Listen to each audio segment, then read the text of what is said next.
In 2022, Dongshan City, in a rather ordinary apartment complex, a young man shot up, drenched in sweat, realizing the gaping purple dungeon gate in the man was terrified, unable to believe that hot goods had been shipped straight to his bed right after. Rewind to 2012. Dungeon gates began appearing like mushrooms after rain. Armies from various countries rushed to sweep away the monsters pouring out of the dungeons, ushering in. After many battles, 5 basic rules were established. Gates cannot be destroyed, only closed by clearing the dungeon. If not cleared in time, monsters will spill out into the world. Those who survive dungeons will grow stronger.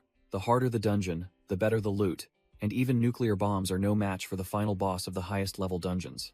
10 years passed, and the world grew accustomed to the existence of dungeons and adventurers. Information about them was made public, with a selection rate of 1 in 20,000 people. On TV, a legendary tier adventurer was boasting about his career, considering earning $500 just the beginning. But the truth behind that glory was a mountain of bones from countless low-level adventurers, and the protagonist, Cheng Hai, knew that well. Cheng Hai stared at the gate, muttering, "You're causing me a huge problem." He recalled that 5 years ago, the death rate for beginner dungeons was 50%, a price too steep for him, a best-selling author with no shortage of money. He planned to call the Adventurers Association to claim the civilian reward, then make a quick escape. But as soon as he opened his phone, a news headline caught his eye.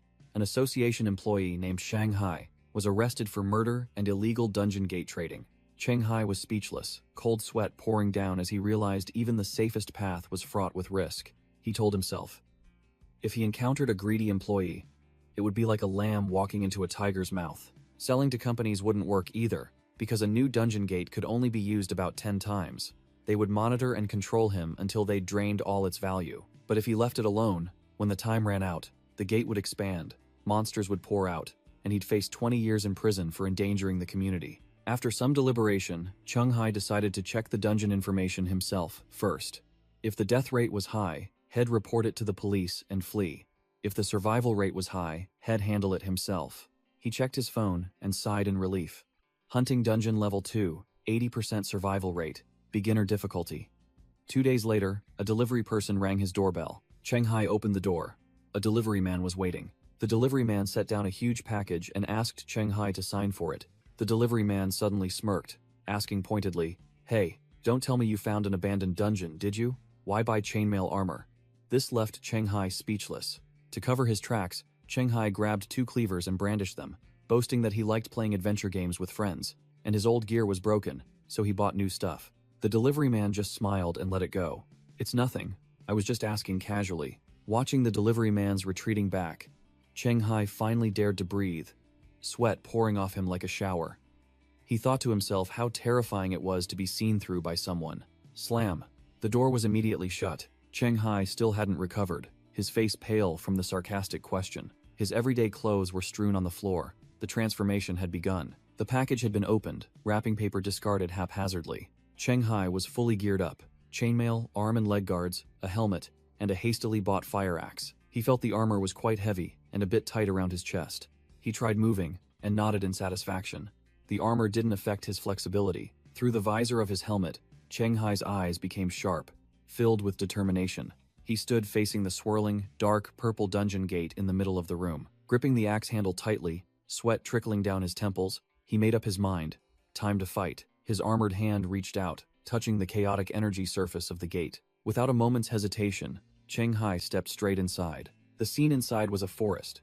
He guessed the first enemies might be gnolls, and felt his decision to buy chainmail armor was perfectly justified. He remembered the beginner's guide mentioned he could activate the status window to learn the exit conditions. A virtual interface panel, just like in a game, appeared before his eyes with sections for status, items, achievements, and quests. Cheng Hai opened his status window. Adventurer rank Levi, 1 rookie, strength 9, agility 9, constitution 10, but intelligence was as high as 16. He muttered, "The average stat is 10, 8 is trash, 14 is already good, but my intelligence is 16.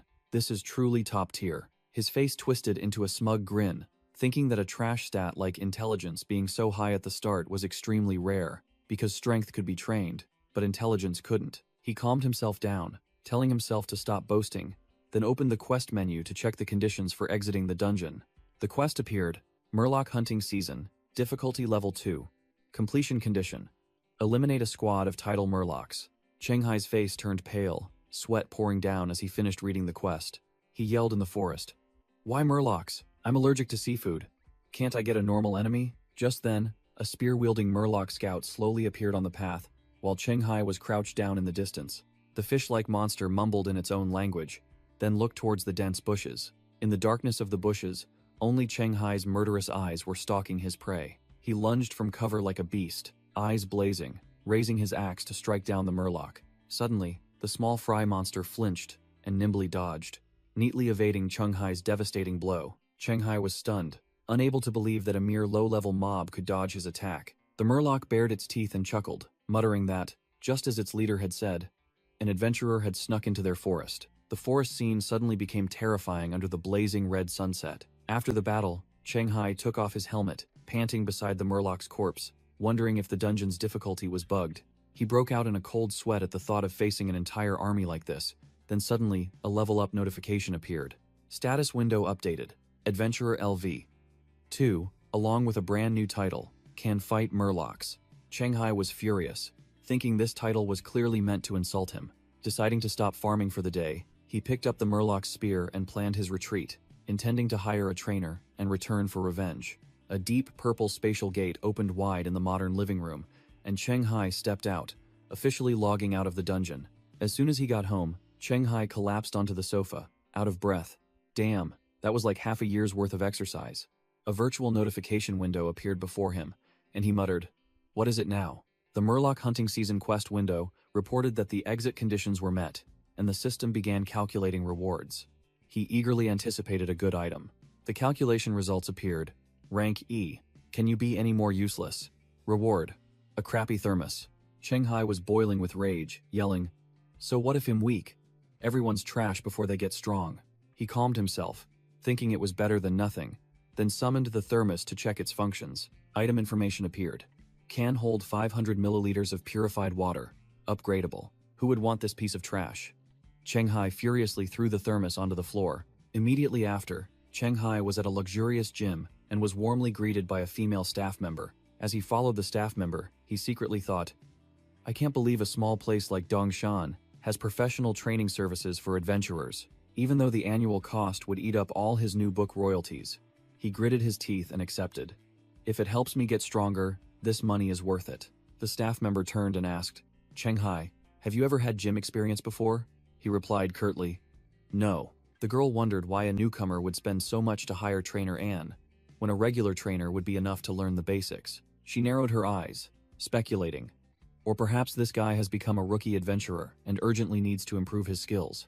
Being asked directly about the matter, Cheng Hai could only glare, looking quite annoyed. He scratched his head and gave a forced laugh, making excuses. "If I have enough money, of course I'd hire the most professional person. My goal is to be an adventurer, after all." The staff member opened the door to the VIP training room and said, "In that case, you must be able to."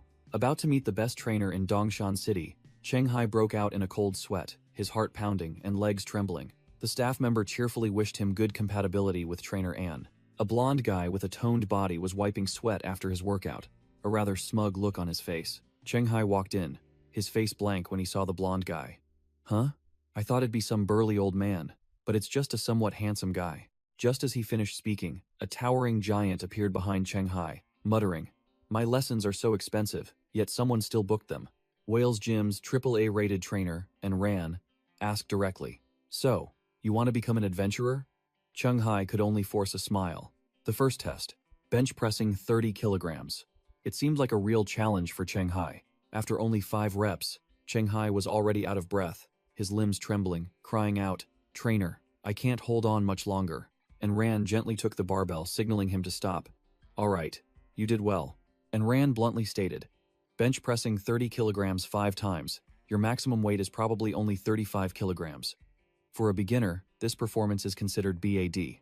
Cheng Hai was deeply shocked. He knew he was weak, but he didn't expect to be this useless. "Don't average adventurers bench press 50 kilograms? The blonde guy, also an Ran's student, explained, "Brother Cheng Hai's foundation is too poor. 35 kilograms translates to only 9 points in an adventurer's strength stat." Xu Mao continued, "With this physique, it's almost impossible to catch up, to even reserve adventurers. Cheng Hai worriedly asked, "How long does it usually take?"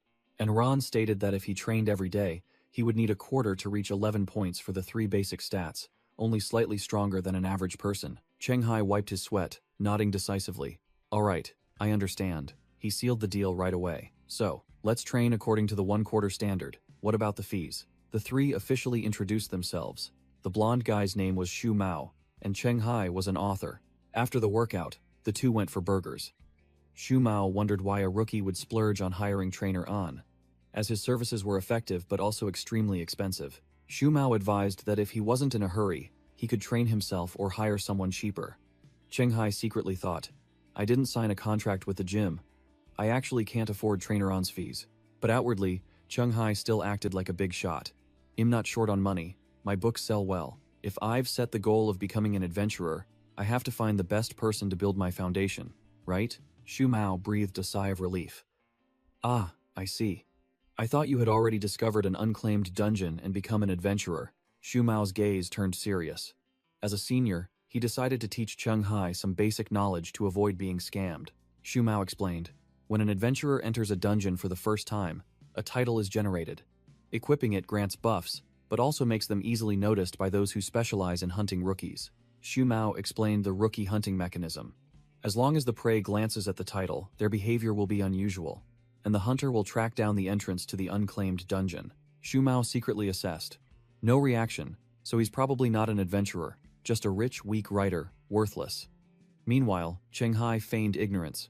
"Oh really? I learned something new today." Cheng Hai broke out in a cold sweat, secretly sighing in relief. "Good thing I hated the title, Can 1v1, with Mulrock, because it was too embarrassing, so I never equipped it. Otherwise, I'd be screwed today." Shu Mao stood up and invited, "Trainer An must have finished your contract by now. Let's head back." At the office, Trainer An received a report from his assistant, a famous author, gathering material about adventurers to write a book. "That's probably why he was motivated to sign up for my class, wanting to get stronger to enter the industry." The assistant continued to analyze. "He has no special requirements, not like someone who has found an unclaimed dungeon and needs a breakthrough within a month." The trainer growled, his eyes sharp. Indeed, the possibility of Cheng Hai being an adventurer or having found a dungeon is very low. But let Shu Mao lead him back. If he doesn't notice my rookie killer title, then well, stick to the old script. Earning a little extra before raiding an elite dungeon is good too. As soon as he returned to the gym, Cheng Hai felt a murderous aura, and his eyes immediately scanned the blood-red title above the trainer's head. Rookie killer. The trainer held out the contract. "The contract is done, read it. If there are no issues, sign it." Meanwhile, Cheng Hai continued to play the role of a naive fool, happily agreeing. Cheng Hai forced a smile, screaming in his head, "Are you kidding me? How does this crappy Wales gym have an AAA-rated trainer like this?" The assistant cordially led Cheng Hai to complete the procedures, leaving the trainer and Shu Mao to observe from behind. Enran adventurer LV-13 crossed his arms and questioned Shu Mao. "That guy's expression is normal. His eyes didn't linger on my title for too long. He doesn't look like a rookie who just found a dungeon. You didn't do anything unnecessary, did you?" Shu Mao.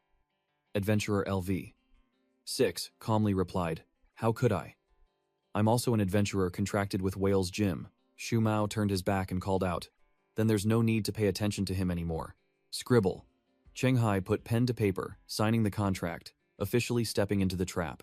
The assistant handed a copy of the contract back to Cheng Hai. "This is your copy, keep it safe. Trainer An will take you for a physical examination shortly." After the test, Cheng Hai was out of breath on the treadmill, drenched in sweat. And Ran stood beside him, taking notes, and bluntly stated, "Stop. Just as I suspected, your physique is too weak." And Ran finalized the plan. "Next week, well, focus on strength and stamina. What time are you free?" Cheng Hai replied simply, "Anytime." The trainer instructed, "Okay, come at 10 a.m. tomorrow, don't eat greasy food." That night, Cheng Hai collapsed onto his bed, bitterly realizing, "I can't believe the country's largest fitness facility operates like this, scamming rookies who want to become adventurers. One bad acting slip-up, and I'd be dead." Cheng Hai lay on his bed, sweat pouring as he realized a fatal flaw in his plan. He suddenly thought, if the gym was a scam, then every adventurer-related service could be a trap, including the chainmail armor he had just bought from Bai Bingfeng's online shop. Good thing I was smart enough not to buy weapons and armor from the same place, or my hand would have been revealed long ago, he muttered to himself. He concluded, "It seems I've severely underestimated the risks of this profession. It's time to change my plan. A deep purple dungeon gate opened right beside his bed. The scene shifted to a dense, gloomy forest. Cheng Hai, now fully equipped, stepped out of the teleportation gate, muttering, "I didn't expect the real world to be so brutal, full of traps for rookies. I dodged a scam today, but I can't be lucky forever," he resolved. "The only way is to grind levels right now." The dungeon notification board appeared. Mulrock hunting season. Difficulty level 2. Escape condition. A pair of Mulrock eyes. Completion condition. Eliminate a tidal Mulrock squad. He broke out in a sweat reading the requirement. Mulrock? Eyes again? Suddenly recalling the monster from the other day, a cunning idea flashed in Cheng Hai's mind. What if I use the eyes from yesterday? He thought to himself, starting to retrace his old steps. Before him lay the decomposing corpse of a Mulrock, swarming with buzzing flies. He held his nose and observed. The internal organs are all eaten, probably by some wild animals nearby. Lucky me, the eyes are still intact, he rejoiced, thinking he wouldn't need to fight this time. But a strange sound echoed right behind him. Cheng Hai spun around, his face full of question marks. A Mulrock, spear in hand, growled in its own language. "Is that you? The one who killed my comrades?" "Ah, just one Mulrock," he sighed in relief, confident he could easily handle it, completely oblivious to another spear already aimed at his nape. Damn it, not one, but a whole squad. Cheng Hai's face turned pale, and he ran for his life, realizing this was a 1 versus 3 situation. Dusk fell upon the forest, but the life-or-death chase showed no signs of stopping. Both Cheng Hai and the Mulrock took their stances, glaring at each other, ready to fight to the death. The frog monster roared and swung its spear, initiating the battle. Cheng Hai merely smirked, showing no signs of wavering. He taunted, "You're about to bite the dust, and you're still putting on airs?" He pointed behind the monster, exposing it. "Haven't you realized yet? You've been separated from your comrades." The tide turned, and Cheng Hai swung his axe, finishing off the trapped Mulrock in an instant. It turned out he had lured one to chase him, separating it from the pack for an easy kill. No sooner had he taken down one than the 2 remaining Mulrocks charged, but Cheng Hai maintained his cool demeanor. Seeing its comrade sprawled out, the remaining Mulrock's eyes widened in horror. After killing one, Cheng Hai immediately turned and fled, ignoring the monster's shouts for him to return. "Coward, don't run." As soon as he escaped the dungeon, the system board immediately appeared to summarize his achievements. Cheng Hai was furious to see his results were only a D rank with no rewards. Bitter about the abysmal drop rate in beginner dungeons, he racked his brain, wondering why other adventurers could make a living while he was struggling. He decided to put aside his questions, telling himself he had to grind levels first so he wouldn't be considered a rookie anymore. The next day, Cheng Hai went to the gym, but was informed by the gym staff that both Shu Mao and the trainer were absent. Without waiting, he put on an oxygen mask and plunged into his physical training routine like a beast. The trainer and a blonde guy stood watching, unable to hide their surprise at Cheng Hai's insane training intensity. The blonde guy remarked that at this rate, Cheng Hai's stats would soon reach level 11. The trainer's assessment was even higher, believing that if he maintained his pace, he could reach level 12 inches just 1 quarter. The blonde guy offered to invite Cheng Hai to join the gym, but the trainer revealed he had refused, choosing to go solo and freely farm dungeons through the black market. After a frantic training session, Cheng Hai collapsed, gasping for breath, while the blonde gym guy observed from a distance. The blonde gym guy approached, sneering as he asked directly, "Training so hard, aren't you afraid of injuries? Or are you planning to debut as an adventurer this year?" Cheng Hai gritted his teeth, admitting he had to hurry, because the longer he dragged it out, the more broke he'd become, unable to hold on any longer. The blonde gym guy mused, understanding that the price of an adventurer slot on the black market was escalating daily. At a fast food restaurant, Cheng Hai sat alone, muttering calculations that Shu Mao and the trainer probably no longer thought of him as an adventurer. The blonde gym guy suddenly appeared with a food tray, asking why Cheng Hai kept staring at his food without eating. Cheng Hai flinched, excusing himself by saying he was probably just tired from overtraining. The blonde gym guy warned him seriously, stating that continuous overtraining would only accumulate injury risks and slow down progress. Cheng Hai nodded, agreeing to reduce the intensity, but the blonde gym guy suddenly changed the subject. The blonde gym guy got straight to the point. "By now, have you recovered your investment in the adventurer profession?" He answered himself, declaring that at the current pace, he'd probably need to reach level 11 to hope to break even. Cheng Hai looked bewildered, even stopping mid-burger to ask, "Why level 11? The blonde gym guy began explaining the path of an adventurer. Levels 1 to 5 are the easy leeching phase, while levels 6 to 10 involve selling information to make a living. He emphasized that upon reaching level 11, dungeon difficulty skyrockets, leaving no room for carelessness. But that's also when real money starts pouring in. Everything that increases survival rates, such as equipment, artifacts, and skill books, can be sold for exorbitant prices at this stage. Cheng Hai asked a very logical question. If it's so dangerous after level 11, why don't they diligently grind from levels 6 to 10 to prepare? The blonde gym guy explained that the Adventurers Association doesn't force anyone to enter dungeons, so most choose to settle down, retire, or return to normal life. He analyzed the risks. Levels 6 to 10, farming information, are the gate of fortune, while levels 11 to 15 are the gate of death, which very few dare to enter. He concluded that people don't necessarily have to risk their lives in high-level dungeons, and Cheng Hai understood the issue. The scene shifted to a modern apartment complex under the sunset. Cheng Hai scrolled through his phone, realizing the adventurer forum was full of rookies arguing over trivial information. Sitting in his apartment, he reflected on the blonde gym guy's words. Low-level adventurers earn money by selling information, but dungeons only reward escape missions once. A dark purple dungeon gate appeared in the middle of the living room, and he knew what he had to do. Become a true adventurer. Snap. An armored hand fastened a leather belt, ready for battle. Gear up. Cheng Hai, in full chainmail, carrying a battle axe and backpack, decided to solo this dungeon himself instead of selling slots for small change. Without a moment's hesitation, he plunged straight into the swirling dungeon gate. As he stepped inside, a notification appeared. Mulrock hunting season, difficulty 2. Escape condition, reach the false lake. To clear, eliminate a squad of tied mulrocks. He silently thanked Shu Mao for his guidance, thanks to which he had prepared a drone for reconnaissance, no longer needing to scout the path himself. Whoosh! The small drone launched, soaring through the dense canopy of the forest. A pack of green mulrocks was running when a red, striped shadow flashed past. One of the pack looked up in confusion, not understanding what was happening. The frog monster raised its head, staring curiously at the hovering drone, its mouth emitting goo-goo-goo-goo sounds.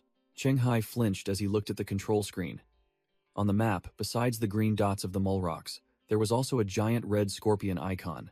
The red mulrock revealed itself, a mutated version with countless sharp spines and terrifying jagged jaws, charging like a whirlwind. It led the entire pack of green mulrocks, chasing some prey, while the drone continued to observe from above. Cheng Hai broke out in a cold sweat as he looked at the screen, confirming that what he just saw was definitely a mulrock. He compared it to the weak mulrocks he had encountered before, concluding that this red one was on an entirely different level, much stronger and more dangerous. Shaking off the thought, he decided to prioritize the escape mission first, launching a larger drone to scout the path. The ferocious red mulrock led its pack on a hunt, its sharp eyes glancing towards the scouting drone. It stood on the trail, gazing into the distance as if awaiting a new hunt. A few minutes later, the drone had scanned the lake's location, and Cheng Hai exclaimed through the controller, "Found it." Cheng Hai sat under a tree, looking at the controller screen and muttering, "No wonder there are mulrocks in the forest. Turns out there's a massive lake here." He checked the mission again. Now that the escape mission is complete, it's time to... Suddenly, a blazing red warning appeared. The map is changing. The dungeon's rating is increasing. Hearing a rustling sound, Cheng Hai snapped his head up from the controller, sensing something amiss. Right behind him, a mutated red mulrock burst from the bushes, beginning its hunt. Cheng Hai's face paled, realizing this enemy was no ordinary foe. That special red mulrock? Whoosh! The monster lunged forward with terrifying speed, its jagged maw wide open. Cheng Hai reacted in the nick of time, hastily dodging the lightning-fast attack. Dropping his controller, he rolled on the ground to create distance, his armored boots carving a long furrow. Standing firm again, Cheng Hai took a defensive stance, facing the lightning-fast monster directly. He gritted his teeth, panting. Good thing my reflexes are quick, or I would have been utterly crushed. But when he looked back, his brand-new drone controller was smashed to pieces, which pained him deeply. Shaking off his regret, Cheng Hai focused intently. No time for silly thoughts. This mulrock's speed is insane. I need to be extremely careful. Suddenly, 2 other green mulrocks appeared from both sides, forming a pincer movement with the red leader. The red mulrock gave him no time to breathe. Lunging again, its sharp claws slashing straight at his face. Cheng Hai's eyes widened in horror, unable to believe the attack's speed. Slash! Fresh blood splattered everywhere. Cheng Hai collapsed to the ground. His helmet had flown off. Blood streamed down his face from his head. He was cornered. The red mulrock looked at the defeated foe with disdain, growled a few times, then turned away. How boring. You small fry, deal with it. Facing the spear of an approaching Mulrock, Cheng Hai thought desperately, "If I had known it would come to this, I would never have entered a dungeon to become an adventurer." In his despair, Cheng Hai recalled the adventurer novels that had inspired him. He remembered the joyful feeling when he first defeated a monster, even though he knew it was just mere small fry. Memories of his frantic days at the gym resurfaced. He had once dreamed of becoming an overpowered protagonist. The blonde gym guy, Shu Mao, had also shared his experiences, talking about the dramatic, life-or-death battles of an adventurer. Back in reality, Cheng Hai knelt amidst the encirclement, admitting he was just a coward, afraid of death, and terrible at fighting. But then his will flared up. He kicked and broke the spear at his feet and roared, "But I'm an adventurer too. I can't die here." The Red Mulrock leader, who was walking away, suddenly stopped, seemingly surprised by this sudden change. Tightly surrounded by the green Mulrocks, Cheng Hai refused to give up, raised his axe, ready for the final battle. He frantically searched his mind, looking for any remaining trump cards to turn the tide. And then he remembered. His status window displayed a special title, "Can Solo Mulrock, 1-1. Without a second of hesitation, Cheng Hai shouted, activating the title, and a system screen appeared above his head. System notification. The title Solo Mulrock 1-1 has been equipped. Automatically searching for the strongest nearby Mulrock and copying its strength, agility, and perception stats. Cheng Hai's stats were greatly buffed. Strength +1, agility +8, perception +6. He neatly dodged an attack in the nick of time. With just one slash, Cheng Hai sliced the Mulrock in half. Purple blood splattered. His strength and speed were on a completely different level. His body felt light and significantly stronger, and most importantly, the monster's movements now seemed as slow as snails in his eyes. Cheng Hai's eyes glowed. An overwhelming aura radiated from him. With my current self, anything is possible. In the distance, the Red Mulrock leader fell silent. It couldn't understand what the hell was happening. It growled in confusion, wondering why that weak human had suddenly become so unreasonably strong. A few seconds later, Cheng Hai stood amidst a pile of Mulrock corpses, holding a long spear he had just seized, facing the only remaining boss. Cheng Hai looked straight at the Red Mulrock, growling, "Now it's just you left," while the boss roared in defiance, not believing he could do anything to it just because he had dealt with a few minions. Cheng Hai faced the Red Mulrock, his battle axe lying discarded on the ground, his weapon now the spear he had just seized. With a blood-soaked face, he took a stance, preparing for the final blow. He muttered, calculating, "There's only one weak point, its head, and it will think this is its fastest speed before charging straight in." The plan was clear. Abandon defense. Use his own head as bait to land a fatal blow on the monster. Cheng Hai knew well that if this strike missed, the boss would never give him a second chance. The life-or-death battle was decided in a single moment, making his blood boil. The Red Mulrock charged like lightning, and Cheng Hai roared with excitement. "I'm addicted to this feeling," he growled, seizing the golden opportunity. Now, whoosh! He dodged the attack by a hair's breadth, simultaneously thrusting the spearhead straight into the monster's wide-open throat. In a deadly exchange of blows, Cheng Hai coughed up blood but remained standing, his eyes filled with satisfaction. He staggered and fell to the ground, blood gushing from his head, but still told himself, "I did it. Amazing." The Red Mulrock struggled, the spear still lodged firmly in its throat, purple blood gushing out like a fountain. It growled meaningless sounds, unable to believe it had lost to such a weakling. In its death throes, its eyes still burned with fury, refusing to accept defeat. Finally, the giant monster collapsed to the ground, twitched a few times, then lay motionless. Cheng Hai lay sprawled on the ground, completely exhausted, a virtual system notification panel appearing before his eyes. System notification. Powerful mutated Mulrock detected dead. Escape mission complete. The screen continued to display. Calculating.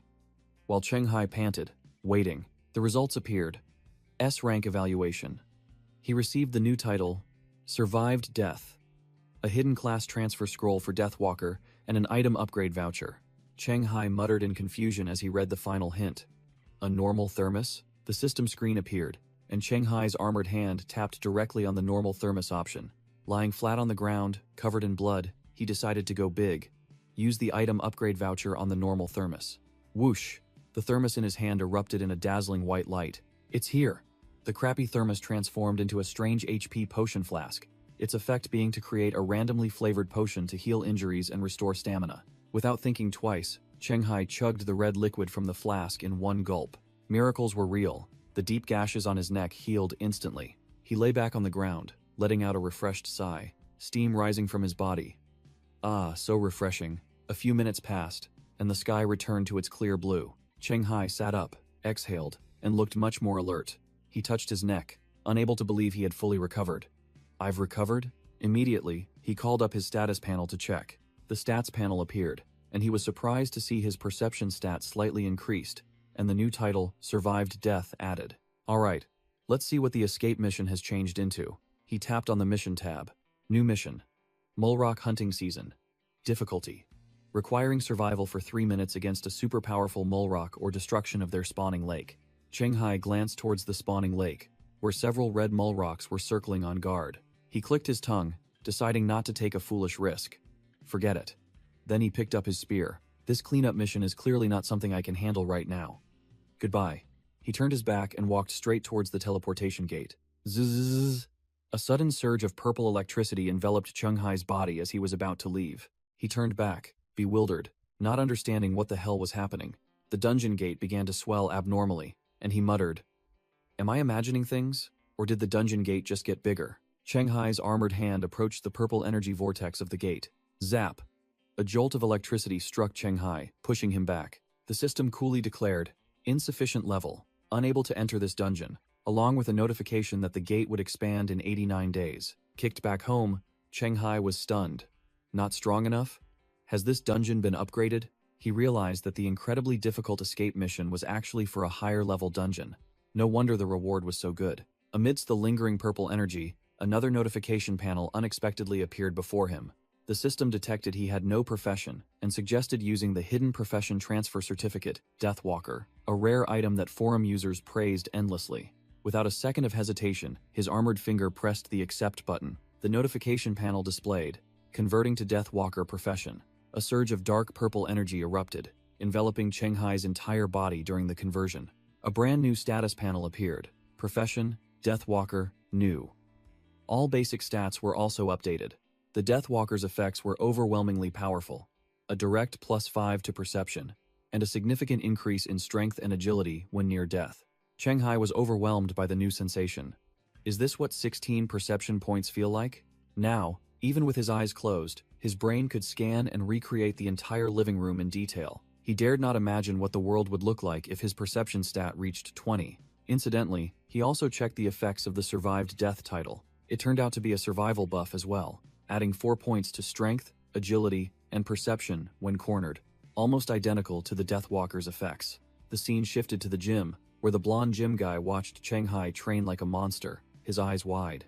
The blonde gym guy froze, deeply shocked by the sight of Cheng Hai lifting weights. The blonde gym guy couldn't understand how a rookie like Cheng Hai could achieve a year's worth of training standards in less than 2 months. The blonde gym guy couldn't believe his eyes, muttering to himself that if a normal person trained this much, they'd have been in the ICU long ago. Yet he was still walking around as if nothing happened. He mumbled that Cheng Hai's physique must be around 16, maybe even 17 to 18 points. Trainer An truly had an eye for talent. The blonde gym guy approached, breaking Cheng Hai's concentration. Congratulations. Your strength and agility must have reached 12 points by now, right? With your current physique, you're more than capable of completing the rookie dungeon escape mission, the blonde gym guy said, tossing Cheng Hai a water bottle. He continued to entice. Are you really not considering signing a contract with Whale's Gym? Cheng Hai chugged some water, then smirked and replied bluntly, I don't want to be an adventurer who loses his freedom, bound by a contract. The blonde gym guy shrugged regretfully, but Cheng Hai added, even if we're not colleagues, we can still go into dungeons together. Cheng Hai took the opportunity to ask, oh right, I'm planning to buy a dungeon entry slot from someone else. Any warnings or suggestions? At the mention of warnings, the blonde gym guy's expression immediately turned serious and thoughtful. The blonde gym guy asked back, do you know the Unspecialized Alliance? Which left Cheng Hai bewildered. Cheng Hai narrowed his eyes and replied, if I'm not mistaken, that's the largest independent organization, right? The blonde gym guy explained, if you want to buy a slot on the black market, I advise you to choose a low-level dungeon gate protected by the Unspecialized Alliance or one of their branches. Cheng Hai wondered why, and the blonde gym guy began to analyze the risks of trading dungeon entry slots. Both buyers and sellers fear being tricked by the other party. He elaborated, sellers fear encountering disguised rookies, while buyers fear sellers pulling a trick after receiving payment. But if the Unspecialized Alliance gets involved, it's different, he continued. Although their commission fees are very high, they are the most reliable intermediary in this field. Cheng Hai understood the issue. He returned home and began his search. After browsing for a while, Cheng Hai identified a single seller in Yunxiao City, who seemed trustworthy because the Unspecialized Alliance acted as their guarantor. The phone screen displayed the chat. Cheng Hai asked the seller, nicknamed Yunxiao Old Driver, about the dungeon entry slot and transaction method. 2 days later, at night in Yunxiao City Park, Cheng Hai went alone to the meeting point. He pulled out his phone, sent a short message, "I'm here," and immediately received a reply from the old driver. "Okay, I see you."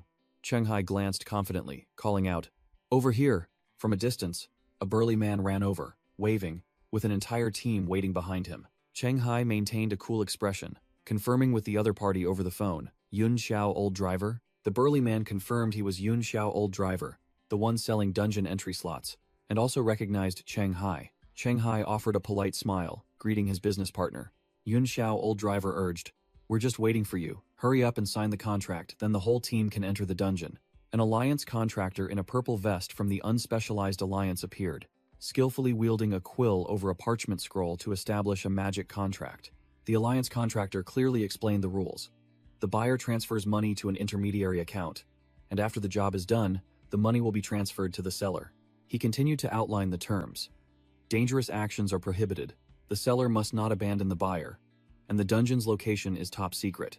2 seemingly formidable team members, a man nicknamed Leader and a white-haired youth named Liang, coldly replied no when asked if they had any questions. Cheng Hai, and a stern-looking uncle with the nickname Hatred. Hate also refused in unison, showing their professionalism. The alliance contractor grinned, declaring the contract established as the magic seal on the parchment glowed brightly. 2 other team members, Security Squad Leader and You Don't Mind Me Ridiculing You Right, stared wide-eyed as the glowing contract seal appeared in their hands. The alliance contractor declared his work done, preparing to withdraw with a black-suited bodyguard standing behind him. Yun Xiao Old Driver immediately took command, ordering the team, "Do as I do, shout out." Yun Xiao Old Driver tensed, yelling, "Status board." And a virtual information screen immediately appeared before him. The other members obediently followed suit, simultaneously summoning their status boards. Yun Xiao Old Driver explained that everyone could view each other's basic stats for easier coordination, but personal information remained strictly confidential. Leader, acting as a sub-commander, asked everyone to report their dungeon escape missions so the team could strategize. While Security Squad Leader clutched his head in panic over his pathetic basic stats, Cheng Hai calmly scrolled through his mission board. Banshee Forest, difficulty 4. Escape mission, hear the Banshee's song. Cleanup mission, kill the Banshee. He immediately sensed trouble. Wait, a Banshee? This monster isn't in any of the beginner dungeons on the forums. Cheng Hai began to analyze. If a monster isn't in the beginner's guide, there are only 2 possibilities. 1. It's extremely rare. 2. Every adventurer who's encountered it has already perished in the dungeon. Suddenly, an alert sounded. Leader pointed at a member in a vest. Warning. This guy violated safety regulations. He didn't declare his escape mission correctly. Cheng Hai frowned, realizing this team had a scammer from the very beginning. Leader feigned surprise. No way, we haven't even started, and someone's already triggered the safety regulations? The bespectacled scammer broke out in a cold sweat, stammering to explain, while Leader stared intently. The bespectacled scammer hastily defended himself, his voice trembling. There must be some mistake. My mission is truly collect precious herbs. Yun Xiao Old Driver's eyes flashed with killing intent, he growled. The contractor's agreement isn't 100% accurate, but for a newbie like you, there's no problem. Your mission is definitely not collect precious herbs. You lied. The bespectacled scammer was so scared, he collapsed to the ground, speechless. Yun Xiao Old Driver grabbed the scammer by the collar, confronting him face to face. Leader quickly intervened. He's only just become an adventurer. He doesn't know the rules. Making mistakes is normal. Please be generous and give him a chance. Yun Xiao Old Driver still held the man's collar tightly, asking coldly, "Is that so?" The bespectacled scammer was terrified, quickly kneeling and clasping his hands in supplication. "Yes, I'm sorry. Please give me another chance."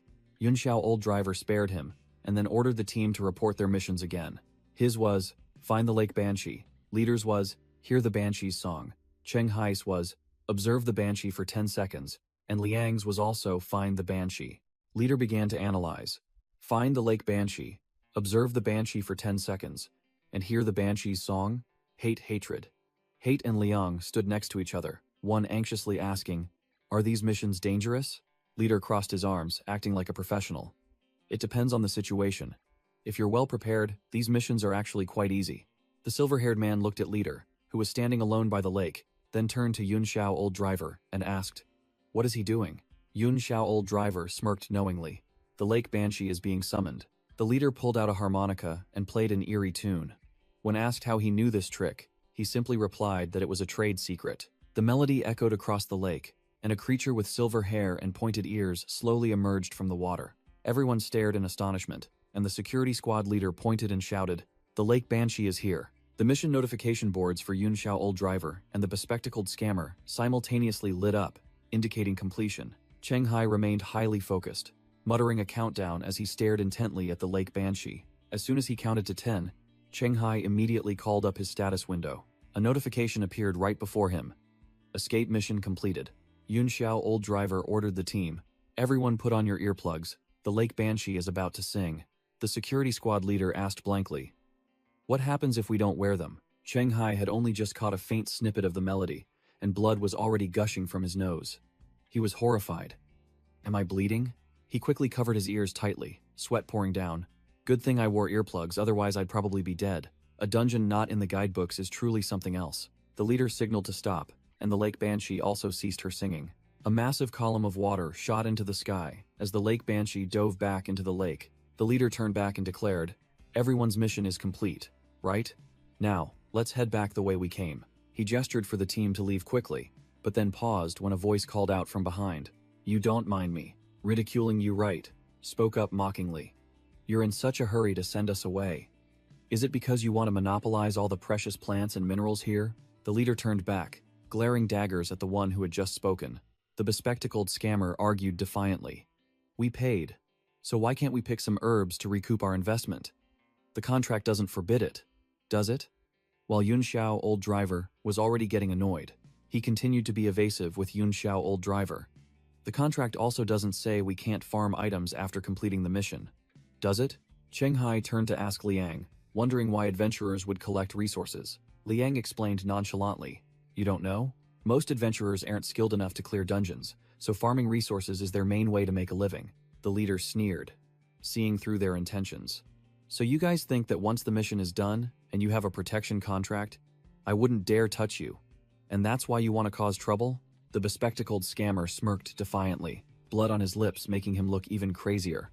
"Of course. You fool." The leader's killing intent erupted, his face darkened, and one eye flashed with a deadly glint. "But you guys forgot one thing." Liang immediately sensed the unusual killing intent, his eyes becoming wary. The leader pulled out a magic staff. The system panel appeared, and he chuckled. "That is, I didn't sign a contract with you guys." Whoosh! Two muscular arms suddenly swung out, blocking the leader's attempted attack. Liang and the yellow vest muscle guy stood in front of the leader, growling. "What are you two trying to do?" The title combat expert appeared. Liang cracked his knuckles, exuding an overwhelming aura. "Nothing. I just find people like you irritating." The bespectacled scammer changed his tone to reconcile. "I think his reason is quite reasonable. It's just a few resources. No need to be so tense." Yun Xiao Old Driver stood in the middle of the area, explaining the cruel rules of the game. "The contract clearly states that if he doesn't leave alive, we won't get paid." The bespectacled scammer made an offer. "You can protect us, and in return, we'll share a portion of the collected materials." Yun Xiao Old Driver sneered, raising a hand to flatly refuse. "Sorry, we don't want to take on any more risks." The bespectacled scammer smirked, his eyes sharp. "Is it really just because you don't want to take risks? Or is there another reason?" He laid his cards on the table, pointing directly at Yun Xiao Old Driver. "This dungeon has other secrets. You're afraid we'll discover them while farming, aren't you?" Yun Xiao Old Driver gritted his teeth, finally realizing. "I get it. You guys aren't noobs. You're here to clear the dungeon." Blue lightning erupted around Liang and the leader. The leader roared, "Liang, what the hell are you doing?" Liang looked directly into the leader's eyes, his voice full of challenge. "You can feel it yourself, see who's stronger." The leader suddenly turned and walked away, declaring coldly, "Let them have the dungeon, we're pulling out." Yun Xiao Old Driver frantically ran after the leader, leaving his bewildered teammates behind. While the small fry were still clamoring to join, Liang's faction silently observed. Yun Xiao Old Driver grumbled as he walked about the heartless bastards who had reneged on their deal after the escort mission was completed. After walking a short distance, the leader signaled to Yun Xiao, old driver, "That's enough. No need to act anymore." Yun Xiao, old driver, laughed gleefully, praising the leader's acting skills, which almost made him believe that the leader couldn't defeat the adventurer with the combat expert title. The leader nonchalantly admitted, "I really can't beat him." But the leader immediately analyzed, "But he's also afraid of me. Otherwise, he wouldn't have used words to drive me away instead of going all out." Yun Xiao, old driver, wondered if the other group would clear the stage. The leader smirked, making a judgment. "The chances are too low. The combat expert title is useless against the Lake Banshee, and that whole group is only level 5. The leader concluded confidently. "Among the adventurers this time, at most only 1 or 2 will survive and leave the dungeon." Yun Xiao, old driver, sighed, realizing this scenario was exactly like the previous times they had lured in chickens. Returning to Cheng Hai's team, everyone was now gathered, weapons ready, preparing for the real battle. The buff leader stepped forward, declaring himself the captain, and showing off his team leader title, which could buff the entire team's stats. Immediately, the entire team felt their strength increase. Security squad leader confirmed his strength +1, and others also had their stats boosted. Cheng Hai also checked his status panel. His constitution had gained 1 point. He secretly admitted that this team leader title was quite useful. No wonder it came in handy. The bespectacled scammer in the blue suit spoke up, asking the new captain a tactical question. The problem was raised. "Besides the sound of a harmonica, we don't know any other way to summon the Lake Banshee. If it keeps hiding under the lake, the mission will be a bust. You don't mind me ridiculing you?" Wright smirked, showing off his provocateur title, a skill specialized in taunting, making targets lose their minds, reducing their intelligence, and rushing into a deathmatch. The whole team was stunned to learn he was also an adventurer. He confidently declared, "As for how to force it to talk," he swung his arm, throwing a rock straight into the middle of the lake to attract attention. Whoosh! The rock cut through the wind, flying straight towards the calm lake surface. Plop! A small ripple spread out from where the rock fell. From beneath the water, the Lake Banshee slowly emerged, its cold gaze sweeping across the shore. "You don't mind me ridiculing you, right?" raised 2 middle fingers, yelling, "You idiot! Come get me if you dare." The provocation skill has been activated. The Lake Banshee's eyes turned fiery red. A system notification appeared. "Provocation successful. The prey has taken the bait." Roaring a silent roar, the boss shot out of the water, its hair flying wildly like a storm. "You don't mind me ridiculing you?" Wright smirked triumphantly. It worked, if successfully provoked it. Without a second's delay, Liang darted past, taking the lead. "I'll handle the rest." Liang yelled out orders. "Everyone spread out. Let this combat expert hold it back. The rest of you cover your ears and chip away at it." Liang faced the Lake Banshee directly, which was hovering in the air with an overwhelming aura. "Die!" Liang growled, throwing a devastating punch straight at the boss's face. Liang's punch passed straight through the Banshee's body like a ghost, causing no damage at all. The whole team, including Cheng Hai, was stunned. The boss hovered right behind, "You don't mind me ridiculing you," right its most hated target, preparing to unleash a finishing blow. An ominous red light began to flicker from deep within the dark forest. The red light flared intensely, signaling an area of effect attack was about to be unleashed. The Lake Banshee opened its mouth and shrieked, unleashing a deadly sound wave carrying countless vengeful spirits, attacking the entire team. In that moment of life and death, Liang was there, swinging a flaming fist to block the ghostly attack, protecting his teammates. Liang exerted all his strength, roared "break," and shattered the boss's ghostly energy orb. The bespectacled scammer and the blue-haired man showed obvious joy, the former pushing up his glasses triumphantly. It worked. The Lake Banshee was knocked back, its eyes bulging with rage, while Liang landed professionally. Liang was vigilant, but the boss suddenly turned its back, leaving him confused about what was happening. It turned out, the boss had detected Cheng Hai and the security squad leader standing near a mysterious red light source in the forest. Liang realized he had been tricked. "We were wrong. This dungeon doesn't just have one Lake Banshee. Those 2 ticket sellers are truly scumbags." The buff leader looked up at the sky, his face turning pale as an entire legion of Lake Banshees hovered under the moonlight. The whole team was stunned, unable to believe their eyes as they were surrounded by a swarm of monsters immune to physical damage. "What are you still standing there for? Run!" Liang yelled, sweat pouring down like rain. Hearing the command, the whole team ran headlong into the forest, with the swarm of bosses descending behind them. 2 Lake Banshees watched the small fry fleeing in panic, not in a hurry to pursue. The blue-haired man desperately reached his hand forward, screaming in his mind, Oh God, why are you so unfair? He ran, frantically wondering why he always encountered such miserable things. Memories flooded back. He recalled another time he had to flee for his life, just like with Ting and Ziyan. The blue-haired man looked at the pink string tied around his wrist. It seemed to be an important memento. In a flashback, he was kneeling before a muscular man wearing an eye patch, who calmly said, "On second thought, I should spare you." It turned out the villain was Gao Chengyang, an A-rank wanted criminal, a pervert who enjoyed watching others live in pain and regret. Back in reality, a lake banshee with a savage smile had closed in right behind the blue-haired man. "Don't mess with me. I haven't even avenged Ting and Ziyan yet." The blue-haired man roared, turning around to fight to the death, unleashing a powerful surge of energy. But the skill gap was too vast. The blue-haired man collapsed in a pool of blood, the outcome of a failed, desperate gamble. The blue-haired man collapsed, the red string in his hand flashing one last time before fading. His final words, "Am I going to die here?" Surrounded by banshees, the security squad leader roared in helplessness. "Who do you think you are? I'm the one who's going to become a legendary adventurer. Get lost." The bespectacled scammer cried miserably, running and wailing for his mother. "Mom, I was wrong. I shouldn't have cooperated with the old guildmaster to transfer the deposit." Meanwhile, Liang maintained the demeanor of a tanker, roaring defiantly. "Come on. I'm not afraid of you. Come here." The undercut adventurer, blood streaming from his eyes, bitterly realized, "Damn it, we've been tricked." He calmly analyzed amidst the encirclement. This dungeon has insane difficulty. The banshees are immune to physical damage, and have extremely high magic resistance. This is no place for a level 4 to 5 team. Cheng Hai glanced over, getting straight to the point. "So, you're out of options too?" The undercut adventurer only remained silent, a silence more terrifying than any answer. But Cheng Hai, with sharp eyes, declared confidently, "There is a way." Cheng Hai explained the strategy while Liang was being beaten to a pulp by the banshees. Liang has a bottle of holy oil from his last dungeon run. His martial arts combined with it can harm these banshees. The system announced the activation of the title, Survived Death. A dark aura erupted around Cheng Hai. All strength, agility, and senses stats were buffed by +4. Amidst the monster encirclement, Cheng Hai reached the gasping Liang. Cheng Hai shook the tanker's shoulder. "Can you hear me? I need your holy oil to get through this. Can you give it to me?" Liang replied painfully, his eyes ruined. "Sorry, I'm blind. I can't control my status window to retrieve it." But then he gritted his teeth. "But don't worry, I have a way for you to get it," and a brilliant golden energy enveloped his fist. Thump!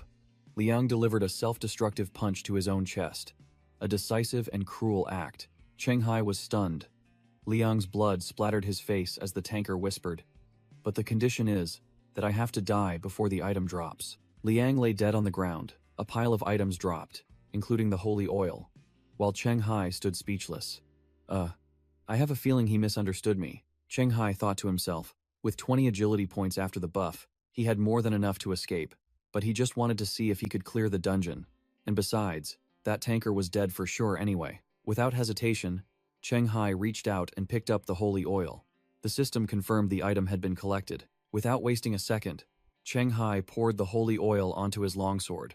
The golden liquid began to seep into the metal. Amidst the encirclement of the screaming banshee swarm, Cheng Hai stood firm like a god, completely unfazed. He looked up at the annoying monsters with cold eyes, growling, "Hey, can you guys shut up? You're too noisy." The banshee swarm froze, their blood-red eyes flashing with extreme surprise and anger at the prey's arrogance. Immediately, the entire monster swarm frantically charged towards Cheng Hai, determined to tear apart the one who dared to scorn them. A barrage of sharp claws slashed, but the system coldly announced, "Longsword detected. It has been blessed." The status window appeared.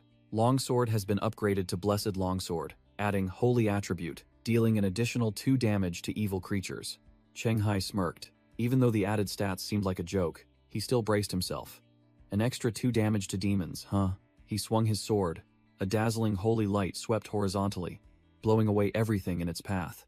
With eyes blazing with fighting spirit, Cheng Hai declared loudly, "Then it's time to counterattack." Meanwhile, outside the dungeon gate, 2 dark figures patiently waited for their prey to die completely so they could enter and loot. Suddenly, a hooded woman silently emerged from the flickering dungeon gate. A line of text appeared. "They treat me as if I don't exist." Yun Xiao old driver flinched, feeling as if something had just brushed past him. The brown-haired accomplice yawned, scoffing. "Nobody came out. You must be seeing things," while the hooded woman stood right behind them. completely unnoticed. The woman muttered, exposing their dirty plan. Just as expected, they set up an unbeatable dungeon to lure adventurers of the same level to their deaths. She continued to deduce, wait for them to die inside, then loot their belongings, or kill any lucky survivors.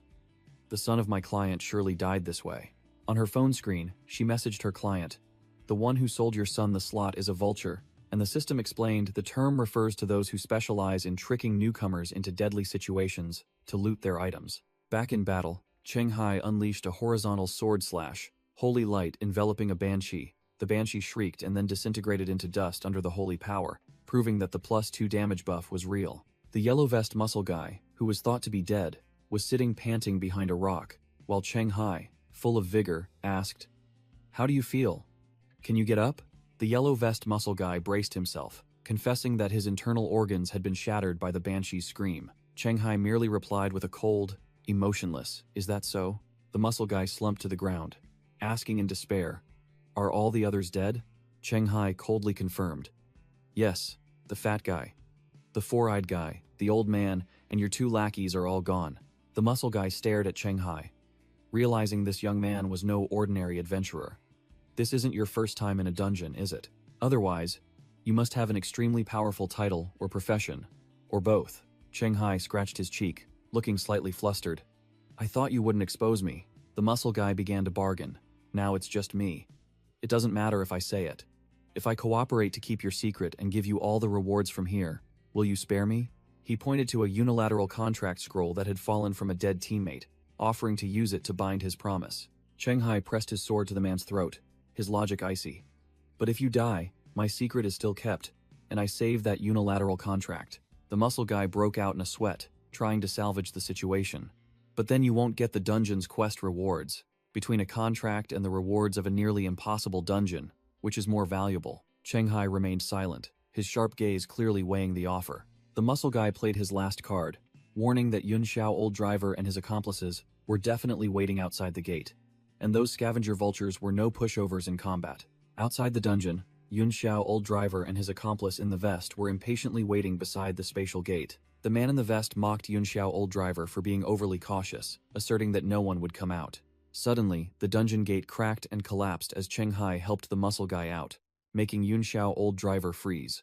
Wait, the dungeon collapsed? Did they clear it? Cheng Hai helped the severely injured muscle guy stagger out from the remnants of the gate. Before the muscle guy could even shout, "No, watch out for the adventurer on the right. He's not simple. He might be," Cheng Hai had already shot forward like a ghost. Whoosh! With a swift sword strike, Cheng Hai stabbed straight into Yun Xiao old driver's chest, blood gushing like a fountain. His accomplice in the vest froze, stammering lone wolf while Cheng Hai's eyes glowed red, declaring his strategy. Kill the weak one first, along with 2 skill notifications. Dance with death and 1-hit kill. Cheng Hai stood over Yun Xiao old driver's corpse, his sword dripping blood, repeating coldly to the terrified man in the vest. Kill the weak one first. The man in the vest roared in frustration, his eyes bloodshot. "Dongshan citizen that likes to write. How dare you?" Cheng Hai smirked, his face splattered with blood, retorting, "Do you think only you have the right to deceive and harm others, while the victims aren't allowed to seek revenge? Is that how it works?" The man in the vest activated his Cowardly Cat's escape title for increased speed, coated his dagger with poison, and yelled, "Shut up." Meanwhile, Cheng Hai, with his Lone Wolf title boosting both strength and speed, casually scoffed, "Oh, I'm so scared." Whoosh! Both of them lunged at each other with terrifying speed, leaving only blurry streaks of light in the air. Clang, clang. The sharp sound of metal clashing echoed repeatedly as their weapons struck each other, sparks flying. The yellow vest muscle guy watched from a corner, his eyes wide with shock, unable to keep up with the movements of the two. The yellow vest muscle guy thought to himself, despite considering himself knowledgeable, this battle completely surpassed the understanding of a level 5.5 adventurer like him. He muttered that this insane speed might even make level 7 or 8 adventurers surrender, and now he understood why people said legends were decided before level 5. Thwack! The man in the vest took a devastating blow, slamming into the wall and cursing. Scrambling to his feet, the man in the vest couldn't believe he was still slower than Cheng Hai, despite equipping a speed-boosting title. He fumed. "This is insane." The man in the vest gritted his teeth and asked, "Don't tell me your agility stat is plus 17 or even plus 18? Cheng Hai merely gave a mysterious sneer, his sword still stained with blood. "Why don't you guess?" Provoked by Cheng Hai's attitude, the man in the vest could only grit his teeth in silence. Out of options, the man in the vest yelled, "Status board," and a virtual screen appeared on his arm. Cheng Hai smirked provocatively. "Done with the speed race already?" The man in the vest growled. "Of course," and pulled out a test tube containing a green liquid. Slam! He smashed the test tube on the ground, and a cloud of noxious green smoke enveloped his body. Cheng Hai watched cautiously as his opponent transformed within the toxic smoke. He transformed green poisonous veins bulging all over his body, declaring himself a toxin carrier and announcing, "This was originally for that combat expert guy, but using it on you works too." Clang! The man in the vest charged, his green poisoned dagger clashing fiercely with Cheng Hai's longsword. Greenish toxins spread, seeping deep into Cheng Hai's flesh as he parried the attack. Cheng Hai didn't retreat, swinging his sword to create a net of sharp green light in retaliation. The brown-haired scammer laughed maniacally, boasting loudly, "I see it now, your poison resistance is even weaker than a normal person's. You've run out of ways to resist, haven't you?" Cheng Hai remained silent, his sharp, cold gaze blocking the attack, even as blood splattered everywhere. Immediately, Cheng Hai counterattacked with a spinning slash, forcing the scammer to somersault to dodge. The scammer struggled to land, his poisoned dagger stabbing into the floor and skidding a long way. Cheng Hai stood there coldly, taunting, "Too slow, you're too slow. This level won't hurt me." Cheng Hai smirked, calmly asking, "Spider venom? Is this your trump card to take us down?" The scammer proudly explained that it was poison from a level 7 spider dungeon, specifically used to cripple the abilities of low-level adventurers. He held up 5 fingers, showing off his achievements. 4 level 5 adventurers have already fallen by my hand, and you'll be the 5th. Cheng Hai maintained a terrifyingly calm expression. "What's next? You surely don't just have this one trump card, do you? Bring it all out." The scammer was stunned, not expecting his opponent to be so calm despite being poisoned. Cheng Hai sneered, his eyes glinting with mockery. "Is that all you've got?" The scammer was furious, gritting his teeth. He roared, "Of course not. With the title Toxin Carrier, my breath, sweat, and blood are all poison. The longer we fight, the more the poison will seep in until you die." Watching from afar, the buff leader broke out in a cold sweat, thinking this strategy was too terrifying. If the fight didn't end quickly, Cheng Hai would surely die. The leader concluded that with this title, these vulture scammers were truly the bane of all adventurers below level 6. Cheng Hai suddenly said, "Understood," then activated something on his hand, and a virtual screen with the words "Survived Death" appeared. He glanced at the bewildered scammer, declaring coldly, "I overestimated you." Cheng Hai's status window appeared. Class Skill Dance with Death increases poison damage by 3 times. The title Survived Death and the Deathwalker class directly buff 4 points to Strength, Agility, and Perception. Cheng Hai coldly deactivated the Dance with Death skill, accepting the poison damage to return to normal, his gaze unwavering. The scammer lunged forward with his poisoned dagger, intending to deliver the finishing blow. Clang! With superior speed, Cheng Hai effortlessly blocked the attack with his sword. The vulture scammer couldn't believe his eyes, stammering, "Impossible. How can you be so fast?" Cheng Hai smirked provocatively. "Why don't you guess?" Without giving his opponent time to react, Cheng Hai stabbed the scammer's own dagger straight into his chest, fresh blood splattering everywhere. The scammer roared in pain, "Don't you dare be arrogant!" He swung his dagger desperately. The weak dagger slash cut through the air as Cheng Hai nimbly dodged. Too slow. Pathetically slow. "This level can't hurt me," Cheng Hai uttered words of contempt. The vulture scammer wailed in despair, unable to accept the truth that a lone wolf was stronger than someone who specialized in hunting.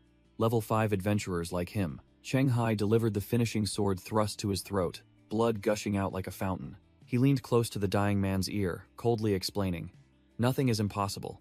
It's just that you've been in your comfort zone for too long, so you'll never see the realm of those who walk with death." The vulture scammer still tried to grasp the sword, unwilling to accept defeat. He still babbled that his path of hunting the weak was the right way to accumulate resources. Cheng Hai delivered a final verdict. "For ordinary people, you might be right, but for me, one who walks with death to the extreme." Thwack! With a decisive slash, the vulture scammer's shadow collapsed. It's not certain that even death cannot be overcome. Cheng Hai stood over his opponent's corpse, exuding an overwhelming aura. Hiding in the corner, the yellow vest muscle guy trembled, unable to believe such a strong individual was defeated so easily. The remaining vulture scammer with the ponytail was also stunned to see his comrade had fallen. Cheng Hai turned, putting a finger to his lips to signal silence. his eyes warning him to stay silent. The scene shifts to Yunxiao Hospital, a facility for adventurers seeking medical attention. Cheng Hai lay on his hospital bed, scrolling on his phone, muttering to himself about his bad luck. The room door swung open, and Shu Mao walked in with a fruit basket, surprising Cheng Hai. Shu Mao teased him about his bad luck. His first dungeon run, he encountered a monster immune to physical damage, and then he was ambushed by the vultures. Cheng Hai chuckled, boasting that thanks to that near-death experience, he had unlocked the title Survived Death. Shu Mao nodded in agreement, acknowledging it was a blessing in disguise, as every legend had been beaten down by overpowered monsters before reaching level 5. The blonde man seriously offered critical advice. Never reveal your main title, as leaked information is even more dangerous than monsters in a dungeon. Cheng Hai laughed heartily, scratching his head as he thanked him for the valuable lesson. Shu Mao narrowed his eyes, revealing that he had investigated and knew the sole survivor, according to reports, wasn't skilled enough to solo 2 vultures. Just as Shu Mao was about to reveal his hand, a system notification popped up, asking Cheng Hai if he wanted to remove the title, and he immediately agreed. Stared at by Shu Mao, Cheng Hai casually asked, "Is there something on my face?" Shu Mao, unable to find any flaws, changed the subject, reporting that Trainer Go would soon return to Dongshan. Before leaving, Shu Mao told Cheng Hai to remember to return to the gym after recovering to begin Phase 2 of his physical training plan. Shu Mao walked away, but his expression remained thoughtful, clearly still harboring doubts. Left alone, Cheng Hai's eyes sharpened. He knew he had just barely passed a close inspection. The young man sat upright on the hospital bed, wary of everything around him. Then, his hospital roommate asked Cheng Hai if he intended to give up raiding. Cheng Hai admitted he didn't have the talent to become a legend, planning only to farm low-level dungeons to make some money and then retire. His roommate, however, believed Cheng Hai had potential. But first, he had to abandon his lone wolf habit. The other man explained, solo farming items in dungeons below level 10 was profitable, but from level 11 onwards, the difficulty skyrocketed. One person, no matter how strong, couldn't handle it alone. His roommate declared sagely, "To become a legend, you must form a team before level 10. Otherwise, if you get stuck at levels 11 to 15, you'll just be tricked and lose all opportunities." Cheng Hai lay on his hospital bed, muttering, pondering the concept of teamwork. The scene shifts to an upscale cafe, where an important meeting was about to take place. An old man in a suit was talking to a mysterious hooded woman. The old man placed 2 blurry photos on the table, declaring, "The vultures who killed my son are dead, and the one who killed them is one of these 2 survivors." Old man Cao Hua Wang, an influential magnate, asked the woman, "Who do you think is the benefactor who avenged my son?" The hooded woman looked up, her eyes gleaming strangely. She remained silent. She pointed directly at Cheng Hai's photo, and stated with certainty, "It's him." Meanwhile, at the morgue of Yunxiao City Hospital, an unusual event was unfolding. Morgue locker number 26 suddenly sparked with eerie electrical currents. A blue spatial gate opened right above the locker door, displaying a countdown message. Time until dungeon inversion: 16 hours, 28 minutes, and 22 seconds. The next day, Cheng Hai was discharged from the hospital, sitting alone on a park bench. A voice rang out, calling his name. Cheng Hai turned around with a questioning look. 2 thuggish-looking men approached, a blonde one and a tattooed one, asking mockingly, "You're Cheng Hai, the guy who cleared the Lake Banshee forest, right?" The younger brother of the Bad Fist brothers grinned widely. "We're interested in the reward you received. Name your price." Cheng Hai crossed his arms, coldly replying with a curt phrase, "Not interested." The blonde older brother sneered at his younger brother. "He says he's not selling, ha ha ha." While the younger brother's face began to darken, Cheng Hai glanced at them with killing intent, thinking to himself, "Do these guys really think I'm negotiating with them?" The younger brother lost patience, slung an arm over Cheng Hai's shoulder, and growled, "In other words, cough up what you earned, right now. Otherwise, don't blame us." Just then, a nurse ran out and shouted loudly, breaking the tense atmosphere. "What are you doing? Get out. Don't bother our hospital's patients." The Bad Fist older brother clicked his tongue and told his younger brother, "Shh. That annoying girl is here. Let's go, bro." The Bad Fist brothers turned and left, leaving Cheng Hai on the bench and the nurse watching them with an annoyed expression. The nurse turned to Cheng Hai, confidently boasting that her brother was a level 10 adventurer, telling him to call her next time, which made Cheng Hai smirk meaningfully. Cheng Hai shook the nurse's hand, saying that he should be the one thanking her, which surprised her. The nurse burst into tears, explaining that her friend had died in the Lake Banshee forest, and she and her late friend's family were incredibly grateful to Cheng Hai for clearing out those wretched creatures. Cheng Hai smiled gently, responding with a sympathetic, "I understand." Suddenly, a blue spatial gate exploded open, and a notification board appeared. Time until dungeon inversion. 0 hours. The entire hospital was engulfed by a massive surge of dungeon energy, with blue lightning crackling violently. The nurse began to disintegrate in the blue light, only managing to utter a sound before vanishing. Cheng Hai watched the scene before him in horror, sweat pouring down as he realized this was a dungeon riot phenomenon. The hospital floor transformed into a swirling vortex of blue energy, pulling everyone into it. Cheng Hai's body also began to decompose into data blocks, his face showing extreme bewilderment. Whoosh! He was sucked into a blue light stream and vanished from the bench. Another beam of light shot down from the sky, carrying data blocks. Cheng Hai was thrown straight to the ground like a sack, the impact creating a swirl of dust. He scrambled to his feet, clutching his neck and wincing from the heavy impact. Cheng Hai's eyes widened, reflecting a completely unfamiliar scene. He looked up. Before him was a gloomy graveyard, filled with other people who had also been dragged in, all holding weapons. The system panel appeared. Graveyard Dungeon, Level 5. Mission: clear 100 skeletons and survive for 1 hour. The nurse, despite also being pulled in, tried to calm everyone and instructed them to check their missions, while another man whispered, "Impossible," in despair. A blue-haired adventurer named Zhou Day grumbled irritably, wondering why he was dragged into a dungeon just for a dental checkup. Cheng Hai kept a cool head, silently calling up his status panel to analyze the situation. The mission panel clearly showed: Graveyard Dungeon, Level 5, 20 participants. Escape mission: eliminate 100 skeletons. Clear mission: survive for 1 hour. Cheng Hai broke out in a cold sweat, realizing this was a Level 5 survival dungeon, a truly deadly trap where many would surely perish. At the same time, at the Adventurers Association's Yunxiao branch, news of a beginner-level dungeon suddenly inverting at the hospital shook the entire building. Manager Shang Li answered the phone, his face paling as he heard that 20 people were missing, including his brother-in-law, Zhou Day. Outside the hospital, a curious crowd had gathered behind the police warning tape. A luxurious car entered the cordoned-off area, and association staff quickly approached. Shang Li stepped out of the car, his face grim as he asked his subordinate, "What's the situation?" A staff member reported, "The list of 20 missing people is confirmed. 17 civilians, 3 adventurers. We've located the dungeon, but..." Shang Li lost his patience, growling, "But what?" Back in the dungeon, 2 adventurers were comparing their missions. Both had to eliminate 10 skeletons and survive for 1 hour. It seemed the missions for the small fry were identical. The Bad-Fist younger brother whispered to his older brother that their missions were different, and more importantly, Cheng Hai was also here. The older brother smirked, a deadly glint in his eyes as he thought of Cheng Hai. Cheng Hai decided he couldn't let the crowd descend into chaos, so he spoke up, calling for everyone to focus. He stood on a rock, shouting for everyone to pick up weapons and form groups of 3 to 5 to complete the mission and get out of there as quickly as possible. But he was immediately contradicted by a muscular man.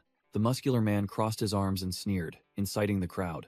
What if he just wants to herd us away so he can hog all the dungeon treasures for himself? Cheng Hai was furious, silently cursing the ignorant fools who didn't know their place, still suspicious of each other, even with death looming. Suddenly, the nurse bravely stepped forward, pointing at Cheng Hai and loudly defending him. This man is a very strong adventurer. Just a few days ago, he solo cleared a difficult level dungeon. The nurse continued to persuade the crowd, recalling the abandoned building incident from the news and asserting that everyone should trust Cheng Hai's judgment. Cheng Hai thought to himself, even if he was misunderstood, at least the crowd was aware of the danger of this dungeon. Zhou Day, the blue-haired adventurer, questioned, "If it's that dangerous, how are civilians like us supposed to complete the escape mission?" Zhou Day slyly continued, claiming that Cheng Hai's plan would abandon the old and the weak, trying to appear reasonable. The crowd of civilians began to murmur, agreeing with the blue-haired man's opinion that going in a group was the safest. Zhou Day smirked, recalling his brother-in-law's teaching. Just incite the foolish crowd, and you'll gain the right to speak, forcing those adventurers to be their babysitters. He thought smugly, what if Cheng Hai could clear the novice dungeon? Once he cared about these civilians, his fate was sealed to be their babysitter. Cheng Hai sighed heavily, clearly disgusted with the shrimp-brained idiots in front of him. He turned to the frightened nurse and little boy, asking directly, "Do you trust me?" The nurse clutched the little boy tightly, nodding decisively without a moment's hesitation. Cheng Hai declared, "Follow me. I will lead you all to complete the mission," then turned and walked away, with the nurse and the little boy immediately following. Zhou Day saw his prey about to escape and shouted, "Who told you you could leave?" Cheng Hai stopped short, the atmosphere suddenly becoming as tense as a drawn bowstring. The blue-haired man started playing the moral card. As the only experienced adventurer, shouldn't you stay and protect us? The agitated crowd also shouted in agreement, claiming that the stronger must protect the weaker. Cheng Hai merely smirked slightly. First, he coldly declared, I am not an official adventurer. I have no obligation to protect you. Zhou De froze. His brain hadn't processed what was happening. Cheng Hai's eyes flashed with a deadly red glint, and he growled. Don't try to use morality to kidnap me, or I won't hesitate to break your legs before I leave. Overwhelmed by the killing intent, Zhou De was so scared he collapsed to the ground, his face drained of all color. The remaining civilians began to grumble behind Cheng Hai's back, criticizing his morality just because he wouldn't stay to be their free babysitter. The skeptical muscle guy who was so loud earlier now stood isolated, staring blankly at other capable individuals who were also following suit and leaving. He frantically shouted in vain, Hey, where are you all going? The bad-fist younger brother explained to his older brother. He's right. The mission is to survive for 1 hour, and the later it gets, the harder it becomes. Better to leave early. He smirked disdainfully at the civilians. Besides, stay here to be morally kidnapped by them? We're not stupid. Meanwhile, at the Adventurers Association, the dungeon gate suddenly crackled with unstable dark blue energy streams. Shang Li, the association manager, sensed the abnormality and started sweating coldly. A female staff member nervously asked, Manager, is there something wrong with this dungeon? Shang Li gritted his teeth, his face tense as a drawn bowstring. The problem isn't whether there is one or not, but how many of those 20 individuals can survive and walk out in this 1 hour? Back in the dungeon, a skeleton emerged and the quest panel appeared. Kill 100 to open the escape route. Cheng Hai said nothing, swinging his sword in a clean arc, sending the skeleton monster's skull flying. He tossed a sword to the nurse and ordered, Just imitate me. Aim for its neck as it emerges. The nurse tremblingly took the weapon, stammering, What about you? Cheng Hai stood still, even as a series of other skeletons clumsily crawled out of the surrounding graves. He coldly opened his system panel. As for me, a gigantic battle axe appeared in his hand, and Cheng Hai smirked. I'll use them to practice a bit. In another corner, the bad-fist older brother was smashing a skeleton soldier to pieces with his bare fists. His younger brother, standing behind him, let out a long yawn, looking bored because these small fry monsters were too weak. The tattooed younger brother yawned, telling his blonde older brother, Bro, once we're done with these, let's switch shifts. Cheng Hai swung the gigantic battle axe, neatly cleaving a skeleton in half. The entire graveyard was now just piles of shattered bones beneath Cheng Hai's feet, the title Immortal Slayer appearing with immense power. Cheng Hai wiped his sweat, realizing the skeletons didn't revive infinitely. The difficulty of this dungeon was certainly not ordinary. After clearing the battlefield, Cheng Hai ordered the nurse and the little boy to follow him to another area. Meanwhile, the remaining people were screaming, struggling to fight each weak skeleton monster. Zhou De strained his neck and shouted, commanding the small fry to split into pairs, trying to hold on for another 40 minutes to clear the stage. 10 minutes passed, and the empty ground was left with only piles of shattered bones. 2 amateur adventurers began to feel complacent, thinking this was too easy, and scoffing at some expert who had been overly cautious. Hearing the foolish conversation, Zhou De could only grit his teeth and curse silently. Idiots. He knew very well that the weaker the opening monsters, the more terrifying the final boss. This dungeon's difficulty had been pushed to a super standard level. Zhou De bitterly looked at the quest board. Even though he had herded half the people away, he had only killed 4 skeletons, not enough to escape. He started to panic, biting his nails and calculating. Damn it, if there are no more skeletons in the last 10 minutes, I'll have to deal with 6 more myself. The survival quest's countdown timer was still running. Time waited for no one. A crunch echoed as the skull of the last skeleton was crushed. Cheng Hai shouldered his axe, turned back to ask his 2 companions, Is the escape quest complete? The little boy cheerfully raised his sword and reported loudly, Yes. The nurse anxiously asked Cheng Hai, What about you? How many more do you have? The nurse awkwardly pushed up her glasses and weakly confessed, 8 more. Cheng Hai looked at the little boy, who had completed the quest, and secretly thought that the nurse had given all her chances to the kid. Cheng Hai shouldered his axe, told the little boy to escape first, and said they would all meet outside after farming the rest of the skeletons. Outside the dungeon, an association staff member was panicking. No one has cleared it in 10 years? Manager Shang Li's face was taut like a bowstring, and he growled. Not only that, all the survivors are rookies. While this dungeon is strong enough to wipe out even professionals. The ponytail staff member wondered, why is this dungeon so strange? Shouldn't stronger adventurers have a higher survival rate? Why is it the opposite? Shangli sweated profusely, explaining the dungeon's deadly mechanism. Because it has the expert's graveyard setting, the escape quest for rookies is 10 times easier. A dark knight in blue armor appeared as Shangli revealed, and when a rookie completes the quest, a boss far exceeding the power limit will be released to hunt down all remaining individuals. Shangli stared intently at the dungeon gate, screaming in his mind, "Jode, realize it quickly. The essence of this dungeon is a race to see who escapes first to survive." Inside the dungeon, the little boy without hesitation pressed the yes button on the exit request notification. The little boy waved goodbye. Kind adventurer, nurse, goodbye. Chenghai and the nurse smiled and waved back at the kid's farewell. The little boy dissolved into particles of light, officially leaving the bone-filled battlefield. Chenghai turned to the nurse, acting like a senior. "Later, if we encounter more skeletons, I'll let you have them to complete your quest." Boom. The dungeon gate outside suddenly swirled violently, and blue energy erupted fiercely. A figure stepped out from the center of the swirl, and the crowd outside shouted. Someone completed the escape quest and came out. The little boy stepped out of the gate, still a bit bewildered by the sudden change. All the association staff, led by Shang Li, gaped. Why is it a child? A system notification echoed everywhere. Adventurer 020 has left the dungeon. Graveyard has entered Phase 2. Inside, the remaining adventurers received the notification, some openly envious, others confused, asking, "What the hell is Phase 2? Jode's expression darkened, realizing this damned dungeon was actually a speed race. He spun around, calling the names of his two trusted disciples, Lu Ming, Wang Zhiyong. Jode gave a brief order to the two who had just been called. "You two, follow me." In another corner of the graveyard, the Bad Fist younger brother asked his older brother, "Brother, someone completed the quest. Could it be that Shanghai guy?" The Bad Fist older brother scoffed, dismissing it. "No way. He still has to drag 2 dead weights and find 100 skeletons. It's not that easy." The Bad Fist younger brother wondered who that person was, while the Bad Fist older brother scratched his head, trying to figure out who had outsmarted him. Suddenly, both of them felt a terrifying pressure emanating from the distant mountaintop. A pitch-black silhouette appeared on the mountaintop. The system panel displayed, Death Knight Claude, Challenger rank. The final boss has appeared. Meanwhile, Jode's group of 3 was striding through a graveyard filled with tombstones. Wang Zhiyong began to grumble. "It's fine to tell us to follow, but at least explain why. We haven't encountered any skeletons yet." Lu Ming snapped. "Shut up. He must have a reason for doing this. Didn't you notice he only called us after the quest bar changed?" Lu Ming continued to speculate, believing that Jode knew more about this dungeon than they thought.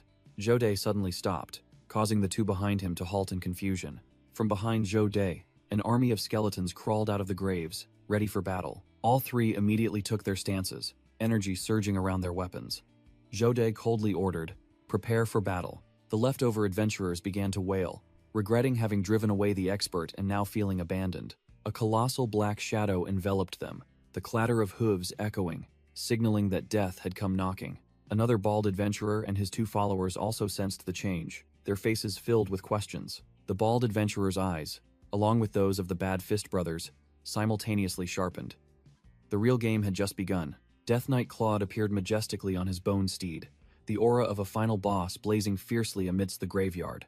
At the same time, the skeptical muscle guy furiously yelled Jode's name for being left behind, while Jode's team was locked in a fierce battle with a swarm of skeleton soldiers. Jode dodged an attack and grumbled to Lu Ming, "How many more are left?" Lu Ming glanced at the quest screen and urgently reported, 3 more. Jode ordered the team to hurry, to just hunt down the remaining small groups of skeletons, but then he froze as he saw the number of survivors plummeting. 12, 11, 9. Realizing something was wrong, Jode and Lu Ming both spun around to look towards the campsite.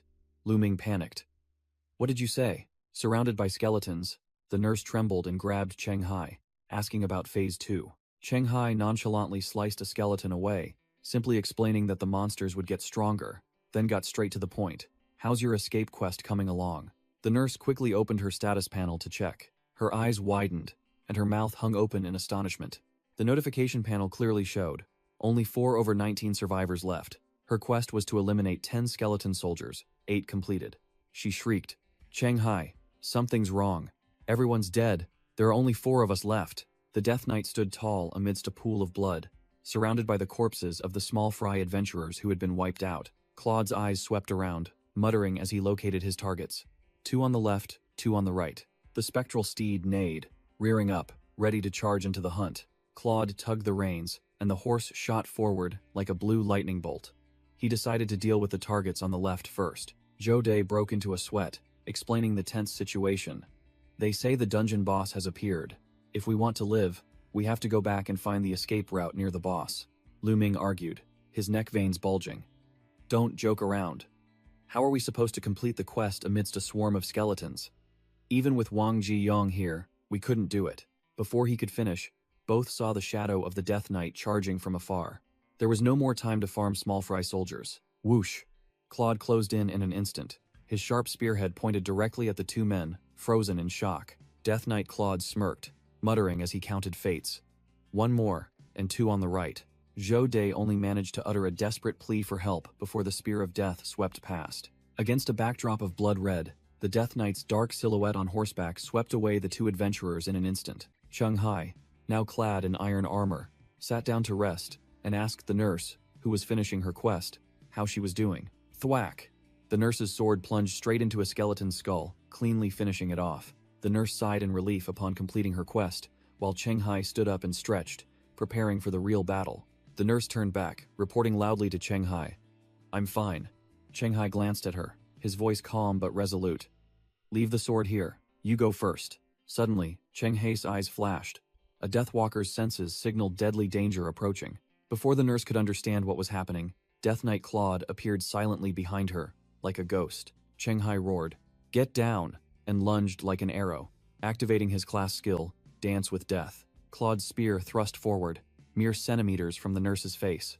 She froze completely in terror. Clang! Cheng Hai appeared in the nick of time, raising his poisoned dagger to block the Death Knight's spear. The Death Knight paused slightly, seemingly surprised that a mere shrimp could block his attack. Cheng Hai gritted his teeth and strained, the dagger in his hand beginning to show cracks under the immense pressure. Crack! The dagger shattered, the impact force sending both Cheng Hai and the nurse flying backward. Claude's warhorse reared up, ready to deliver a finishing stomp, as Cheng Hai struggled to land. Cheng Hai panted, gritting his teeth as he admitted a harsh truth. Too strong. Immediately, a blazing red warning panel appeared before him. Warning: Adventurer has encountered a boss-level monster. The system spammed notifications, confirming Cheng Hai was facing a boss and activating a series of impressive titles, directly buffing strength, agility, and perception by 4 points. The final notification displayed a simple but gunpowder-scented message. Good luck, adventurer. Cheng Hai spun around, growling at the petrified nurse. Understand? He yelled directly at her.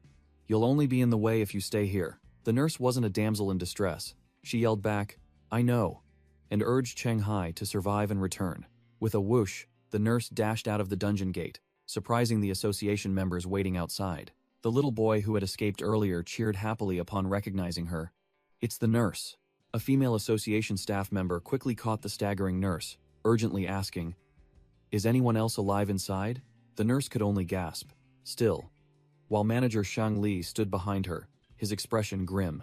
Back on the battlefield, Cheng Hai was getting utterly thrashed by the cyan-haired boss, their two swords clashing with sparks. Cheng Hai gritted his teeth, parrying a heaven-shattering slash. The boss's immense strength forced him to retreat. He admitted this fight was too unbalanced in both speed and strength. Even if he could sense the next attack, one mistake would mean instant death. Cheng Hai swung his sword, deflecting a treacherous thrust, a look of doubt flashing in his eyes. The boss gave him no time to breathe, charging with terrifying speed, making Cheng Hai curse under his breath. Unable to dodge, too late to block, Cheng Hai decided to twist his body, taking the full thrust to his hip to protect his heart. Thud! The sword pierced through his armor, the immense force sending Cheng Hai flying like a broken kite, tearing up the ground. The cyan-haired boss sneered, showing contempt for its weak prey. It began to lecture, admitting that despite the vast power difference, Cheng Hai's endurance until now was a miracle. Severely wounded, Cheng Hai still struggled to his feet, leaning on his sword and panting, prompting the boss to utter one word, impressive. With a mouthful of blood, Cheng Hai mumbled, wondering if the boss was trying to communicate, but he quickly dismissed it. Now was not the time for such nonsense. He gritted his teeth, blood oozing, forcing his brain to work at full capacity to find a way to survive. Standing amidst the graveyard, facing the tyrannical cyan-haired boss, Cheng Hai desperately sought a way to survive. Outside, at the association headquarters, Shang Li watched the stopwatch tick past 5 minutes and 03 seconds. The manager coldly declared, "Time's up." Shangli ordered his staff to compile the situation report. 17 civilians caught inside. 2 survivors. 3 low-level adventurers participated. None made it out alive. The nurse, who had just escaped, protested in a panic. "What are you saying? It's only been 5 minutes." The little boy with her also cried out in agreement, still trusting the person who had saved him. Shangli bluntly crushed their hopes, telling them not to harbor any more illusions. He explained the power disparity, stating that even an adventurer of his caliber, level 9, wouldn't dare solo this boss for more than 15 minutes. His words were illustrated by a scene of Cheng-Hai being impaled through and through. He asserted that a level 5 rookie lasting 5 minutes was already the limit, and now, he was surely dead. Hearing the shocking news, the nurse and the little boy were stunned, unable to believe the cruel truth. The nurse broke down, sobbing and blaming herself, saying that because they were a burden, Cheng-Hai couldn't escape. Standing before the dungeon gate, Shang-Li coldly confirmed, "Yes, it's all your fault." He declared that the person most likely to survive and clear this dungeon was Jode. Shang-Li scoffed disdainfully, completely dismissing Cheng-Hai from his calculations. He handed over the registration of the 2 survivors to his subordinate, then said he was going for a smoke. The ponytail staff member anxiously asked about handling the wide-open dungeon gate. Shang-Li lit his cigarette and explained the procedure. For this type of uncontrolled dungeon, just register the survivors and abandon it. Once everyone inside dies, it will close on its own. Shang-Li gave the staff member a chilling remark, telling her to stay and guard it to the end if she was worried, then turned and walked away without looking back. Inside the dungeon, Cheng-Hai was impaled through and through by the cyan-haired boss, bleeding profusely, left dangling on the spear tip. The boss coldly withdrew its weapon, declaring curtly, "You're done." Cheng-Hai could only endure the pain in silence, blood continuously gushing from his mouth and wounds. The boss swung its weapon, blasting Cheng-Hai far away with a powerful attack. The boss looked down at its prey, sneering that it eagerly awaited Cheng-Hai's performance after being resurrected as an undead.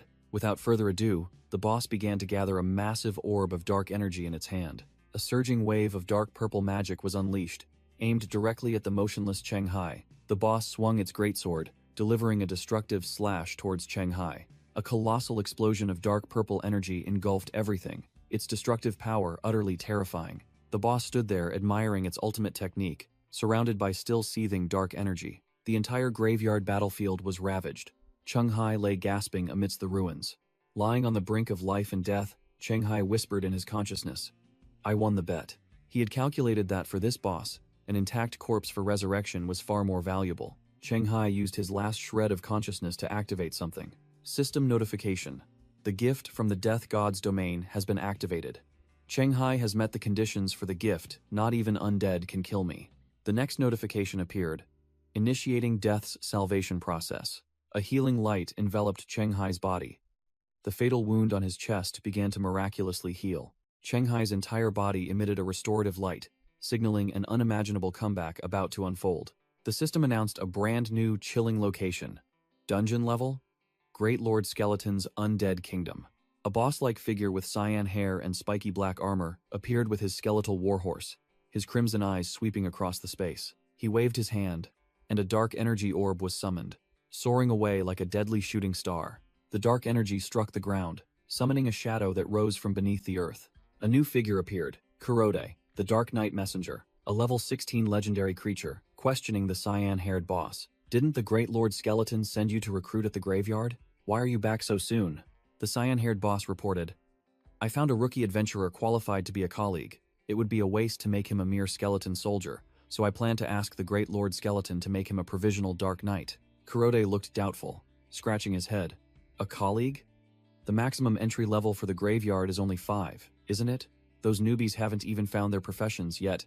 How could they become powerhouses?" The cyan-haired boss merely remained silent, his sharp gaze conveying all his confidence. Meanwhile, Cheng-Hai had fully revived, sitting amidst a bone field, sweating profusely as he recalled the life and death battle. That was too dangerous.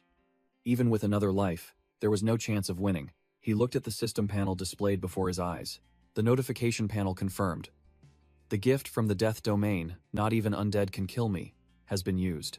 Cheng-Hai frowned, realizing something illogical.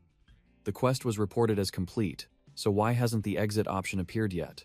Cold sweat began to trickle down his back, a premonition of ill omen. "Do I have to fulfill some special condition to escape?" His sword began to gather energy, ready for any contingency. Shanghai stood up, taking a stance, deciding to act quickly. I need to escape before that night monster realizes I'm not dead yet. Half an hour later, outside, the dungeon gate remained wide open, and the nurse and the little boy cheered excitedly. The gate isn't closed yet. Shanghai is still alive and fighting. The association's ponytail staff member, seeing the unusual situation, panicked and ran off. "I'll go find Manager Shang." Manager Shang Li sat alone on the stairs, taking a somber drag from his cigarette. Zhou Dai died in the dungeon. His older sister and the other survivors all know, and if we don't handle this carefully, we're screwed. The ponytail staff member rushed over, calling out loudly, "Manager Shang." Shang Li looked up with an annoyed expression, stubbing out his cigarette. "What's got you so flustered?" The ponytail staff member reported in a panic. The dungeon gate is still open even though it's past closing time. Meanwhile, Shanghai stood amidst the bone field, a system notification appearing from his chest. The notification panel appeared, hint, a combined settlement holds higher value than an individual settlement. Shanghai didn't hesitate, muttering, "Combined settlement." The system began the reward summation process. The results panel appeared with a dazzling S rank. Survived against a legendary grade undead. Received tons of new titles, the hidden skill Feigned Death, and a pile of excellent items, including an invitation ticket to a special dungeon. Shanghai pondered, realizing the undead knight was named Kurode and was legendary grade, wondering why a level 5 dungeon would have such an overpowered boss. He brushed aside his doubts, decisively pressing the yes button to exit this freak dungeon. Outside, Shang Li froze, sweating profusely as he realized something. The staff member pointed towards the still active dungeon gate, shouting, "Manager Shang, look." She turned to ask Shang Li with a worried expression what it meant for a low-level dungeon not to close. Shang Li's face was tense as he analyzed. There are two possibilities. Either the adventurers cleared the quest but failed to escape, or the dungeon has evolved. The nurse and the little boy standing nearby quickly objected, insisting it must be the first case. Another staff member dismissed it, arguing that this graveyard dungeon was impossible, so it was highly likely it had mutated.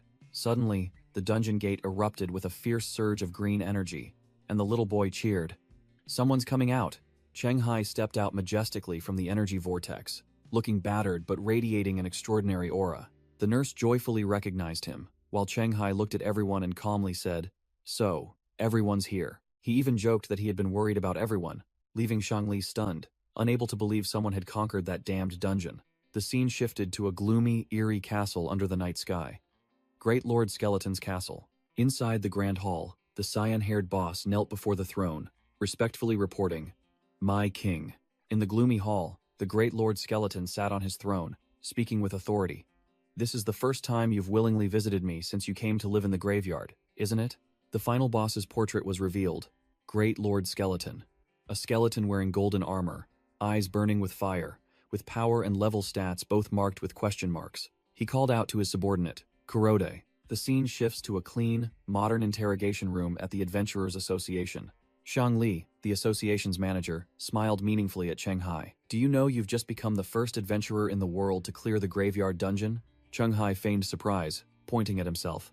"The first? Me?" Shang Li confirmed, explaining that although the graveyard is only a low-level dungeon, it's extremely famous, and this achievement will attract the attention of major guilds from the capital. The manager smirked, emphasizing that, among them, of course, were the official state-affiliated guilds. Shanghai adjusted his glasses, immediately understanding the situation.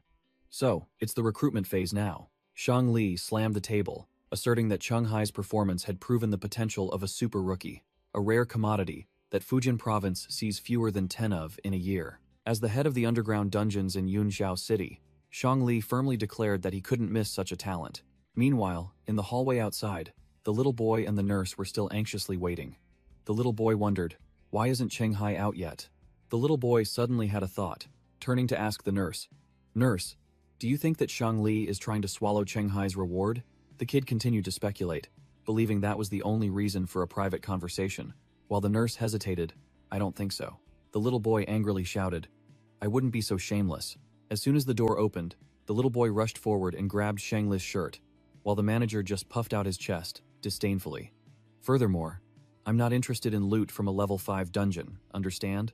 Shang Li growled, veins bulging on his face. "It's hard to say. Just because you don't need it doesn't mean your family doesn't want it." Shanghai stepped out, gently patting the little boy's head to stop the argument. Don't talk nonsense. We talked for a long time because we were discussing the details of joining the Adventurers Association. The little boy was utterly shocked, clutching his head and wailing. Really? Cheng Hai, you want to be a civil servant? Cheng Hai broke into a sweat, realizing the kid's attitude. It seems you have a bit of a prejudice against the Adventurers Association. The little boy explained that someone as strong as Cheng Hai should establish his own guild instead of being tied down, then mentioned the protagonist in the book Immortal Adventurer, making Cheng Hai secretly think, should I tell them I'm actually the author of that book? Cheng Hai casually dropped a bombshell. I am the author of Immortal Adventurer, leaving the kid and the nurse frozen in place. The protagonist merely adjusted his glasses, maintaining his cool and inscrutable expression. The nurse suddenly looked worried, asking why Cheng Hai hadn't eaten anything. After a moment of hesitation, the nurse unexpectedly pleaded, Cheng Hai, please don't join the Adventurers Association. Cheng Hai turned, his sharp gaze asking a single question. Why? The nurse recounted, her voice trembling, that her brother and his friends used to say most freelancers regretted joining the association. Cheng Hai continued to press, wanting to know the specific reason behind that rumor. The nurse recalled the horrified expressions of her brother's friends, asserting that for them, joining the association was something utterly terrifying. All three fell silent, the atmosphere in the cafe suddenly becoming heavy. Cheng Hai smiled reassuringly, promising to think carefully, which made the nurse sigh in relief. The scene shifts. A red-haired woman slammed the table, pointing directly at Shang Li and shouting, Murderer! You let that guy in, and my brother died. It turned out this was Zhou Chang, the granddaughter of the late legendary adventurer Zhou Jianming, who had come to the association office to cause a scene. Shang Li puffed out smoke, explaining that inviting Cheng Hai was to protect him, because the dungeon he had just cleared was too special, and would soon attract the attention of the adventurer community nationwide. Zhou Chang snapped, refusing to accept the reason, arguing that waiting for Cheng Hai to reach level 15 was too long, and demanding he be eliminated by next week. Shang Li looked tired, replying dismissively, All right, I understand. The manager extinguished his cigarette, a sinister glint in his eyes. In that case, we'll have to resort to indirect measures. Night fell over an old apartment complex, signaling a conspiracy about to begin. In a dark room, a man sat before a professional computer setup, looking like a true hacker. This man was Old Huang, a dungeon information broker, who received a message from someone with the nickname No Etiquette about valuable information related to the graveyard dungeon. No. Etiquette dropped a shocking message. A few hours ago, someone cleared the graveyard, leaving Old Huang utterly shocked. Zhou Chang glared angrily at Shang Li. Is that all? Are you sure? Shang Li sneered, explaining that while the rewards from a level 5 dungeon weren't worth a professional's time, they were a juicy bait for resource-starved wanted criminals. On the laptop screen, the manager sent the personal information of the dungeon clearer to the information broker Old Huang, confirming that the vultures in Fujian and Guangdong would soon come sniffing for fame. In a dark cinema, Gao Chengyang, a level 7 Class A wanted criminal, received a message about new prey and smirked like a hunting beast. Meanwhile, Cheng Hai drank water while calling to confirm. My personal information will be entered into the official system in 3 days, right? On the other end, Shang Li stood on the balcony smoking, casually suggesting, I remember you, Cheng, from Dongshan. How about I arrange temporary accommodation for you for a few days? Cheng Hai flatly refused, his eyes glancing at the nurse and the little boy at the counter. No need. I have business in Dongshan. I'll be back in 3 days. Shang Li smiled smoothly in agreement. All right, we'll talk again in 3 days. The manager hung up, his phone screen still displaying Cheng Hai's name. Shang Li took a long drag from his cigarette, his icy gaze fixed on the night, muttering to himself. That is, if you're still alive in 3 days. The next day, in Dongshan City, Cheng Hai had returned to his apartment. As he stepped inside, he froze, seeing a swirling purple dungeon gate in the middle of his living room. Cheng Hai wondered blankly. I've only been gone a few days, but why does the dungeon gate feel bigger? He cautiously approached, reaching his hand towards the chaotic energy gate. His hand touched the energy barrier, and a blinding white light erupted. A blazing red system notification appeared, blocking his way. You cannot enter the dungeon until you reach level 6. Cheng Hai immediately analyzed, purple energy emanating from his fingertips. Level 6 requirement, meaning this dungeon is now somewhere between level 6 and 10. He calculated, his eyes sharp. I'm level 5. I just need to clear 1 or 2 more level 5 dungeons to level up. Without wasting a second, Cheng Hai plopped onto the sofa, pulling out his phone to browse the forum. Let's see if there were any recruitment posts for level 5 dungeons in the Dongshan area last time. He scrolled through a series of posts and cheered when he found what he needed. Perfect. It's still here. Without hesitation, Shanghai messaged the recruiter directly. May I ask what the recruitment criteria are? The recruiter replied immediately. Requirements are having cleared a level 5 dungeon, possessing a combat title, signing a temporary contract, and paying an entrance fee of 1 to 3 black market coins after completion. Sweating profusely from lifting weights, Shu Mao answered the phone with a puzzled expression. Black market coins? Why are you asking about that? Shanghai casually fabricated a story. I was browsing the forum and saw adventurers all using black market coins instead of cash, so I got curious. Shu Mao explained during his break that apart from low-level dungeon entry fees and junk sold by newbies, professionals exclusively traded with black market coins. Shanghai still wondered, what's so special about them? Why not just use cash for speed? Shu Mao explained in detail. Black market coins mainly drop from level 10 dungeons and above. They're rare and very valuable, but their specific uses aren't clear to me either. Shanghai smirked, revealing his true intentions.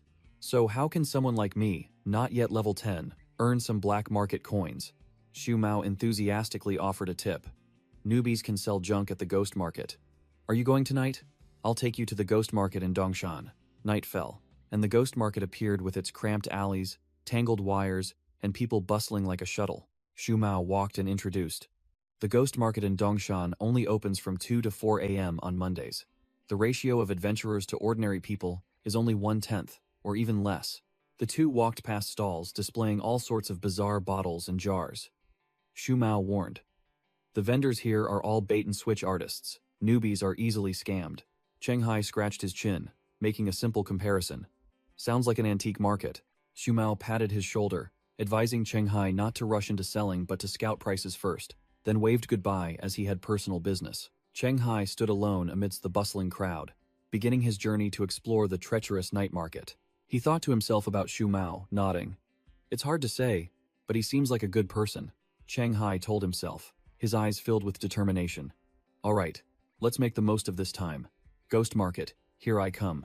He passed a stall displaying spoils from a kobold dungeon, including a few bones and 2 skulls, priced from 1 to 5 yuan. A middle-aged vendor was loudly advertising his weapon stall to an adventurer with a backpack. Shanghai continued strolling, passing another stall displaying blue elemental stones. Amidst the chaotic ghost market, Shanghai noticed a man sitting on the ground hawking his wares, exuding a distinct aura.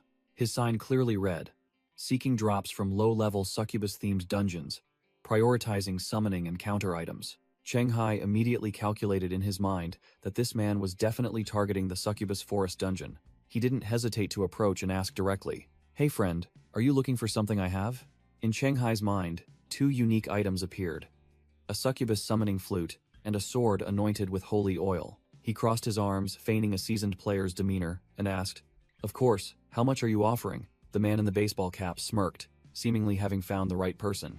The customer, acting knowledgeable, said, I need to see the goods first. If they're good, the price isn't an issue. Shanghai played a psychological trick, asking the man to wait half an hour for him to retrieve the items, and warned, Hurry up.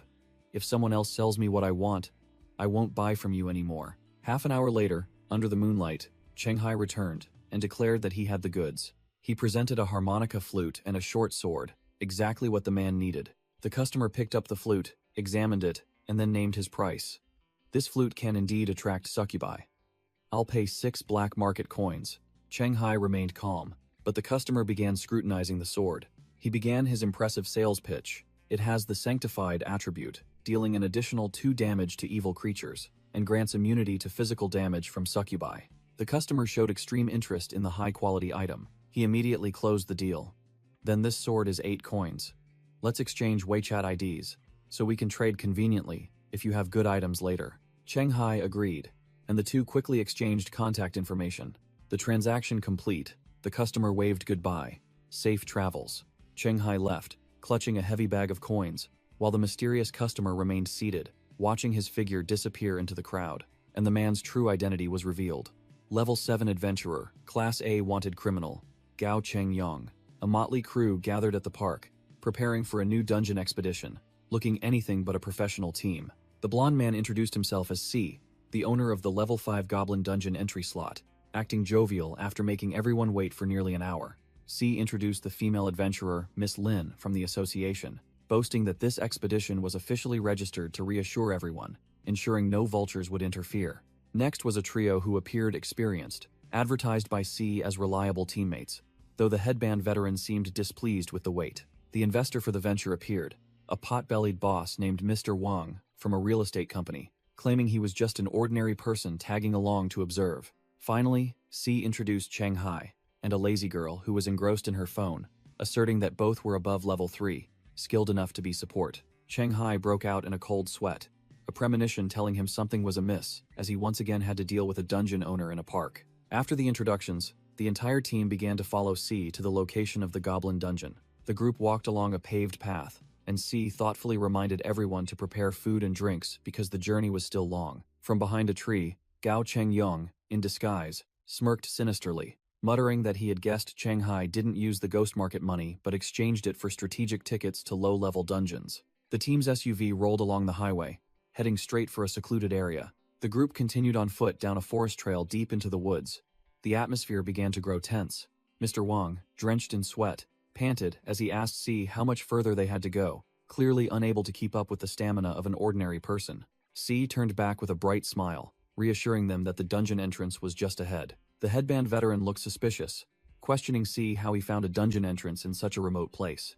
C nonchalantly replied that he didn't find it himself, but bought the information from a local hiker. Miss Lin, the female adventurer, interjected disdainfully, scoffing that in this day and age, there were still fools who sold dungeon entrances instead of exploring them themselves. Cheng Hai spoke up to explain, suggesting that the Goblin Cave was too difficult for newcomers.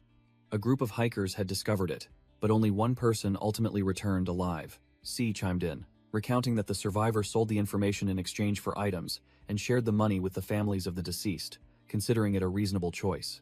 The headband veteran was not easily fooled. He stated thoughtfully, "I don't think things are as simple as you or the informant claim." Suspected by the headband veteran, C snapped at Miss Lin. "We've done business together multiple times and you're still so suspicious?" The group finally trudged to the dungeon entrance, a bizarre green spatial vortex appearing in the middle of the forest. Miss Lin pulled out a book to cross-reference, confirming this gate was identical to the entrance of a level 5 forest terrain dungeon. After Lin completed the risk assessment, C turned to the headband veteran with a smug look. "All right, are you reassured now?" The 8-person team stood before the dungeon entrance, ready to begin the game. Suddenly, C raised a hand to stop Cheng Hai, surprising both the protagonist and the lazy girl. C reconfirmed the mission. "We'll handle clearing out the goblins, and your job is to protect Mr. Wang. No objections?" Mr. Wang puffed out his beer belly, smugly boasting that thanks to his sponsorship, the tickets for the small fry were so cheap, then entrusted his 200 caddies of flesh to Cheng Hai. The lazy girl spoke up, wondering why her starting mission was to hunt goblins, different from the team's overall mission. C smirked, replying nonchalantly, "Then we'll prioritize your mission first, and complete the dungeon afterward." The lazy girl seemed satisfied, as she could easily claim her reward, and Cheng Hai also nodded in agreement. The group began opening their personal status screens, preparing to confirm their missions before entering the gate. The headband veteran asked his 2 subordinates about their missions, and both reported, "Kill 2 goblins." C explained that the starting missions in this dungeon were distributed based on the adventurer's levels. Mr. Wang nodded, seemingly understanding, and muttered, "No wonder my mission is different from hers." C cleared his throat, drawing everyone's attention to begin the final assignments. C announced that the mission for Dongshan citizen that likes to write and today is also very lazy was to ensure Mr. Wang's safety, so they would prioritize completing their goblin hunting mission first. The entire team unanimously agreed, and Cheng Hai also nodded while still reviewing his mission panel. Cheng Hai rechecked his mission and paused. His mission wasn't to kill regular goblins, but to engage with the warrior goblin and participate in slaying the warrior goblin. 2 hours passed in the dense forest. Crash! A goblin was stomped flat, purple blood spurting out like ketchup. Cheng Hai calmly watched the adventurers clear out the small goblins, then offered one to the headband veteran. "Don't want this one? Just kill it."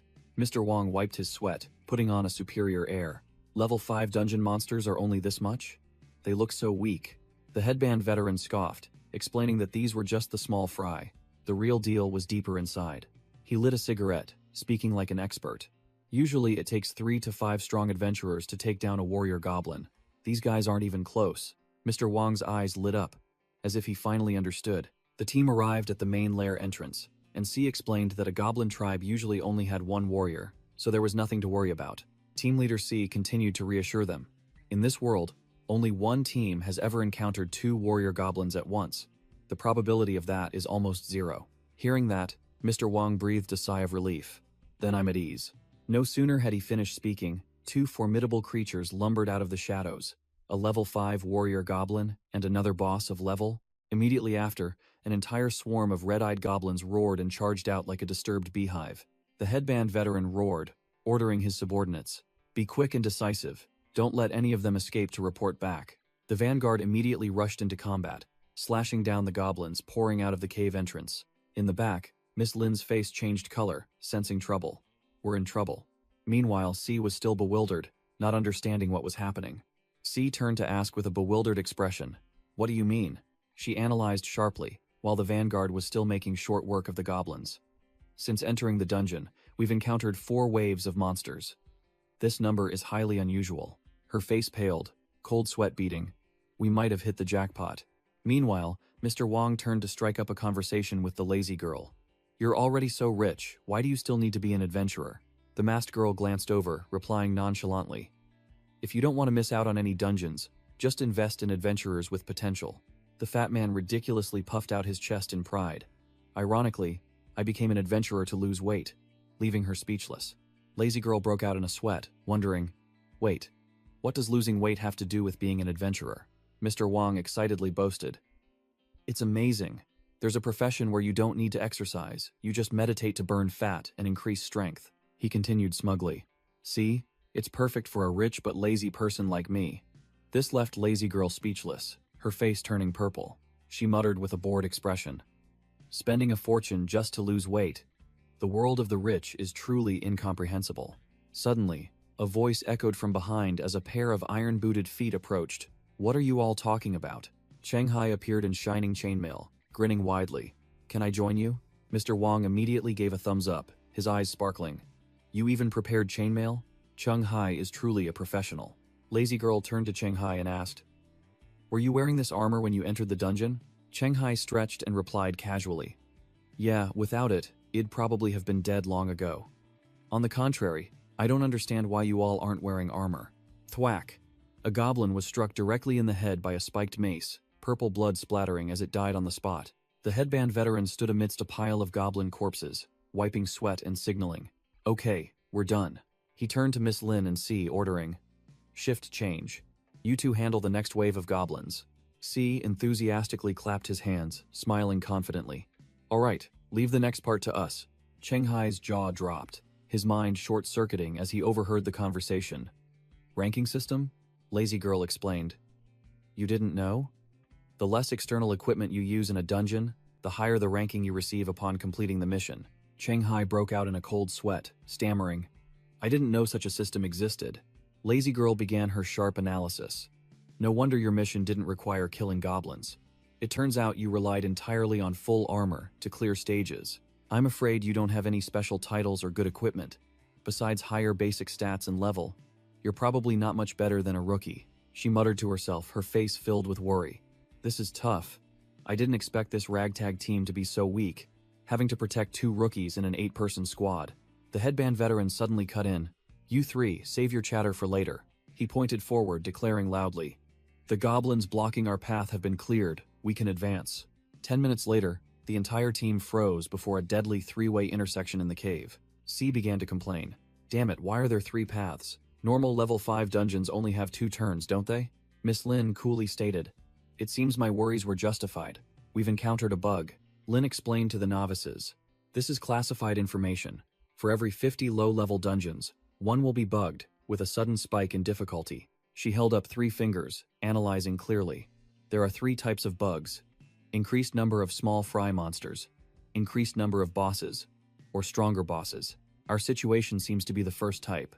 Cheng Hai broke out in a cold sweat, muttering as he realized the harsh truth. After hearing that explanation, it seems all the dungeons I've cleared so far were bugged.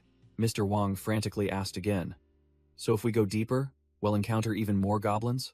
Lin simply replied coldly, "That's right." Mr. Wong waved his hand, chuckling as if he were experienced. "Sounds dangerous, doesn't it? How about we retreat this time? I'm an adventurer now after all.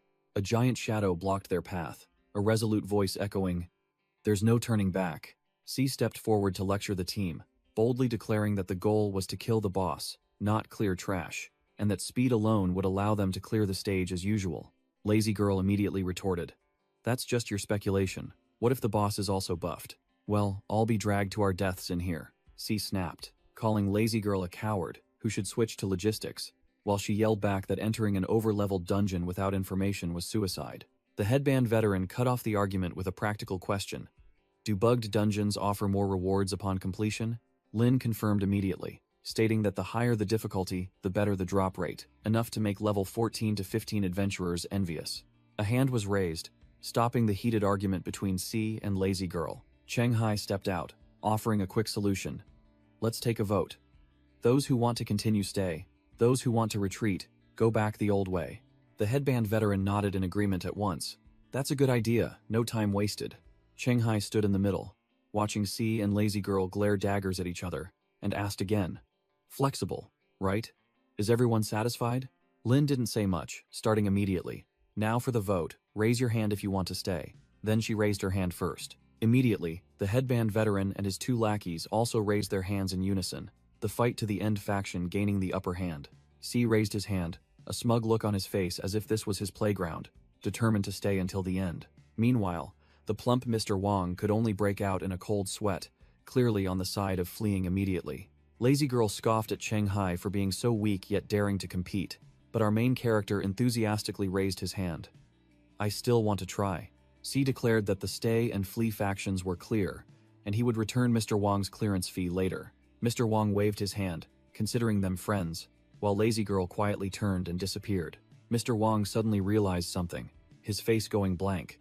The plump man frantically ran after Cheng Hai's group, shouting, "Hey, wait for me." At a fork in the cave, C suggested the right path looked more promising. To settle the disagreement, C proposed playing rock, paper, scissors. The winner would choose the path. The headband veteran agreed, but asked, "What if it was a draw?" C replied simply, "If it's a draw, we go straight." The two big guys on the team growled, preparing for the fateful game of rock, paper, scissors. Boom! C threw paper, while the headband veteran only managed to throw rock. Yes! C celebrated his victory, while the headband veteran was annoyed, thinking he should have thrown scissors. Miss Lin turned to instruct Cheng Hai, asking him to just clear out the minions, and not let them interrupt her incantation when the boss appeared. Cheng Hai smirked confidently, nodding sharply. All right.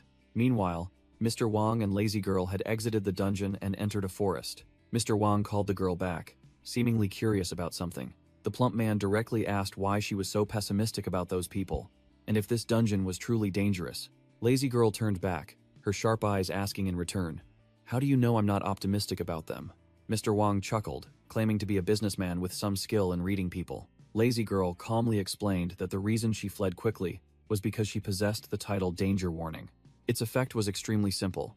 It warned of deadly danger ahead. She revealed that she had used it in the dungeon and detected 2 fatal threats, concluding that this was an extremely rare double-boss dungeon.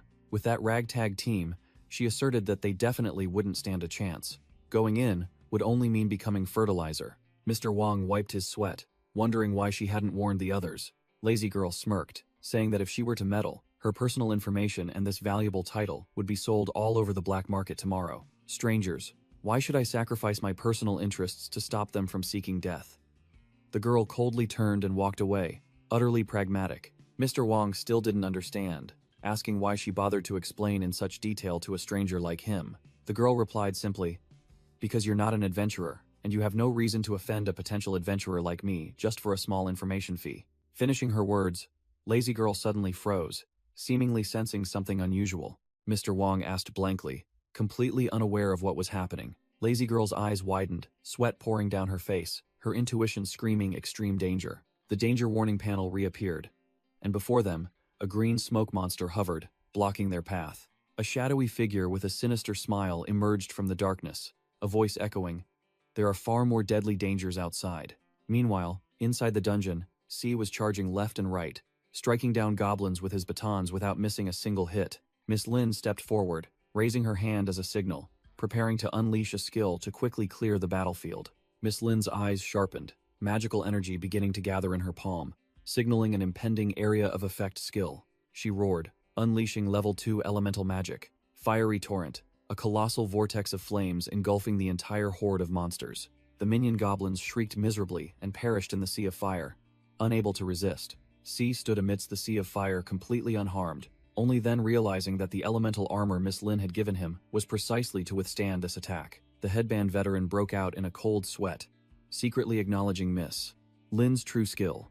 Her level, profession, skills, and equipment were all level 5, truly the standard of a professional adventurer. A goblin shrieked miserably in the sea of flames before completely evaporating. C stood amidst the charred goblin corpses, his pair of batons still smoking. C gave a thumbs up in approval. Excellent.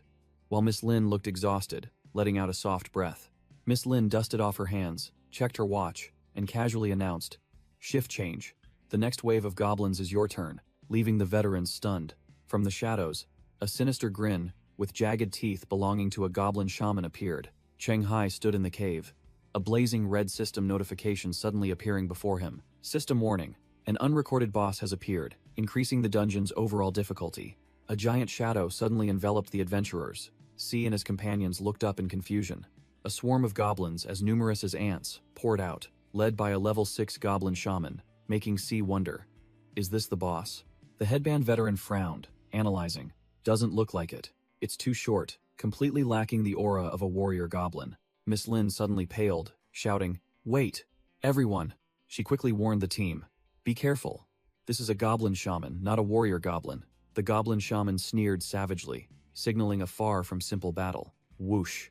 The shaman swung his staff, ordering the entire swarm of minion goblins to charge madly. Miss Lin urged the team, "Everyone, clear them out quickly, before the warrior goblins appear, or we'll be in danger." Bang! Miss Lin didn't say much, throwing an energy orb directly at the cave wall. Cheng Hai looked at the explosion in surprise, not understanding what she intended to do. Crash!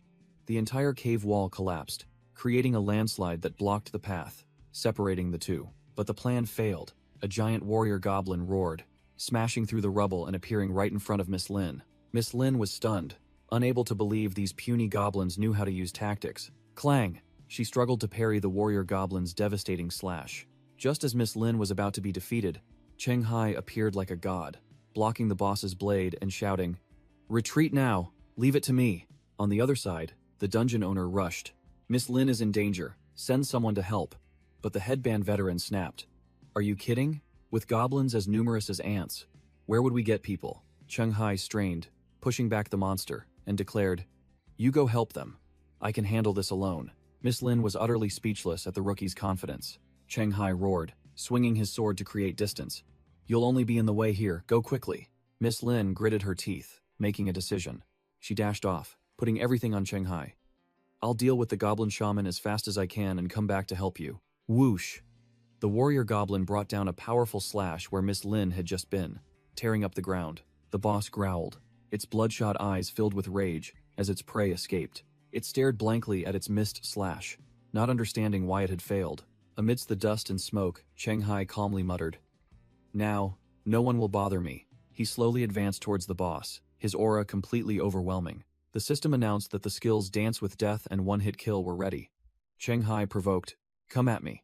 The warrior goblin roared, its eyes sparking with fire, preparing to charge in for a deadly fight. It furiously swung its sword, determined to finish off its enemy with a single blow. Cheng Hai smoothly slid, perfectly dodging the attack. The boss's blade only cut through the air. He landed gracefully, without a scratch, completely in control of the fight. Cheng Hai smirked confidently, thinking to himself that this boss, though strong, was too clumsy. Dodging its attacks was as easy as pie. Cheng Hai slashed the warrior goblin's shoulder, making it bleed. Suddenly, the boss roared, its entire body turning crimson, murderous aura surging. The system reported the monster had entered a frenzy state, increasing its strength and speed but losing its mind. Cheng Hai calmly said, "Oh, it's gone berserk, huh?" The frenzied goblin charged, swinging its greatsword at Cheng Hai with terrifying speed. Cheng Hai easily dodged all attacks, remarking, "Increased speed and strength don't matter. Brainless attacks are easy as hell to dodge." He looked up at the sky, an expression of extreme boredom on his face.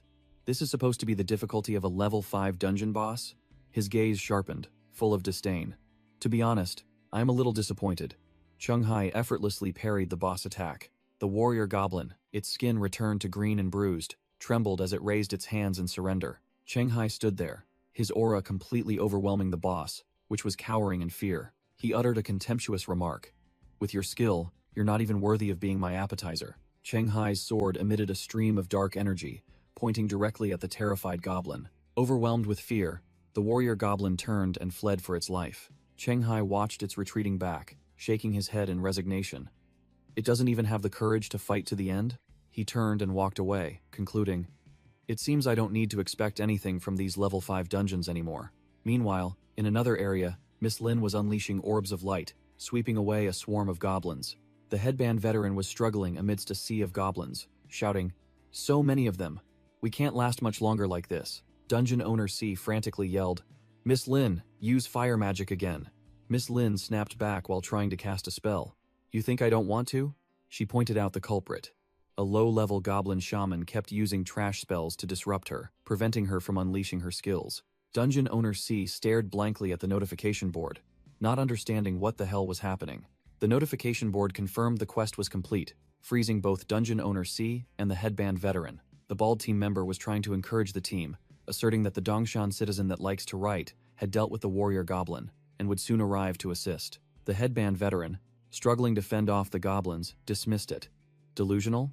If he finished his quest, why would he risk his life to save us?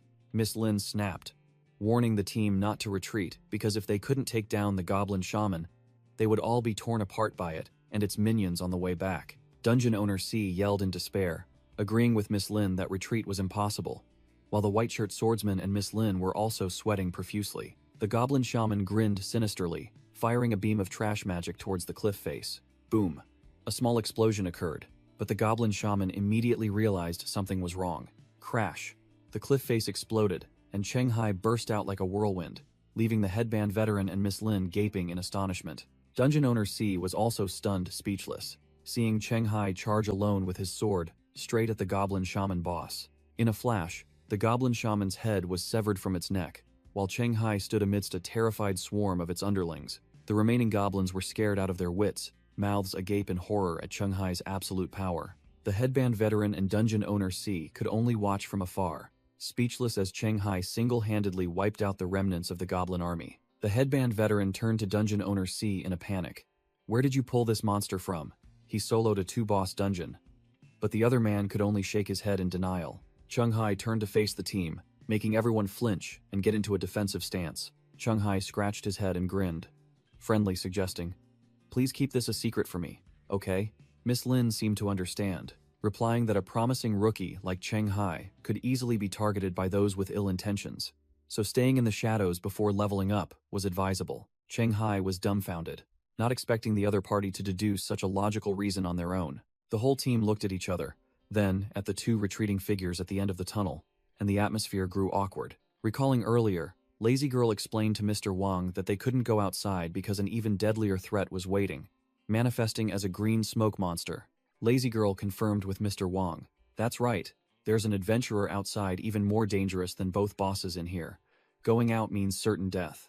The green smoke monster appeared in his mind. Gao Chengyong suggested going back to find the others to break through the encirclement together. Back in the present, Lazy Girl and Mr. Wang gaped in astonishment, unable to believe both bosses had been dealt with. The bald team member chuckled gleefully, confirming that Hai had handled everything alone, the entire team barely having to lift a finger. Lazy Girl was utterly bewildered, thinking, "Why him? My title confirmed he wasn't a threat, didn't it?" Miss Lin crossed her arms and questioned directly why Lazy Girl knew there were 2 bosses in this dungeon. Lazy Girl pointed up, confidently explaining that she knew because of her danger warning title. This title allowed her to detect all powerful individuals with hostile intentions, or who posed a danger to her. Dungeon owner C furiously yelled, complaining why she had such a useful skill but didn't mention it sooner. Lazy Girl coldly retorted, "I didn't warn you, but I did advise you not to go deeper into the dungeon, didn't I?" Hai interrupted, his gaze sharp as he got straight to the point. "So why did you all come back here?" Lazy Girl revealed the shocking truth. Because on the way out, there's an adventurer of a higher level than both bosses, with even stronger hostile intent, blocking the exit. The remaining adventurers' faces turned pale, realizing they were trapped in a deadly snare. In the shadows, the group discussed, reconfirming the information about the powerful enemy ambushing outside. The headband veteran couldn't keep his composure, grabbing Dungeon Owner C's collar and roaring, suspecting he was the one who set the trap. Dungeon Owner C frantically denied it, panicking as he offered to sign a one-sided contract to prove his innocence. Cheng Hai suddenly realized that the one blocking the exit was very likely a member who hadn't appeared in the original team, someone outside his scope of awareness. Cheng Hai turned to Lazy Girl, proposing a test. If I act hostile right now, can your title determine who is stronger between me and the one blocking the exit? Lazy Girl swallowed hard, but still resolutely replied, yes. Cheng Hai smirked, his eyes full of determination. Okay. Lazy Girl activated her class skill, Dance with Death, entering a near-death state and receiving a series of stat buffs for strength, agility, and perception. Cheng Hai released an overwhelming surge of dark energy, his eyes glowing red, as he asked directly. Now, between me and that high-level adventurer outside, who is stronger? Lazy Girl broke out in a cold sweat, delivering her verdict after measuring, the one outside is slightly stronger. Hearing this, Cheng Hai merely smirked confidently. Understood. Miss Lin's expression turned serious as she made a decision. Then our only option now is, she declared loudly before the entire group, laying out the strategy. Everyone, go complete your own tasks first. After we all level up, we'll focus all our strength to deal with the one blocking the exit. The headband veteran nodded in agreement, determined. It seems that's the only way. Dungeon Owner C lamented in despair. If I'd known this dungeon had so many variables, I wouldn't have been so impulsive. Cheng Hai coldly cut him off. Regretting it now won't change anything. Besides, with so many of us, we still have a chance. Meanwhile, in another forest, a green smoke entity hovered at the feet of a mysterious figure. The one blocking the path was none other than Gao Cheng Yong, an A-rank wanted criminal and level 7 adventurer, muttering to himself. How long has it been? Did that guy from the purge line get lost inside? Back in the cave, the group had split up to grind levels, Miss Lin giving instructions to Lazy Girl. Cheng Hai leaned against the rock wall, reviewing the system notification board alone. The summary screen appeared with a dazzling S-rank evaluation, accompanied by a list of incredible rewards. 3 new titles, an exclusive Deathwalker skill, a summoning artifact, and a legendary grade potion. Cheng Hai secretly assessed that even though this dungeon had 2 bosses, its difficulty was still far below the tomb. He was confident he could skip level 6 and jump straight to challenging a level 7 dungeon. He opened his personal status screen, rechecking his basic stats at level 6 with the Deathwalker class. A long list of titles appeared, showing how extensive his collection of passive skills was. Cheng Hai scrolled through, mentally noting useful titles for future battles such as Feigning Ignorance to Catch a Tiger, Miraculous Survivor, Facing Legends, Adaptation, Art of Stealth, and The Guardian. He analyzed the Facing Legends title as a lower-level version of Rise from the Dead, sacrificing a certain amount of stats in exchange for a continuous peak state. In Cheng Hai's mind, a perfect assassination plan was laid out. Use Feigning Ignorance to catch a tiger to approach, switch to Art of Stealth to close in on blind spots, and finally activate Rise from the Dead to unleash a fatal sneak attack from behind. Cheng Hai's mind formulated a strategy, constantly switching between the Legendary Confrontation title for offense and the Guardian for defense. He would use Legendary Confrontation to read his opponent's movements, narrowly dodging attacks. If the enemy changed targets, he would activate the Guardian to rush in and block attacks, protecting his teammates. He muttered, "Both of these strategies are good, but it's hard to choose. Never mind, I'll just check the effects of the new skills and artifacts I received, then decide." He then thought of a dirtier tactic, using the Feigned Death skill to deceive, then springing up to stab a weak point when the opponent was off guard. Of course, this was only a last resort, as he still preferred to win honorably, but he wasn't sure if the enemy would play fair. He scrolled through his inventory filled with spoils. Equipment vouchers, Mulrock spears, bone flutes, ancient books, and goblin potions. These goblin items were quite good. They could help him summon more subordinates, even ones that could evolve if he was lucky. Considering the enemy might be 2 to 3 levels higher than him, Cheng Hai decided not to hoard anymore. He had to maximize his power immediately. The best unique item he currently had was Kurode's helmet, and using an upgrade voucher on it was the most logical choice. Even if it became obsolete later, he still had exchange vouchers to swap it for something else. Deal. Having decided, he activated the upgrade voucher on Kurode's helmet. Ding, system error. The current unique item has already reached epic grade. It cannot be upgraded with this voucher. Cheng Hai froze. So this voucher can only upgrade items to epic grade? He immediately changed his plan, put on the helmet, and decided to use the equipment refinement furnace first, to see if he could get anything good. He opened the refinement furnace interface, preparing to throw in junk items. Confirm activation of the refinement furnace. Another error message appeared. Refinement failed. Items like incendiary device and whispers of the sea are not considered equipment. After the failed refinement, Chung Hai decided to use an equipment exchange voucher for a weapon and received the Black Knight's sword, a fine item that slightly increased his strength, agility, and constitution stats. Wearing Kurode's helmet, he nodded in approval. This is indeed a cool sword. He decided to go all out, using his last equipment exchange voucher to replace the mesh armor bought on Taobao with a better item. The system confirmed a successful exchange. The equipment voucher had been used. Shanghai donned the pitch-black Black Knight armor from head to toe, marveling that it was even lighter than his old mesh armor. Just then, Miss Lin and dungeon owner C approached. She coldly asked, "Are you done yet?" Shanghai replied that he was almost finished and asked in return if the team was ready. Dungeon owner C gaped at Shanghai's new gear, exclaiming how cool it was and wondering if it dropped in this dungeon, while Miss Lin confirmed that with one more buff, they could depart. Shanghai ignored the noisy blonde man, declared he would summon a goblin subordinate, and opened his system panel. He pulled out a goblin bone flute, an item that looked quite ancient. Shanghai brought the flute to his lips, preparing to play a summoning melody. A surge of white-blue magical energy emanated from him as the flute's sound echoed, the entire team watching. The energy converged, tearing open space to create a small summoning portal surrounded by blue lightning bolts. From within the portal, a tiny, scrawny goblin jumped out, causing the headband veteran to exclaim, "A goblin?" Without a word, Shanghai reached out and grabbed the head of the newly appeared goblin. The headband veteran picked up the goblin, scoffing that this puny thing didn't even have 0.5 combat power, and summoning it would only get in the way. Shanghai smirked confidently, replying, "Don't worry, I'm not done yet," then pulled out a goblin potion. He handed the potion bottle to the frightened little goblin, giving it an order. The goblin took a deep breath of the pungent medicinal smell wafting from the bottle. An illusion of a mighty goblin shaman appeared behind Shanghai as he decisively ordered the startled subordinate, "Drink it." The master's command is absolute. The little goblin saluted solemnly, its eyes sparkling with determination. "Understood, sir."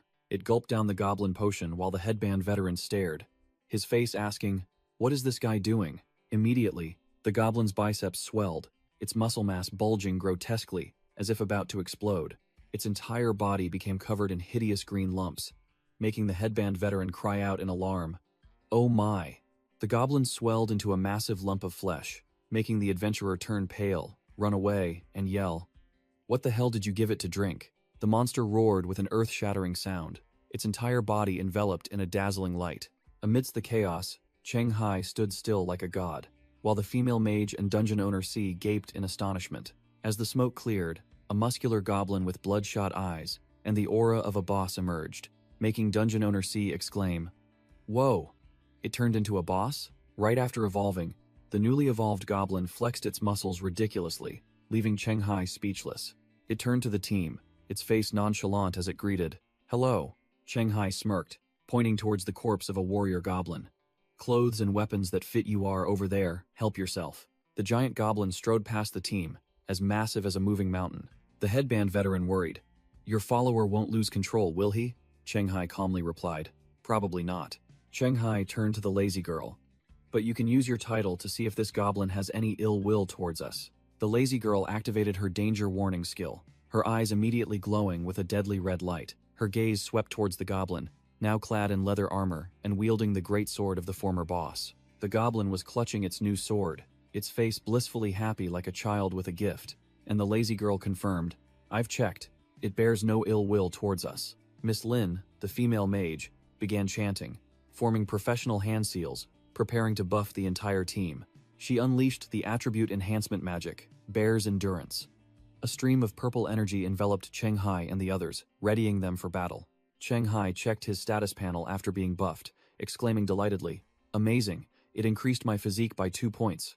Miss Lin, the female mage, explained that the effect only lasted an hour, and also created a thin layer of magic armor for unprotected areas. Though weak, it was better than nothing. She seemed a bit puzzled by Shanghai's reaction. The goblin follower, seeing its master get buffed, also eagerly pointed at itself, wanting a share. Having just received the Might of the Minotaur buff, which increased its strength by 2 points, the goblin flexed its muscles to show off, while the orange-haired young man and another person staggered from the magic side effects. Suddenly, a spatial gate ripped open in the middle of the forest, crackling with green electricity. Gao Chengyong, the wanted criminal, smirked when he saw his prey about to emerge. Finally showing your faces. As Cheng Hai and the team stepped out of the dungeon, they immediately sensed killing intent. As the team emerged, the headband veteran, the lazy girl, and another member were all surprised to see the giant goblin accompanying them. The headband veteran and the orange-haired young man looked around in confusion. Someone should have been guarding the entrance. Where are they all? Cheng Hai ordered the lazy girl. They must be hiding somewhere. Use your title to find out where he is. The lazy girl activated her ability, her eyes flashing with a blood-red glow as she swept her gaze across the forest. She spotted the target and immediately warned the team. Found him. He's hiding behind the largest tree at 1 o'clock. Be careful. He's set many animal traps before the entrance. Gao Chengyong, hidden behind the tree trunk, muttered when he realized he had been discovered. Cheng Hai turned to the orange-haired young man and asked, "Do you have any titles or professions related to detection?" Gao Chengyong tilted his hat back, sneering defiantly. "How troublesome," Cheng Hai muttered, piecing together all the suspicious events, and realized that the lurking individual was Gao Chengyong, the one who had sold him this dungeon entry slot. Cheng Hai narrowed his eyes, his suspicions confirmed. Gao Chengyong stood there, his past self, a notorious level 7 criminal, appearing right beside him. Miss Lin, the female mage, pointed frantically at the enemy, shouting, "Wait, you're Gao Chengyong?" Miss Lin frowned and asked the stout Mr. Wang, "Is that name famous?" He sweated profusely and replied, "More than famous. He's the most wanted criminal in the Minguang region." Gao Chengyong's criminal profile appeared, warning not to be fooled by his level 7 status, as hundreds of adventurers had already died by his hand. The reason he was so bloodthirsty was to grind for titles specializing in hunting people, and he might have already acquired the Overkill Massacre title, boosting his strength to level 9. Gao Chengyong sneered, deactivating his stealth title and activating the Overkill Massacre, human title, increasing his threat by +3 and damage against humans by +3. The criminal smirked, beginning to state his terms. "Then, let's make a deal." He pointed directly at Cheng Hai, laying out his condition for the group. "Leave that kid, and you all can scram." The headband veteran seemed swayed, but Miss Lin, the mage, had already taken a defensive stance, ready to fight. Miss Lin shouted a warning. "Don't listen to him." The association's records clearly state that Gao Chengyong has a habit of letting his prey go before hunting them down. If you trust him, you're only walking to your death. The lazy girl also confirmed. That's right, even though he says hell let us go, his malice hasn't diminished at all. Has lying. Gao Chengyong looked surprised at being exposed. "You can sense my malice too?" Cheng Hai didn't waste words, immediately outlining the battle plan. "Since I'm his target, my goblin follower and I will main tank. The rest of you provide support from both sides." He turned to the team and stated bluntly, "We're all in the same boat now, so don't have any illusions about the enemy." Cheng Hai's eyes flashed with a deadly red glow behind his helmet, warning, "Of course, anyone afraid of death should get out of here quickly. Don't be a burden to me."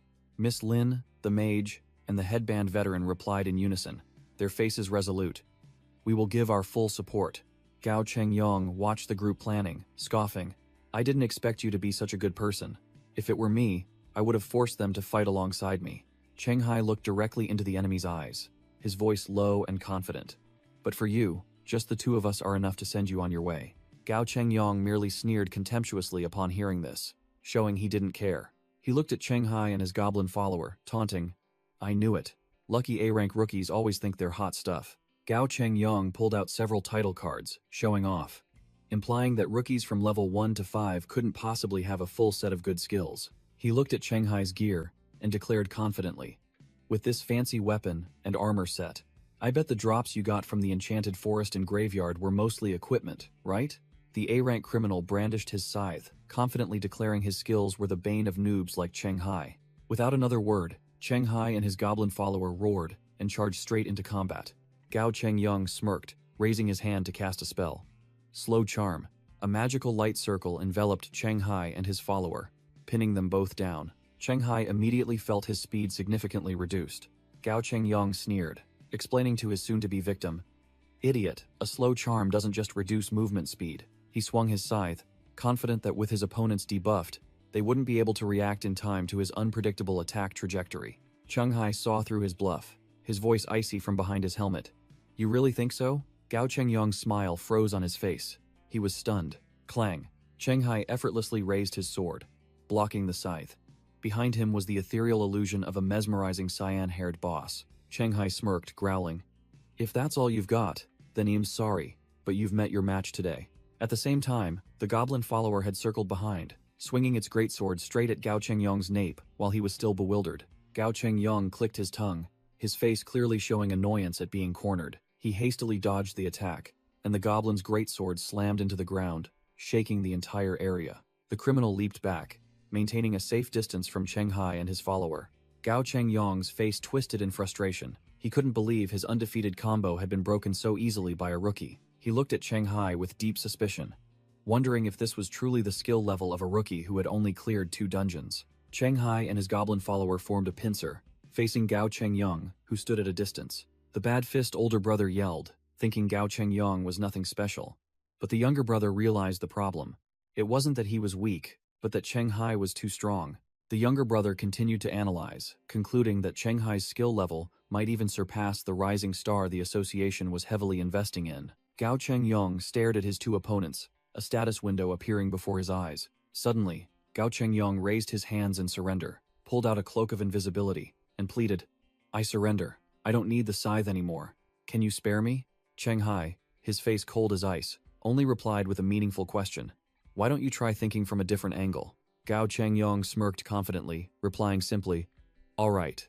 With a flash, he vanished into a hazy mist, leaving Cheng Hai and his goblin follower standing bewildered. Cheng Hai was slightly surprised, muttering, "He vanished?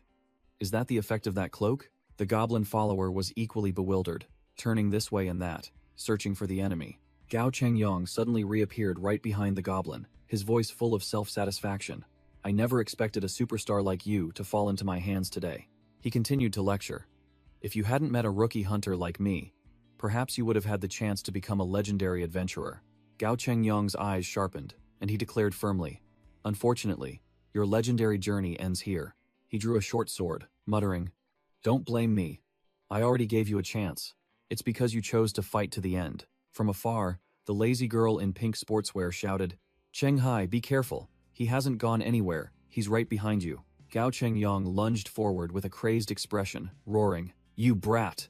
But Cheng Hai had already turned around, coldly retorting, "Where are you looking?" Slash. Cheng Hai's blade pierced through Gao Chengyong's chest, fresh blood splattering. Gao Chengyong's eyes widened, unable to believe the cruel reality. He could only gasp in pain. No way.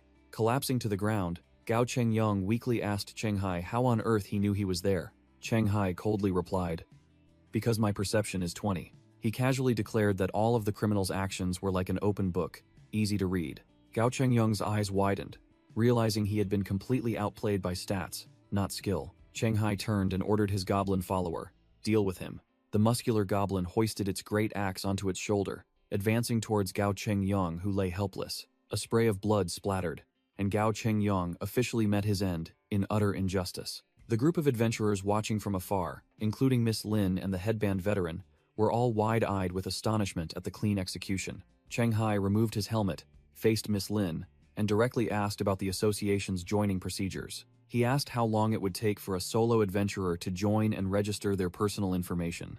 Miss Lin stated that it would take about half a workday. Cheng Hai muttered, deducing that the reason this wanted criminal targeted him was because someone in the Yunxiao City Association had sold his information. He turned to ask Lin if he could change his registration location to Dongshan, a calculated move. Miss Lin was overjoyed, immediately agreeing to welcome him on behalf of the Dongshan Association. At the Yunxiao City Association office, a phone rang loudly. Shang Li, the association's entrance manager, picked up the phone. On the other end of the line, Cheng Hai, now in casual clothes, called and bluntly announced that he had decided not to join the association in Yunxiao anymore. Shang Li was stunned, asking why he had suddenly changed his mind, as his information was scheduled to be entered into the system tomorrow. Cheng Hai casually recounted his feat of having just defeated the A-rank criminal Gao Chengyong and being invited by the Dongshan Association, while medical staff carried the body away. Shang Li, on the other end of the line, could only silently accept that registering in his hometown was more convenient, bitterly letting a true talent slip away. Cheng Hai calmly said over the phone, "Yes, I think so too. All right, I'm hanging up." On the other end of the line, Shang Li could only reply awkwardly, "All right, keep in touch." As soon as he finished speaking, the call ended, and the phone screen went dark. Shang Li was furious, letting out a roar before smashing his phone onto the desk. After hanging up, Cheng Hai turned around to see Miss Lin waiting, asking if he had finished his call. Cheng Hai confirmed he was done, as Miss Lin and Lazy Girl approached. Lazy Girl spoke in an annoyed tone. "Hey, why haven't you guys left yet?" Cheng Hai calmly explained that Miss Lin had also invited him to join the Dongshan Adventurers Association. Lazy Girl secretly thought that Miss Lin's invitation made the official adventurer title seem cheap. Recruiting someone so hastily just for a few words in a dungeon was truly narrow-minded. The group had arrived at the Dongshan City Adventurers Association branch building. An association staff member explained the test rules. "Please deactivate all title and profession skills, and punch this device with pure strength." Cheng Hai smirked, getting into position. "All right," he wound up, preparing to unleash a bare-fisted punch at the force measuring machine. Cheng Hai's eyes flashed with a cold glint just before striking. Crash! A thunderous punch landed squarely on the target. Pure power with no frills. The digital display showed the number 12. Cheng Hai rubbed his hands in satisfaction, thinking the association's equipment was much better than the gym's, while his goblin follower stared blankly at his master. Yao Wenzhong, a man in a white blouse, stepped out and asked Miss Lin if the test was complete. Yao Wenzhong announced the results. "It's done. Strength and agility are both 12. Then he glanced over and saw the goblin follower punching the machine, scoring 17. Miss Lin's jaw dropped in astonishment, unable to believe his stats were only 12 points. She broke into a sweat, secretly calculating. Such terrible base stats. Yet he displayed strength comparable to a level 9 adventurer, proving that Cheng Hai's titles and profession must be buffing his stats by at least 2 to 3 points. Lazy Girl muttered, guessing that Cheng Hai definitely possessed a dual hidden profession and combat titles. While he boasted to his goblin follower, "Don't get cocky, let me activate my profession and titles and retest. I'll definitely surpass you." A voice called out his name. "Mr. Cheng Hai." He turned back, full of questions. The ponytail staff member held out a card. "Your personal information has been recorded. This is your identification card." Cheng Hai was surprised by the incredibly fast processing speed, but the staff member explained it was special treatment for someone who had soloed 2 bosses and defeated Gao Chengyang. The adventurer's card bore the name Cheng Hai, affiliated with Dongshan City, with ID number DSC 000181. The staff member explained the rules. Adventurers from level 6 to 10 must clear 2 dungeons themselves each year, or they will be reassigned. She also advised Cheng Hai not to rush leveling up in the next 2 years. She suggested he focus on clearing 1 dungeon of the same level every 6 months, and spend the remaining time training his physique. Cheng Hai put the card lanyard around his neck and nodded calmly. "No problem." The staff member continued to explain about support missions from headquarters, where capturing wanted criminals or monsters would earn contribution points, which could be exchanged for items, title clues, or profession change tickets. She added that these tasks were usually only for adventurers level 9 and above, so Cheng Hai didn't need to worry about them yet, but he remained deep in thought. Cheng Hai raised his hand, interrupting the explanation. "I have a question." He looked directly at the staff member, asking with great interest. "What are title clues?" She crossed her arms and explained that it was the process for an adventurer to earn a title themselves, and the association's clues had all been confirmed to be reproducible. Cheng Hai flipped his card over and over, listening to her talk about being able to look up the entire list of titles on the association's intranet. The staff member made an appealing offer. "If you have artifacts or titles you don't need, you can sell them back to the association for contribution points." Suddenly, she pointed towards the follower, asking an awkward question. "By the way, when do you plan to dismiss your subordinate?" Cheng Hai explained that he couldn't do that because the goblin bone flute summoned randomly, and he was afraid that next time it would summon a different goblin, losing the effects of the goblin elixir, which made the follower hang his head sadly. The staff member smiled reassuringly. "No need to worry. Unless your goblin warrior dies or you intentionally summon another, it will still be him next time." Cheng Hai breathed a sigh of relief, while the goblin follower visibly rejoiced, flexing his muscles at his master. The scene shifted to a level 6 dungeon, where a goblin tribe was living peacefully in their village. A goblin charged forward with terrifying speed, baring its fangs and claws aggressively. A muscular warrior goblin appeared in a green light, making another goblin gape in astonishment. Back to reality. The ponytail staff member and Cheng Hai stood in an empty room, a flash of green light appearing as someone teleported in. The staff member invited Cheng Hai to follow her to be introduced to her colleagues at the Dongshan branch, while the lazy girl in pink sportswear waited. An energetic young man with a bowl cut introduced himself as Liang Jiakun, an apprentice adventurer, and began to show off his strength and agility stats. The group sat around the meeting table, and the dark-skinned man reminded Liang Jiakun, "Hey, don't show off your stats to everyone you meet.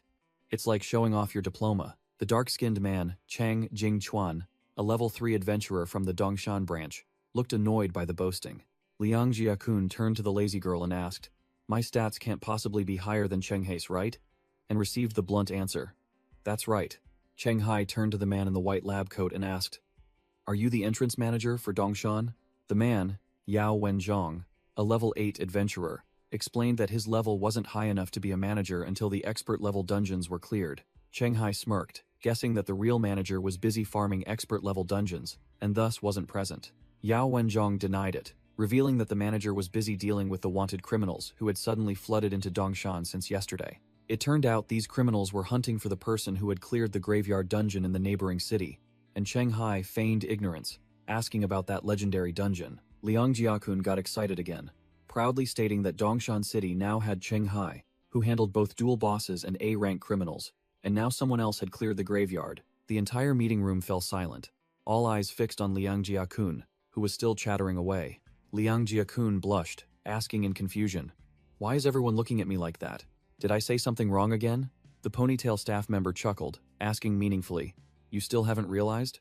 Liang Jiakun turned to Chang Jingchuan, urging, "Don't be vague, just say it directly." Cheng Hai raised his hand, drawing the attention of the entire room.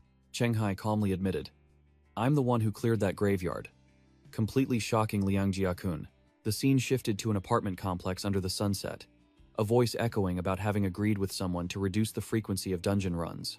In his apartment, Cheng Hai, wearing formidable armor, told himself he needed to focus on physical training and review basic dungeon knowledge, but his sharp eyes showed that another plan was forming in his mind. Before a swirling purple dungeon gate, Cheng Hai decided he still wanted to solo it to the end. He donned his helmet, confidently calculating that if he went all out, his skill level should be equivalent to level 10. With that level of skill, facing a level 7 dungeon, even if he couldn't clear it, escaping wouldn't be an issue, as long as he wasn't as unlucky as last time. He stepped through the gate, appearing in a dense forest, with purple electrical currents still swirling around him. Cheng Hai looked around, feeling that the scenery hadn't changed at all since last time. Suddenly, a blue system notification panel appeared right in front of him, making him stunned.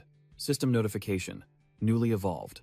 Level 6 player detected entering an elite-level dungeon, initiating system upgrade. Cheng Hai was surprised, wondering if his adventurer panel could continue to be upgraded at levels 11 and 16.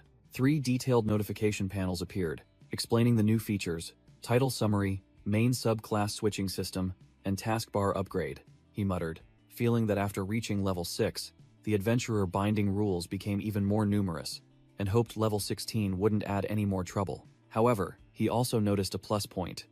There were now 2 departure quests, a bargain for those who just wanted to farm and leave. Cheng Hai opened his title panel, checked his active and reserve titles, and nodded with satisfaction. After arranging his titles, he decided to check what this time's quest was. The quest panel appeared. The permanent quest was to find the Mulrock hatchery, the rotating quest was to befriend the Jackal tribe, and the escape quest was to destroy the hatchery. Cheng Hai gaped in astonishment. The Jackal tribe? So there are other creatures in this forest besides the Mulrocks?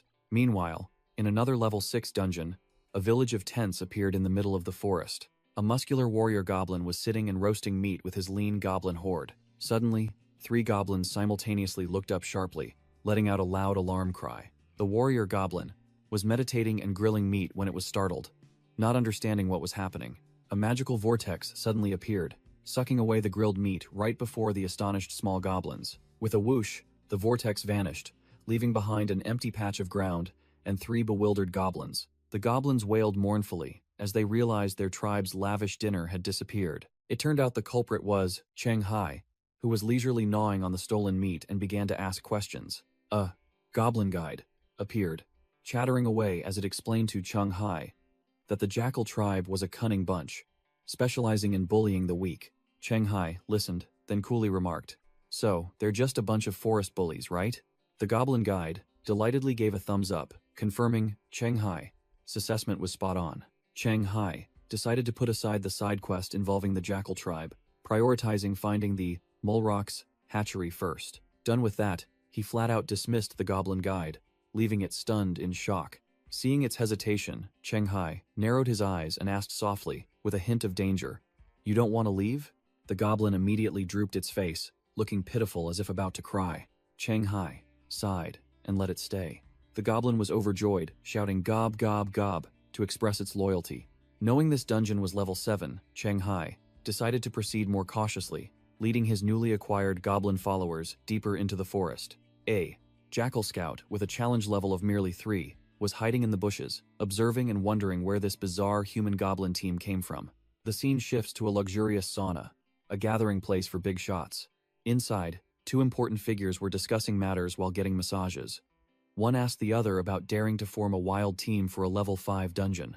Real estate mogul Wang Quan chuckled, boasting that the trip wasn't bad, even helping him discover 2 promising adventurers. Cao Hua Wang, the tycoon from Fujian province, hearing this, growled that if solo players were trustworthy, his son wouldn't have died in the dungeon. Wang Quan quickly explained that he had a proper adventurer team ready as backup, not foolish enough to gamble his life, and complained about solo players turning on each other right at the entrance. Wang Quan started a conversation, saying he'd read the news, and that Cao Hua Wang, son's death, didn't seem like an accident.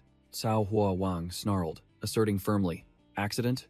I equipped my son with 2 excellent artifacts, enough to survive a high-level dungeon, yet he still died while the 2 pathetic dungeon owners survived." The old man bitterly said that before he could deal with the 2 killers, they were already taken care of by someone else. Otherwise, he would have shown them a fate worse than death.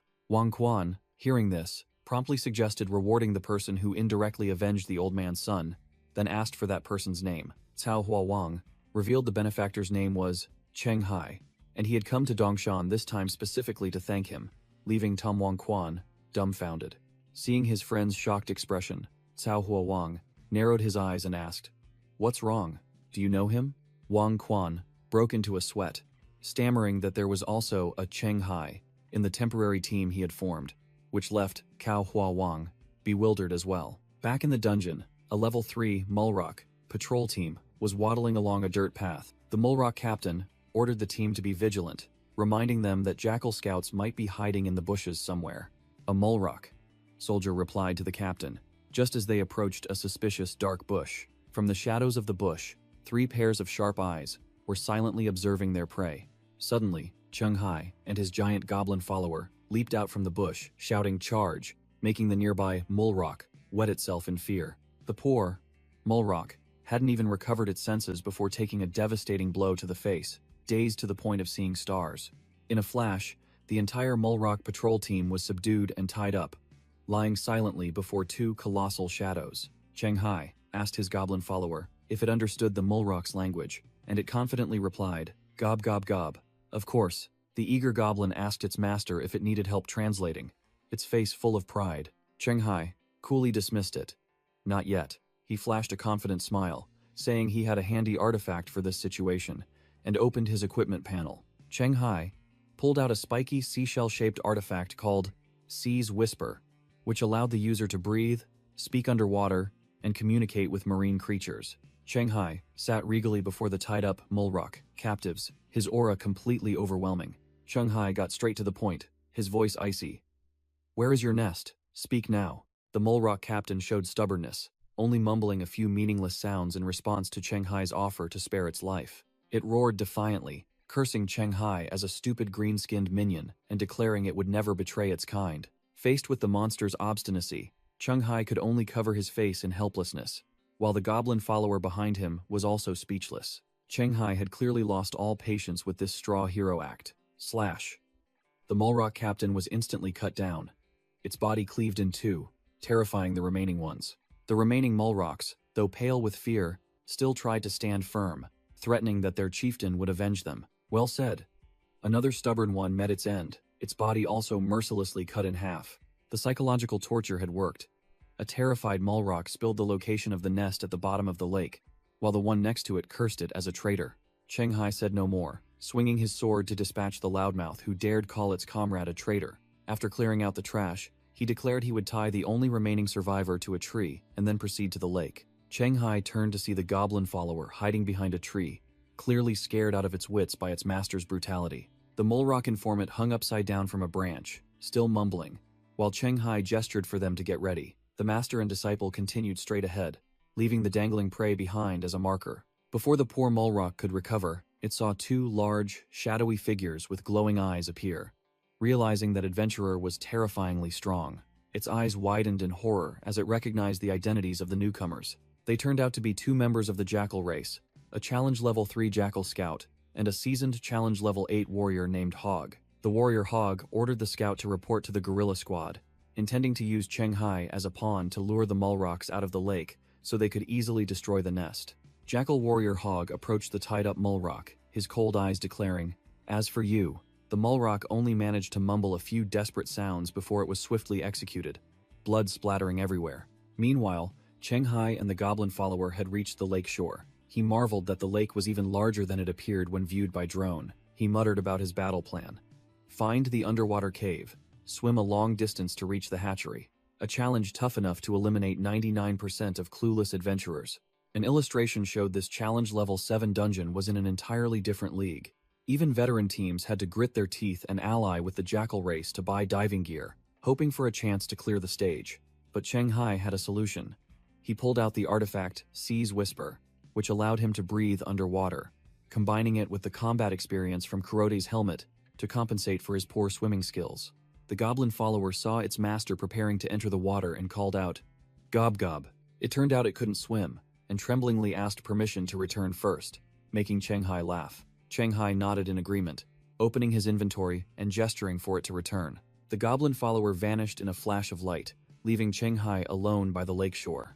He silently gazed at the vast lake, preparing for the infiltration. He realized his current armor was too bulky, deciding to take it all off and only keep the helmet. Wearing just his shorts and helmet, Cheng Hai began to warm up his body. After a few stretches, he declared he was finished warming up. "All right." Cheng Hai stomped his foot on the ground to gain momentum, preparing to dive into the water. "Let's go," he yelled, and plunged straight into the lake like an arrow.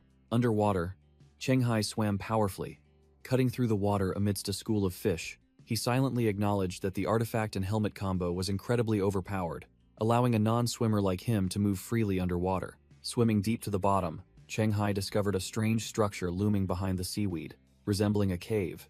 Just as he entered the cave mouth, a Challenge Level 4 evolved Mulrock Sentinel, disguised as a rock, revealed itself, blocking the path. Cheng Hai swam through a dark underwater tunnel, delving deeper into the lair. His gaze was sharp, his resolve unwavering, even deep within enemy territory. At the end of the tunnel, he saw a faint light from above, signaling that he had arrived at his destination. Splosh! Cheng Hai surfaced from the water, fresh air filling his lungs. He realized he was in the middle of a large lake inside a giant cave, surrounded by hundreds of glowing Mulrock eggs. This was the hatchery, where newly hatched Level 1 Mulrock hatchlings were looking at the world in bewilderment. The system panel appeared before Cheng Hai, seemingly a quest notification.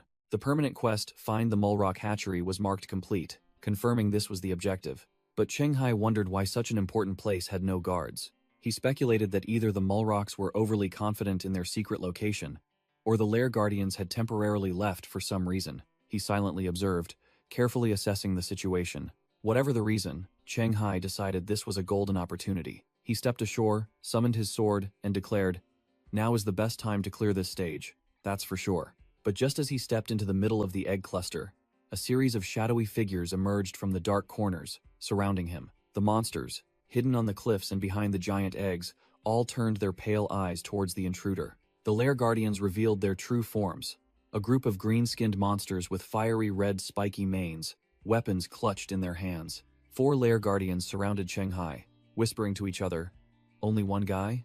Seems a bit few." The leader, a level 6 lair guardian, growled, "It's been a long time since such a fool dared to trespass and destroy our lair," a lair guardian muttered, thinking they would encounter the jackal people, not a human. Cheng Hai took a stance, realizing the lair guardians had been hiding above all along. He calculated that these small fry definitely wouldn't drop good loot, so he decided to finish them quickly. Meanwhile, at a vast lakeside, several dark Mulrock lake sentinels with jagged teeth surfaced from the water. The fish monsters puffed out their gills and glared, taking a deep breath. They roared in unison, creating a shockwave that rippled across the lake's surface. The sound wave spread at an alarming speed, alerting the entire area. As soon as the signal arrived, a battle erupted between a yellow-skinned Mulrock chief and a group of jackal soldiers. The level 7 Mulrock chief roared, panicked by a human infiltrating the hatchery. Whoosh! The jackal warrior Hog didn't waste words, swinging his axe and cleaving a red Mulrock's corpse. Hog looked puzzled. Monster blood splattered everywhere, but he paid it no mind. Overwhelmed, the entire Mulrock swarm fled desperately from the pursuit of the two jackal warriors. The jackal scout reported to Hog that the Mulrocks had retreated, and it seemed the Mulrock Lake Sentinels had detected a human. Hog ordered a quick-witted individual to guard the lakeside, instructing them to report immediately if the human adventurer escaped. The system panel appeared. The effect of the Black Knight's sword has been activated. Defeating a strong enemy grants Cheng Hai a permanent +1 stamina. Cheng Hai sighed in relief, standing amidst the pile of guardian corpses, concluding that these were much stronger than warrior goblins. Definitely the bosses of this dungeon. True to his word, he unceremoniously kicked each corpse into the underground river to dispose of them. Suddenly, he turned back with a puzzled expression, as if sensing something unusual. The Mulrock Chief. Level 7. A dedicated buff boss, capable of increasing the overall strength of all its minions by 1 level. At the headquarters of Daiichi Corporation, one of the world's top 500 enterprises, a lecture was underway. In dungeons from level 6 to 10, bosses are usually divided into 2 types: team buff types and individual combat types. The teacher explained that buff-type bosses have average power, but are extremely difficult for solo players because they turn a swarm of small fry into a true army. 2 level 8 adventurers from Daiichi Technology sat in class: Fistsun, with the title Fist Rampage, and Tsubomi, with the title Explosive Flame Magician. The teacher glared irritably at Tsubomi, who was yawning widely, while Fistsun diligently took notes. "Every time you come to my class, you either skip or yawn. Is my class that boring?" the furious teacher yelled, flinging a marker straight at Tsubomi. Whoosh! Tsubomi calmly raised his hand, catching the pen flying at terrifying speed. The red-haired man nonchalantly snapped the pen tip, taunting, "I already know all this stuff. I'll listen when you talk about things above." Level 11. The teacher slammed the table, growling. "Do you think I enjoy talking about these things?" He roared that the reason this remedial class had to be opened was because a CJ superstar had been too arrogant, soloing an over-leveled dungeon, and was wiped out by a party buff boss. Tsubomi and Fistsun were both stunned. The red-haired man shouted, "What? Shunchen is dead?" Fistsun calmly confirmed, saying that the forums had been in an uproar for days, claiming that the man's death had wasted CJ's investment, and that the superstar project was a failure. Tsubomi smirked meaningfully, showing extreme interest. "I really didn't know about this. Tell me the details." Back in the dungeon, an elite Mulrock roared, lunging at Cheng Hai with its razor-sharp claws. Slash. Cheng Hai swung his sword, a clean cut splitting the monster in 2, blood splattering everywhere. The Mulrock chief watched from a distance, ignoring its elite subordinates being slaughtered right in front of the entire swarm's egg nest. The chief roared orders, warning the soldiers that this human had extremely keen senses. Sneak attacks were useless, and they all had to charge together to gang up on him. Cheng Hai stood surrounded, wondering why the Mulrock chief, stronger than even a warrior goblin, was just standing by, treating its elite soldiers like trash. The system panel displayed a notification. The defeating strong enemies effect of the Black Knight's sword has reached its limit, accumulating a total of 2 agility and 3 stamina points. The Mulrock chief roared an order for an all-out attack, determined to use the tactic of overwhelming numbers to wear down Cheng Hai's stamina. The chief muttered calculations, judging Cheng Hai's skill to be on par with Hog's, but its side's advantage was overwhelming numerical superiority. However, he also realized that at Cheng Hai's monster-clearing speed, by the time they took him down, most of its elite soldiers would be wiped out, leaving them unable to resist the Jackal tribe. The chief broke into a sweat, imagining Hog's army sweeping in to clean up the aftermath once its forces were weakened. "Screw it, I'll take the risk." The Mulrock chief decided not to be a spectator anymore, personally moving towards the battlefield. The sword-wielding boss charged, directly confronting Cheng Hai, who was waiting. Cheng Hai smirked provocatively. "What? Feeling sorry for your subordinates, so you finally decided to step in?" A miraculous survivor title notification appeared, signaling an impending comeback. "I've been waiting for this moment," Cheng Hai roared, activating his adventurer's control skill and charging straight at the boss. An elite Mulrock shouted a warning to the chief that the enemy was as strong as Hog, but the boss merely growled, "I know!" While swinging its sword, Cheng Hai stomped his foot hard on the ground, the earth cracking under the immense pressure. He shot into the air, neatly dodging the boss's sword strike, then retaliated with a blood-splattering slash right behind it. Unexpectedly, Cheng Hai was pierced through the hip by a strange weapon, but he let out a savage laugh. "Excellent. Now for the final line of defense." Cheng Hai landed, covered in blood but with soaring momentum, declaring the battle over while the Mulrock chief retreated in horror. The heavily wounded boss turned and fled headlong towards the lake, ignoring the calls of its subordinates. The chief ran while issuing orders, confident that even though it was injured, Shanghai was in a more miserable state, and its subordinates could easily finish him off. The elite Mulrocks roared in obedience, ready for the underwater pursuit. The Mulrock chief splashed into the lake, 2 elite subordinates diving in right after. An entire swarm of elite Mulrocks ferociously plunged into the deep water, determined to tear their enemy apart. Underwater, the corpses of the Mulrock Lake Sentinels were torn to shreds, floating in the murky purple water as the elite Mulrocks swam closer. An elite Mulrock was utterly bewildered. Gurgle? Wasn't that human adventurer severely wounded by the chief? How did he escape and even clear out the sentinels at the entrance so quickly? Another analyzed the Lake Sentinel's corpse, concluding, he was ambushed by a stealthy attacker and took a fatal blow. This human is extremely skilled in underwater combat. The elite Mulrock realized in shock. The chief's judgment was completely wrong. This adventurer might not be hurt at all, causing its comrades to also be stunned. Meanwhile, Shanghai had calmly emerged onto the shore, standing by the lake like a god, completely free from the pursuit. Shanghai held the potion, silently thanking his miraculous survivor title for the stat buffs that helped him endure, admitting that if that Mulrock boss had been a little calmer, he would have been ganged up on and wiped out. He recalled the warning in the hospital, realizing that soloing a crowd of enemies at the same level was extremely difficult, and it was time to seek out capable teammates. Suddenly, a large shadow lurked in the bushes, silently observing Shanghai from afar. The deep wound on Shanghai's hip was still there, blood still oozing, proving he had paid no small price. From within the bushes, a pair of glowing yellow eyes of a mysterious monster watched Shanghai's every move, silently biding its time. Jackal Warrior Hog, a true boss, appeared and asked his Jackal Scout, "Is that human adventurer still alive? What's his condition?" The Jackal Scout knelt and reported, "I dared not get too close for fear of being discovered, but I can confirm he is severely wounded." Hog smirked bloodthirstily, clearly seeing a severely wounded adventurer as nothing more than a juicy piece of bait. In a flash, Shanghai's body glowed, all wounds healed without a trace, and his muscles surged back to peak condition. The elite Mulrocks finally surfaced, jaws agape in astonishment, as they saw their supposedly dying prey standing there, waiting. Seeing Shanghai completely healed, the entire swarm of elite Mulrocks froze in the middle of the lake, daring neither to advance nor retreat. Shanghai glanced at the monsters with a condescending look, uttering a cold remark. "Next time, we'll settle the score with you." A surge of electrical energy crackled through the air, signaling that a summoning skill was about to be activated. Shanghai, now clad in gleaming silver armor, opened a spatial gate and summoned his goblin follower, who had evolved into a giant warrior. The goblin follower anxiously asked his master, "Is that it? Did we fail?" Shanghai explained the plan. "There are too many Mulrocks in the hatchery. I can't clear them all alone. I just checked your inheritance book." Shanghai handed his follower a new sword and assigned a task. "From now on, use this sword to farm monsters of the same level until you evolve into a warrior goblin." The goblin asked again in its own language, bewildered. "Gob? What will you use then?"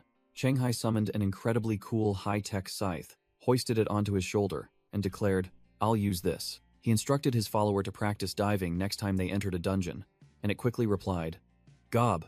Understood. A Mulrock was hung upside down from a tree as bait, its mouth gagged and dripping a purple liquid. The goblin recognized it instantly. "Gob! It must be the jackals." While Shanghai silently analyzed the situation, Shanghai activated his Dance with Death skill, preparing for the upcoming act. The system panel displayed, "Adventurer voluntarily entered a dangerous state, activating the title, Brave Under Fire."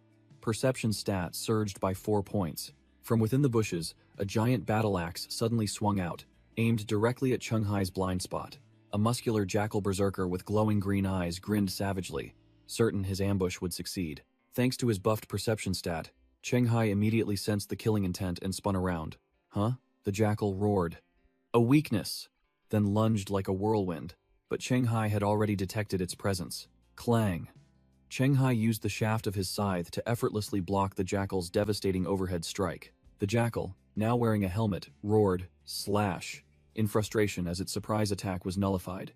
Undeterred, the jackal continued to swing its twin axes, launching a relentless assault on Shanghai. Shanghai parried the blows, thinking to himself that it was a good thing he had raised his perception stat, or he would have taken the full force of that ambush. The jackal began to panic.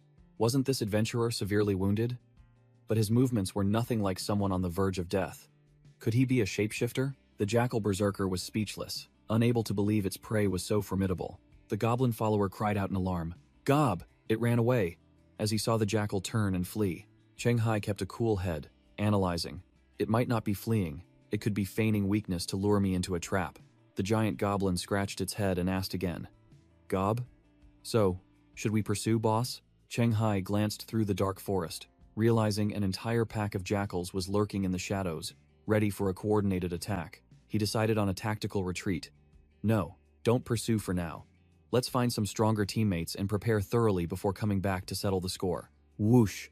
A purple spatial gate tore through the wall in a luxurious apartment, and Cheng Hai stepped out like a deity. As he removed his helmet, Cheng Hai mused. "I didn't expect the difficulty of dungeons from level 6 to 10 to be so vastly different from level 5. He muttered, drawing a painful lesson.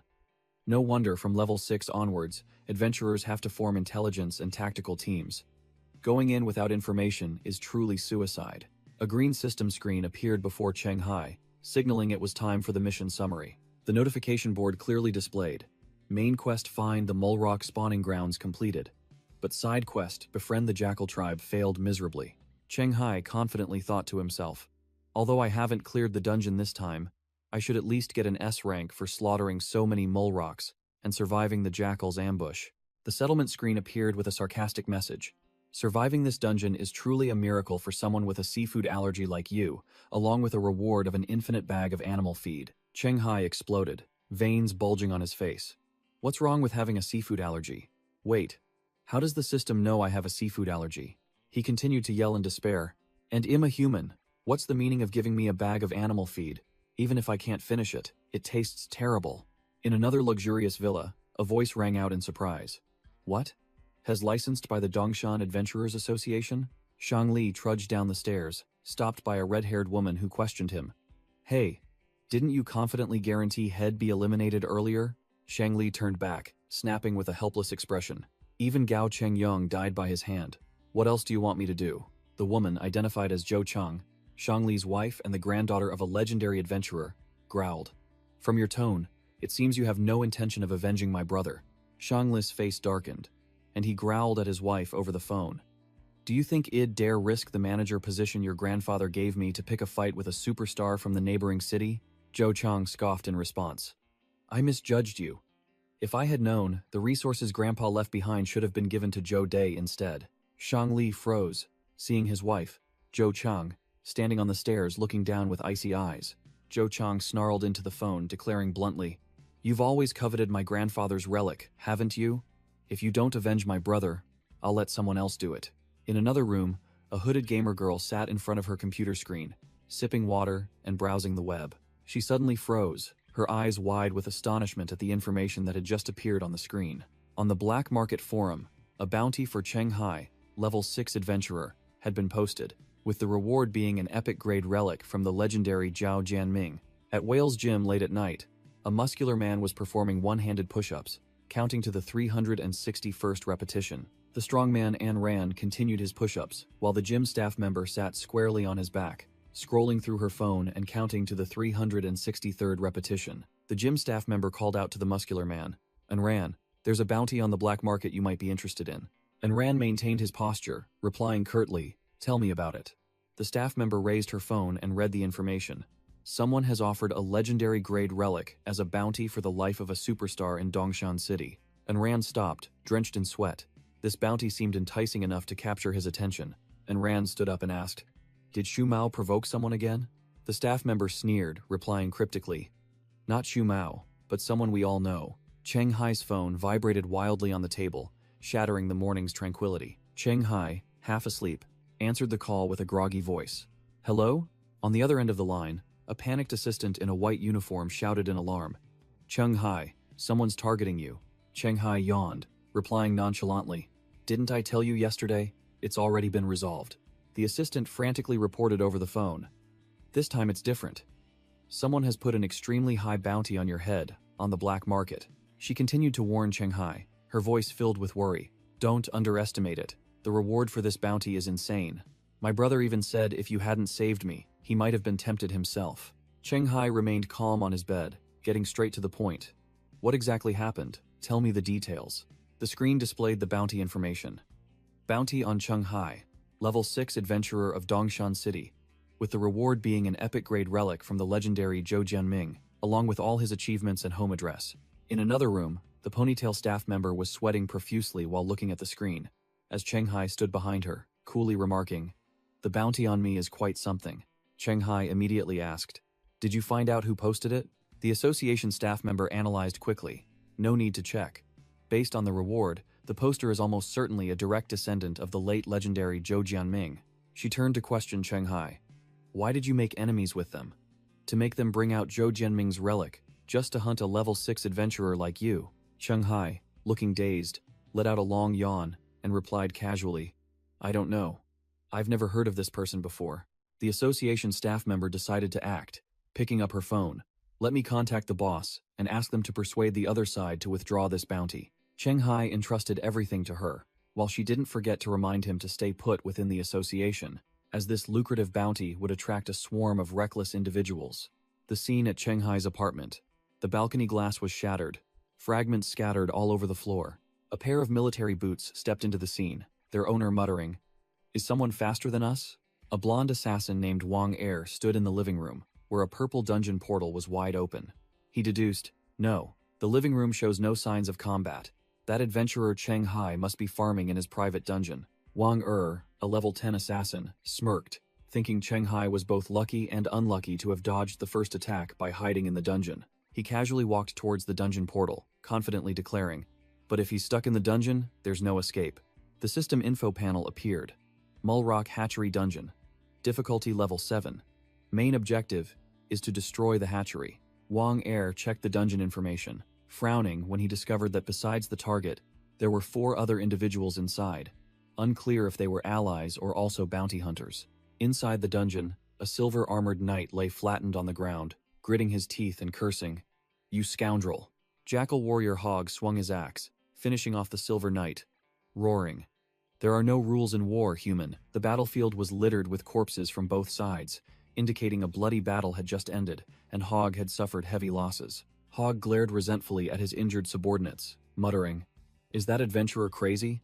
I just sent a scout to guard the entrance, and he came to kill me?" Realizing his side was weakened, Hog decided he couldn't stay any longer, ordering a retreat to avoid being ambushed by both adventurers and Mulrocks. The dungeon scene appeared with a dense forest and a large lake, where various forces were lurking, watching each other. The assassin, Wang Er, a blonde man in a black hoodie, appeared at the edge of the forest, beginning his hunt. Wang Er's eyes swept across the area, coldly assessing the situation. On one side of the lake, a spiky-haired hunter carrying a greatsword stood guard, clearly not one of Cheng Hai's people. Another suited hunter approached, seemingly an accomplice of the greatsword wielder.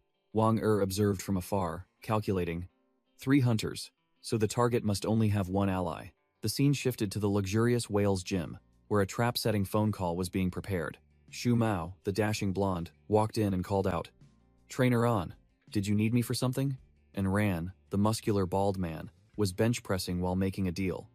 "You know Cheng Hai has a bounty on his head, right? Call him. Lure him into a level 6 to 10 dungeon. You know what to do."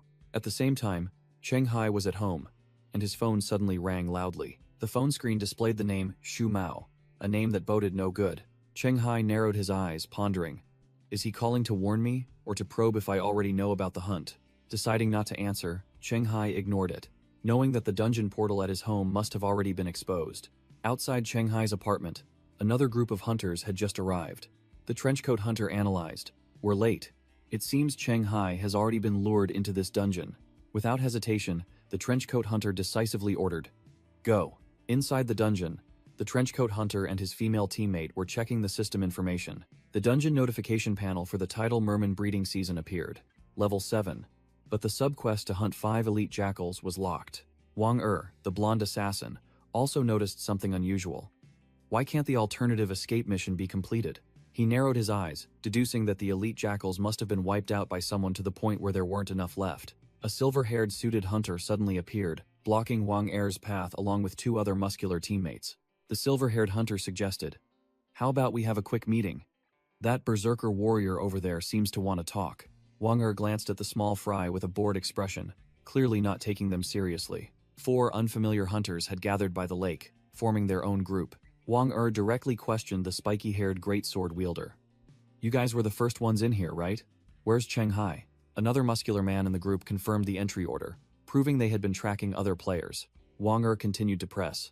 "So why haven't you found him? And why are you camping here, refusing to leave?" The spiky-haired hunter explained that his teammate, a marine ritualist, had discovered a newly born hero-tier fish under the lake and wanted to form a contract with it. Wang Er turned to the rest of the group, pressing, "What about you guys? Why aren't you doing the subquest to get out quickly?" The shield hunter argued that they used drones to find Cheng Hai but only saw the spiky-haired hunter loitering here. The suited hunter added that the spiky-haired hunter kept being vague, refusing to admit Cheng Hai was in the lake, so they all had to wait together. The spiky-haired hunter angrily yelled, "Are you blaming me? Should I just blurt out that my teammate went into the lake to catch a pet while I can't swim and have to wait on shore?" The other hunters started arguing, but Wang Er cut short the cheap drama. Wang Er waved his hand dismissively. "I understand your situation, but it seems there's no need for any discussion." The spiky-haired hunter broke into a cold sweat, speechless at Wang Er's overbearing and contemptuous attitude. The spiky-haired hunter, with a cold expression, informed Wang Er, "Actually, just now, my teammate died. In a dark cave by the lake, a grotesque shadow sat amidst a pile of mulrock eggs. The purple-skinned monster, Devourer Manhus, was devouring the corpse of a marine ritualist, feeling power surge through it." Manhus turned to ask the Mulrock chief, kneeling nearby, "Are there many more meals like this outside?" The Mulrock chief reported, "Besides the adventurers who occasionally appear, there's also a pack of jackals in the forest, enough to satisfy your growth needs." Manhus ordered, "Excellent, bring them here," while the system panel displayed a notification that it had just leveled up to 3 from eating. The Mulrock chief frantically refused. "Not now. The adventurers from yesterday and today have depleted our numbers to the point where we cannot confront the pack of jackals." Manhas coldly asked again, "How long will it take?" The Mulrock chief replied, 50 sunrises and sunsets." Elsewhere in the forest, an adventurer named Shen Mu lay collapsed, next to a level 6 hellhound with glowing red eyes. The hellhound was barking loudly next to Shen Mu's corpse, reporting its success to its 2 newly arrived masters. Lang Chi, a level 9 demonologist, patted the dog's head and said, "I didn't expect the lone wolf Shen Mu to die in this dungeon." The level 8 female ranger, Zhu Lilil, while doting on the dog, commented, "That's how lone wolves are.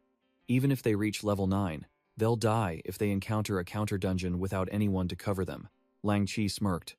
"That's true, but I didn't expect this fool to play himself to death just to cut off others' retreat." Zhu Lilil worried. "What do we do next? The Mulrock hatchery is definitely underwater, and our professions and equipment aren't suited for aquatic combat. If we don't complete the mission, we'll be stuck here." Lang Chi pondered deeply, devising a perfect plan. He analyzed.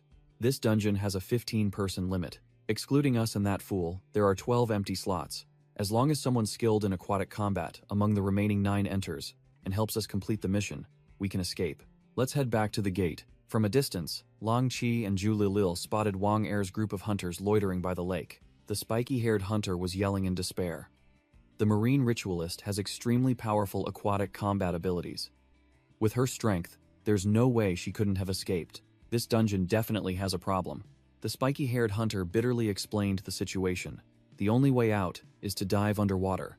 But all the aquatic combat specialists are gone, so it's over." Assassin Wang Er coldly calculated. Excluding that game-ruining fool, this dungeon still has 7 empty slots. They all stood on the shore, looking down at the water, hoping that among the remaining individuals, someone would be skilled enough to carry the team through the aquatic battle. Beneath the deep water, a grotesque fish monster with jagged jaws silently observed. In another part of the forest, Lang Chi's hellhound growled, sniffing out strangers approaching.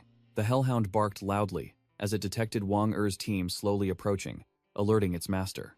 Lang Chi immediately recognized Assassin Wang Er, a well-known figure in the community. Both Lang Chi and Zhu Lilil were surprised, wondering why a professional assassin like Wang Er would come to this remote place. Lang Chi got straight to the point, asking Wang Er, "Have you dealt with the target yet?" Wang Er grimaced, admitting defeat, and bitterly said, "We've been tricked.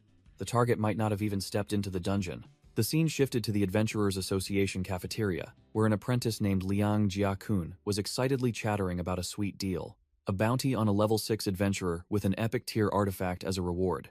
Chang Jingchuan, a seasoned-looking level 3 adventurer, immediately poured cold water on him, There's nothing to be proud of about this. He continued to analyze, stating that a legitimate adventurer having a public bounty placed on them was extremely bizarre and certainly had a hidden agenda. Liang Jiakun scratched his head in agreement, admitting this was the first time he had seen such a case. Suddenly, Yao Wenchong interjected into the conversation, revealing the reason. Because the initiator of this bounty is very special. He introduced himself as Yao Wenchong, an adventurer level 8, and stated that he had investigated the bounty poster to be a witness in the Heaven's Gate incident involving the legend Zhou Jianming. The flashback begins. A level 18 dungeon named Tomb of Fear appeared with the boss half-witch master Arthurillac, a glowing purple skull orb, surrounded by military helicopters being torn apart by dark lightning. A formidable team of adventurers, fully equipped, directly confronted the boss's deadly energy surge. The leader of the formation, a muscular warrior with fiery red hair, was none other than level 18 adventurer Zhou Jianming, who roared a battle cry. Charge! In the flashback, Zhou Jianming's elite army fiercely clashed with the boss half-witch master Arthurillac, a giant orb of dark energy. Back in the present, Cheng Hai asked directly, so, because Zhou Jianming died in the Heaven's Gate incident, his descendants get special privileges? Yao Wenchong confirmed, explaining in detail. That's right, and because his grandson died in the graveyard dungeon, and you saved 2 civilians who shouldn't have survived, blocking its escape route. That's why Zhou Jianming's granddaughter wants you dead. Cheng Hai frowned, realizing the problem. According to your explanation, the conflict between us is irreconcilable. Then? Yao Wenchong calmly replied, not necessarily. Our leaders have arranged a meeting with the person in charge from Fujian province, who is also that girl's friend, to discuss this matter. He confidently added that if all went well, there would be results this afternoon, as the scene shifted to a luxurious garden villa. Here, Zheng Renjun, a senior manager of the Dongshan Association, arrived with his female assistant and asked, "Are we late?" Zhou Chang, the arrogant red-haired granddaughter, and Huang Xuan, a long-haired big shot, were already seated. Huang Xuan coldly replied, "No." The long-haired man, Huang Xuan, a level 18 adventurer with the title Assassin Mage, smirked, just in time. Zheng Renjun, a level 14 adventurer with the title Legendary Support, also returned the smile, the atmosphere as tense as a stretched bowstring. While the big bosses were strategizing, in another apartment building, the dungeon's teleportation gate suddenly lit up. A bounty hunter in a green jacket excitedly rushed in but was thrown back by the gate, yelling, "Why can't I get in?" He sat on the floor cursing bitterly. The guy before me got in, so why is it full when it's my turn? Inside the dungeon, a crowd of bounty hunters gathered, all bewildered, not understanding what was happening. Zhang Zixing, a level 8 magic archer, screamed in panic. What?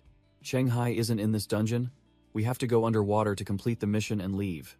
The shield-wielding tanker grumbled angrily. Exactly.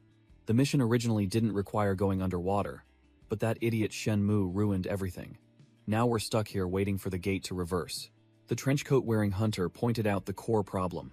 The issue is that the resources in this forest might not be enough for us to last until then.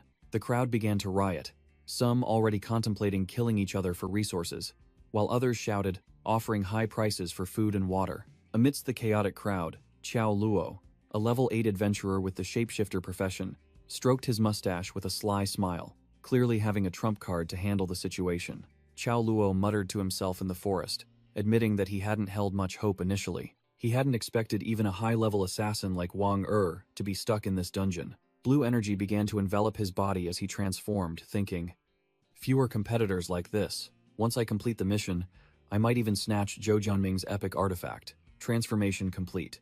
Qiao Luo, as Ku Tao, a high-ranking Mulrock priest. Challenge level 6, looking exactly like the real thing. He smirked sinisterly and ventured deeper into the forest alone, confident in his deception plan. In an underwater cave, the Mulrock chief reported, "Sir, there's an envoy from a distant Mulrock tribe here to visit." Devourer Manhas was sitting amidst a pile of eggs, attended by the Mulrock chief and another Mulrock. The Mulrock chief seemed hesitant, unsure of the stranger's identity. He continued to report, "Lord Devourer, would you like to meet them?" Manhas, the purple-skinned boss, bared his jagged teeth and ordered, "Yes, but as a precaution, call back all the Mulrocks that were released outside." Manhas muttered suspiciously, "Kowtow Mulrocks? I really want to know how they managed to get past the jackals and adventurers to find their way here." Qiao Luo, in his Kutao guise, appeared perfectly calm and profound under the boss's scrutiny. 2 Mulrock Lake sentinels swam around, guarding the area as the envoy entered the territory. A Mulrock guide appeared, announcing, "The chief has agreed to meet you. Please follow me." Xiao Luo was led into the main lair, facing an evolved Mulrock sentinel on guard. Suddenly, a system notification panel appeared before Xiao Luo, lighting up the dark cave. Mission completed cleanly. The departure mission has been completed. Xiao Luo smirked, turning to the bewildered sentinel. "What are you looking at?" The evolved Mulrock sentinel flinched, sensing an ill omen, as killing intent began to spread. A series of crimson system notifications appeared.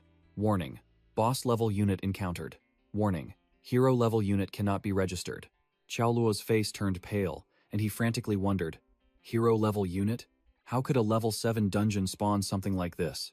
The Mulrock chief bared his teeth and roared, pointing directly at Xiao Luo's face. "What are you looking at? Lord Devourer is asking you a question." Xiao Luo was drenched in sweat, telling himself to calm down, trying to find a reason to hide that damned notification panel. Regaining his profound demeanor, Xiao Luo, in his Mulrock priest guise, began to bluster. "I have traveled through many Mulrock tribes, but this is the first time I've seen a place where hatcheries are located, where land creatures cannot reach. I was merely surprised." The Mulrock chief scratched his head, seemingly convinced.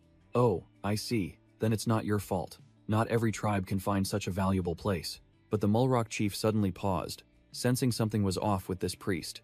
Devourer Manhas, the true boss, revealed a gruesome smile, licking his lips.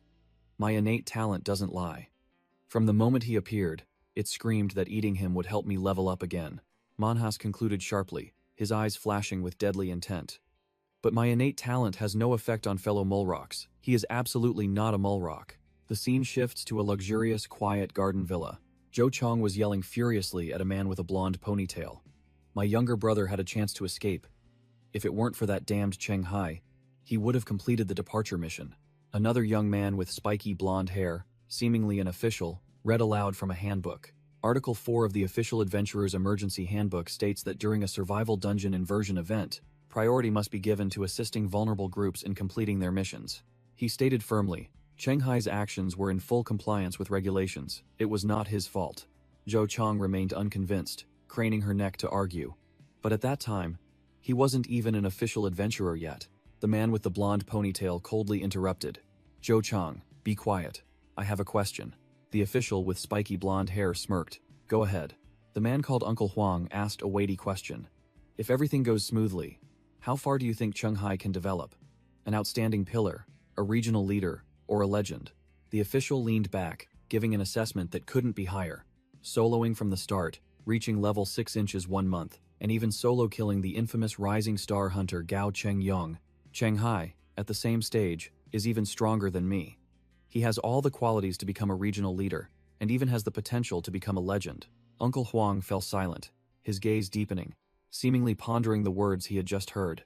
Zhou Chong was utterly stunned by her uncle's decision, stammering, "Uncle Huang," as he ordered, "All right, let's stop here. I'll urge the person in charge of the East Ghost Market to withdraw that bounty later." Uncle Huang narrowed his eyes, warning Zhou Chong, "You're not a child anymore. Out of respect for Zhou Jianming, you've already conceded to your older brother, but everything has its limits." He stated firmly, "Humanity's legendary seed cannot be ruined just because of your personal vendetta." I believe even Zhou Jianming would agree. Liang Jiakun, a young man with a bowl cut, rushed over, shouting, "Cheng Hai, good news." Cheng Hai, who was training hard in the gym, turned to look at the goofy-haired kid with a puzzled expression. Liang Jiakun cheered. "Your bounty has been lifted."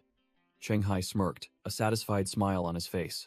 At Whale's gym, news of Cheng Hai's bounty being lifted began to spread.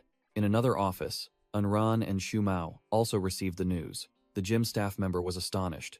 "It hasn't even been 24 hours. Who's that efficient?" Shu Mao raised his phone, smiling confidently. "It's probably just the bounty being withdrawn. Nothing major. He just messaged me back." And Ran mused. "So, Zheng Renjun was behind this? I didn't expect him to place such high hopes on a rookie." In the car, Zhou Chong yelled at Uncle Huang. "Uncle Huang, I only put out the bounty after you agreed. Why did you change your mind just because of a few words from Zheng Renjun? Is he that influential?" Uncle Huang calmly replied. "The pressure from the East alone, I could have held out for a few days. But now, besides the internal association pressure, there's also pressure from other factions." He glanced at his shocked granddaughter, concluding, "That kid Cheng Hai has a wider network of connections than you think." The scene shifted to a damp cave. Xiao Luo was tied to a cross, his face bruised and battered. crying and pleading. "Stop hitting me, I've told you everything I know." The Mulrock chief knelt before a giant black shadow, reporting, "Sir, the interrogation is complete. That shadow is the devourer Manhus." The Mulrock chief continued to report the situation. Currently, 12 adventurers are gathered in the forest, their strength not inferior to a jackal tribe leader. The good news is, none of them are skilled in water combat, and they are trapped in the forest. Manhus sat on a pile of bones, saying gleefully, "Interesting. Our war with the jackal tribe has depleted the forest's food supply.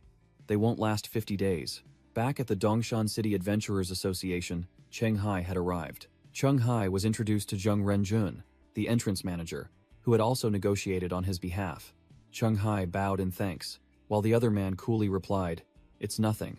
Zheng Renjun held up 2 fingers, instructing Cheng Hai, "Although the East Ghost Market has withdrawn the bounty, for your safety, it's best you don't leave this building for the next 2 months." He explained with a serious expression, "There's still a chance that higher-level criminals might risk their lives, try to kill you, and secretly claim the reward." Cheng Hai wiped his sweat, accepting the advice. "Understood, I'll stay indoors." Liang Jiakun indignantly shouted, questioning Zheng Renjun. "Wait, what about that woman who put a bounty on Cheng Hai? Isn't she going to be punished?" Zheng Renjun smirked, explaining that the one who placed the bounty was the granddaughter of the late legendary Zhou Jianming, making it difficult for the authorities to handle. He continued, "The supervision rights over Zhou Jianming's artifacts had now fallen into the hands of Huang Xuan, the Fujian province manager, effectively silencing the granddaughter and preventing further trouble." Zheng Renjun looked at Cheng Hai, appearing to have more to say. Cheng Hai grinned, quickly sealing the deal. "I have a level 7 dungeon gate. It won't invert for another 50 days, and am grounded for 2 months anyway, so feel free to use it."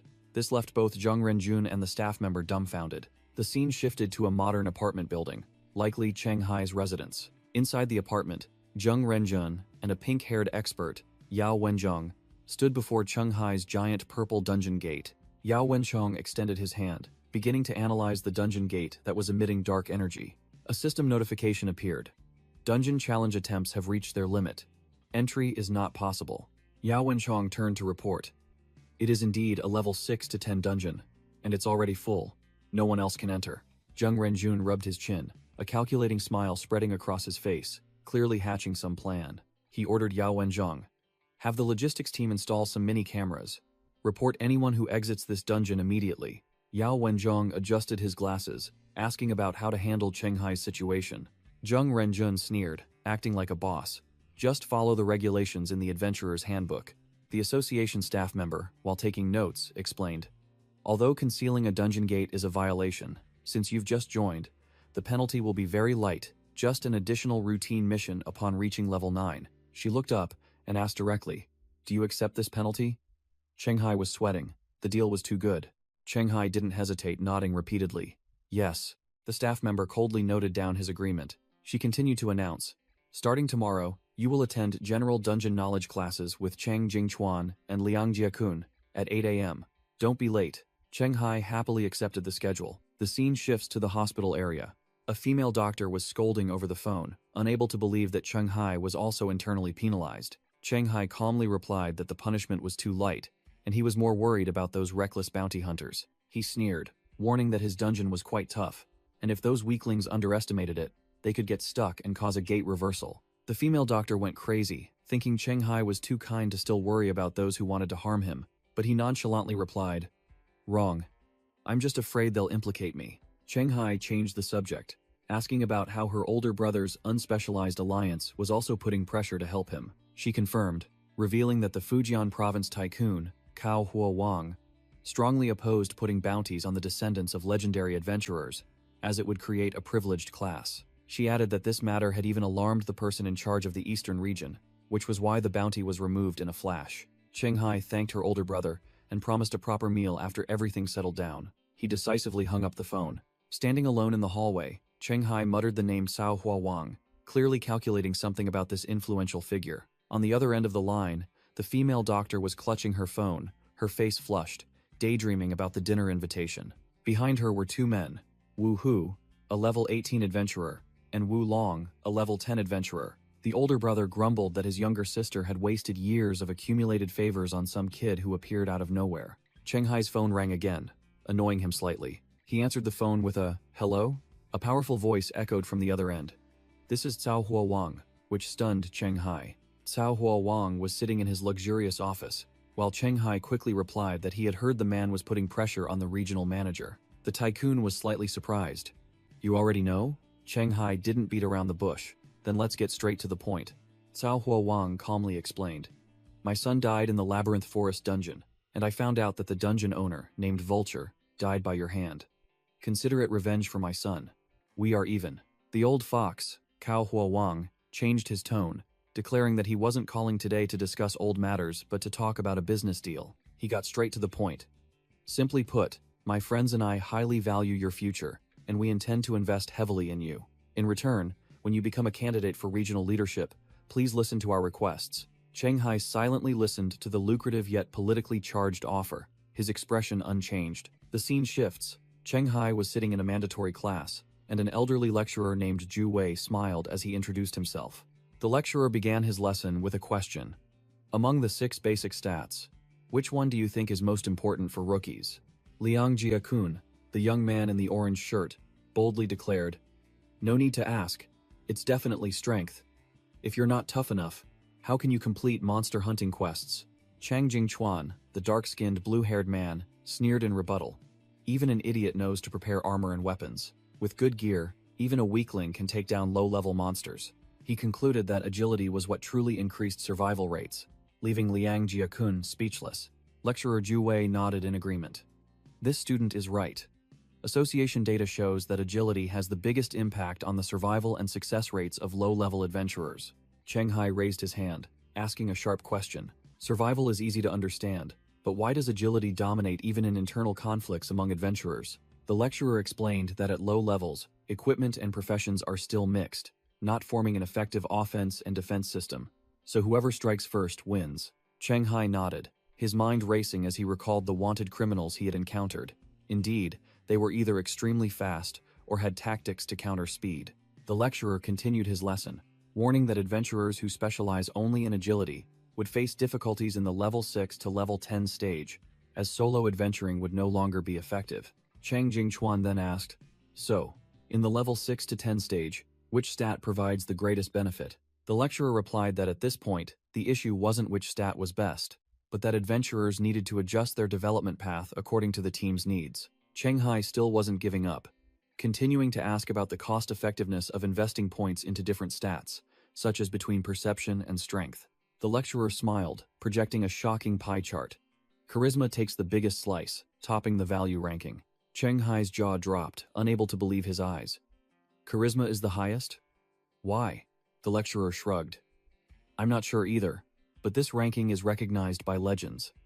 Their judgment certainly has a reason." The scene ends in a large cafeteria, where adventurer trainees were sitting in groups, likely after class. After a brain-draining theory class, Cheng Hai sat alone in the cafeteria, scrolling through the system interface to rebuild his character. A notification appeared, inviting him to switch to the hidden profession Brave Knight, with a reward of +1 charisma upon success. Cheng Hai pondered. A hidden profession that boosts charisma is good, but his main profession was already melee. Adding a sub-profession of the same type might make him a jack of all trades, master of none. Suddenly, Liang Jiakun appeared out of nowhere, slapping Cheng Hai on the shoulder. "What are you thinking about so intently, my friend?" Cheng Hai was startled, and replied curtly, "Nothing." Liang Jiakun chuckled, not pressing further. "If you don't want to talk about it, then don't." He then changed the subject, asking Cheng Hai if he was attending the afternoon combat training class. Liang Jiakun revealed some hot news. "I heard there's a martial arts master from Guangdong province coming to teach this time, the real deal." At the dojo, a bald master named Jiang Yang, from Guangdong, quietly opened a medicine bottle, preparing for the rigorous training session. In the arena, Chang Jingchuan had just defeated an opponent, sighing in relief after an easy victory. Cheng Hai, on the contrary, was kneeling on one knee, panting, frustrated that even with good equipment, his stats were still inferior to his opponents. Master Jiang Yang looked at Cheng Hai, who had lost 7 consecutive rounds, and asked if he wanted to continue fighting. Cheng Hai gritted his teeth, his eyes burning with fighting spirit. "Of course, I'm not tired yet." The master turned to Chang Jingchuan, who was still standing firm as a rock. Chang Jingchuan let out a breath, still full of energy and ready for the next round. The two took their stances again. Cheng Hai, though exhausted, was determined not to give up. Chang Jingchuan smirked confidently, his eyes provocative. Bring it on. In the stands, Liang Jiakun and the ponytail staff member were watching the match. The master gave them a 3-minute break before continuing. Liang Jiakun scratched his head, wondering, why does Cheng Hai, without titles and professional skills, fight even worse than me? The ponytail staff member analyzed coldly. That's because he only trained basic physical attributes before rushing into dungeons. If only basic skills are considered, his level is indeed only on par with yours. Liang Jiakun sneered, appearing disbelieving of what he was hearing. In the stands, Liang Jiakun thought that even for an outsider, Cheng Hai's close combat performance was already very impressive. A man in a black suit analyzed sharply. After 7 rounds, from being utterly dominated, Cheng Hai has managed to hold on and started to counterattack. His progress speed is visible to the naked eye. The man in the black suit continued to assert that Cheng Hai's intelligence must be around 17, and predicted that with just 5 more rounds, he would start to turn the tables. A resounding, "Stop," echoed from the dojo. Master Jiang Yang stood beside Chang Jingchuan, declaring him the winner of the round. Chang Jingchuan looked at Cheng Hai, who was sitting on the floor, sweating profusely. Are you kidding me? It hasn't even been 10 rounds and he's already stronger than Liang Jiakun? How high is his intelligence? Cheng Hai gritted his teeth in frustration, thinking to himself that if his stamina had been a little stronger, he could have won the last round. Chang Jingchuan suddenly called Cheng Hai's name, interrupting his thoughts. Chang Jingchuan challenged in a low voice. Next round, use both your titles and professional skills. Cheng Hai, sweating profusely, asked cautiously, Are you sure? Chang Jingchuan confidently replied, Absolutely, while activating his title Swift Hands and revealing his identity as a level 3 adventurer, spear wielder profession. In the stands, all the observers were shocked to see that Chang Jingchuan was serious enough to unleash his title. Cheng Hai stood up, gripped his sword firmly, and accepted the challenge decisively. Cheng Hai turned to Master Jiang Yang, politely suggesting, Master, would you mind stepping aside? I'm afraid you might get caught in the crossfire later. Master Jiang Yang just smiled calmly, signaling that he didn't need to be worried about. Cheng Hai activated his title, rising from the brink of death, and declared he would end the match quickly. Chang Jingchuan immediately recognized Cheng Hai's title, secretly assessing it as a B-rank title that boosts explosive power under dire conditions. The two opponents took their stances. Cheng Hai spoke first. I'm ready. Will you attack first? Chang Jingchuan replied curtly with a resolute tone. No need. Cheng Hai narrowed his eyes, his gaze burning with killing intent. Okay, then don't blink, now ill. Chang Jingchuan was no pushover either, his eyes sharp. Come on, let me see how strong a superstar really is. Whoosh! Cheng Hai lunged forward with terrifying speed, leaving a blur behind him. Chang Jingchuan gritted his teeth. He's much faster than before. Chang Jingchuan broke out in a cold sweat, only managing to exclaim in his mind, too fast. But he was also a top-tier adventurer, roaring, but my attack is even faster. He activated a series of attack speed buffs from his titles and professional skills.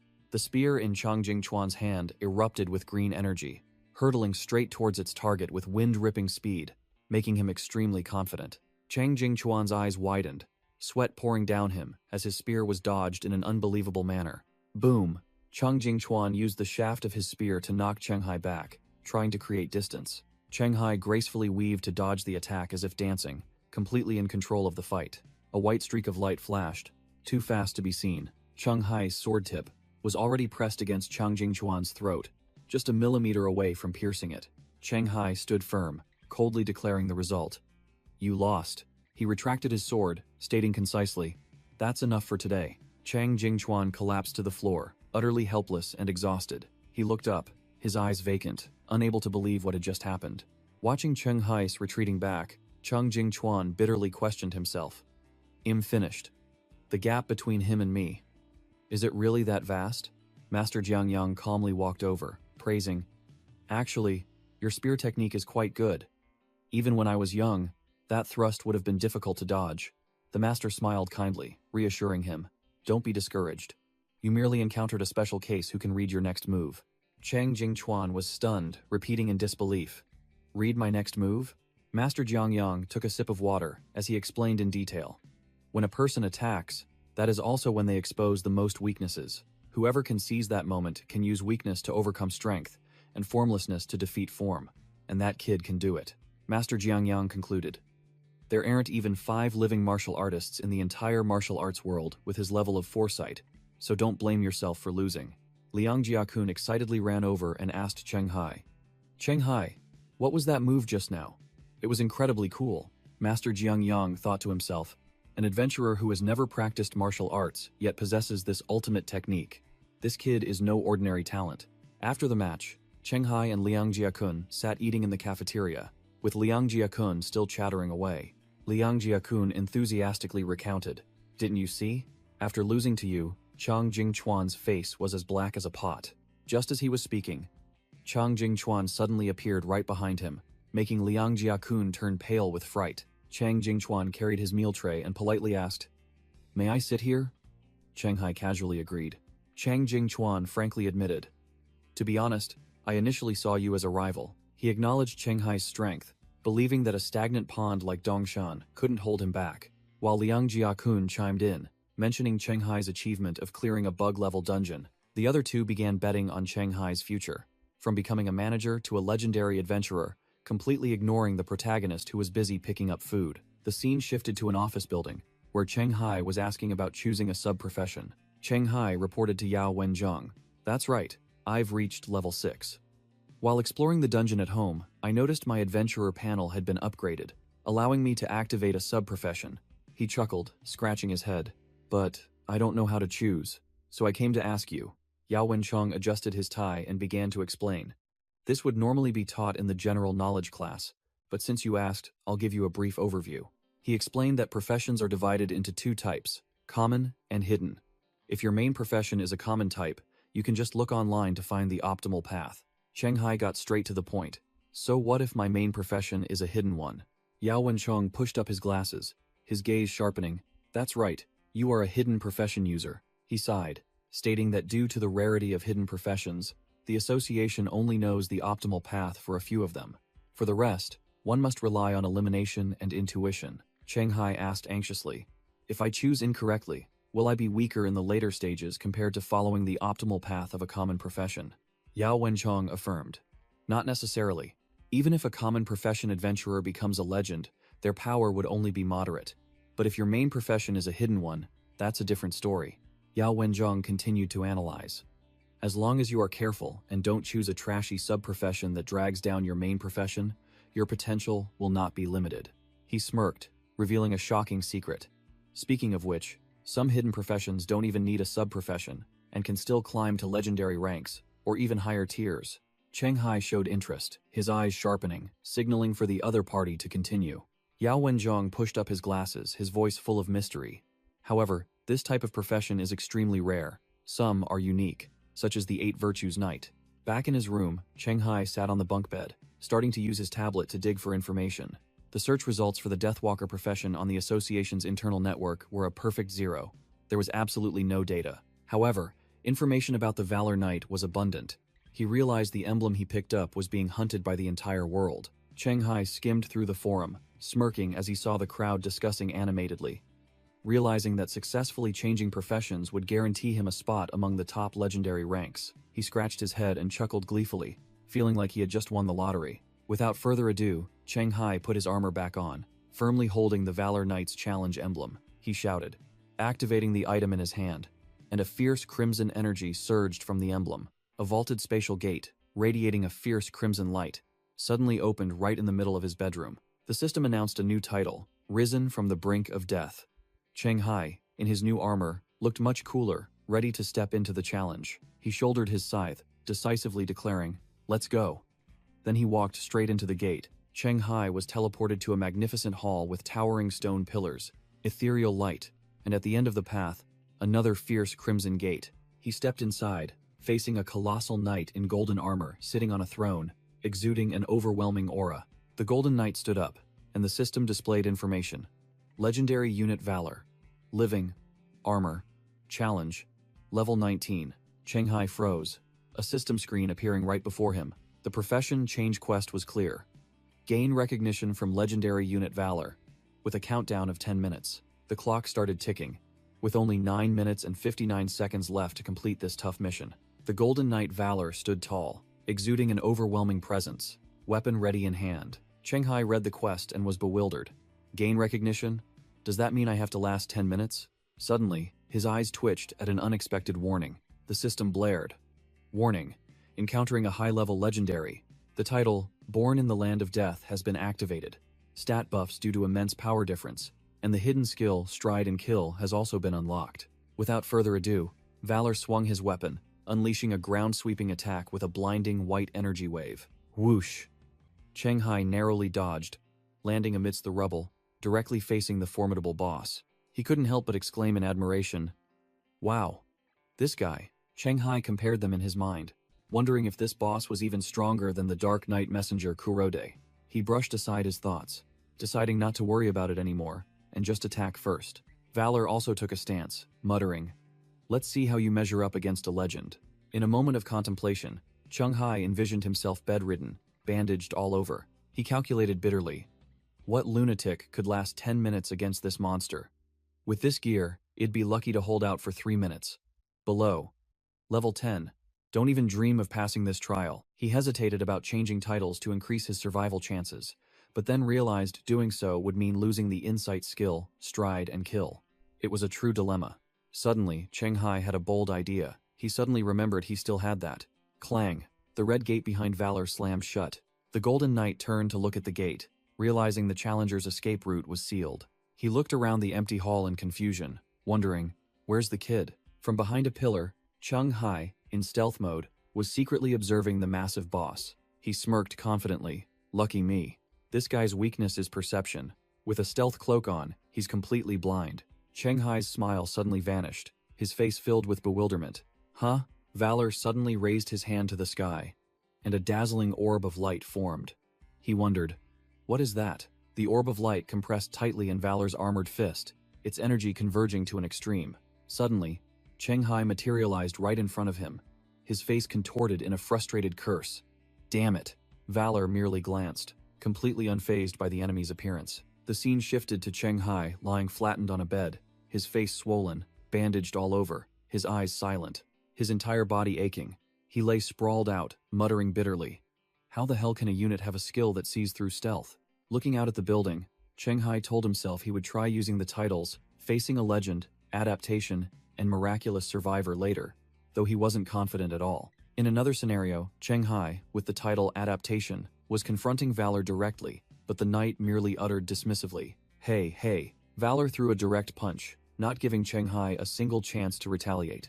The devastating punch sent Shanghai flying like a bullet, the power utterly overwhelming. He was flung dozens of meters away, leaving a yellow streak on the arena floor. Truly, they were not in the same league. In another attempt, Shanghai was knocked back again, only able to grit his teeth and endure Valor's power. Valor swung his battle axe, a sweeping slash-carrying destructive power that disintegrated Shanghai into data blocks. The great hall became empty once more, only Shanghai's heavy footsteps echoing. He materialized in a corner, standing firm again, his eyes filled with determination. The Golden Knight turned, sensing the presence of his unyielding opponent. Shanghai activated the title, Facing a Legend, growling defiantly. Again. Back in reality, Shanghai wondered, huh? The adventurers are still at my place? Did none of them pass the trial? In the gym, Shanghai was doing pull-ups while Yao Wenjong stood beside him, confirming, that's right. Yao Wenjong pushed up his glasses, analyzing professionally. If they can't complete the mission before the deadline, we'll need to gather more information about this dungeon, Shanghai muttered while doing pull-ups, calculating tactics for the upcoming dungeon inversion. He landed lightly, his entire body exuding a battle-ready aura. Shanghai brushed aside the old topic, showing he didn't want to discuss it further. Alright, let's talk about something else. In a gloomy forest, a seemingly professional bounty hunter group was advancing, led by the Sunglasses leader. A scout ran back to report to the Sunglasses leader. Still no sign of Qiao Luo? The beanie scout confirmed that he had searched everywhere but found no trace of Qiao Luo. The Sunglasses leader deduced. It seems he didn't go down to the lake, nor did he venture further to find the Jackal tribe. He muttered with a tense expression. I hope the latter is true, otherwise we're really screwed. From behind a tree, Wang Er was observing the other group, his eyes sharp. Wang Er smirked, confident that Lang Qiside had also realized the dungeon's difficulty would gradually increase, and most of the small fry adventurers would be wiped out when the final mission appeared. Beneath the lake's surface, countless mulrock hatchlings had emerged, their glowing yellow eyes teeming as they awaited prey. In the meeting room, Zheng Renjun slammed the table and stood up, his face paling as he asked Shanghai, "Your mission is to destroy the mulrock hatchery?" Shanghai calmly confirmed, "That's right. Is there a problem?" Zheng Renjun looked like he was about to have a heart attack, needing the ponytail staff member to explain for him. The staff member began, asking Cheng Hai what he knew about the official rules when a dungeon undergoes inversion. Cheng Hai rattled off the basic rules. Positions swap, monsters have a chance to invade the human world, and the dungeon type remains unchanged. The staff member nodded, acknowledging that Cheng Hai had researched quite thoroughly. She then posed a critical question that stunned Cheng Hai. Do you know that monsters also need to meet conditions to return to their world? Cheng Hai was completely shocked, stammering in reply. Wait a minute. You mean the monsters also have a mission to leave and a purge mission? The staff member confirmed a horrifying truth. That's right.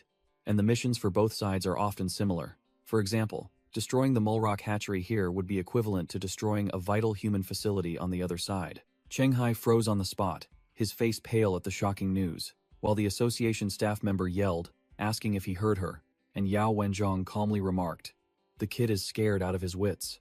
Elsewhere, news of a level 7 dungeon in Dongshan City about to invert next month was spreading. In the gym, the orange-haired gym staff member updated Onran, who was working out.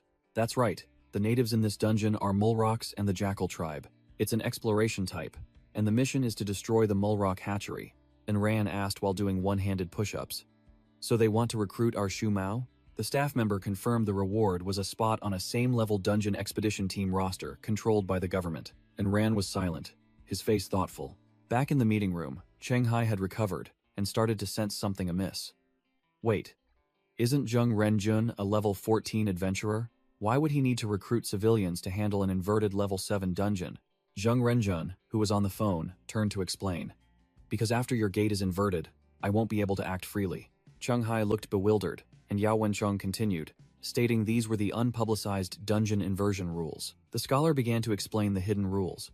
When a dungeon inverts, the human world transforms into a dungeon in the eyes of the monsters, and because Zheng Renjun is level 14, far exceeding the Mulrock's level, he will be locked and unable to act. Cheng Hai suddenly understood, his mind racing. He immediately connected it to the graveyard dungeon incident. No wonder the graveyard was only a level 5 dungeon but had a legendary individual like Death Knight Claude. No wonder it entered Phase 2 as soon as the ghost left. Zheng Renjun added that this rule wasn't mandatory, but in the past, Russian adventurers had deliberately broken it, causing the dungeon gate to expand, allowing higher-level enemies to flood into their world. The association staff member concluded, in short, using same-level adventurers to deal with inversion issues is the optimal solution that the associations of various countries have learned after countless trials and errors. Cheng Hai still didn't get it, arguing vehemently. Optimal solution? What about the military? I understand that high-level individuals like Zheng Renjun can't easily intervene, but the military and heavy weaponry are clearly more reliable than us same-level adventurers, aren't they? Zheng Renjun confirmed that using the military was indeed the most effective way, but sternly warned that over the past decade, all nations had regretted doing so. Cheng Hai asked in surprise why they would regret it. The association staff member settled the matter. Because a game bug is about to occur. Military intervention will cause the actual difficulty of the dungeon on the human side to skyrocket, far exceeding its original level. Yao Wenchong continued, asserting that this meant the actual difficulty of subsequent dungeon gates appearing in the area would be much higher than their displayed level. The scholar concluded coldly, if these dungeon gates are quickly suppressed by the military after inversion, the actual difficulty of the next batch of gates will continue to increase until it fully matches the defensive power of this region. The ponytail-haired association staff member analyzed clearly.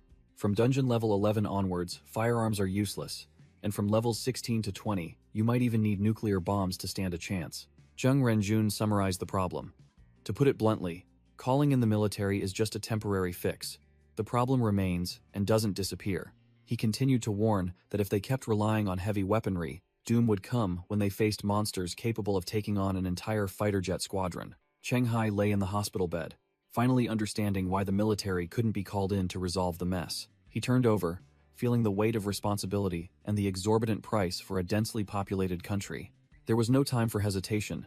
Cheng Hai's hand gripped the truck tire tightly, veins bulging. In the gym, Cheng Hai roared, putting all his strength into flipping the giant tire, a furious and grueling training session.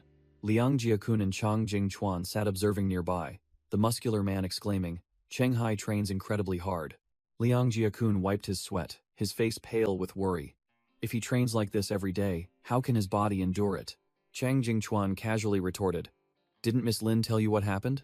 The muscular man dropped a bombshell right in the middle of the gym. The dungeon at Cheng Hai's place will invert next month, leaving Liang Jiakun speechless with his mouth agape. The scene shifted to a forest edge, where a field hotpot was steaming over a campfire. A group of bounty hunters was camping, and the sunglasses-wearing leader inquired about the situation from a member who had just returned from scouting. The arrogant blonde hunter yawned as he reported, "Same as usual, the mulrocks in the lake refused to come ashore. The boss must have smelled that we're stuck here." The leader asked about the others' reactions and received the answer that they remained optimistic, and Qiao Luo's disappearance didn't bother anyone. After hearing this, the sunglasses-wearing leader remained silent, but his expression had hardened with contemplation. Back in the gym, Cheng Hai collapsed onto the tire, drenched in sweat, panting after exhausting all his strength. A green energy drink can was suddenly offered to Cheng Hai. Su Yu, in her pink tracksuit, appeared, handing Cheng Hai the drink and asking, "Today's Thursday, aren't you supposed to be in class?" Cheng Hai jumped as if electrocuted, stammering in reply, "Of course, but some idiot caused trouble and inverted the dungeon." At a modern building, an announcement was made. The dungeon mineral appraisal class was cancelled, replaced by a class on the rules of entrance reversal, and everyone had to sign a confidentiality agreement. A dignified silver-haired woman, Han Chiu-mei, a level 12 contract mage, held up the agreement and asked everyone to sign. In the classroom, the bowl-cut-haired Liang Jiakun eagerly raised his hand to sign first, while Cheng Hai and the others just observed. Liang Jiakun gleefully signed the agreement with a proud expression. After signing, Liang Jiakun passed the paper to Cheng Jingchuan, the dark-skinned guy sitting next to him, while Cheng Hai coldly told him to pass it over for him to finalize. The paper was passed to Cheng Hai, then to Su Yu at the front desk. Under the watchful eye of instructor Han Chiu-mei, Cheng Hai glanced at the paper, his eyes stopping at Su Yu's signature. He sneered, leaning in to tease. "Is your name Su Yu? Your father must really love the Three Kingdoms, huh?" Su Yu was furious, her face flushed behind her mask, and she pointed directly at Cheng Hai, snapping, "Shut up and sign." After collecting the paper, Han Chiu-mei warned sternly, "The upcoming content must not be disclosed.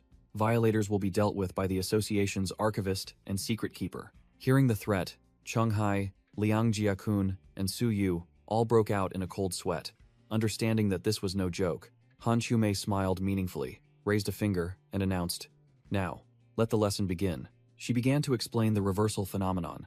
The level 7 Mulrock dungeon in Dongshan would create an equivalent dungeon for humans right in the city. Han Chiu-mei emphasized the most important rule.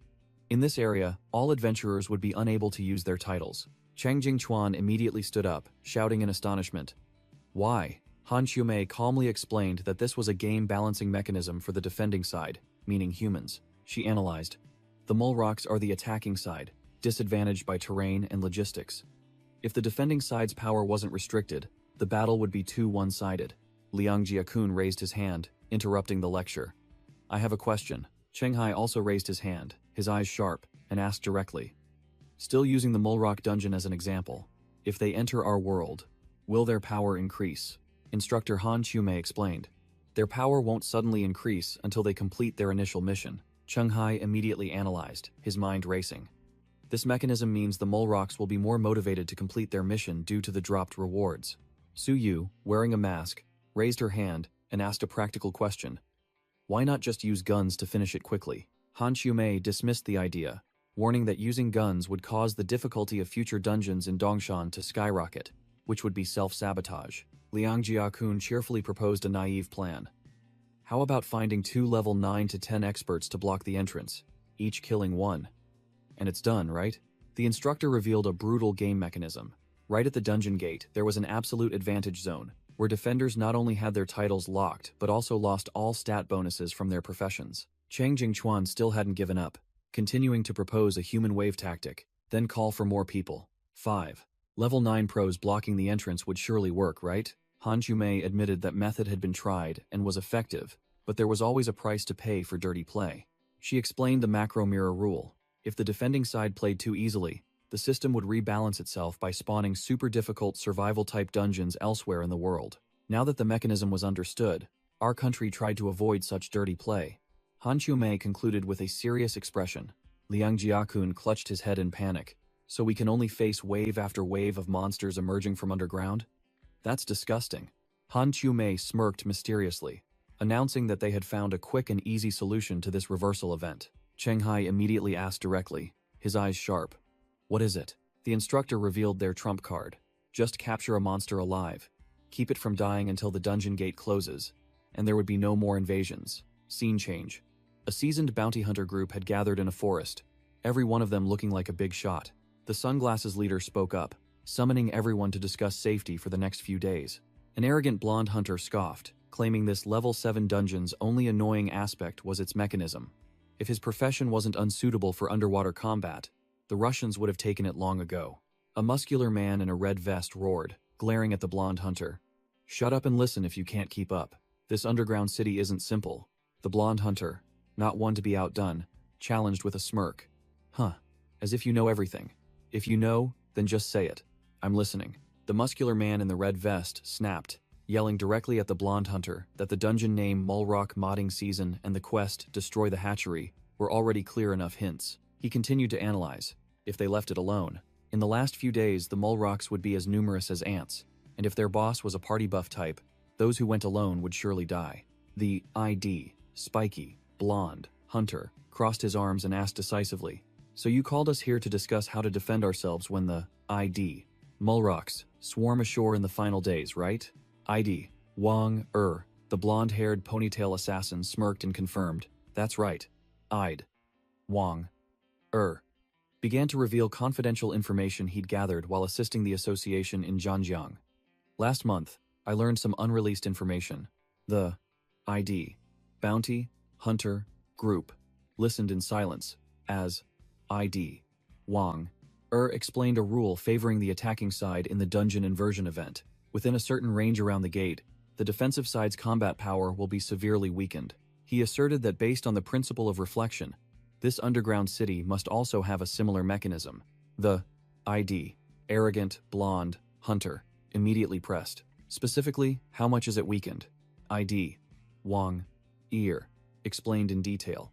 If we are considered the defensive side, upon entering that area, all titles and basic stat bonuses from professions will be nullified, and the ID, Mulrock, Chief, Boss's enhancement effects will also be suppressed. In the dormitory room, ID, Cheng Hai, was pondering the information he'd just heard. Losing titles was one thing, but even basic stat bonuses vanished near the gate. He rested his chin on his hand, bitterly realizing that this damned mechanism had completely ruined his plan to choose a sub-profession for perception stats. ID, Cheng Hai, narrowed his eyes, deciding to scrap the old plan. Now, it's definitely hopeless. He decided to use ID, Legendary, Unit, Valor, to practice fighting without future sight, and also to test how much his power would be nerfed. ID, Cheng Hai, entered a simulated space, a magnificent hall with a blazing red gate in the distance, facing a knight in golden armor. ID, Cheng Hai, in black Valor armor, greeted mockingly, "Good morning." ID, Legendary, Unit, Valor. The ID, Legendary, Unit, Valor. Knight in golden armor stood silently, his fiery red hair blazing. Without warning, ID, Legendary, Unit, Valor, lunged forward as fast as a golden flash, leaving ID, Cheng Hai, momentarily stunned. Whoosh! A lightning-fast attack was unleashed, with overwhelming power. ID, Cheng Hai, in black armor broke out in a cold sweat, unable to believe his opponent's speed and power. No, this can't be. ID, Cheng Hai, in black armor stood frozen, bitterly realizing he was severely nerfed without future sight. And title buffs, the simulated battle lasted a mere 18 seconds. He realized the core problem. He needed to immediately find a sub-profession to buff his perception stats, to compensate for the lost future radar. At the Adventurers Association, the familiar, ID, Ponytail, staff, member, blocked his path, asking directly if he was looking for ID, Yao Wenzhong.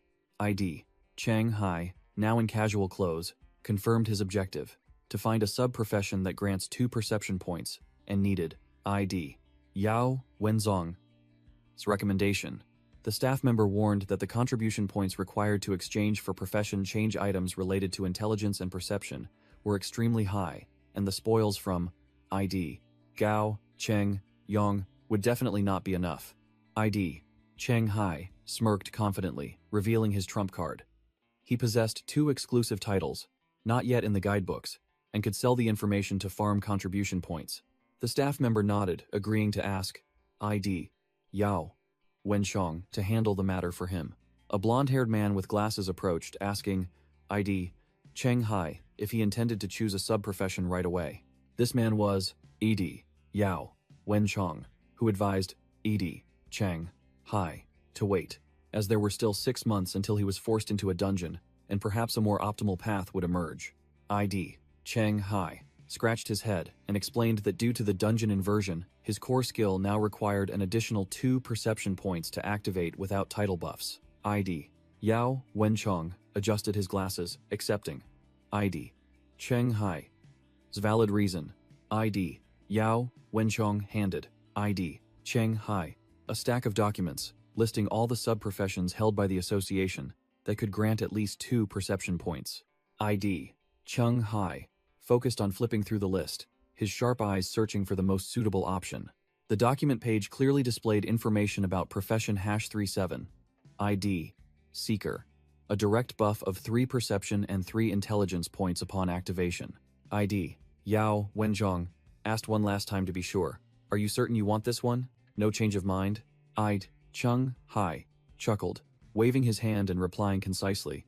It's fine. Let's go with it.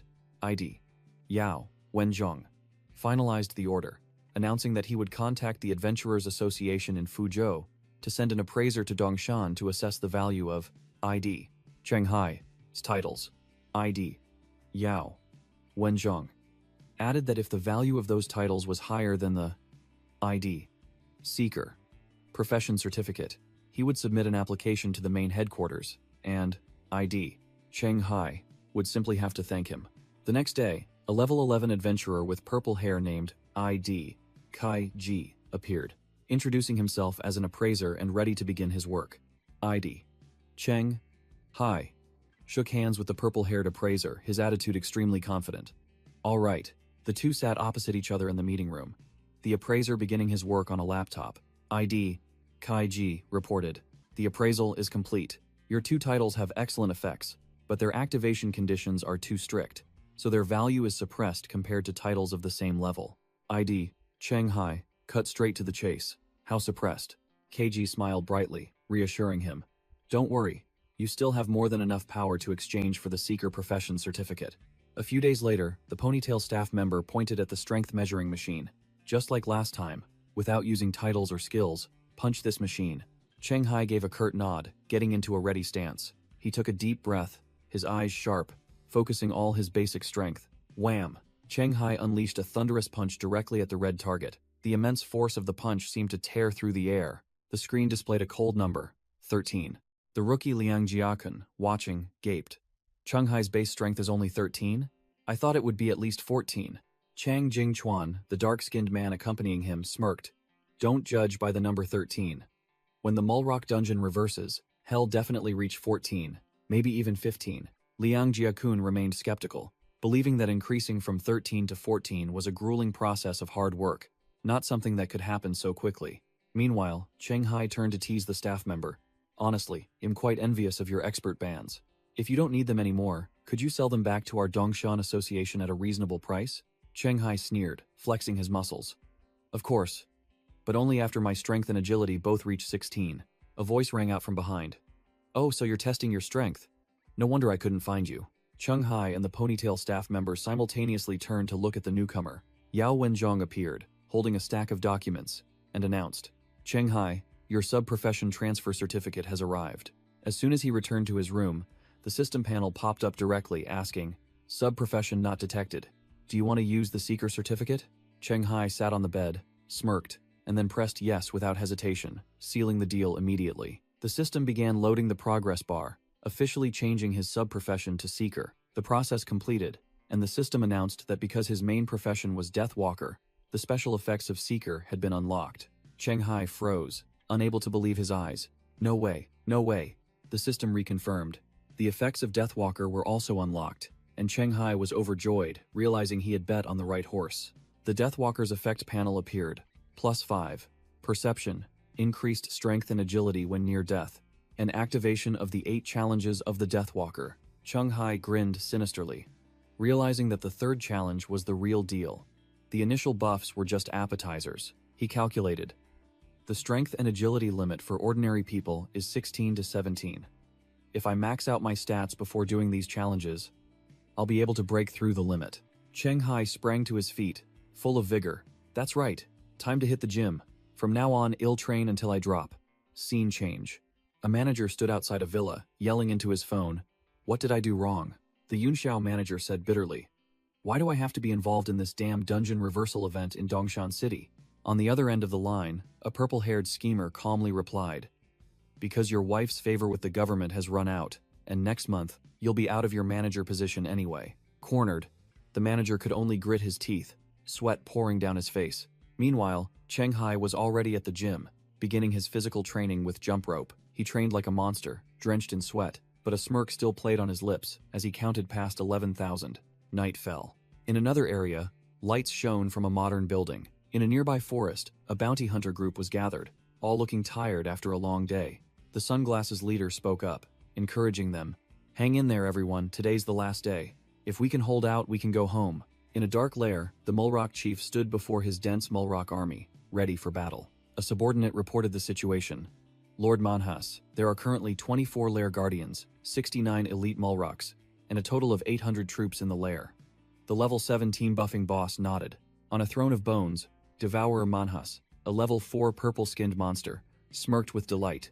Excellent. Manhas declared he would hunt the adventurers in the forest, dragging their corpses back to level himself up. At the same time, Cheng Hai was still furiously training in the gym, drenched in sweat after lifting weights. He panted, his eyes filled with determination, muttering, Adventurers Panel. The status board appeared. Cheng Hai, Elite Adventurer, Level 6, Main Profession Deathwalker, Sub-Profession Seeker. Stats have increased steadily. A girl in a pink tracksuit and mask suddenly appeared, looked at Cheng Hai, and declared, You really are strange. The girl questioned. Your underground city will reverse in just a few hours. Yet you're here lifting weights instead of preparing? Don't tell me you're waiting until the last minute? Cheng Hai calmly replied while pulling weights. Actually, I've been training like this for the past 2 months, which stunned the girl. He asked back. What about you? Why are you sneaking around my place in the middle of the night instead of sleeping? A blazing red danger warning appeared, signaling the girl's special ability. The girl asked seriously, If I told you my title is urging me to leave this city as soon as possible, would you believe me? Meanwhile, in the forest, the sunglasses leader raised his hand and announced to the group, I have an idea. The arrogant blonde hunter smirked and proposed. If the Mulrocks are about to swarm ashore, why don't we just take out their boss? If the boss dies, the remaining small fry would be nothing. A shout of protest echoed from the shadows. Are you crazy? The red vest brawler snapped. The plan was to wait at the exit gate until the mission expired, and then return together. So why are you stirring up trouble? The mission isn't complete, and killing the boss won't even give us a reward. The blonde man sneered, explaining that he had asked Wang Er, and confirmed. Adventurers who abandon their mission to hitch a ride back with the reverse dungeon will take slots from those who hunt new dungeons. He concluded his logic. Therefore, based on the principle of reflection, the maximum number of challengers for the new Mulrock underground city after the reversal will again be 15. The arrogant blonde hunter continued to persuade the crowd. If, in the next few hours, the Mulrock boss and its minions come to contend for these 15 slots with us, he held up 4 fingers, his voice full of sinister meaning. Just 4 Mulrocks entering the gate first, and one of us will have to stay here forever. The Beanie Scout quickly objected. Wait, what if the Mulrocks don't appear? Can't we just hold our ground and retreat safely? A hand in a black glove held out a dark card, and the arrogant blonde hunter asserted firmly, No, they will definitely come. Zhang Zixing, Magic Archer Level 8, smirked mockingly, flipping the tarot card, the Tower. My sub-profession is tarot reading, and I just read my own fortune. A massive upheaval will occur in the next few hours. Back at the gym, Cheng Hai wiped his sweat, his sharp eyes asking the masked girl, When did this happen? Su Yu replied curtly, 2 hours ago. Cheng Hai questioned, pointing out a weakness in her ability. Your title only detects direct hostile threats. Otherwise, you would have fled early during the Gao Chengyong incident. How do you know staying in Dongshan is dangerous this time? Su Yu explained. Precisely because of that incident, I realized the blind spot in my warning system, so I joined the association and used contribution points to exchange for an artifact to compensate for the deficiency. Cheng Hai slumped into the chair, speechless. Wait, why are you dragging me into this again? While Su Yu glanced sideways, as if he was the source of the trouble, Su Yu scoffed. Just as Miss Lin said, you don't even realize how dangerous your underground city will become after the reversal. She continued to analyze. Think about it. I haven't been recruited, and I'm outside the association's risk zone, yet I still triggered a danger warning. What does that mean? Cheng Hai frowned, his mind racing as he realized the problem. It shows that the defense line can't stop the mole rocks, and their operational area will expand to the entire city of Dongshan. Su Yu confirmed. Exactly. And at that point, it'd be in trouble, because the association would definitely forcibly recruit me and Chang Jingchuan to stop them. That's why my title is urging me to leave this city as soon as possible. Cheng Hai immediately asked, have you discussed these speculations with Yao Wenzhong, Miss Lin, and the others yet? Su Yu replied, yes, but they believe that even without considering whether the 15 adventurers trapped inside return or not, the number of mole rocks that swarm out will not exceed 15. She continued to list the reasons why the leaders are overconfident. The individual combat strength of mole rocks isn't strong, and our side has level 10 adventurers and even the Knight of Asia, Wu Long. They believe Dongshan is capable of a swift response. So what do you think? Believe them or believe me? Cheng Hai pondered, muttering, if I believe them, I can only take my parents to Yunxiao City to take refuge for a few days. He looked up, his eyes filled with worry. I want to believe you, but what can just the two of us do? Even if you have prophetic ability, level 10 adventurers have failed. Su Yu offered a tempting proposition. With my warning and the stealth cloak looted from Gao Cheng Yong, we can gradually pick off the weaker mole rocks, minimizing damage. Meanwhile, in a dark forest, a bounty hunter announced bad news. The cards we drew were all the tower or death. The suited hunter clutched his head and complained, clearly not believing in fortune-telling, thinking there were no good omens at all. The muscular red vest brawler snapped. Don't tell me you actually believe that. If Zhang Zhixing's sub-profession is so good, why is he stuck here with us? The shield hunter immediately retorted, explaining that Zhang Zhixing had drawn the fool card before setting out, but misinterpreted it.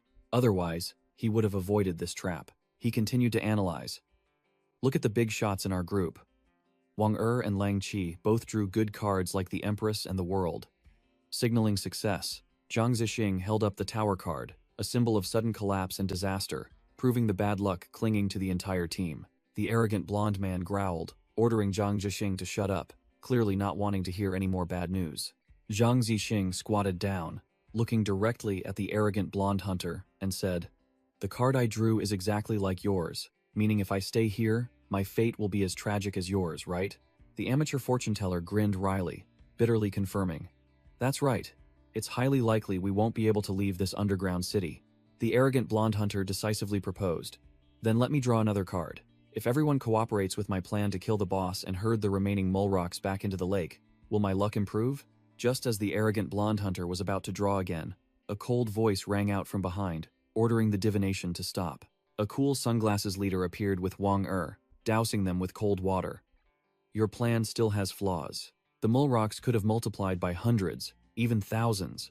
And what if their boss is a party buff type? The sunglasses leader continued to sharply analyze, asserting that foolishly rushing into battle would undoubtedly cost many lives. The arrogant blonde hunter sneered, retorting, so you mean we just sit idly by the exit, waiting for them to attack?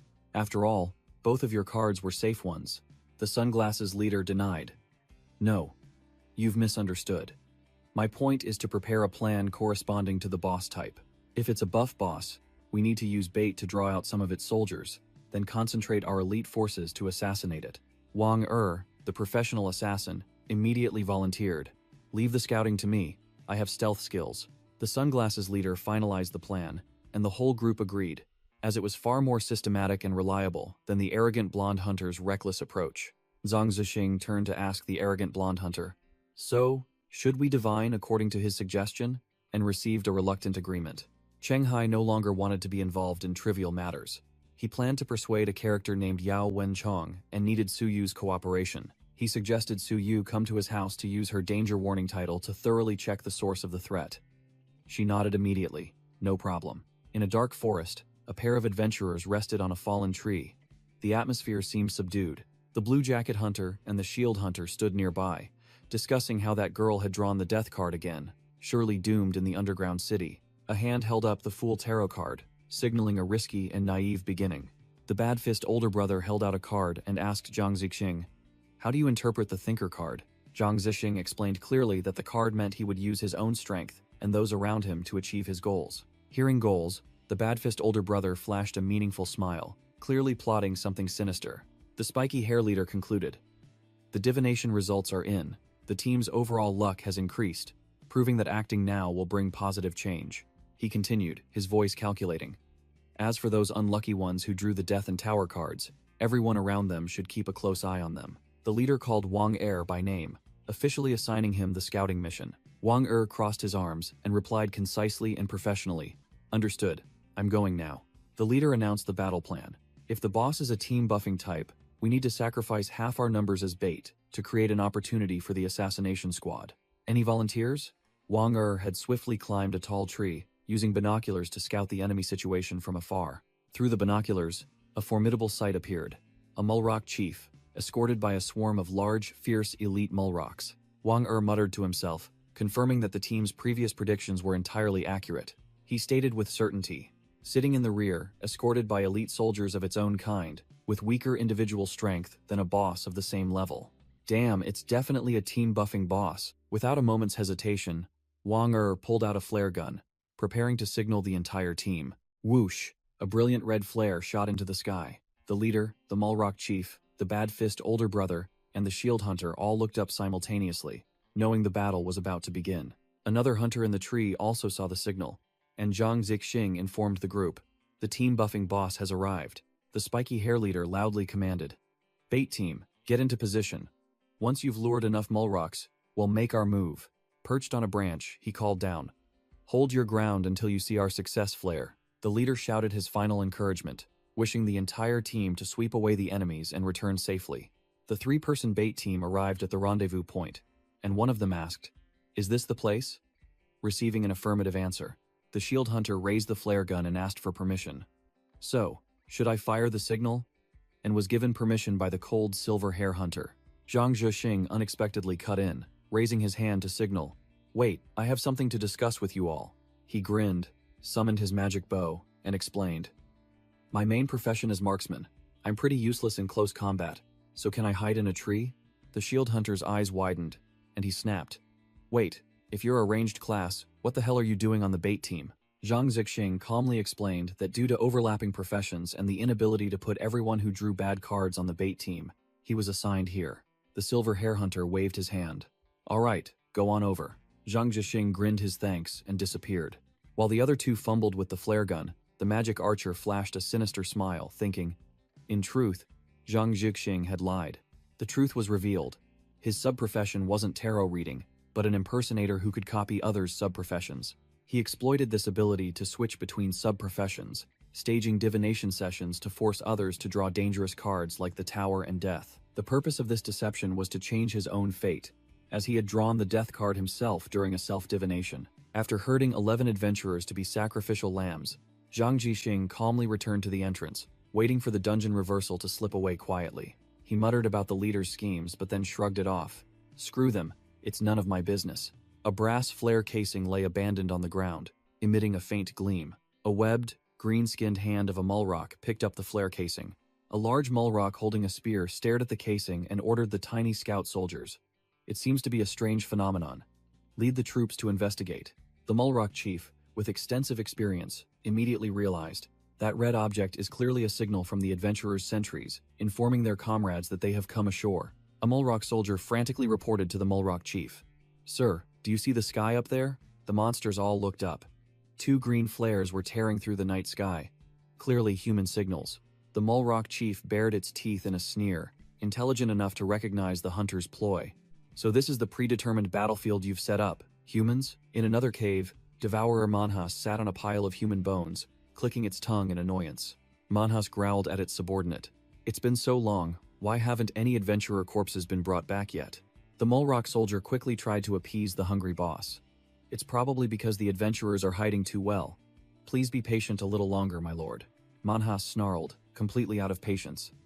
"If there's still no activity, I'll personally go ashore and hunt them down." Meanwhile, at the forest's edge, the suited hunter and the muscular shield hunter stood ready for battle, playing their roles as bait. The shield hunter began to lose his composure. The Mulrocks still haven't arrived. Did they even see our flares? The suited hunter maintained a cold expression, trying to reassure his trembling teammate.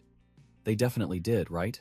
Just as he finished speaking, a swarm of Mulrocks, as numerous as ants, slowly emerged from the shadows. The suited hunter yelled, "The Mulrocks are here, get ready." In another area, a hellhound was barking madly, signaling its teammates. The hellhound led the entire assassination squad, including Lang Chi and the other members, deep into enemy territory. The hellhound's barking successfully summoned Wang the assassin who had been hiding in a tree. Wang landed on the ground, and Lang Chi immediately cut to the chase. "Where's the boss?" The assassin reported concisely. "Just follow this direction. You'll see it in 5 minutes." Wang analyzed the situation. "But I don't recommend attacking. There are too many Mulrocks surrounding it. Our small team stands no chance in a direct fight," he explained while drawing a diagram on a rock, indicating that the enemy's patrols were too dense to approach the boss stealthily. A gray-suited hunter in the team spoke up, proposing a high-risk, high-reward plan. "How about we split up? You guys draw the Mulrock's attention, creating an opportunity for me to solo the boss." The suited assassin smirked confidently. 5 minutes.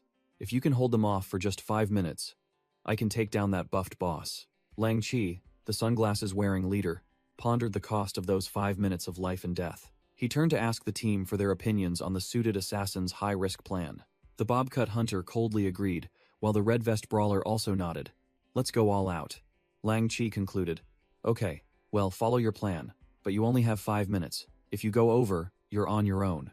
Meanwhile, a Mulrock guard was yawning repeatedly, looking utterly bored with life. Immediately, it was struck directly on the head by another Mulrock, wielding a club for neglecting its duty. The two guards began to argue loudly in their gurgling, fish-like language. The struck Mulrock had a swollen lump on its head, looking resentfully at its teammate as if questioning him. Suddenly, the group spotted the bait team rushing past and quickly yelled, "Fire the flares! The adventurers are here!"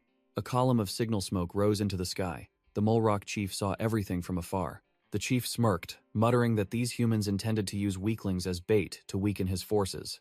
A green-skinned subordinate hastily suggested, "Chief, how about we split our forces and go reinforce them?" The Mulrock chief waved him off, his battle experience telling him that those who revealed themselves might not be the real threat. He recalled the bitter lesson from the battle with Hog, certain that the humans were also plotting a similar assassination tactic. At the same time, Wang and the suited assassin had stealthily approached, but sensed something unusual from the boss. In a deep cave, Devourer Manhas was growling, and a Mulrock subordinate trembled as he tried to dissuade him. "Great King, don't be reckless, it's very dangerous on the shore." The subordinate turned pale with fear as he saw the big boss starting to get angry. Whoosh! Manhas swung an arm, and the talkative soldier was instantly obliterated before he could even gasp. The boss snarled, its bloodshot eyes blazing. "Dangerous? Do you think I'm inferior to those adventurers?" Off the coast, countless dark silhouettes of the Mulrock army began to emerge from the water, preparing for a large-scale landing. The Devourer Manhas and his minions emerged from the water, their red eyes filled with murderous intent. The boss took a deep breath, sniffing out the enticing scent of food. It muttered, "Damn, that smells good," then slowly lumbered towards the cave entrance. Its jagged maw drooled profusely, ready to devour its prey. Manhas roared in a frenzy of hunger. "Mine, all mine, this delicious meal is mine." Meanwhile, Zhang Zixing was calmly waiting, thinking to himself, "Those two idiots in my team are definitely dead this time." He smirked, plotting, "Once Lang Chi and Wang return, I'll fabricate a story about encountering too many Mulrocks, and being unable to handle them alone, forcing me to retreat." He was smug, seeing the death card as merely an opportunity to turn his fate around. Suddenly, he frowned, sensing that something was wrong. A Mulrock scout suddenly appeared, its face pale as if it had seen a ghost. Zhang Zixing noticed the monster frantically running through the bushes. He immediately grabbed his bow, muttering, "What the hell? Is it a lost soldier?" The Mulrock ran desperately, not daring to look back. Whoosh! A light arrow tore through the air, embedding itself directly into the monster's chest. Zhang Zixing was annoyed to see the Mulrock, despite taking a critical hit, still not completely dead. He suddenly realized this creature was trying to run to a favorable position to receive buffs from the boss. A well-thought-out plan, not just a lost soldier. He drew his bow, preparing to deliver the finishing blow to the cunning monster. But then he froze, his intuition telling him a greater danger was approaching. From the shadows, an entire army of Mulrocks suddenly appeared, surrounding him from all sides. Zhang Zixing's face went ashen, realizing he had fallen into a spectacular trap. In the dark forest, an alarm signal rang out as an intruder was detected. Wang was in hiding, wondering why they were acting before luring the guards away. The leader in the vest, Dongguan Kid, stood up defiantly, growling. "What are you doing? The guards around the boss haven't been lured away yet." Dongguan Kid smirked arrogantly. "It's fine, just kill them all." The elite Mulrock guards detected the presence of the two assassins and immediately took up defensive positions. Dongguan Kid stepped forward, his glowing chain weapon in hand, coldly declared, "Leader, no need to remind me, I see them." Information appeared. Level 8 Adventurer, Dongguan Kid. Main profession, Master Hunter. This is serious. Meanwhile, Zhang Zhixing panted amidst a pile of Mulrock corpses, bitterly realizing he had been tricked by his teammates into being bait so they could ambush. A colossal shadow enveloped Zhang Zhixing, freezing him in shock. The Devourer Manhas, the dungeon boss, suddenly appeared, drooling as it declared it would devour him to level up quickly. Zhang Zhixing gritted his teeth, silently screaming in despair. Why is the boss here? What the hell are Dongguan Kid, Long Qi, and Wang doing? In the midst of the tension, a Mulrock scout, thought to be dead and lying on the ground, suddenly stirred. It quietly grabbed a spear nearby, its eyes full of cunning. Thwack! The small Mulrock unexpectedly lunged from behind, thrusting a spear through Zhang Zhixing's chest, while he was preoccupied facing the boss. Zhang Zhixing collapsed, unable to believe that a level 8 magic archer like himself had been taken down by the lowest level Mulrock. The small Mulrock suddenly emitted a dazzling light, looking extremely strange. An evolutionary aura enveloped it, signaling an impending transformation.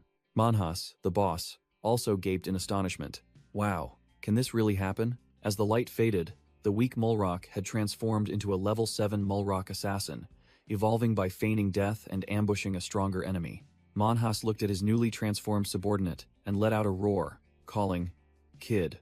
Manhas pointed, ordering the newly evolved Mulrock assassin. "Go report everything to the Mulrock commander. Then tell them to send a few more guys over. I need more cannon fodder and loot. Just one more is enough." The Mulrock assassin saluted militarily, shouting, "Understood, Lord Manhanus." Meanwhile, in another corner of the battlefield, Dongguan Kid was swinging his weapon, clearing out a group of lair guardians. He growled, sweat pouring down. What the hell is going on? A level 7 dungeon shouldn't have this many level 7 monsters. Even if the boss is a team buffing type, this is unreasonable. A sudden attack struck, purple blood splattering as Dongguan Kid took the hit. Overwhelmed, he yelled for aid. "Wang help me. There are too many here. I can't break through the encirclement." A level 8 elite lair guardian observed his reaction, whispering to its leader, "Commander, look at that adventurer's reaction. He doesn't seem to be alone. Should we?" The Mulrock chief, a cunning old fox, immediately cut him off. Don't fall for his trap. The old chief recalled a bitter lesson from his encounter with Hog, explaining, "Last time, he also pretended to have hidden teammates to trick me into splitting my forces, then escaped. I don't want to repeat that mistake." As expected, Dongguan Kid, Wang and Lang Qi all had their own plans. Dongguan Kid needed to defeat a boss at least 2 levels higher than himself to advance his profession. Wang ambition was even greater. He wanted the legendary upgrade scroll. He planned for Dongguan Kid to hold off the boss and the elite soldiers, while he ambushed the inexperienced Mulrock assassin. The scene shifted to Cheng Hai and Su Yu, our protagonist frozen, looking dumbfounded, and not understanding what was happening. Cheng Hai broke into a cold sweat as he watched a purple energy mass in front of him swell. "Wait, why is it getting bigger again?" Su Yu glanced over, her voice strangely calm. "Is there a problem?" Cheng Hai frowned, giving a concise order. "No, activate your title." Back in the forest, Wang was reminiscing. He was the only one in the dungeon who knew about the reward after clearing it, but the hunters who entered later were all weaklings who couldn't fight underwater, forced to helplessly watch the legendary upgrade scroll slip away. Dongguan Kid approached Wang who was leaning against a tree, and started a conversation. "Assassin Wang right? I recall you also took on some boss-related quests, didn't you?" Wang glanced at him, replying curtly, "What do you want?" Dongguan Kid smirked, getting straight to the point. "I plan to hunt this dungeon's boss alone, and I want your assistance." Wang narrowed his eyes suspiciously, his mind racing. Hunt the boss alone? Does this guy also know about the upgrade scroll drop mechanism? Can he fight underwater? Or is he lying? Dongguan Kid calmly admitted he couldn't swim, but remained confident that the Mulrocks would eventually have to come ashore to fight. Wang questioned him directly, stating that if he couldn't fight underwater, killing the boss to clear the stage was impossible, unless the other guy had another objective. The man in the suit smirked, revealing that his main profession, Master Hunter, required him to personally defeat bosses on land, underwater, and in the air to advance, and the Mulrock boss was the perfect target. Wang after hearing the sweet deal, simply replied, "Let me think about it." And the other guy immediately agreed. Wang muttered calculations. If this Master Hunter wasn't bluffing, he would be a trump card to lure the entire Mulrock nest out of their lair. With his assassin profession, Wang was confident that sneaking into the lair and assassinating the heroic Mulrock boss was also within his grasp. Wang sealed the deal verbally instead of with a written contract, requesting a share based on effort, and Dongguan Kid agreed without hesitation. In another part of the forest, a long-haired hunter lay slumped on the ground, bitterly realizing he had been thoroughly tricked. A Mulrock scout stood over him, as the hunter screamed the names of the two who had betrayed him. Zhang Zixing, Wang you bastards. Before his head was crushed by a spiked club, the hunter cursed that he wouldn't forgive them even as a ghost. The Mulrock scout turned to a larger lizard Mulrock, asking, "You said killing adventurers would lead to evolution, right? Why didn't this one work?" The purple-skinned Mulrock assassin appeared, surmising that there might be other activation conditions they weren't aware of. The lizard Mulrock asked for instructions. "Chief, should we bring this corpse to Lord Manhanis?" A giant eye hovering in a tree suddenly spoke. "Just do it." It turned out to be the level 7 summoned beast of the demonologist Lang Chi. The Mulrock assassin told his comrades that once he figured out the evolution conditions, he would deal with it too, showing the fierce competition within the monster ranks. Meanwhile, Lang Chi's group was waiting for Dongguan Kid and growing impatient. "It's been so long, and they're still not done? Are they dead?" Lang Chi suddenly paused, seemingly sensing something unusual. The scouting eye soared through the night, returning to its master. Lang Chi smirked mysteriously after receiving information from his summoned beast. The red vest brawler impatiently urged the team, "Forget them, let's retreat." And the group began to move. In the quiet forest by the lake, Wang stood alone, exuding a cold aura. He pulled out a disposable ancient scroll, and a magical voice echoed, "Wish granted. Level 3 magic. Water breathing." The scroll glowed brightly, and a teardrop symbol appeared within the magic circle. Without hesitation, Wang plunged straight into the deep water, his body enveloped in a blue glow. While swimming, he suddenly stopped, his sharp gaze detecting something ahead. A gigantic cave, dark as the mouth of an abyss, appeared at the bottom of the lake, the entrance to the Mulrock's lair. Inside the cave was a chilling sight. Countless Mulrock eggs scattered everywhere. Wang cautiously surfaced inside the cave, observing his surroundings. He drew his dagger, stealthily scouted, and muttered, "There are no Mulrocks in the lake, and the lair is empty. It seems they've all been captured." Suddenly, a system notification appeared right before the bewildered assassin. The quest notification clearly displayed, "Quest. Eternal Departure. You have found the Mulrock hatchery. Completed." Elsewhere, Dongguan Kid screamed as a grotesque phantom, with jagged teeth pinned him to the ground.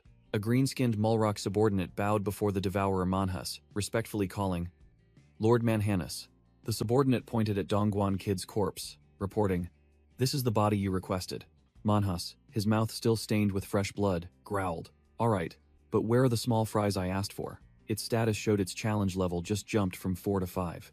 A Mulrock archer with a head full of tentacles drew its bow, aiming straight at a group of panicked hunters fleeing. Whoosh! An energy arrow tore through the night, flying at terrifying speed. The blue-suit hunter screamed tragically as the arrow pierced his back. The spiky hair leader, wearing sunglasses, yelled in despair, "Scatter and run, save yourselves." At the same time, in another corner of the forest, the corpses of a silver-haired swordsman and a brown-haired woman lay strewn on the ground. A Mulrock fire mage holding a fireball realized a new truth. So, killing human adventurers can help us evolve. The level 7 Mulrock poisoner and fire mage duo appeared, the fire mage grumbling, "What a shame the guy in the beanie got away." Night fell, the clock striking 3 a.m. at a high-end apartment complex. Cheng Hai was on the phone, getting straight to the point. "Yao, has the evacuation and resettlement of residents in Golden Bay been completed?" On the other end, Yao Wenjong reported, "It's done. I'm rechecking your area now. What's going on?" Cheng Hai didn't beat around the bush, ordering, "Can you drop everything and come to my place immediately?" Yao Wenchong froze on the other end. Standing next to Su Yu, who was emitting an extremely strong purple warning energy, Cheng Hai spoke into the phone. "Su Yu and I have discovered." Su Yu, her face pale beneath her mask, continued urgently. "My home dungeon has spawned 3 Mulrock bosses as strong as Gao Cheng Yong in the past 2 hours. Moreover, a special source of danger is rapidly growing stronger. In another forest, the shield hunter and the silver-haired mage were surrounded by a sea of mole rocks, the shield hunter yelling, "That bastard Zhang Zhixing! You said your profession was suited for sniping from hiding. But when the mole rocks attacked, you vanished without a trace." As the mole rocks prepared to swarm and tear the two unfortunate men apart, a figure in red rushed in like a god, taking them by surprise. The silver-haired mage asked the newcomer in bewilderment, "Why are you here? Didn't we agree to fire a flare once we had results?" The red vest brawler, slashing off a mole rock's head with his sword, snapped. Fire a flare to attract more elite mole rocks? Only an idiot would do that when being chased. Returning to Shanghai, he decisively hung up the call with Yao Wenchong. Su Yu asked worriedly, "What did Yao say?"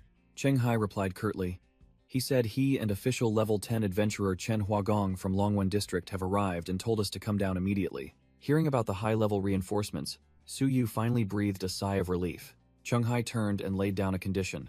"Let's be clear, if you can't convince them later, you'll have to follow my command during this dungeon reversal event."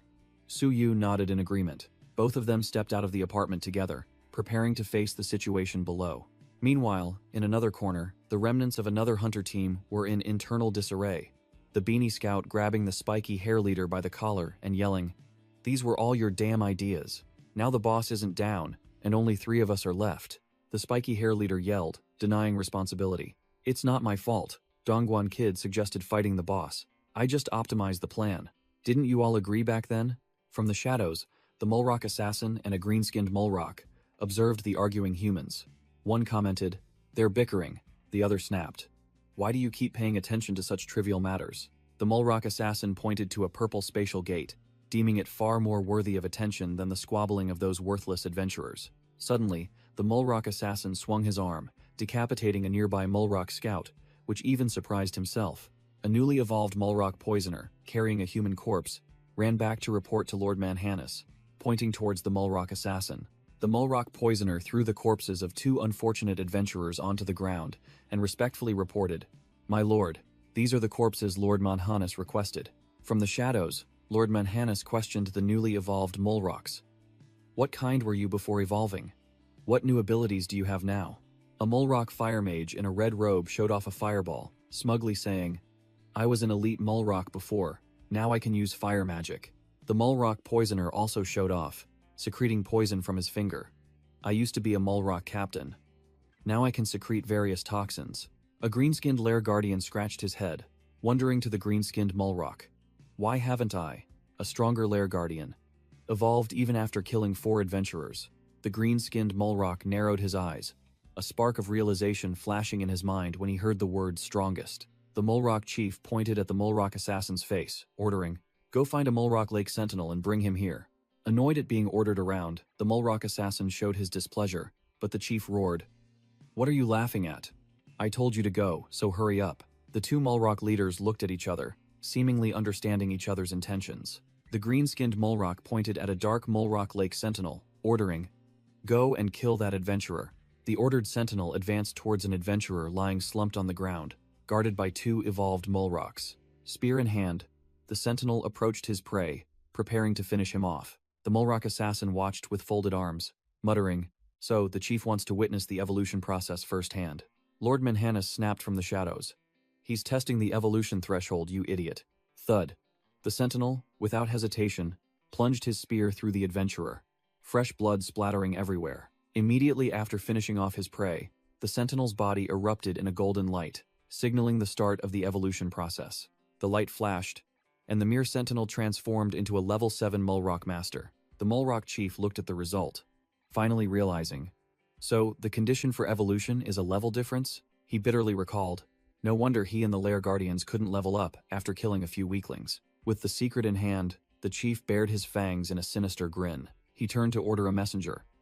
"Gather all the mole rocks in the forest here. I have something to say. As for you," he pointed at another, "bring these adventurers' corpses to Lord Manhanus."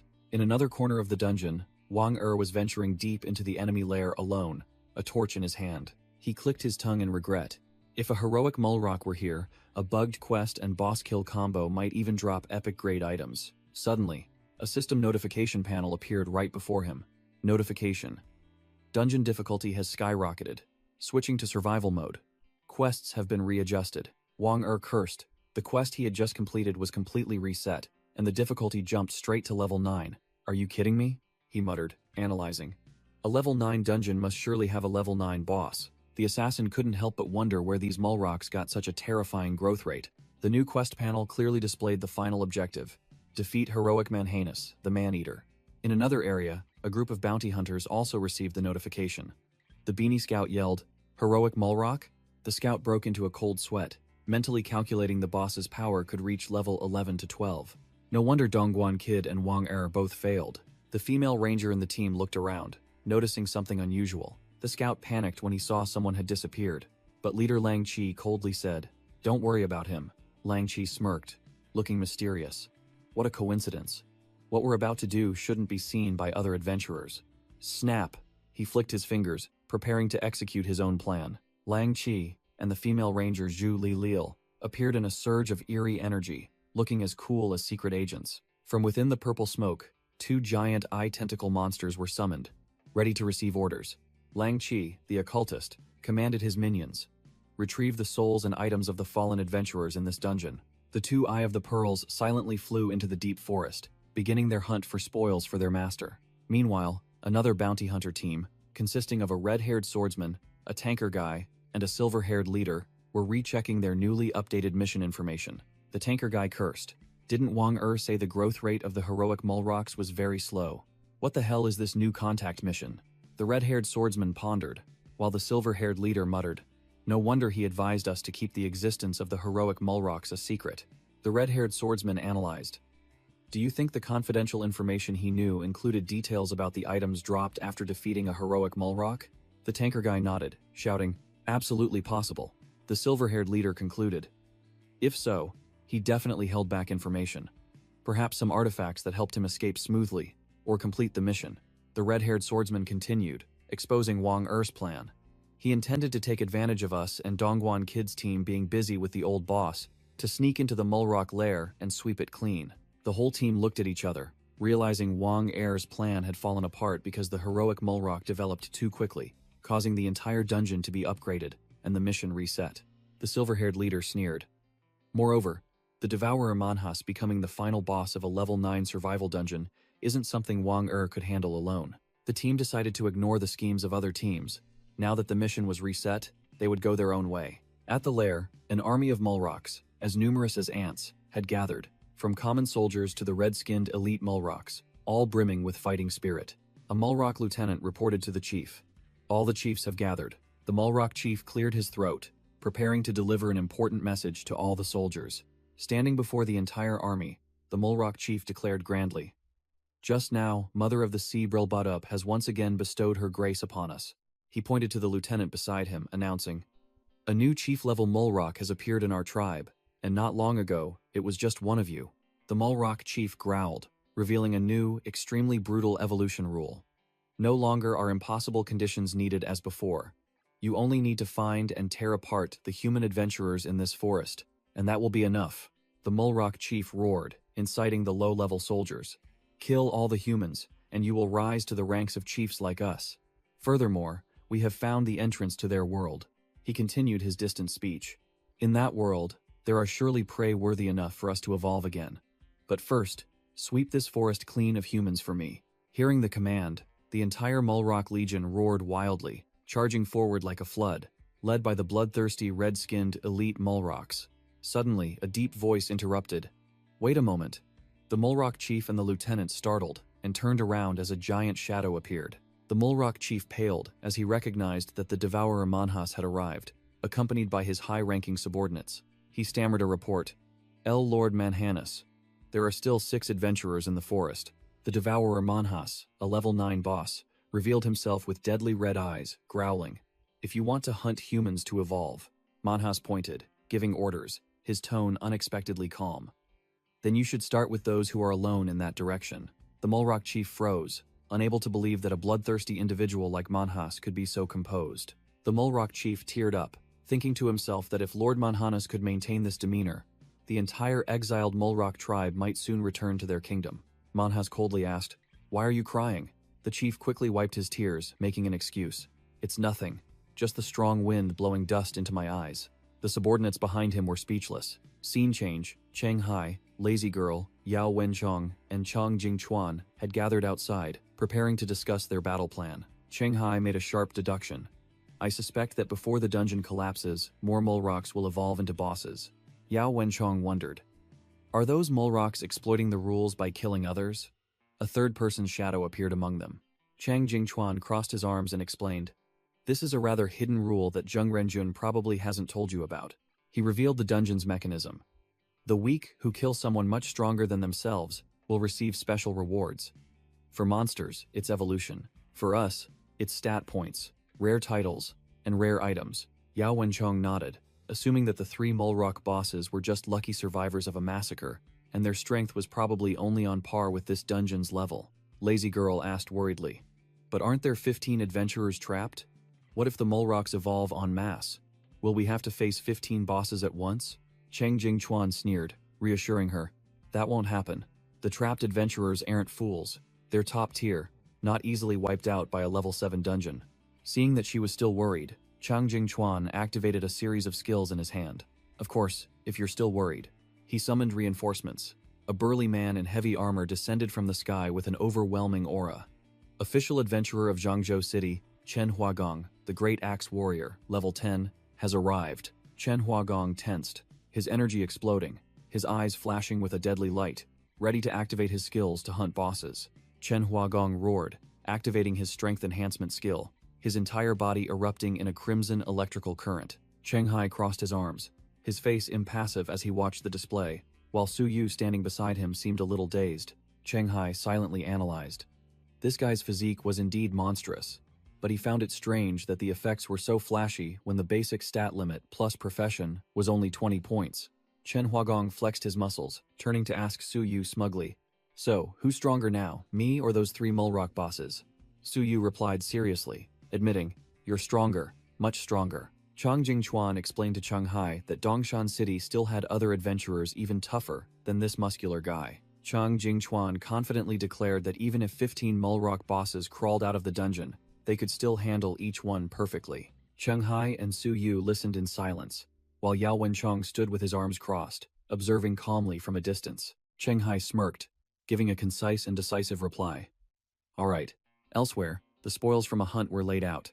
A magic book, a potion bottle, scrolls, and floating soul orbs. Lang Qi, a demonologist, along with his teammate Zhu Lilil and their summoned beasts, remarked that this trip to Dongshan was truly eventful. Lang Qi looked at the notebook with satisfaction, boasting that they initially thought the trip would be for nothing, but unexpectedly stumbled upon the souls of 5 elite adventurers. Zhu Lilil mentioned the spoils from the previous dungeon, confident that this time they would have a lucrative deal.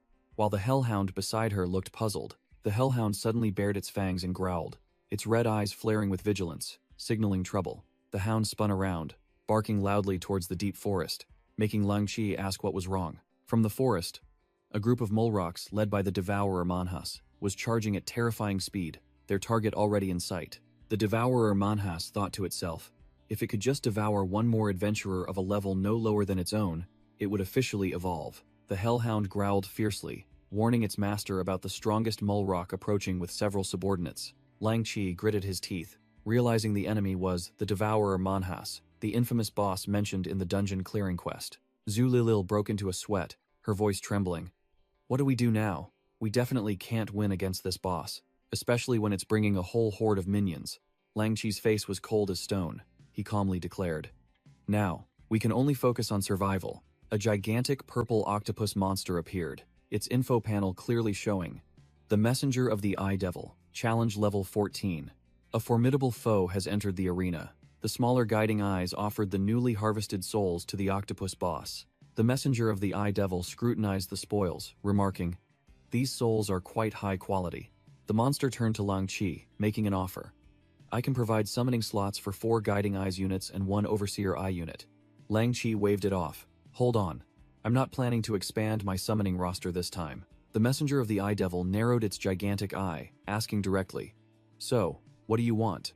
Lang Qi didn't beat around the bush, getting straight to the point. I want to ask for your help with something. The monster looked in the direction Lang Qi was pointing, seeing a group of Mulrocks bustling in the distance, looking puzzled. Lang Qi pointed directly at a purple-skinned Mulrock. Kill that heroic Mulrock behind you. The messenger of the Eye Devil immediately understood, sealing the deal. Understood. Meanwhile, reinforcements had arrived. Two incredibly cool-looking big shots, Yao Wenchong and Chen Huagong, appeared in the deserted street. Yao Wenchong suggested reporting to the Zhengzhou Association, but Chen Huagong crossed his arms and sneered. No need. Chen Huagong began to brag. With my main profession now in its second stage, my true combat power is at least level 12. A measly level 7 inverted dungeon, he continued confidently. With me and Solo here, and Wu Long backing us up, if you're still not at ease, then you're underestimating us too much. In another corner, Su Yu wondered to Cheng Hai. I don't understand why Mr. Yao and that Mr. Chen Huagong refused to call for more reinforcements. Isn't having more people better? Cheng Hai explained realistically. It can't be helped.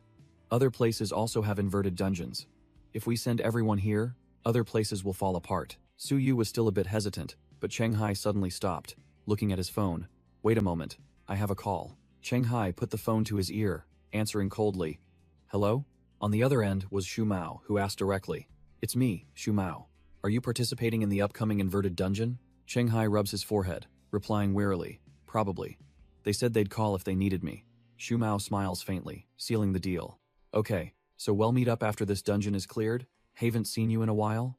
Elsewhere, Wu Mei, a girl with braided hair, is annoyed because her calls to Cheng Hai keep going to voicemail. Who keeps calling Cheng Hai in the middle of the night? How annoying, while she herself is dialing. Sitting nearby, Wu Long, an adventurer level 10, with the title Knight of Asia, sips a hot drink and sighs. This girl is good at everything, except for her love-struck brain. Cheng Hai had just hung up when he saw another missed call. Then immediately, a new call came in. Su Yu, standing nearby, sneers. You're really busy, aren't you? Even in the middle of the night, people are lining up to call you. Cheng Hai answers the phone, and is stunned when he hears the other end. You're in Dongshan? Wu Long calmly explains into the phone. That's right. I heard there's a level 7 dungeon here that's about to reverse, so I brought my sister to help out. Cheng Hai suddenly remembers Wu Mei saying in the cemetery dungeon that her older brother was a level 10 adventurer. Cheng Hai, speaking to Wu Mei on the phone, asks worriedly. Is your older brother right there? Wu Mei confirms. Yes, he is, while Wu Long, sitting next to her, looks puzzled. Cheng Hai gets straight to the point. Put him on the phone. I have something important to say. Wu Long takes the phone from his younger sister, asking with a condescending tone. What do you want to say to me? Cheng Hai's voice becomes extremely serious. Listen, Dongshan is very dangerous right now. While the dungeon hasn't completely gone out of control, quickly take her back to Yunxiao. Wu Long is stunned by the warning, while Wu Mei, standing nearby, overhears and turns pale at the words out of control. Wu Long growls, demanding information. Can you explain in detail? Scene change. A Mulrock guard is encouraging his trembling comrades. Hang in there. We must hold out until Lord Manhas arrives. Whoosh! A brilliant golden beam tears through the air, heading straight for the Mulrock guard. The Eye Devil messenger is summoned, firing a dazzling golden laser beam, sweeping away the screaming Mulrock grunts. Watch out! Don't let its eye beam hit you. Lang Chi and Zhu Lilil stand watching their pet work. She breathes a sigh of relief when she sees the main target has fled. Lang Chi lightly adjusts his sunglasses, sneering confidently. Just a regular one. How can a heroic Mulrock not even level 10 stand a chance against the Eye Devil messenger? Meanwhile, Lord Manhas is running for his life, his inner thoughts screaming because he doesn't understand why his mutated form is still getting utterly thrashed by the Eye Monster. He curses as he runs. Damn it. Why didn't these adventurers bring out such a terrifying thing sooner? Scene change. Wu Mei curiously asks Cheng Hai when she sees him with a strange girl. Brother Cheng Hai, is this your younger sister? Cheng Hai grins widely, putting an arm around the girl's shoulder, and casually replies, No, she's my friend, causing Su Yu, who is on her phone, to glare daggers at him and mutter a correction. Colleague, Wu Long doesn't care about trivial matters, and gets straight to the point. Earlier you said the dungeon in Dongshan was about to go out of control. What exactly does out of control mean? Cheng Hai's expression turns grim, as if attending a funeral. He drops a bombshell.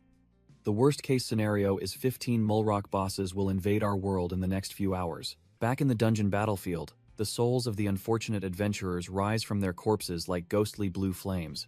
A Mulrock undead mage appears, raising its hand to feel its new power, and smugly says, So, the magic I learned after evolving is this powerful? The brown-skinned Mulrock lieutenant looks at the scene with envy, turning to the chief and saying, Boss, It seems its evolution path is much better than ours. Lord Manhwas arrives back, out of breath, and the Mole Rock chief quickly asks, "How are the other Mole Rocks doing?"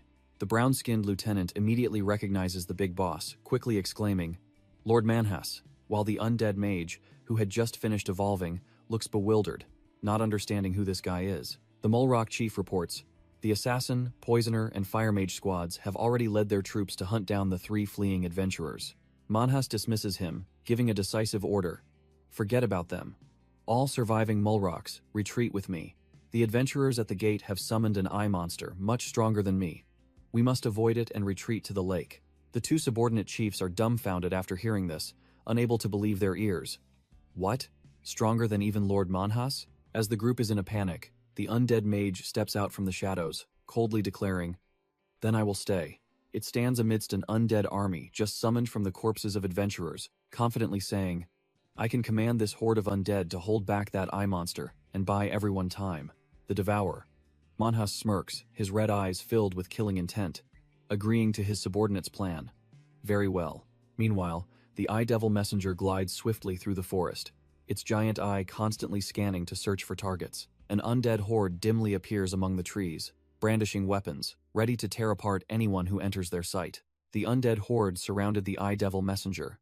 A battle between summoned units was about to erupt. The Eye Devil messenger analyzed the situation, realizing the vast number of undead and surprised that a heroic Mole Rock had subordinates capable of necromancy. Immediately, the undead roared and charged, determined to tear apart the eye monster at their master's command. From the controller's perspective, the eye monster calculated that trading 5 elite adventurers' lives for a heroic Mole Rock's life was not worth it. Perched on a branch, the Mole Rock undead mage observed the battlefield with a smug expression, completely confident in his army. He sneered, declaring that all Mole Rocks who had died in this forest had become his soldiers. Hundreds of undead surrounded the Eye Devil messenger, and the undead mage crowed, "Even if you are stronger than Lord Manhwas, you will be crushed by sheer numbers." He began to dream of the enormous reward from the Sea Mother if he killed this powerful entity, even thinking of evolving beyond Manhwas himself. Suddenly, the Eye Devil messenger fired, a brilliant golden laser beam shooting straight into the undead army. The laser beam swept across in a circle, as if through empty space, blowing away trees and completely obliterating the undead soldiers in its path. The Mole Rock undead mage's jaw dropped, unable to believe his eyes. What kind of demonic magic is this? His entire undead army had vanished in an instant, leaving behind a desolate empty space and flickering specks of souls. The Eye Devil messenger hovered in mid-air, silently observing its achievement with a challenging gaze. A smaller, pitch-black overseer eye appeared and reported that it would have to increase Lang Chi's reward compared to the original agreement. Elsewhere, Lang Chi and Zhu Lilil appeared, and Lang Chi snapped upon hearing the report. "You want to increase the reward?" The Eye Devil messenger replied, stating that the mission's difficulty was not commensurate with the pay, so its demand for more was entirely reasonable. The Eye Devil messenger made a new offer. "Of course, you can also change the mission." Lang Chi remained silent, appearing to calculate his next move. Switching to business mode, Lang Chi asked directly, "If the mission is changed to protecting us until the dungeon reverses, are the souls of 5 elite adventurers enough?" The Eye Devil messenger swiftly concluded, "Agreed." The scene shifted to a luxurious building in Dongshan, where Cheng Hai was holding an important meeting. Wu Long expressed admiration, realizing that Cheng Hai had detected the risk of the dungeon losing control thanks to a special title. Cheng Hai presented the tense situation. The dungeon had just spawned 3 new bosses, and he worried that many more would appear in just a few hours. Hearing Cheng Hai say it was no big deal, the lazy girl sitting next to him immediately reacted, giving him a scorching glare. The lazy girl snapped softly, asking pointedly, "This isn't a big deal?" Wu Long sneered, analyzing the situation like a professional gamer. "Look at it another way. For the trapped adventurers, this has already become a survival-type dungeon." Wu Long explained that when the dungeon reverses, the Mole Rocks will also be subject to similar game rules, and the defensive side's title restrictions will be lifted to balance the odds. Wu Long continued to hypothesize. If the imbalance persists, higher-level adventurers might be allowed to intervene, causing his younger sister sitting next to him to panic. Wu Long reassured the group with a confident smile, asserting that everything was still under control. Cheng Hai concluded with a firm statement, his eyes resolute. "I guarantee, the dungeon will not become a threat to Dongshan." Back on the battlefield, the Mole Rock chief and a lieutenant were talking to the undead mage who had just escaped. The Mole Rock chief asked the undead mage, "It spared you?" The undead mage confirmed, recounting that the eye monster had only wiped out his undead army and then left, seemingly only targeting Lord Manhas. Suddenly realizing something, the undead mage cried out in panic, "Hey, where's Lord Manhas?" The Mulrock chief bared his teeth in a meaningful and sinister grin, slowly replying, "He." A gigantic, monstrous shadow stood towering amidst the chaotic scene of ice and fire. Hiding behind a rock, Wang Er's eyes widened in horror at the sight. A purple, spiky Mulrock suddenly appeared, sneering. "I heard there was a missing adventurer. Turns out he was hiding here." The scene shifted. Cheng Hai and the lazy girl were striding through a large hall. The lazy girl thought to herself that perhaps she had worried too much. Cheng Hai coldly dismissed her thoughts. "No, that's their problem." He analyzed clearly. If this dungeon reversed and had a similar difficulty to the tomb, the initial stage would be a nightmare for Dongshan City's elites. At another location, the ponytail staff member waved her hand, gathering a group of adventurers. She announced briefly, "In 10 minutes, the level 7 Mulrock dungeon will reverse, with a limit of 15 people." The headband veteran crossed his arms, muttering that the number of Mulrocks pouring out towards them should have been much smaller. Level 8. Archer Shuiyong wondered, "Where are the solo players like Wu Long and Chen Huagong?" Level 8 priest. And also chimed in, pointing out that Shu Mao wasn't here either. Shang Li, the level 9 shadow mage, calmly explained, "It's fine. The real big shots wouldn't bother with these trivial tasks." The redhead female adventurer standing nearby just observed silently, her expression unreadable. The staff member pointed to the sky, where a swarm of drones was flying, declaring she would use them to transmit news to everyone. She offered a huge reward. "The first Mulrock captured will be worth as much as a boss. And after this is over, I'll help everyone exchange points for rare items." The quest board appeared. Mulrock Breeding Season Dungeon. Level 7. Only 5 over 15 survivors remaining.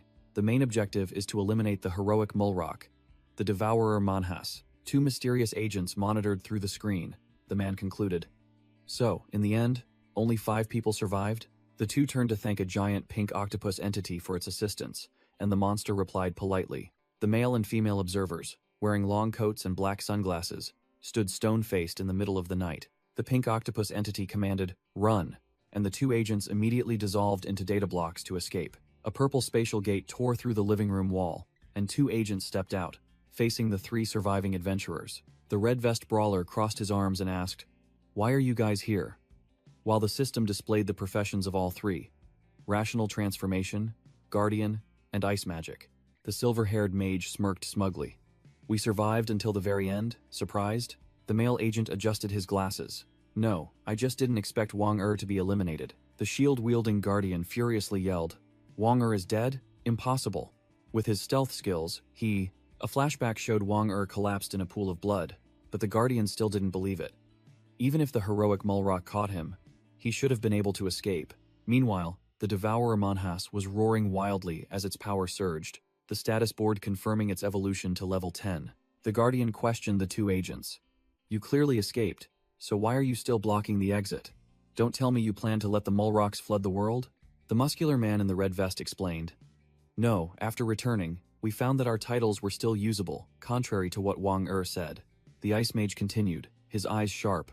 "We suspected Wang Er had tricked us all, so we waited here for him to come out and get some answers." The Guardian sighed bitterly. Who knew he'd die stuck in that Mulrock city? "Well, he's dead, so the debts are settled, and our wait was for nothing." The group of 5, consisting of 3 adventurers and 2 agents, stepped out of the building. The ponytail staff member was already waiting outside, her sharp gaze fixed on them. She held up a device and got straight to the point.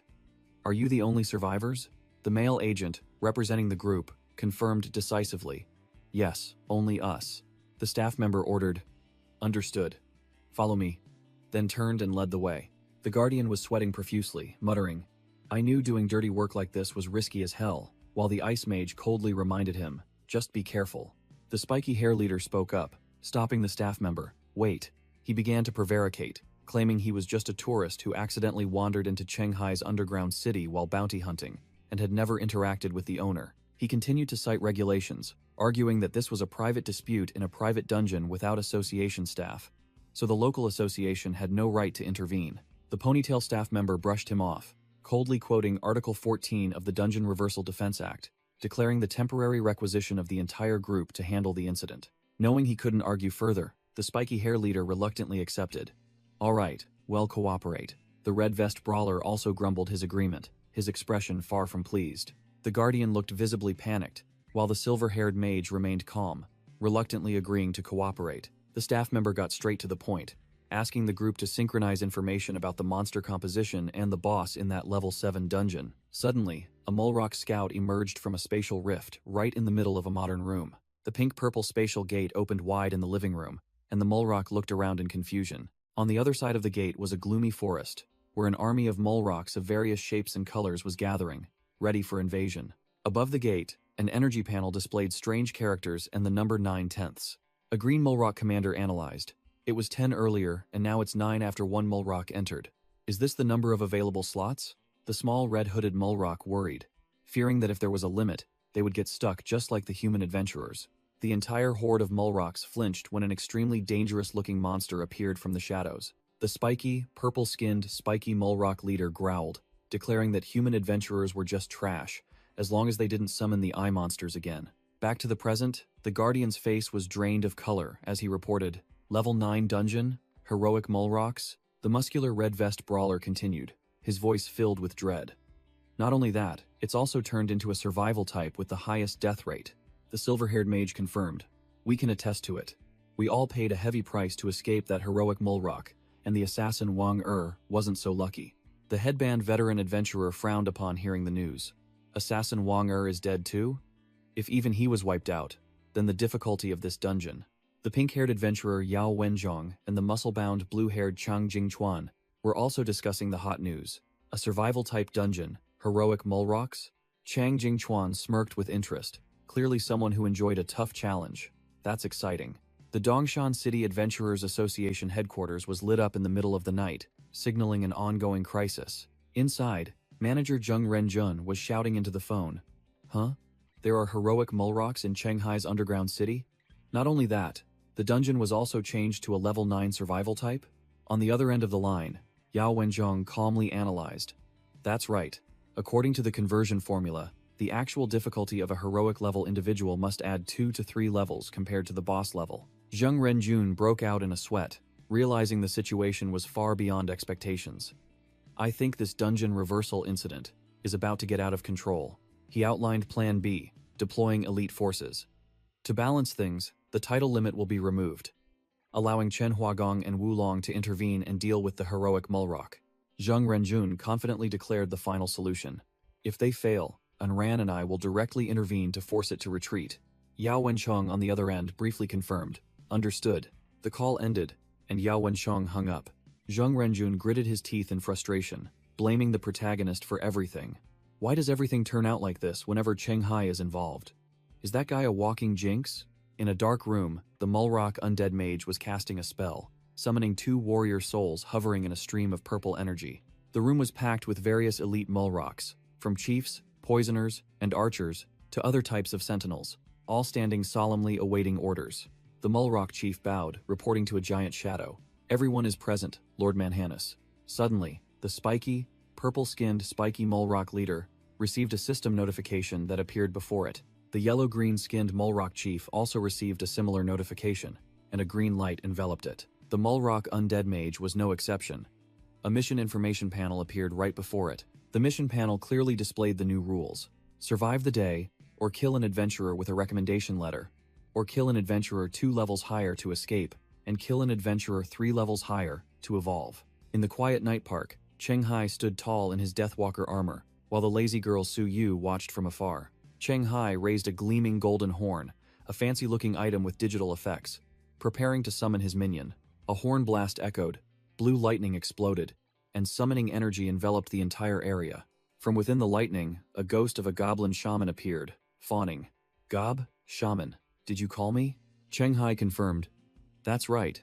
But the ghost dissipated, revealing its true form as a muscular goblin with glowing red eyes and 2 swords on its back. The title, Battle-Hardened Goblin, Level 7, was clearly displayed. It had been upgraded. Su Yu, watching from afar, gaped, muttering, "It evolved."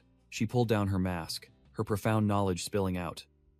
"This is an advanced form of the warrior goblin, challenge level 7. Suddenly, a giant blue system notification appeared before Cheng Hai, signaling trouble. Su Yu's eyes also widened in surprise, as she saw the notification suddenly appear in mid-air. The system announced with urgency, The Ironwood Forest Dungeon, due to the Mulrock's breeding season, has been upgraded to a level 9 survival dungeon. All restrictions for the monster faction have been removed. At the same time, Shu Mao, standing on the street, received a call and asked cautiously, "Hello?" On the other end, Anran growled, looking extremely annoyed. "Where are you?" Shu Mao maintained a cool expression, getting straight to the point. "What's happening in Dongshan?" Anran delivered the bad news. The situation has changed. The inverted dungeon in Dongshan is now led by a heroic Mulrock. He then ordered, "Kill 2 mediocre Mulrocks and get out. Absolutely, do not approach the boss." Shu Mao calmly replied, "All right, any other requests?" And Ran concluded with a worried expression, "No, just stay alive." Meanwhile, in the lair, a red-hooded Mulrock was examining a map, analyzing, "Red dots are adventurers more than 2 levels higher. Black dots are leaders more than 3 levels higher. There are 2 black dots, a bit few to share." The Mulrock undead mage was fuming at his map. "Wait, why are mine all red dots and no black dots?" The Mulrock master stood beside him, pointing and explaining condescendingly, "Because your level is 1 tier higher than ours, you fool." The Mulrock assassin wondered, "How can I benefit from the Lord's enhancement aura to evolve then? The level difference is no joke." The Mulrock poisoner nodded knowingly. "What you say makes sense." A purple spiky Mulrock directly asked Lord Manhanus, "Sir, are there any stepping stones on your map for us to evolve?" The spiky Mulrock growled, eyes blazing. "Understood. Then we must clear out these human adventurers to lure the higher level ones here." The Mulrock chief gathered all his elite subordinates, preparing to assign the main mission. Lord Manhanus, in the form of a giant shadow, commanded, "Your mission is to clear all red and black dots on the map." The Mulrock chief clenched his fist, brimming with fighting spirit. "And lure the higher-level human adventurers here." A green-skinned Mulrock questioned the chief, "But there are only 2 black dots. How do you plan to divide them?" The Mulrock chief declared firmly, "I will personally handle the nearest black dot with the elite nest guardians. After you've dealt with the small fry, the challenge order will be based on the number of red dots you've hunted." The red-robed Mulrock fire mage nodded in agreement. "This distribution method is acceptable. Quite fair, giving everyone a chance." The Mulrock chief concluded, "Any more questions? If not, get to work." The Mulrock assassin quickly spoke up, "Wait, I'm not good at close combat." The Mulrock assassin's voice came from a hidden camera on a bookshelf. "If I use a stealth arrow to kill prey, how will that be counted?" The Mulrock subordinates began to whisper among themselves in their own language, seemingly dividing distant targets. Scene change. Yao Wenzhong, with a cold expression, was looking at his phone, giving instructions to someone. Chang Jingchuan asked, "Have those leader-level Mulrocks been identified yet?" Yao Wenzhong replied, "2 are still unidentified. They might be rare professions within the Mulrock tribe." Yao Wenzhong announced, "Information on the identified leader-level Mulrocks has been sent to everyone's phones, including their levels, abilities, and weaknesses." Chang Jingchuan smirked. "Besides the heroic Mulrock, there are 2 more rare, leader-level ones. No wonder that girl with the special title thought this dungeon was out of control." Alarm! The Mulrocks shattered the windows, simultaneously leaping down from above like a deadly rain. A drone was shot down by a beam of light, managing to send one last report. A total of 7 Mulrocks, not in groups. None of them are leader level. Boom! A magic arrow from the Mulrock archer instantly took down the scout drone. Meanwhile, another green-skinned Mulrock was lurking in the shadows, waiting for an opportunity. The drone's final signal blared a warning. "Attention! There's a Mulrock skilled in stealth and magic bows. Beware of sneak attacks." The drone hovered over the buildings, continuing to broadcast its final warning before being shot down. Hiding in an apartment, the purple spiky Mulrock grumbled, "These human toys are so noisy." The Mulrock undead mage replied indifferently, "Let them be." He casually plopped down, holding a soda can, and asked, "Hey, which one do you think will evolve?" The purple spiky Mulrock fell silent, its eyes gleaming with hunting resolve. Elsewhere, Lang Chi, lighting a cigarette, calmly analyzed. "So, besides the purple-skinned heroic Mulrock," he continued, "there's also a pretty formidable leader-level death mage Mulrock, right?" The spiky trenchcoat hunter with sunglasses spoke up. "My advice is to hold our ground here and wait for reinforcements. Don't get greedy if you encounter them." Zhu Lilil coldly interrupted. "Stop talking nonsense," she warned. "The Mulrocks are here." A small figure in a red cloak appeared at the end of the road. Long Chi looked at his gloves, wondering, "Is it these?" The info panel appeared. "Knight's gloves from the Shadow Realm. A rare artifact." The spiky trenchcoat hunter immediately denied. No, it's not. The Mulrock Fire Mage saw 3 hunters and a swarm of guiding eyes floating behind them, and muttered, "Looks like I got lucky this time." He angrily roared, "Damn unlucky. Why did I have to run into the guy who can summon those eye monsters that Lord Manhannis mentioned?" Without further ado, the Mulrock Fire Mage launched a giant fireball towards Lang Chi's group. From inside the apartment, the purple spiky Mulrock saw the streak of fire across the night sky. Confused, not understanding what was happening, he suddenly realized. The Fire Mage ran into the Eye Monster Summoner. Huh? The purple spiky Mulrock sneered, thinking to himself, "Excellent, let's see who's stronger after I evolve, me or that Eye Monster guy."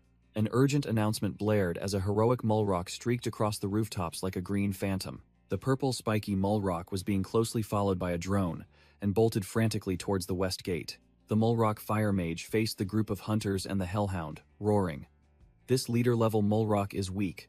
Don't let it escape." The Hellhound charged to attack, but the Mulrock Fire Mage anticipated it and launched a fireball to block its path. The Mulrock Fire Mage spun the fireball in its hand, preparing to unleash a destructive blow. Boom! A giant fiery explosion engulfed the Hellhound, destroying it in an instant. Just as it finished it off, the Mulrock Fire Mage saw a swarm of guiding eyes floating in the sky and muttered, "Eye lasers." Huh? The guiding eyes fired simultaneously, unleashing a torrent of blinding white energy beams. Undeterred, the Mulrock Fire Mage growled, "Magic barrage." It swung its staff, creating a storm of magic projectiles, firing them back into the sky to block the guiding eyes' attack. Seizing the opportunity, Julie Lil swung her rare leather whip, charging straight to attack the mage. Whoosh! The whip wrapped tightly around the Mulrock Fire Mage's staff, catching it by surprise. Lang Chi began chanting, dark energy gathering in his hands. "O Eye Tyrant of the Dark Lands, grant me your power." Lang Chi roared. Mind control. Unleashing a wave of purple energy straight at the Mulrock. The Mulrock Fire Mage was hit, his entire body enveloped by mind control energy, freezing in place. Zhu Lilil shouted, "Now's the time," tightening her whip, completely immobilizing the target. Elsewhere, a shadow summoner in a black suit summoned the Shadow Realm Queen, an entity with an immeasurable challenge rating. The Shadow Realm Queen whispered, "Use my power to your heart's content, my knight." Fully buffed with power, the hunter shot forward, the sword in his hand transforming into a giant blade of shadow, ready to cleave through anything in his path. Slash! The black-suited hunter unleashed a dark magic spell, tearing the Mulrock Fire Mage in half.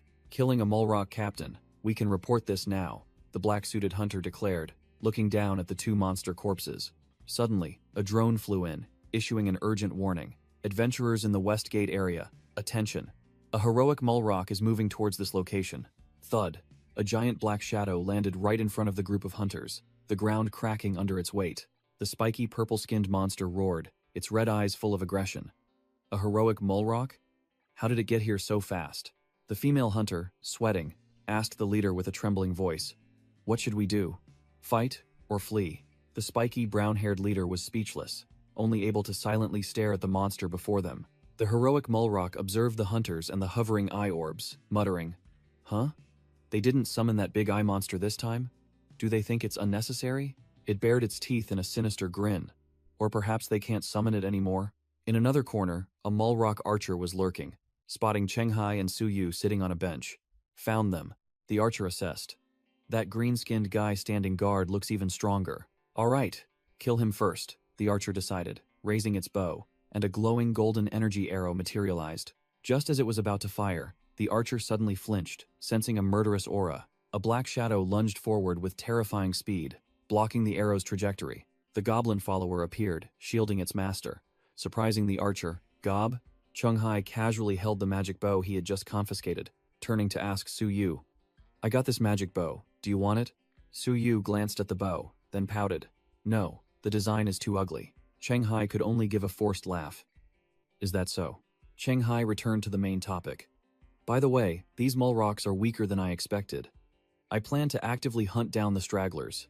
Can you provide me with some location information?" Meanwhile, on another battlefield, the Great Axe Warrior was single-handedly taking on a horde of green-skinned Mulrocks, slashing and killing without pause. A green Mulrock scout was hiding, observing the battle through a crevice. The purple-haired strategist watched the Great Axe Warrior fighting from a distance, concluding that these Mulrocks weren't even as strong as goblins of the same level, and that the heroic Mulrock was nothing to worry about. The Great Axe Warrior roared, "Take this," then swung his great axe in a sweeping motion, directly confronting two elite nest guardians. The two elite guardians simultaneously swung their weapons, pincering the great warrior, while the Mulrock scout still lurked in the distance. The great axe warrior sneered, confidently declaring, "These Mulrocks are pathetic.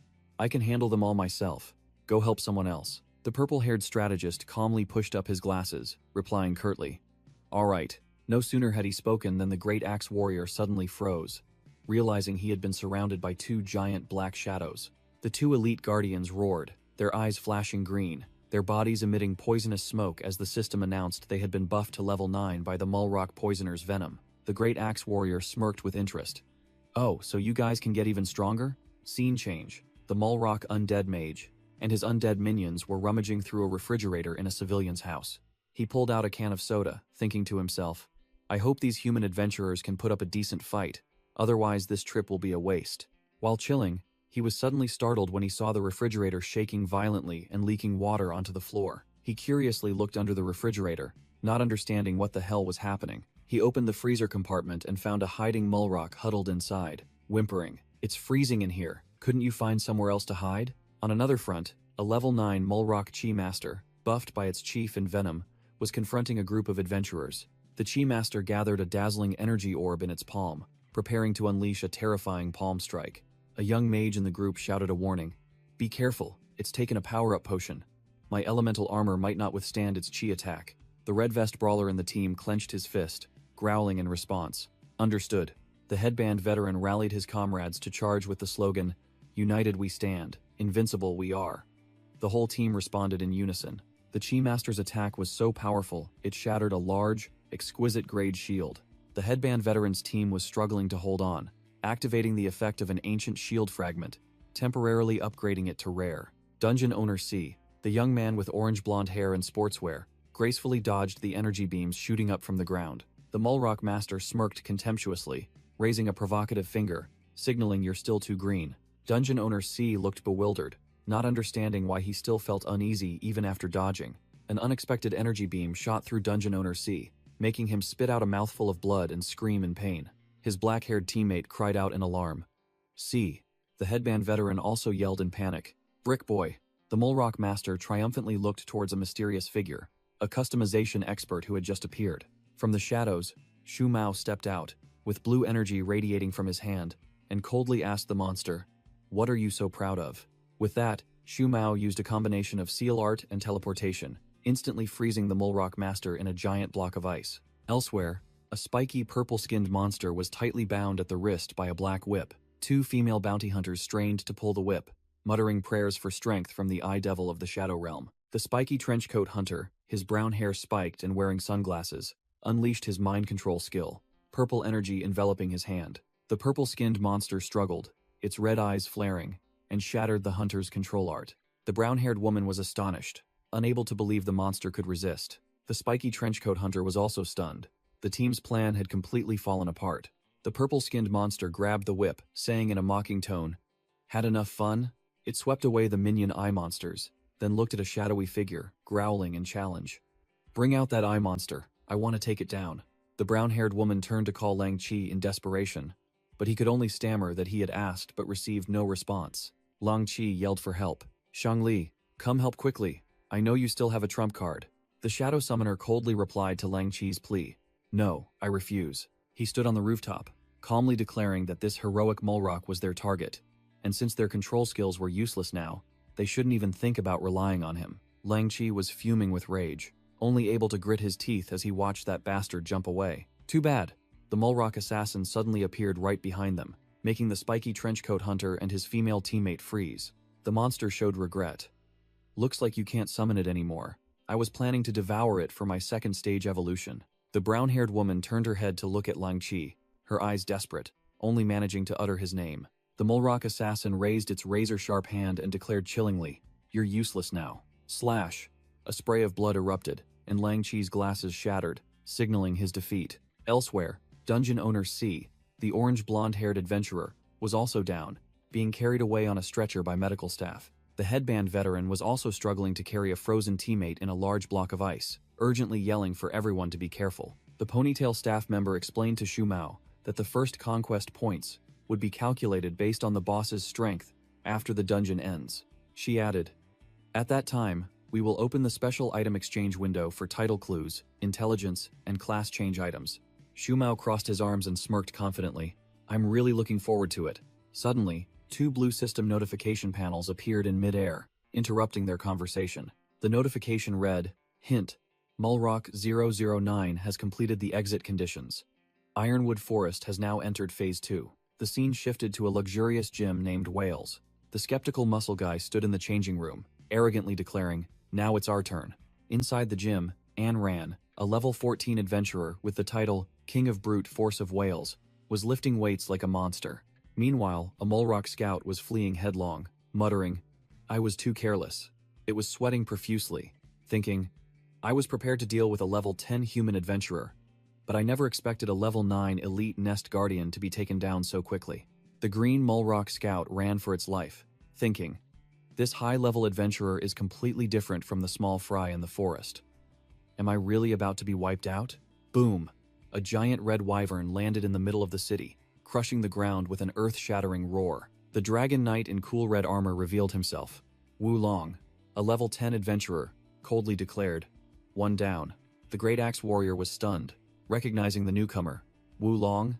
The blue-haired warrior growled, "That was my kill." But Wu Long casually replied, "It's just a Mulrock chief. Is there a need to get so worked up?" Thump! A giant shadow enveloped them both. A massive foot slammed down, making both Wu Long and the great axe warrior look up, their faces pale. A heroic Mulrock? In another corner of the battlefield, the purple, spiky Mulrock held Lang Chi's head, covered in blood, an extremely brutal display of power. Meanwhile, another team was facing the Mulrock poisoner. The tanker braced his shield, blocking the stream of green poison, as his teammates shouted, "Calm down! Priest Anne's toxin ward can counter it." Priest Anne was channeling her power, determined to use a stalling tactic to chip away at the monster's health. But the poisoner was no pushover. It pulled out a rare vial of berserk toxin, preparing to go all out. It gulped down the potion. Blue electricity enveloped its body, and its power surged wildly. The poisoner stared bewildered by its new power, muttering, "Wait, really?" Elsewhere, the Mulrock undead mage sensed something, realizing, "The chief is dead?" The buff disappeared. Difficulty dropped to level 7. It grinned savagely, thinking, "So the fire mage, poisoner, and chi master are also hey. The skeletal mage waved its hand, summoning the souls of 2 dead Mulrocks. "Come." It threw a smoke grenade to its undead minions, ordering, "Bring back the bodies of your comrades. I will turn them into undead. If anyone is about to die, use this to save them." Back in the battle, the poisoner, after buffing with the potion, charged like a whirlwind, dodging all incoming arrows. The brown-haired support mage frantically yelled, "Find a way to stop it." The silver-haired mage also shouted in alarm, "Old Song." Tanker Old Song, without hesitation, roared and raised his shield, charging straight towards the maddened monster. All right. Clang! Old Song's shield collided directly with the frenzied poisoner. The monster growled furiously. "You bastards!" Priest Anne steeled herself, letting out a cry as a dazzling golden energy enveloped her, and stared blankly at the sky, unable to believe her eyes at what had just happened. A level 10 giant angel, Brahma's divine attendant, appeared from the light, making, and gasp, an angel? The divine entity that had just appeared began to dissipate into sparkling particles of light. The entire adventurer team stood watching the sparkling magical remnants in the air, while a mysterious figure coughed violently from afar. Reinforcements had arrived. It was Yao Wenzong, a level 8 adventurer, an archivist scholar, who calmly asked, "Am I late?" and grinned widely, replying excitedly, "No, you're just in time." Old Song was still on guard when a smoke grenade suddenly flew in front of him. The grenade lodged itself in the grass, ready to explode. Boom! A large explosion created a cloud of white smoke. The entire area was engulfed in smoke. A team member shouted, "Who threw that smoke bomb? Visibility is gone. This is special stuff." Inside the smoke, a ghostly hand reached out, relaying a message to the dying poisoner. "The fire mage and chief are dead. The master wants you to return." The fire mage's soul appeared, saying to the poisoner, "Don't mind me." The poisoner gritted its teeth, deciding to change its plan. "Forget about evolving. Now I just need to kill a high-level adventurer to be able to return." Elsewhere, the Mulrock undead mage stood beside the fire mage's soul, preparing to perform a ritual on the corpse of another comrade. The skeletal mage raised its hand to the sky, roaring, "Undead transformation." Blue dark energy poured from its hand, enveloping the corpse of the Mulrock Chi Master. The Chi Master's soul was pulled from the corpse, beginning the transformation process. The Mulrock Chi Master was reborn as an undead warrior, staring in astonishment at its new hands. "I've become undead?" Mulrock Undead Mage reports. "Yes. Master, I have returned." The Mulrock Undead Mage was startled when the Mulrock Fire Mage's spirit suddenly appeared right in front of him. The Mulrock Fire Mage's spirit carried a red, heavily stitched pouch, likely containing the souls of his fallen comrades. The Mulrock Undead Mage immediately pressed, "What about the Mulrock Chi Master and the Mulrock Poisoner?" The Mulrock Fire Mage reported the dire situation. The Mulrock Chi Master was captured by the adventurers, and the Mulrock Poisoner was scared witless, now only wanting to flee this dungeon quickly. The Mulrock Undead Mage muttered, "Understood," his face darkening, clearly displeased. As the smoke cleared, an elite team of adventurers, consisting of tanks, archers, and mages, took their positions, ready to hunt. Shui Yong, the archer, knelt to examine the puddle of purple poison, while the burly man with the mace cursed. That leader-level Mulrock escaped. Yao Wenzhong, the mage in the lab coat, made a phone call with an extremely professional expression. "Have you found it yet?" At the command center, the tech support hacker yelled excitedly, "Found it!" Under Chang Jingchuan's supervision. A drone was relentlessly pursuing the Mulrock Poisoner, who was fleeing headlong down the highway. Yao Wenzhong gave a decisive order. "Plan the pursuit and notify nearby adventurers to intercept it." The tech support hacker immediately acknowledged. "Understood." The Mulrock Poisoner ran while checking its map, sighing in relief. "Good, the humans haven't caught up yet." It began muttering, analyzing its strength, realizing the class difference between lower races like Mulrocks and Gnolls compared to mid-tier races like humans. It gritted its teeth, concluding that while individual human adventurers weren't too strong, once they coordinated as a team, they became an extremely difficult challenge. The Mulrock Poisoner decided it had to escape this dangerous world as quickly as possible while the humans were still busy focusing on Devourer Manhas. Elsewhere, Shang Li picked up the phone with a cold expression. "Hello?" The tech support hacker yelled through the phone. "Shang Li, official adventurer of Yunxiao City. A leader-level Mulrock has escaped and is 100 meters from you. We need you to intercept it until reinforcements arrive." Shang Li sneered, flatly refusing. "But I just dealt with a leader-level one. According to Article 7 of the Reverse Dungeon Defense Regulations, you cannot force me." The tech support hacker frantically reported over the phone, his laptop screen showing two black and white dots rapidly approaching each other. "I know, but now it's only 20 meters.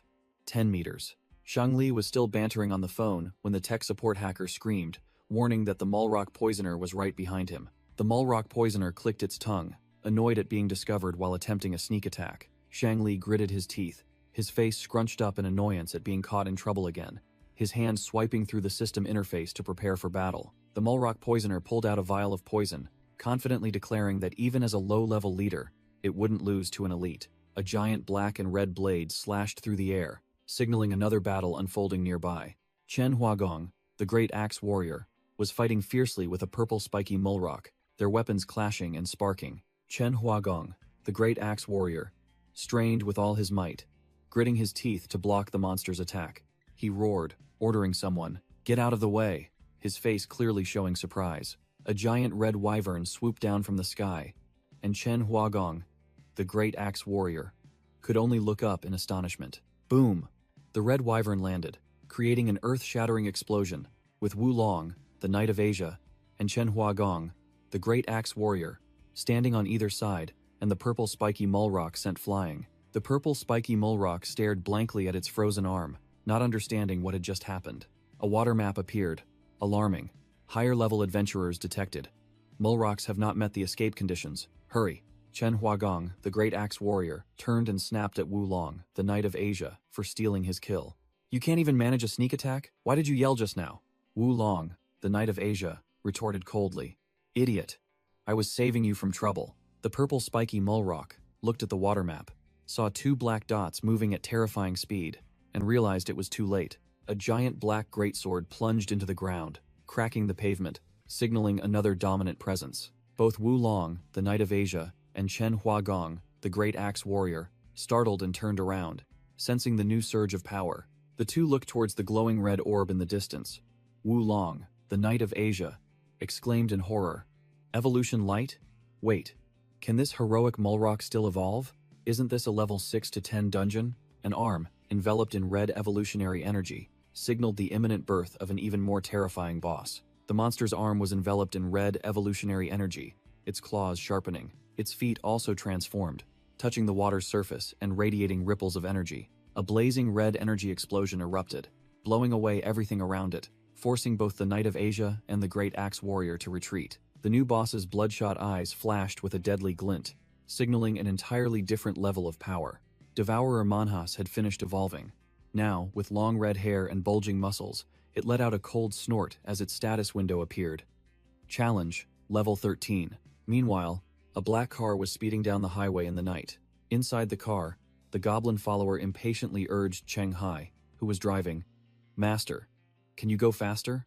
Suyu sat in the back seat, sensing the unstable situation. What's going on?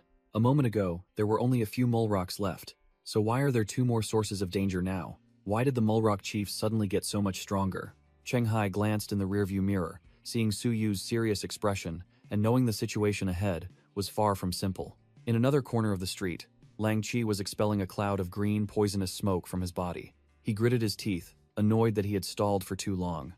Damn it, where's the promised reinforcement? Lang Chi clutched his chest, his face pale from exhaustion and his own poison. He staggered, spitting a mouthful of fresh blood onto the sidewalk. The Mulrock poisoner watched from a distance, panting. Too careless. I didn't expect this human adventurer to be my equal. I almost got caught. The Mulrock poisoner turned and left, telling itself that it had escaped a calamity. Lang Chi knelt on the ground, despairingly watching the enemies retreating back. Is this the end? Suddenly, a system notification appeared right in front of the Mulrock poisoner. The water map reappeared, detecting higher-level adventurers. Mulrocks haven't met the escape conditions yet. Hurry up. The Mulrock poisoner frantically looked at the 2 black dots rushing towards it on the map, realizing it was too late. Boom! A muscular black figure descended from the sky, smashing the road and crushing the Mulrock poisoner right before Lung Chi's astonished eyes. Whoosh! And Ran landed like a bomb, crushing the Mulrock poisoner right in front of Lung Chi, who had just realized the reinforcement was legendary support, Zheng Renjun. Lang Chi, still in shock, asked Zheng Renjun about how points were calculated for defeating a leader-tier monster. Zheng Renjun casually waved his hand.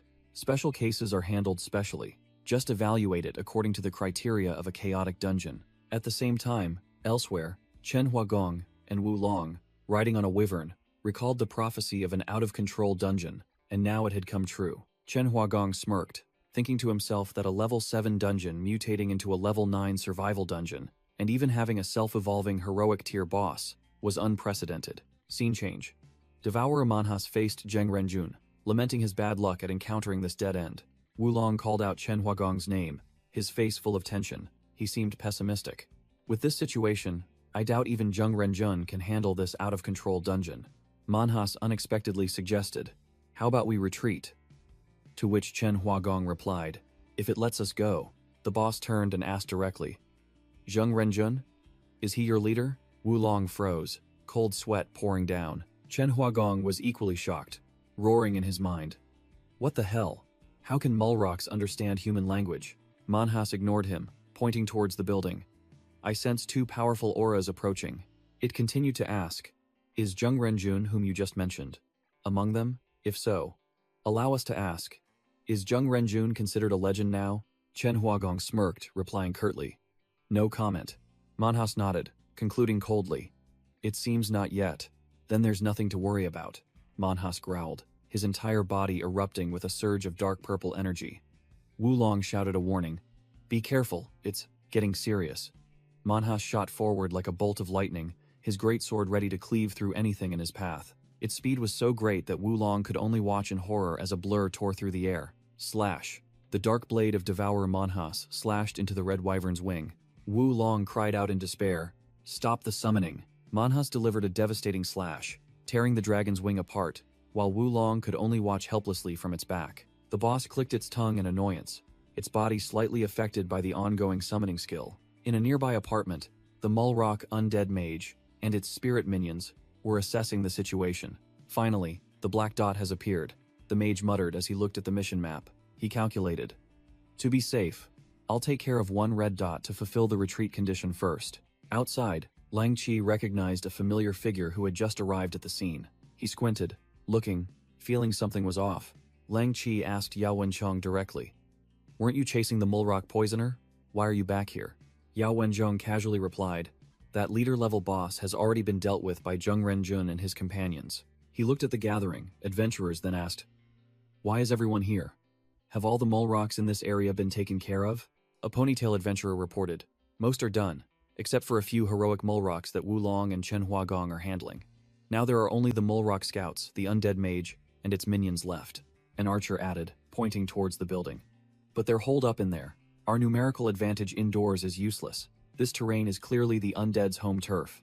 Yao Wenchong fell silent, realizing the team was in a stalemate, and had to wait for the monsters to come out on their own. From the balcony, the Mulrock undead mage used a minion as a flying camera, observing the entire enemy force below. It clearly saw the adventurers gathering into a large group. Using its shared perception skill, it wondered, how the hell did these adventurers manage to gather together? It started to sweat profusely, realizing the situation had changed. This is bad. Now we're short on troops. Its gaze swept over a small Mulrock, eavesdropping on another balcony. An idea flashed in its mind. Annihilate them.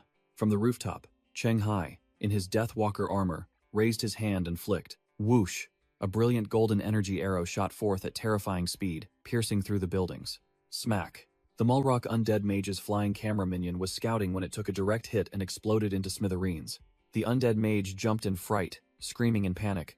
Who did this? Cheng Hai landed on another rooftop, coldly asking the girl waiting there, how many Mulrocks are left? Su Yu crossed her arms, calmly reporting, while the battle-hardened goblin loomed behind her. 5 left. One is very weak. Cheng Hai nodded in confirmation. All right. He turned and ordered his goblin subordinate, come with me. You need to draw some firepower. Meanwhile, on another front, Devour Manhas and Chen Huagong were clashing, the sound of weapons clanging loudly. Chen Huagong, the great axe warrior, began to lose strength, overwhelmed to the point of spitting blood and screaming in pain. Manhas showed clear annoyance. Enough, I'm tired. Boom! It unleashed a powerful blow, sending Chen Huagong flying. Despite being battered, Chen Huagong gritted his teeth and roared, Wulong, I've created an opportunity for you. Manhas turned back, roaring a challenge. Damn it, seize the chance. Immediately, Wulong charged from behind, his spear glowing with an ultimate skill. 1-point penetration, god-slaying spear. Manhas glanced, his voice cold as ice. Of course, that includes you. Slash. Manhas easily dodged the attack and counterattacked. His arm, sharp as a dagger, plunged straight into Wulong's chest, making him scream in agony. Seeing one opponent fall, Manhas turned to look at Chen Huagong, who was unarmed. Smack. It lunged forward, headbutting Chen Huagong directly in the face, blood splattering everywhere. The warrior collapsed, his battle axe shattered on the ground. Another level 10 adventurer had fallen. After neatly dispatching 2 level 10 adventurers, Devourer Manhas stood in the middle of the battlefield, exuding the aura of a true boss. Manhas smirked, glanced into the shadows and taunted. Still not satisfied? From the hidden corner, Zheng Renjun stepped out with a confident expression, impressing Manhas. Impressive. How did you find me? Manhas growled, his bloodshot eyes gleaming with malice. I have an innate talent for detecting those who are equal to or stronger than me. He glanced at another corner, sneering. Hey, stop hiding. I won't leave you any openings. And Ran materialized from stealth, his muscles bulging, maintaining a pressure-filled silence. Manhas shouldered his dark sword, looked at the corpses of Wulong and Chen Huagong, then mocked the 2 newcomers. By the way, you guys are truly cold-blooded, just standing there watching me kill these talented juniors. He continued to taunt, his voice full of challenge. If I hadn't called you out, how long were you planning to watch the show? Zheng Renjun sneered in response. Aren't we the same? Your subordinates have also been almost completely wiped out. And Ran turned and growled at his teammate. Zheng Renjun. This guy's strength is nothing like what you said. Zheng Renjun crossed his arms and calmly explained. Because it has evolved. Don't worry, I'll calculate the reward points based on an out-of-control dungeon of levels 11 to 15. I guarantee you won't lose out. And Ran silently accepted, while Manhas merely responded with a scornful smile. Elsewhere, an urgent evacuation order was issued. What? Zheng Renjun ordered us to leave Junyue Jinluan Bay Phase 2? Yao Wenchong was on the phone, confirming the situation. That's right, this inverted dungeon is completely out of control. He said he wouldn't be able to look after us during the fight. The tech support hacker reported back, no, Su Yu just contacted me. She said Cheng Hai will handle the Mulrocks in the building. Yao Wenchong's eyes widened in surprise upon hearing the news. Cheng Hai is here? Shu Mao, and a redhead female adventurer, appeared extremely worried, believing Cheng Hai was too reckless because the Mulrock undead mage was no easy opponent. Ding! The elevator door in a nearby building opened. The battle-hardened goblin, Cheng Hai's subordinate, strode out majestically, shouldering a giant dark sword, its aura soaring to the heavens. As soon as it entered the hallway, it detected a Mulrock soul minion on a reconnaissance mission, stealthily phasing through the wall. Just as the scouting Mulrock soul was about to turn its head, a giant dark sword was already pressed against its nape. Whoosh! A clean sword stroke severed the soul, causing it to vanish instantly. The battle-hardened goblin narrowed its eyes, paying no mind to the enemy that had just perished. It muttered to itself, ordering itself to keep moving forward, without looking back. In the command room, the Mulrock undead mage was sweating profusely, shrieking in horror. Dead in one hit again? Impossible. That was a level 7 elite undead. The Skeleton King gritted his teeth, realizing the situation was out of control. There's no other way. He ordered 2 other soul minions. A giant green-skinned boss has reached our floor. You two go deal with it. Meanwhile, elsewhere, the tech support hacker was yelling into his headset. Mr. Yao, this is bad. Cheng Hai's phone is off. I can't reach him. Yao Wenchong, standing on the street, also panicked upon hearing the news. Off? He stood in the middle of the night, surrounded by the shadows of strangers approaching. 2 men, 1 blonde, 1 redhead, stepped out of the shadows and asked, "Need help?" Yao Wenchong narrowed his eyes at the 2 uninvited guests, looking suspicious. Click. The doorknob of the Mulrock undead mage's apartment was turned from the outside. Creak. The door slowly creaked open, and the battle-hardened goblin strode in majestically. As soon as it entered the room, it saw a Mulrock soul minion muttering incantations, surrounded by glowing magic circles. The soul shrieked, channeling its power to unleash the multi-fireball technique. Boom!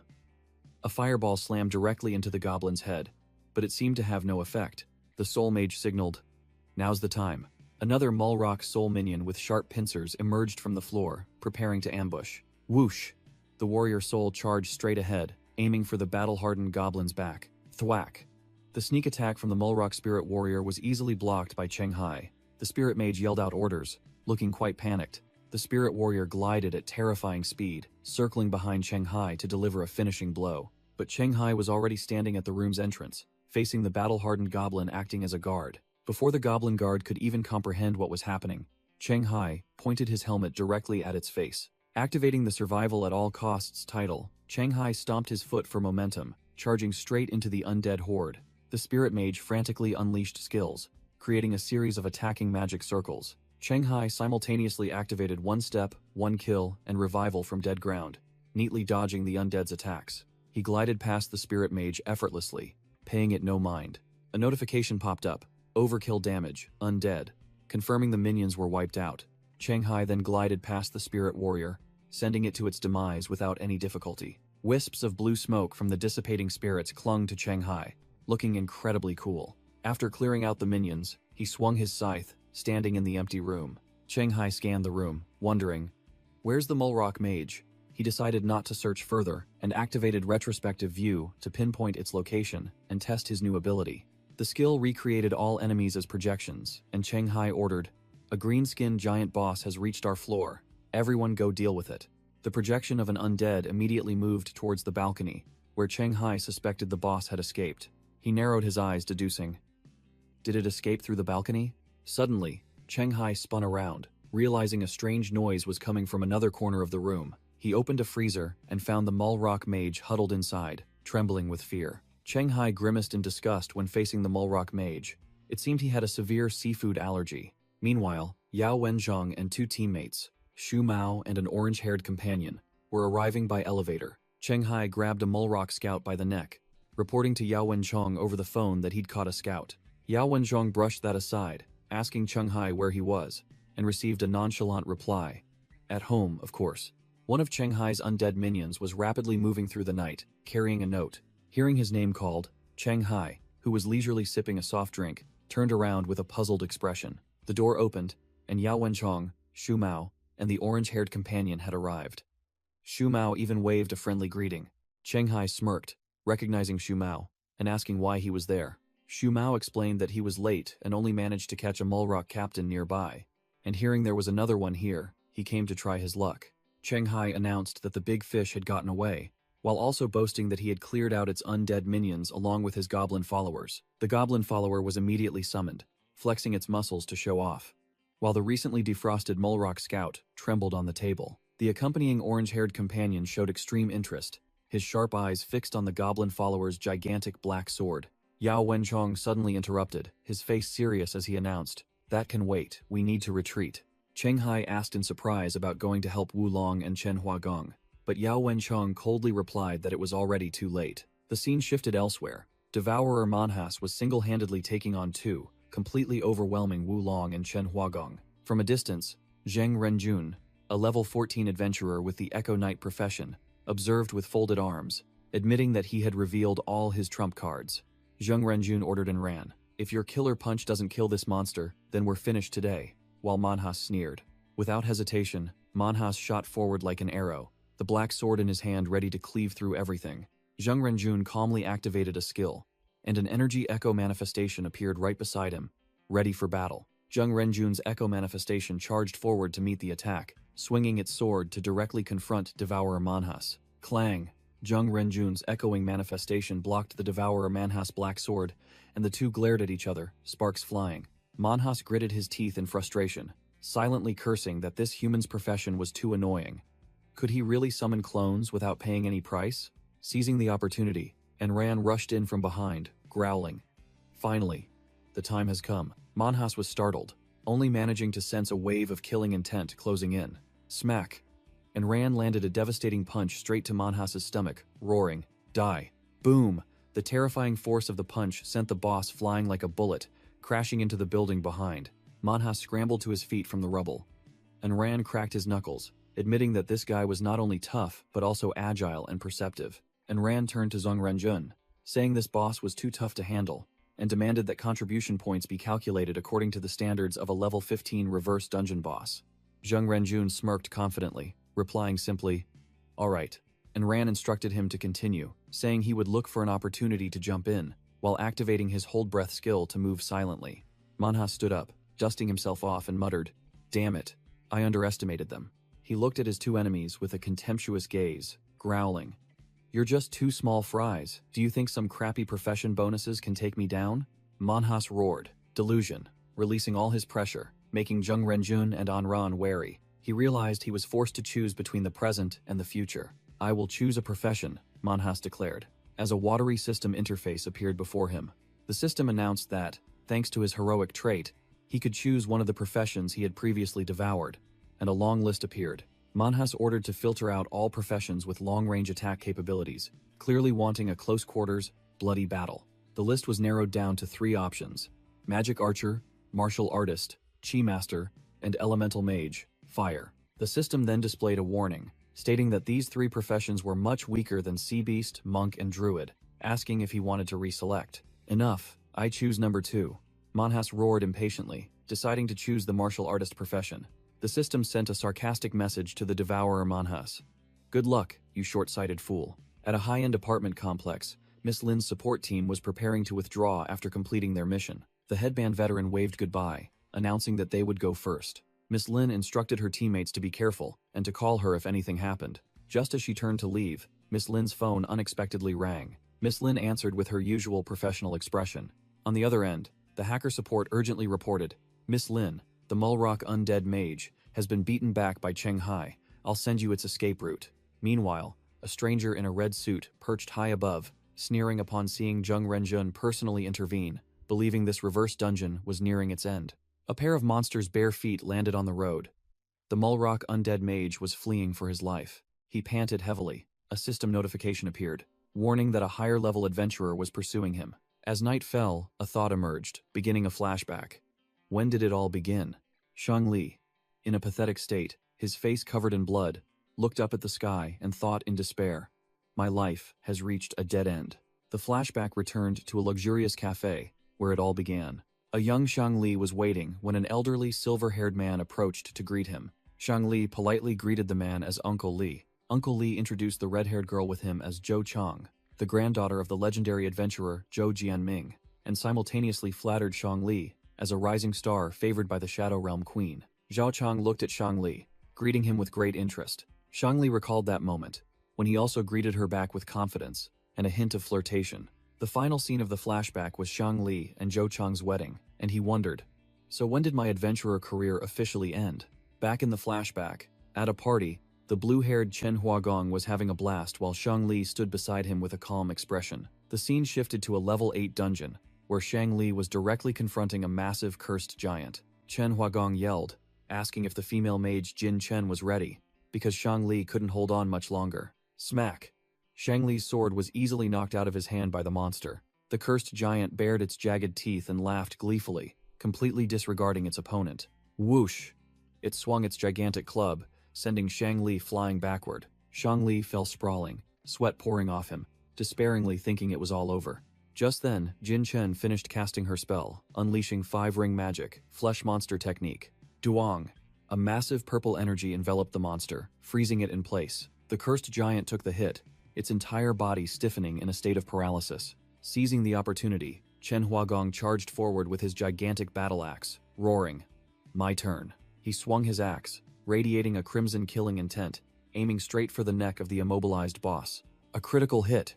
The axe blade sliced cleanly, splitting the cursed giant in two in an instant. As Chen Huagong helped Xiang Li up, Jin Chen approached, annoyed, and asked what the hell they were thinking. She grumbled that the main force of the strategic team was getting in the way, directly asking if they were trying to commit suicide. Chen Huagong immediately snapped back, defending Xiang Li and saying that if there was a problem, she should go complain to their superiors, not blame him. Jin Chen shot a sharp glare, clicking her tongue in extreme displeasure. She turned and walked away, tossing back a phrase, "All right, let's go."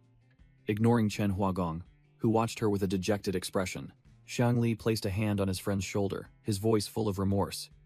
"Sorry for getting in your way this time." Chen Huagong patted Xiang Li's shoulder, nonchalantly saying, "No need to apologize. I didn't expect you to inherit Zhou Jianming's epic artifact anyway." Xiang Li broke out in a sweat, his face incredulous. "You all think I inherited it?" Chen Huagong explained clearly. If it weren't for that thought, then why would the three of them be thrown into such a difficult level 8 dungeon? He emphasized that the officials saw Xiang Li, a rising star, marrying into the Zhou family as a way to seize their entire fortune, which is why they arranged this monstrous team composition. Jin Chen placed her foot on Xiang Li's shoulder, warning, "If you want to continue, go talk to your wife. Otherwise, taking on such overwhelming missions will only lead to an early death." The flashback shifted to a luxurious villa, Zhou Dai's voice echoing mockingly, "Brother-in-law, still haven't gotten it through your head?" In the living room, Zhou Dai sat casually, taunting Xiang Li that marrying into the Zhou family didn't mean the clan would pour all its resources into an outsider. Zhou Chang chimed in, advising Xiang Li to be content as a gatekeeper in Yunxiao City, because he didn't have the makings of a legend. Xiang Li lay slumped in a pool of blood, his mind reeling with regret. If only I hadn't married into the Zhou family that day. In his final moments, Xiang Li wondered if his adventurer career would have been different, while the Mulrock undead mage and its minions discussed the corpse. Suddenly, the Mulrock undead mage detected a team of hunters rushing towards them at terrifying speed. It smirked confidently, saying to its minions, "What's the rush? The retreat conditions have already been met." The Mulrock undead mage raised a finger, gathering a blue teleportation energy sphere. With a whoosh, the sphere exploded into countless pixels, making the boss and its minions vanish right before Xiang Li's eyes. Elsewhere, Yao Wenzhong and his team were moving when he received a phone call. Yao Wenzhong yelled into the phone, his face stunned and angry. "What? Xiang Li is dead?" On the other end of the line, a tech support staff member sat in front of a computer screen, confirming the information. The staff member panicked as he looked at the screen, shouting, "Oh no!" The laptop screen displayed the scene of the Mulrock undead mage, having just teleported away, leaving an empty space. Zheng Renjun grimaced at the ruins, muttering, "Wait, can this monster evolve even further?" The Devourer Manhas completely transformed, flexing his bulging muscles, with fiery red hair. His status window appeared. The Devourer Manhanas, level 13 Chi Master. He clenched his fist, feeling the new power surging, and wondered, "Is this my true profession?" Manhas recalled.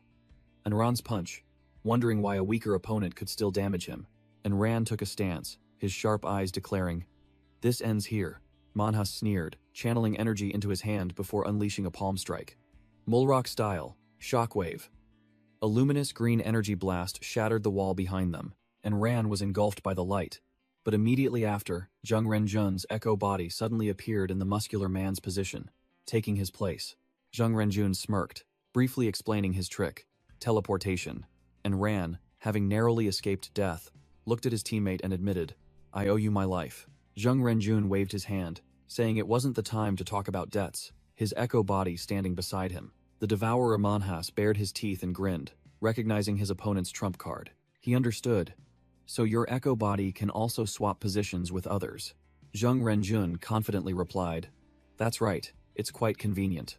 Manhas charged 2 energy orbs, challenging, "If I attack both you and your echo body at the same time, how will you dodge?" With that, he unleashed a twin strike, 2 beams of light shooting out like arrows. 2 energy blasts tore through the air, trapping Zheng Renjun and his echo body between them. Zheng Renjun gritted his teeth, sweating. Too fast. Can't dodge. In that life-or-death moment, Enron lunged and grabbed Zheng Renjun, yelling, "Don't just stand there and die. Contact Huang Xuan immediately. This monster is about to reach legendary level." Both level 14 adventurers had to flee headlong, admitting a harsh truth. "We can't beat it." The devourer Manhas stood there, domineeringly watching his 2 fleeing prey. The devourer Manhas shot forward like a red streak, his speed utterly overwhelming. Zheng Renjun turned to Enron, uttering a sarcastic remark. "Struggling is useless." Hovering in midair, the devourer Manhas looked down at the 2 level 14 adventurers, as if they were mere minnows, and Ran broke out in a cold sweat, realizing the problem. "Hey, the size of that chi projectile is no joke." The devourer Manhas charged a colossal energy orb, let out a roar, and hurled it straight down. Go. Boom. An earth-shattering explosion wiped out an entire city block, a blinding white light engulfing everything. In the command room, Yao Wenjiang flinched from the tremor, calling out, "Goblins? Or an earthquake?" The tech support hacker's face drained of all color as he yelled into the microphone, "Evacuate the civilians immediately," he reported, his voice filled with despair. "Mr. Zheng and his teammate have been defeated, but that Mulrock boss is completely unharmed." The surveillance screen showed the devourer Manhas standing tall, and the staff member concluded, "Until Huang Xuan arrives, we are completely helpless." The devourer Manhas snapped his fingers, and a small energy orb shot up, destroying the drone that was tracking him. He looked puzzled, as if sensing other eyes still secretly watching him. He grabbed Zheng Renjun, who was sprawled on the ground, admitting condescendingly, "You truly are very strong." Zheng Renjun, despite being covered in blood, still tried to grab the monster's leg, gritting his teeth and lecturing. "But I have a piece of advice for you. Never harm civilians." Smack! The devourer Manhas stomped on Zheng Renjun's hand, ignoring his screams. "We will make you pay," the monster sneered. "What right do you have to say that after being abandoned by your teammate? Revenge? I'll be even stronger after eating you. If you want revenge, come and try." Yao Wenchong received the report call, his expression extremely serious, and replied curtly, "All right, I understand." He turned to Cheng Hai and his capable followers, entrusting them. "Cheng Hai, can you temporarily take charge of Dongshan City and help evacuate the civilians?" Cheng Hai, still in his badass armor, asked directly, "Can't you handle it yourself?" Yao Wenjiang admitted he was no longer capable. "It's different now. Chen Huagong and I made a fatal mistake in this dungeon. I am no longer qualified to temporarily take charge." Flashback. Chen Huagong, covered in blood, pushed Shangli away and told him to run because someone had to stay behind to hold off the boss. Chen Huagong gritted his teeth, vowing to buy more time for his teammates. Shang Li, equally injured, yelled that everyone shared responsibility, and he didn't need to risk his life alone. Chen Huagong turned away, his eyes resolute. "No, I am an official adventurer. If I make a mistake, I can't run away." Back to the present. Yao Wenchong entrusted everything to Cheng Hai. "Please take care of Little Lin, Chang Jingchuan, and Liang Jiakun for me. Dongshan City is counting on you from now on." Cheng Hai, through his mask, only offered a cold remark about this organization's lack of autonomy. A strange blonde man suddenly spoke up, warning Cheng Hai not to act foolishly, revealing that he knew the protagonist had a hidden profession that allowed for over-level dungeon farming. The blonde man continued to taunt, bringing up how Cheng Hai had gotten a bunch of good gear from the graveyard and from Gao Cheng Yong. Yao Wenjiang cried out in alarm. "That's a monster that neither Zheng Renjun nor An Ran could handle. One that's already halfway to legendary rank. You don't stand a chance." Cheng Hai ignored him, beginning his flex. "Listen, my title automatically detects the strongest Mulrock nearby and absorbs its stats." The notification panel appeared. Strength +8, Agility +9, Perception +2.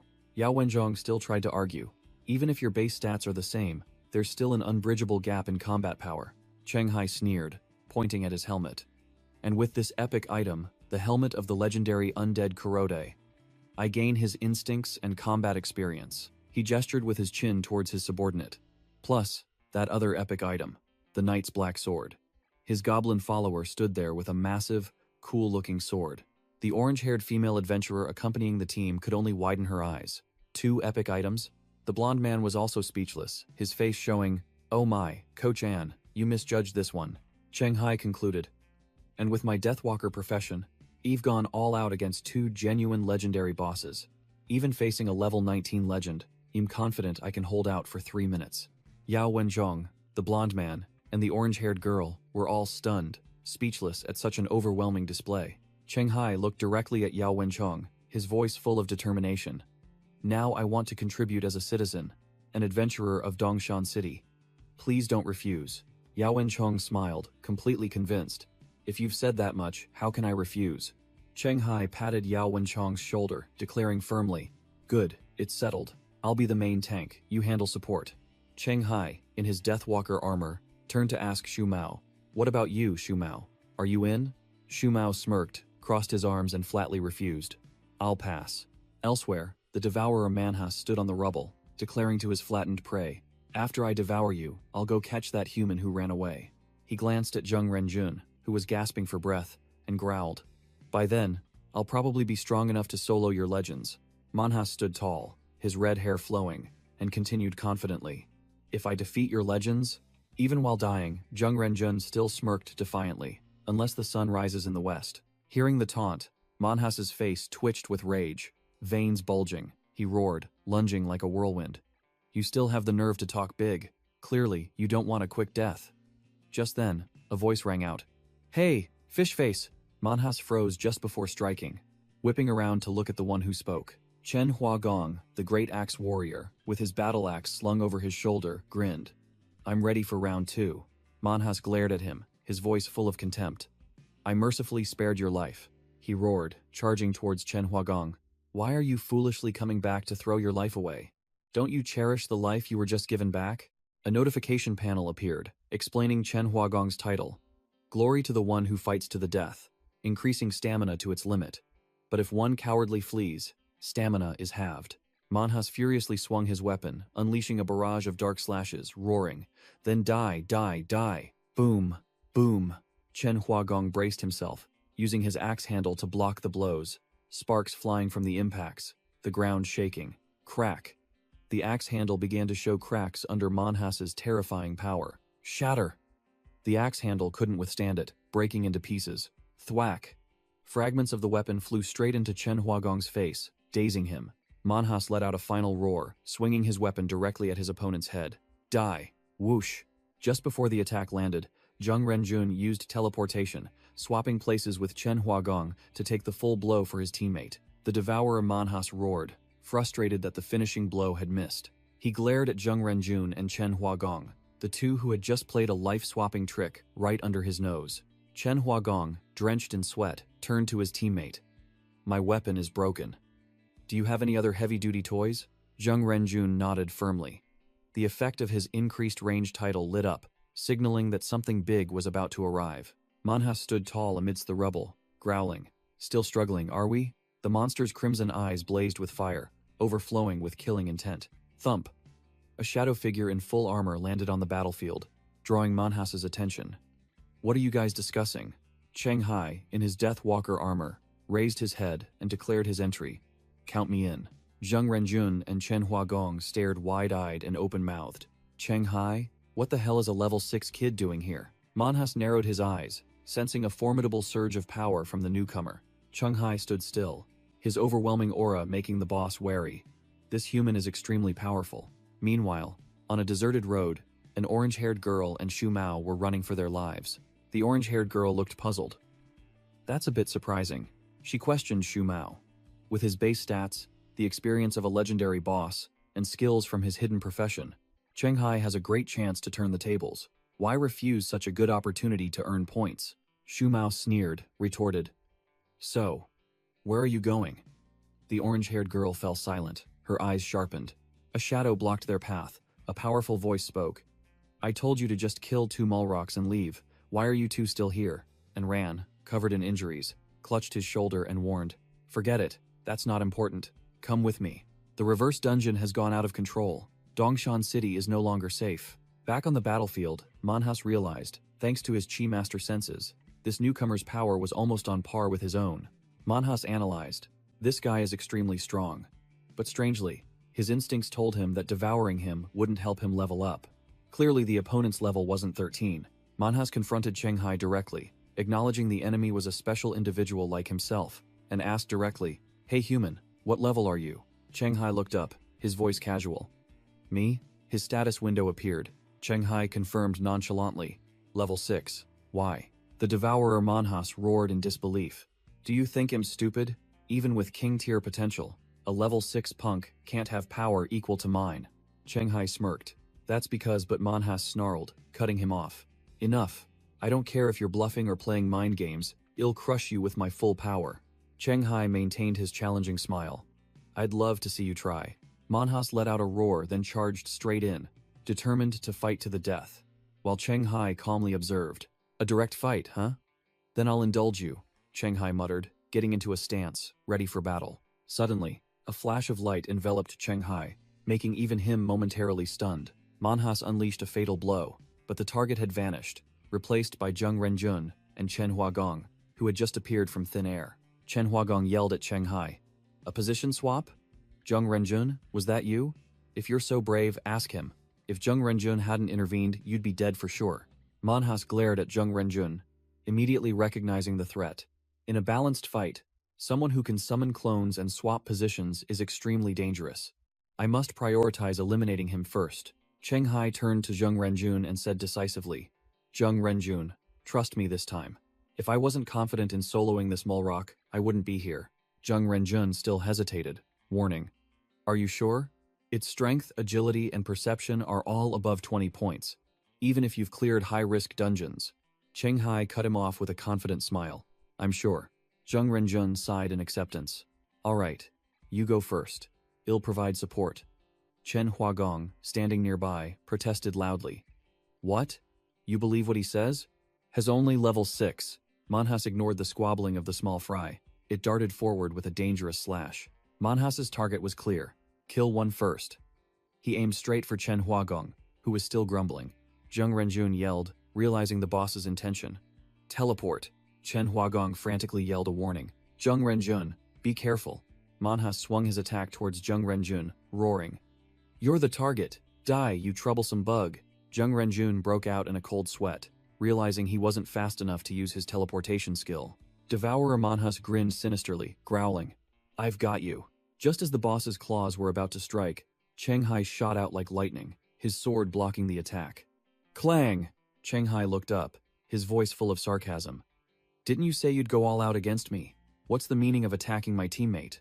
From a distance, Enran analyzed in a deep voice. Chenghai has 2 epic-grade equipment pieces? Enran continued to mutter. That kid's main profession is extremely special, to the point where it's not even in the hidden profession guidebooks, and he's using title effects to balance his stats with that heroic Mulrock. Shumao confidently suggested, I think with your help, even if we can't kill it, we can still hold out until reinforcements arrive. The battle continued. Chenghai and Zheng Renjun's echo simultaneously lunged to attack Devourer Manhwas from 2 sides. Zheng Renjun's echo charged from behind, swinging his sword at the boss back. Chenghai sneered, reading his opponent. Let's see what strategy you'll use this time, while Devourer Manhwas glared at him with resentment. Devourer Manhwas roared contemptuously. You fools! You've used that trick twice already, do you think I'd fall for it again? The boss dodged the echo's attack, confident that Chenghai would use the position swap trick again, but not this time. Chenghai chuckled triumphantly. Idiot. Using the same strategy twice. And you think we'd use it again? A fatal sword strike pierced through Devourer Manhwas's back, purple blood splattering as he let out a miserable scream. Chen Huagong excitedly raised his fist. We won. But Zheng Renjun immediately dashed his hopes. Not yet. Chenghai stood from a distance, explaining, This heroic Mulrock's physique must be over 20. That last attack wasn't enough to finish it. Zheng Renjun secretly admired him, never expecting Chenghai to adapt perfectly to his strategy without a single prompt. Remembering Chenghai was a novelist, Jung Renjun wondered. Are all these novelists nowadays monsters? Devourer Manhwas gritted his teeth, furious at being dealt a painful blow by the kid, who then immediately retreated, giving him no chance to retaliate while his skills were on cooldown. Cheng-hai looked at the boss, still standing firm, and assessed. Its physique is also over 20, huh? This is tricky. Devourer Manhwas secretly calculated, admitting that if he didn't use his trump card, he would be at a disadvantage against the duo of Cheng-hai and Jung Renjun. Looking at his blood-stained hand, Devourer Manhwas gritted his teeth. What a waste. He was furious because his original plan to devour 2 level 14 adventurers to reach level 15 and then hunt a legend had completely fallen apart. Cheng-hai noticed the fishman boss seemed to have lost its aggressive momentum, wondering if it intended to flee or had some other scheme. Losing patience, Devourer Manhwas roared, activating the Chi Master's unique skill, Limit Break, directly boosting his strength and agility. Cheng-hai was stunned by the sudden burst of power from the boss. Cheng-hai's system panel reported an error. Power difference too great. Equality buff failed. But the Deathwalker's second effect activated, directly adding 4 points to strength and agility. Another notification appeared, revealing that the Death Lord and the Mother of the Sea were secretly observing the match, demanding the adventurers perform their best. Devourer Manhwas let out a breath, bitterly admitting he had intended to save this move for a legend, but now there was no chance. With a whoosh, Devourer Manhwas vanished from the spot, his speed so great that Cheng-hai could only widen his eyes in astonishment. Cheng-hai shouted a warning to Jung Renjun to run, as the boss' speed was out of control. This time, he wasn't sure he could stop it. Roaring for a level up, Devourer Manhwas shot straight towards Jung Renjun like a bullet. Jung Renjun maintained a calm expression, ready to face the devastating attack. Bang! A world-shattering punch from Devourer Manhwas landed squarely on Jung Renjun. Jung Renjun was sent flying backward, his arm bleeding, but he still successfully blocked the destructive attack. Devourer Manhwas grinned sinisterly, triumphant at having incapacitated one of his opponents. Suddenly, the boss froze with an expression of disbelief. From behind, Chen Huagong had charged forward, using all the strength of a great axe warrior to tightly embrace and lock down Devourer Manhwas, shouting, "Cheng-hai, now's the time." Cheng-hai immediately responded, his eyes sharp. Understood. Held tightly, Devourer Manhwas growled mockingly at Chen Huagong. "You think this alone can stop my movements?" Manhwas roared. "Don't be naive." He flexed, unleashing a burst of crimson energy that sent Chen Huagong flying. Crash! Chen Huagong was blown away like a broken puppet, while Cheng-hai charged forward from the front. Cheng-hai narrowed his eyes, radiating killing intent, and swung his sword, preparing to unleash a lightning-fast strike. A powerful dark slash tore through the air, heading straight for Manhwas. Boom! The attack missed its target, gouging the ground and creating a terrifying explosion. Cheng-hai was stunned, sweat pouring down as he realized his attack had completely failed. From the dust and smoke, Manhwas emerged without a scratch, a smirk on his face. Enough with the theatrics. Then, the boss gathered a destructive energy sphere in his palm, his red eyes blazing. Die! Cheng-hai desperately yelled for backup, just as a flash of light erupted from the sky. A colossal golden pillar of light descended, but Cheng-hai could only grit his teeth bitterly as he saw it had no effect on the boss. Manhwas looked up, calmly bathing in the pillar of light, completely unharmed by the high-level attack. A winged angelic entity suddenly appeared in the sky, radiating a brilliant aura that drew the boss's attention. That entity was Brahma's divine attendant, a heavy-duty summon that had just been called to the battlefield. Manhwas growled, realizing this time the reinforcement was a summoner. The boss began to scan the city with his eyes, muttering, "Let's see where you're hiding." His vision encompassed a vast city block, quickly searching for the controller's whereabouts. Manhwas briefly spotted a hooded figure and a purple demon, intending to ignore them as they looked too weak. But then he paused as he found the true target. The boss roared furiously as he recognized a familiar face. "You dare to come back here?" His target was a muscular, bald brawler, standing dumbfounded, not understanding what was happening as Manhwas charged towards him at terrifying speed. Manhwas swung his arm, unleashing a colossal blue energy slash directly at the bald man. The muscular bald brawler saw the enormous energy surge approaching, his face changing color. This isn't good. He braced himself, activating his unarmored 1 title, which converted all his physical stats into virtual armor to reduce damage. Though pushed back a long distance, gouging the ground, he still stood firm against the boss's attack. The bald man panted, his body radiating residual energy, but he had successfully tanked the previous move. Manhwas roared in frustration when his prey didn't die instantly. Die! Suddenly, Cheng-hai, in his black armor, rushed forward like a phantom, delivering a hook punch straight to Manhwas's side, stopping the attack. Cheng Hai landed, shielding the bald man, ready to face the fight. Cheng Hai turned to ask the bald brawler, who was bleeding from the mouth, "Can you still fight?" The muscular bald brawler gritted his teeth, admitting that after just a few moves, he knew this boss was on a completely different level. Cheng Hai didn't say much, taking out a blood potion from his inventory. "This is a recovery potion. Give it to Brother Zheng to use," Cheng Hai said, asserting that they could only buy time for reinforcements. Manhwa stood up, his entire body crackling with lightning, his eyes icy as he stared at the two obstructors. The boss looked at his two opponents, muttering, "Now I understand." Manhwa extended a razor-sharp hand towards Cheng Hai, declaring, "If I don't kill you, I won't be able to deal with the others." Manhwa's arm mutated into a colossal blade, and he growled, "Is that what you mean?" Cheng Hai summoned his death scythe, shimmering with light, and coldly replied, "Let's just say that." Manhwa merely snorted contemptuously, showing he didn't care. The two opponents stood facing each other across a wide courtyard, the atmosphere as tense as a drawn bowstring. Whoosh! Both simultaneously charged at each other with terrifying speed, leaving afterimages in their wake. Cheng Hai swung his scythe while Manhwa slashed down with his blade arm, two destructive weapons about to clash fiercely. Clang! Cheng Hai's scythe and Devourer Manhwa's blade arm clashed, sending sparks flying, a powerful probing strike. Manhwa suddenly launched an energy orb with its other hand, a lightning-fast attack that startled Cheng Hai. Cheng Hai clicked his tongue, realizing he had fallen into the cunning boss's trap. Manhwa sneered smugly, the energy orb in its hand ready to fire. Just realizing it now? Too late.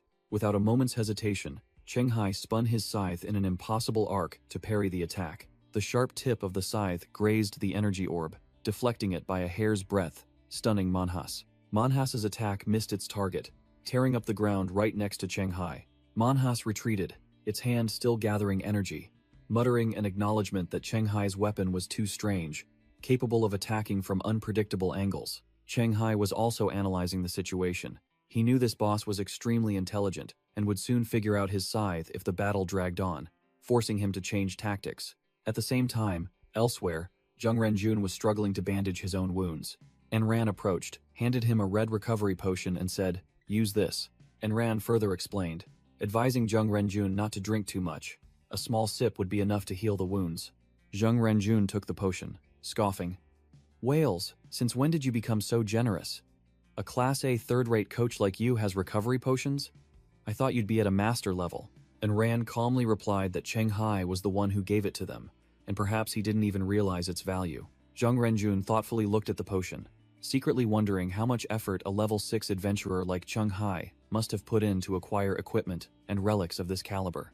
Enran warned Zheng Renjun not to play any tricks on Cheng Hai, asserting that no matter the outcome of this battle, Cheng Hai would undoubtedly become the genius the association was investing in. Enran stated frankly that he had no interest in competing for things that weren't suitable for him, and having someone like Zheng Renjun here was already a stroke of luck. Zheng Renjun brought the potion to his mouth and casually asked if Enran was still adhering to the thermal weapon ban. Psh! Zheng Renjun spat out the mouthful of potion, his face scrunched up like a monkey eating a chili. "Damn it, what kind of recovery potion is this? Did someone put wasabi in it?"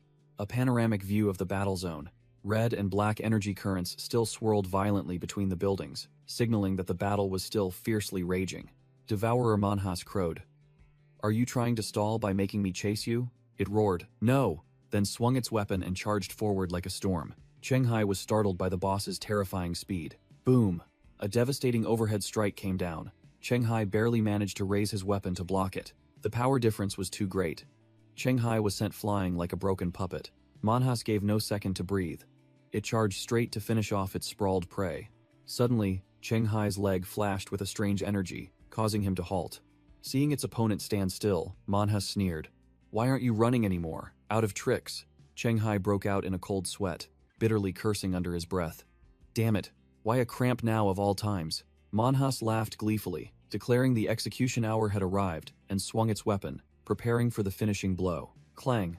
Cheng Hai mustered all his strength, using the scythe shaft to block the attack, the ground beneath his feet cracking. The boss seemed amused. It admitted, "I have to admit, you're quite resilient." Cheng Hai was bewildered, not understanding what the monster was rambling about in the middle of a battle. Manhwa gathered a gigantic green energy orb, while muttering that it would be hard to find another chance to beat up someone with such a level difference who was still as tenacious as a leech. From above, a divine attendant with radiant golden wings hovered, observing the battle. and priest yelled at the entity. "Stop gathering holy light, it's time to save him." The divine attendant coldly replied with a harsh statement. Not enough time. Manhas's energy orb swelled to its maximum size, ready to annihilate everything in its sights. Devourer Manhas curled its lip cruelly. "I'll remember your face, human." Chenghai could only stare in horror as the destructive orb of light swallowed him whole. Boom! A shocking explosion swept everything away. Amidst the ruined street, Devourer Manhas stood panting amidst the smoke rising from the cracked ground. He admitted, "This limit break skill is truly terrifying, but it also drains a hell of a lot of stamina." In front of him, Chenghai, clad in black armor, was exhausted, kneeling on one knee on the shattered ground. Manhas sneered. Luckily, this human's level is still pathetic. Otherwise, he burst into a savage laugh. "I might have actually been wiped out by you guys, ha ha ha ha." Suddenly, a voice rang out from behind. "You haven't won yet." Zheng Renjun, clutching 2 assault rifles, coldly questioned. "What are you laughing at?" Manhas turned around, his face scowling with clear annoyance. He looked at Zheng Renjun with disdain. "You think a few superficial bandages are enough for you to stand a chance?" Manhas roared defiantly. "Don't you think you're being too naive?" Zheng Renjun didn't bother to reply. The 2 guns in his hands began to chamber rounds, ready to fire. Without another word, he unleashed a rain of bullets towards the monster. Manhas hastily raised his giant sword to block the bullets, exclaiming in surprise, "What kind of weapon is this? Why does my iron body feel like paper?"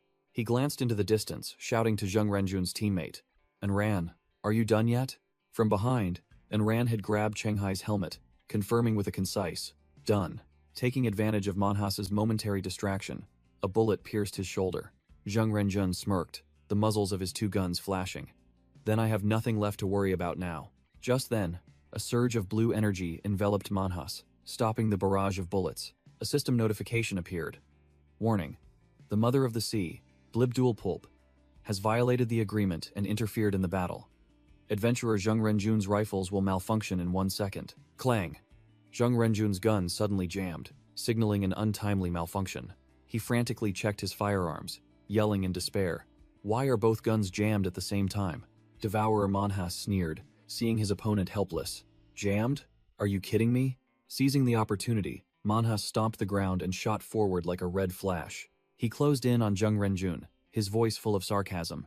"It seems your god doesn't care about you at all, human." Cornered, Zheng Renjun threw his head back and yelled at the sky. "Hey, divine attendant, how much longer are you going to wait?" Immediately, a brilliant golden pillar of light descended straight from the sky, onto the ground. Zheng Renjun had to brace himself, shielding against the terrifying pressure of the reinforcements' attack. A large area of ground was utterly destroyed, smoking profusely after the impact. Zheng Renjun turned and snapped at the winged entity hovering in the air. "Aim properly, will you?"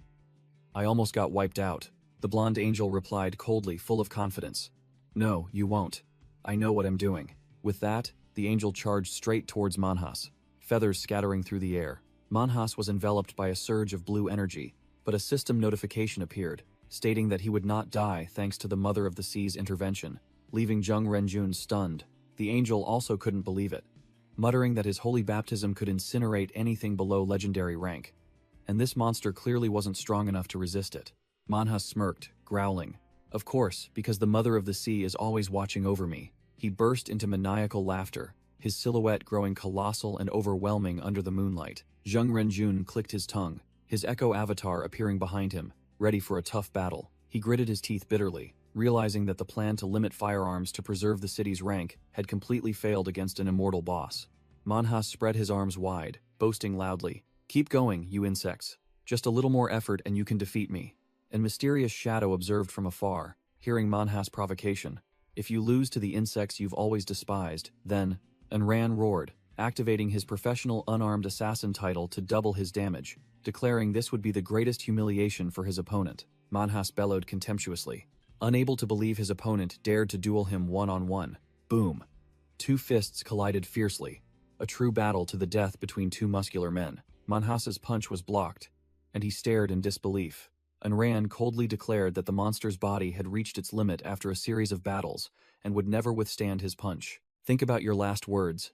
It's about time," Enran growled, his eyes blazing. Manhas screamed wildly, deciding to push past his limits once more, refusing to accept defeat. The system announced that Manhas had received a blessing from the Mother of the Sea, and his stamina was slightly restored.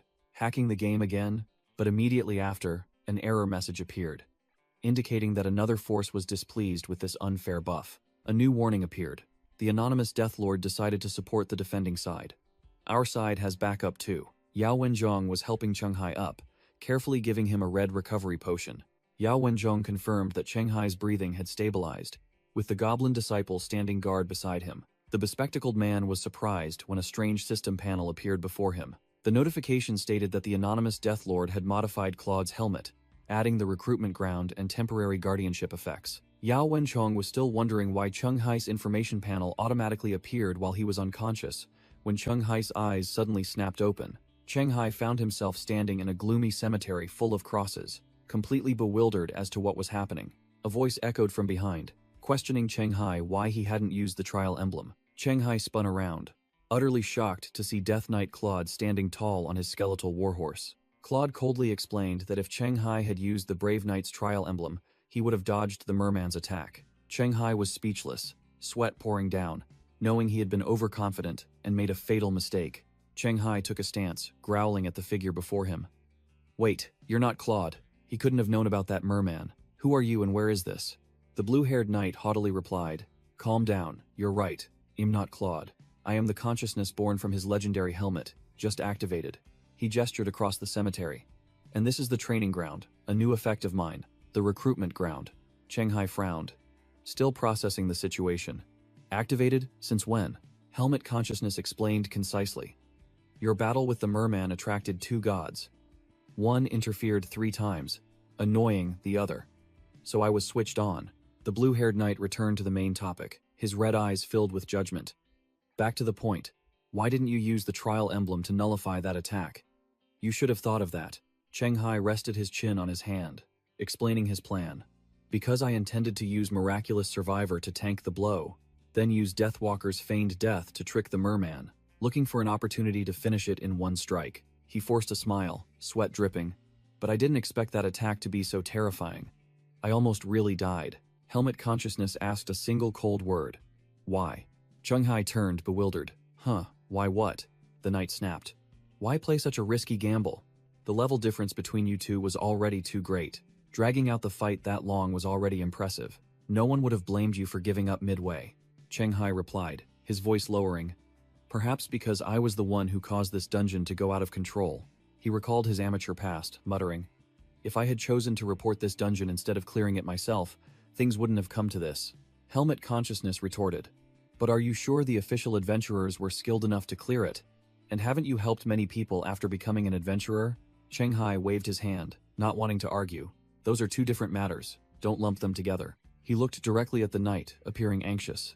"Anyway, how do I get out of here? The battle outside still needs me." Helmet Consciousness smirked. "They don't need you anymore." He crossed his arms, dark energy radiating from his body, his voice full of authority. "Didn't I tell you? The gods watching the show have decided to intervene. Your fun game is about to end."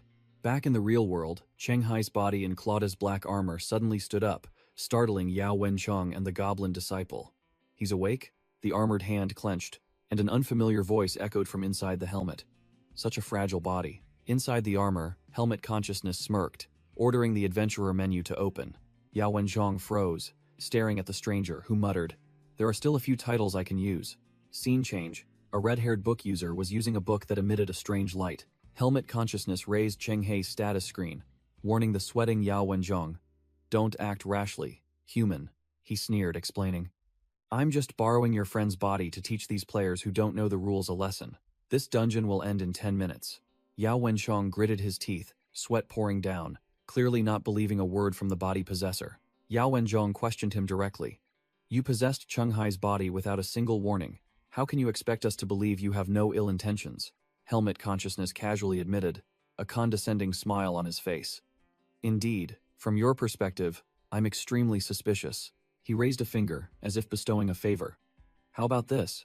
Meanwhile, Devourer, Manhas, and Anran were locked in a brutal one-on-one battle, punches and kicks clashing fiercely. Amidst the ruined battlefield, a white-haired gunner aimed his rifle at the fight, searching for an opportunity. The white-haired gunner yelled in frustration as his gun jammed again at the most critical moment.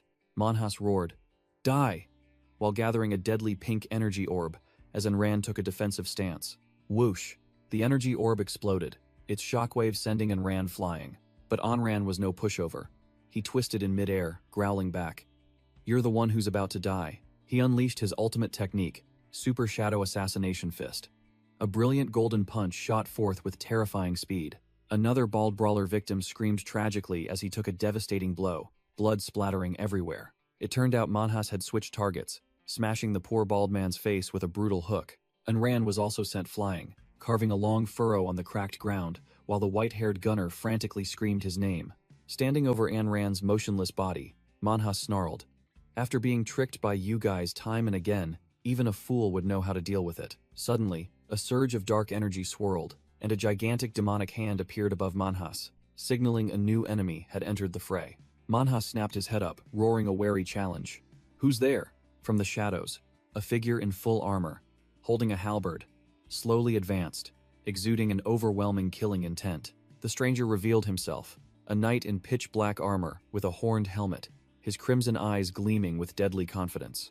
The white-haired gunner stood afar, stunned as he recognized the familiar figure, and screamed in panic. "Cheng Hai?" The mysterious knight declared bluntly. "Your shift is over. This fish is mine now," causing Manhas to snarl. "It's you again." Manhas furiously charged forward, cursing the persistent pests, and determined to crush the newcomer. Whoosh! The battle-hardened goblin suddenly appeared right behind Manhas, an unforeseen backdoor attack. Manhas was completely shocked, unable to understand how this green-skinned creature could get so close without him knowing. At the same time, the black-armored knight leaped into the air, swinging his gigantic halberd straight at Manhas. A sharp and brutal slash came down, giving Manhas no chance to dodge. The goblin looked regretful that it couldn't finish off the prey itself, but still stood respectfully beside its master. The knight in black armor merely sneered with overwhelming dominance. "It's fine." Manhas collapsed to his knees, clutching his throat, which was gushing blood. The previous attack had severed his windpipe. The knight explained the situation. "Now it can't call up the adventurer menu anymore. It's no different from a dead fish on a chopping board, just waiting for us to properly roast it." He ordered the goblin. "Don't interfere yet. Let me play with this fish for a bit. When it reaches its limit, you can finish it off." The battle-hardened goblin immediately saluted in a military fashion, obeying absolutely. With his windpipe destroyed, Manhas realized the price for underestimating his foes was too high. He could no longer use his limit skill, and had fallen into the exact same predicament as the adventurers he once scorned.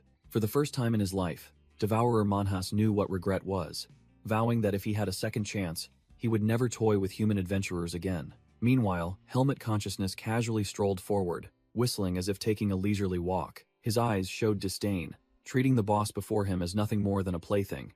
But the Mother of the Sea, Blibdoolpulp, regretting breaking the rules, risked sending a life-saving message to her disciple. A warning appeared. The target adventurer is holding a healing potion, enough to heal his throat and escape. Manhas was overjoyed, growling his thanks to his god.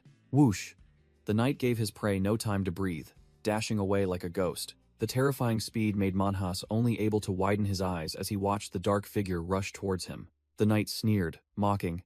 "How many times has your god helped you? Or is that your servant?" Provoked, Manhas furiously dodged the attack and ran headlong in another direction, leaving the knight stunned. He squinted, watching the direction his prey was escaping. The knight suddenly realized.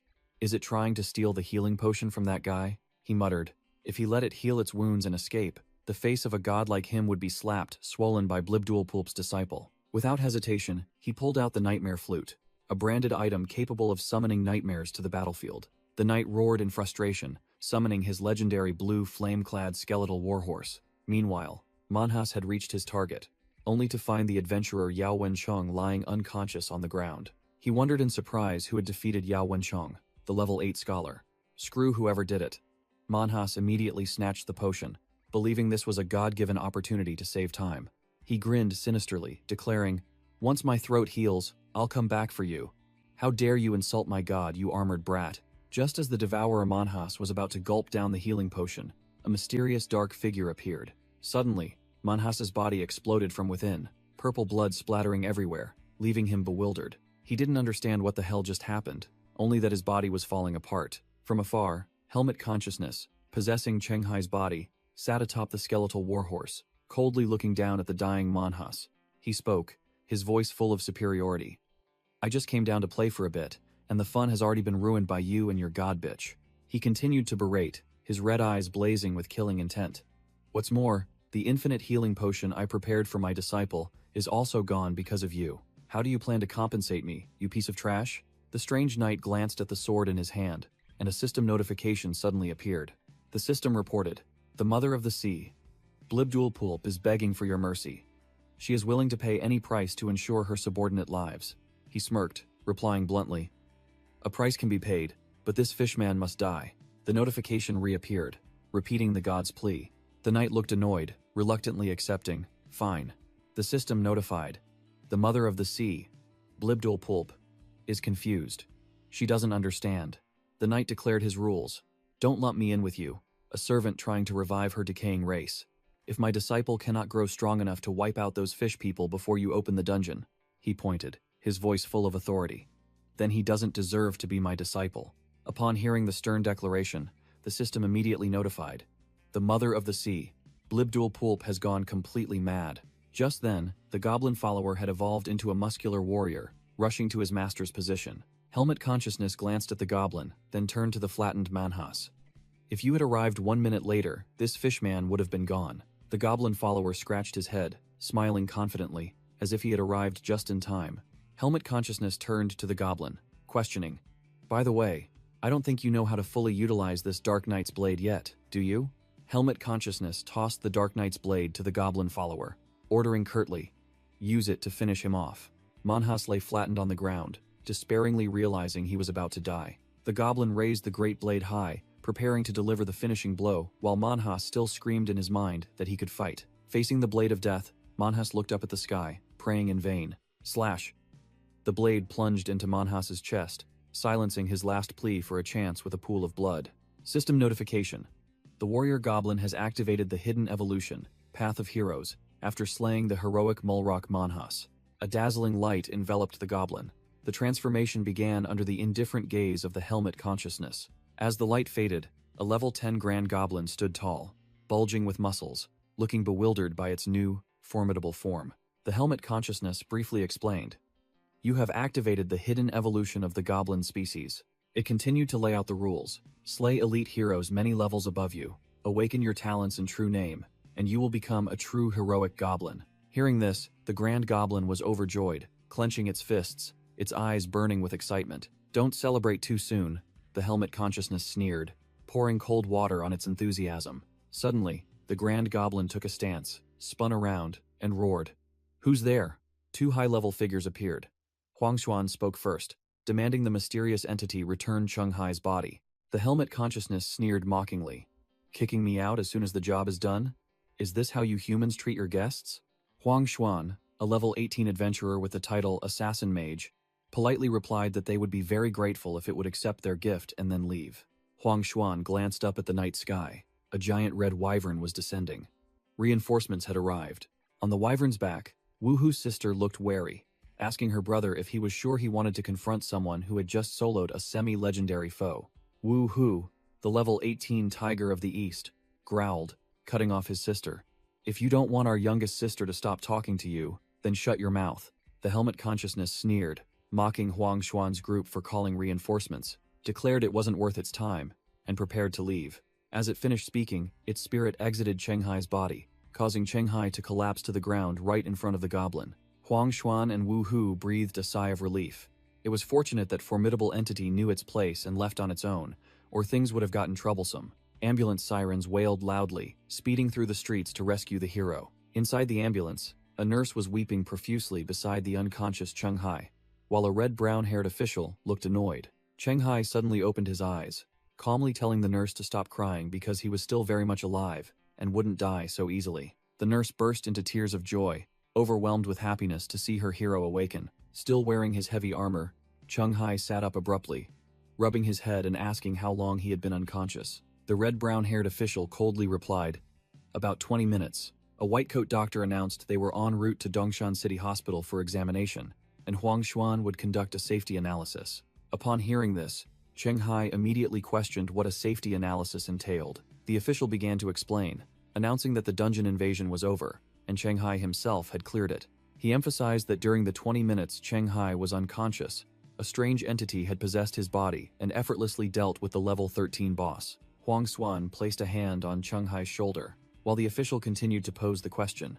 Would the authorities turn a blind eye, knowing that a legendary level entity could possess an ordinary person? Cheng Hai broke out in a cold sweat, his face paling as he realized he was a ticking time bomb, and anxiously asked about his fate. The nurse standing beside him was equally worried for Cheng Hai. The official bluntly poured cold water on him, replying that he didn't know what would happen either. Cheng Hai was speechless, deeply shocked by the harsh answer and his uncertain future. Finally, the official patted his shoulder, reassuring him that no matter what, Cheng Hai was still Dongshan City's hero. The red-brown-haired official continued to be blunt, stating that the associations would consider Cheng Hai a threat because no one could guarantee that entity was on their side. But then he laid his cards on the table, another voice interjecting that their unspecialized alliance had no such problem. A muscular, black-haired man, seemingly the Scatter Union leader, began his pitch, arguing that Cheng Hai having an entity backing him was all the more reason to join his faction. The Scatter Union leader extended his arms in invitation, saying that the unspecialized alliance's doors were always open if Cheng Hai grew tired of the association. Cheng Hai sneered, muttering, "After all that talk, it's just an attempt to recruit me into their organization." The Scatter Union leader chuckled heartily, frankly admitting that even if it meant confronting Huang Xuan, he still wanted Cheng Hai because he was a great asset. System notification. An unknown ID, Death Lord, apologizes for accidentally breaking a recovery potion and compensates with a holy artifact upgrade voucher. Next notification. The Deathwalker profession gains the hidden unique skill, Desperate Strike, allowing an unblockable attack when at a disadvantage. Final notification. The ID, Death Lord, has modified ID, Death Knight Claude's helmet, and left a warning to be careful of the ship of Theseus. ID. Cheng Hai pondered, wondering about the meaning of the ship of Theseus. The scene shifts to a white room. A gray-haired man from the ID Fuzhou Association rep called ID Cheng Hai's name. ID Cheng Hai apologized for his distraction, then asked what the man wanted. The representative announced that the weapons and stealth cloak had been taken by the ID Goblin follower, leaving only potion shards at the scene, and his special skill forced everyone into a discussion. ID Cheng Hai remained calm, saying he would find the follower himself later, and asked if there was anything else. The man promised compensation in 3 days, while an info panel revealed the chair ID Cheng Hai was sitting on was the Chair of Truth, a rare holy artifact that prevented lying. The representative left, and ID Cheng Hai remained seated, watching him go. ID Cheng Hai muttered, realizing the man's subprofession was incredibly powerful, able to force others into a discussion where only the truth could be spoken. An hour later, ID Cheng Hai was still casually whistling in the room, showing no signs of being flustered. Outside, ID Huang Xuan and the ID Scatter Union leader of the ID Unspecialized Alliance members were observing ID Cheng Hai through a one-way mirror. The ID Scatter Union leader reported to ID Huang Xuan, "We have results. ID Cheng Hai is perfectly fine." ID Huang Xuan narrowed his eyes and asked, "What about the unknown god who possessed ID Cheng Hai? Did Wu Hao ask about that?" The ID Scatter Union leader admitted their information was also limited. "Yes, but ID Cheng Hai, his information about it is also limited. We could only confirm that he is known as the ID Death Lord." ID Huang Xuan muttered, sensing death from the name. "Sounds like a god of the undead." ID Huang Xuan looked at ID Cheng Hai sitting bored inside, then turned and asked, "When did he first make contact with ID Cheng Hai?" The ID Scatter Union leader explained. "It was when ID Cheng Hai pretended to be a rookie and cleared the ID Lake Banshee Forest Dungeon in Yunshao City. The ID Death Lord took notice of him and granted him a one-time undead blessing, which helped him clear the graveyard for the first time." Inside the room, ID Cheng Hai sat with his chin propped, his expression indifferent as if none of it concerned him. The scene shifts to Dongshan City Hospital, a modern and imposing building. In the hospital room, ID. Enran was scrolling on his phone when he was startled by a sound, while ID. Shu Mao lay with his feet propped on the adjacent bed. The door opened, and the ID. Gym staff and ID. Shu Mao entered with bags to visit. ID.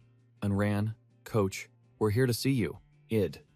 Shu Mao smiled and asked, how long did the doctor say you have to rest this time? ID. An ran. His arm still in a cast, curtly replied, 2 weeks. ID. Shu Mao feigned regret.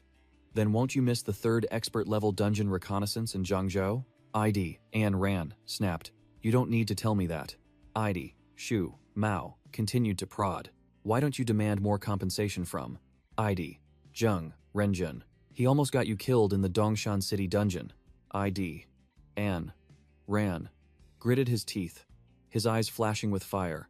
I'll do it, even without you reminding me. ID.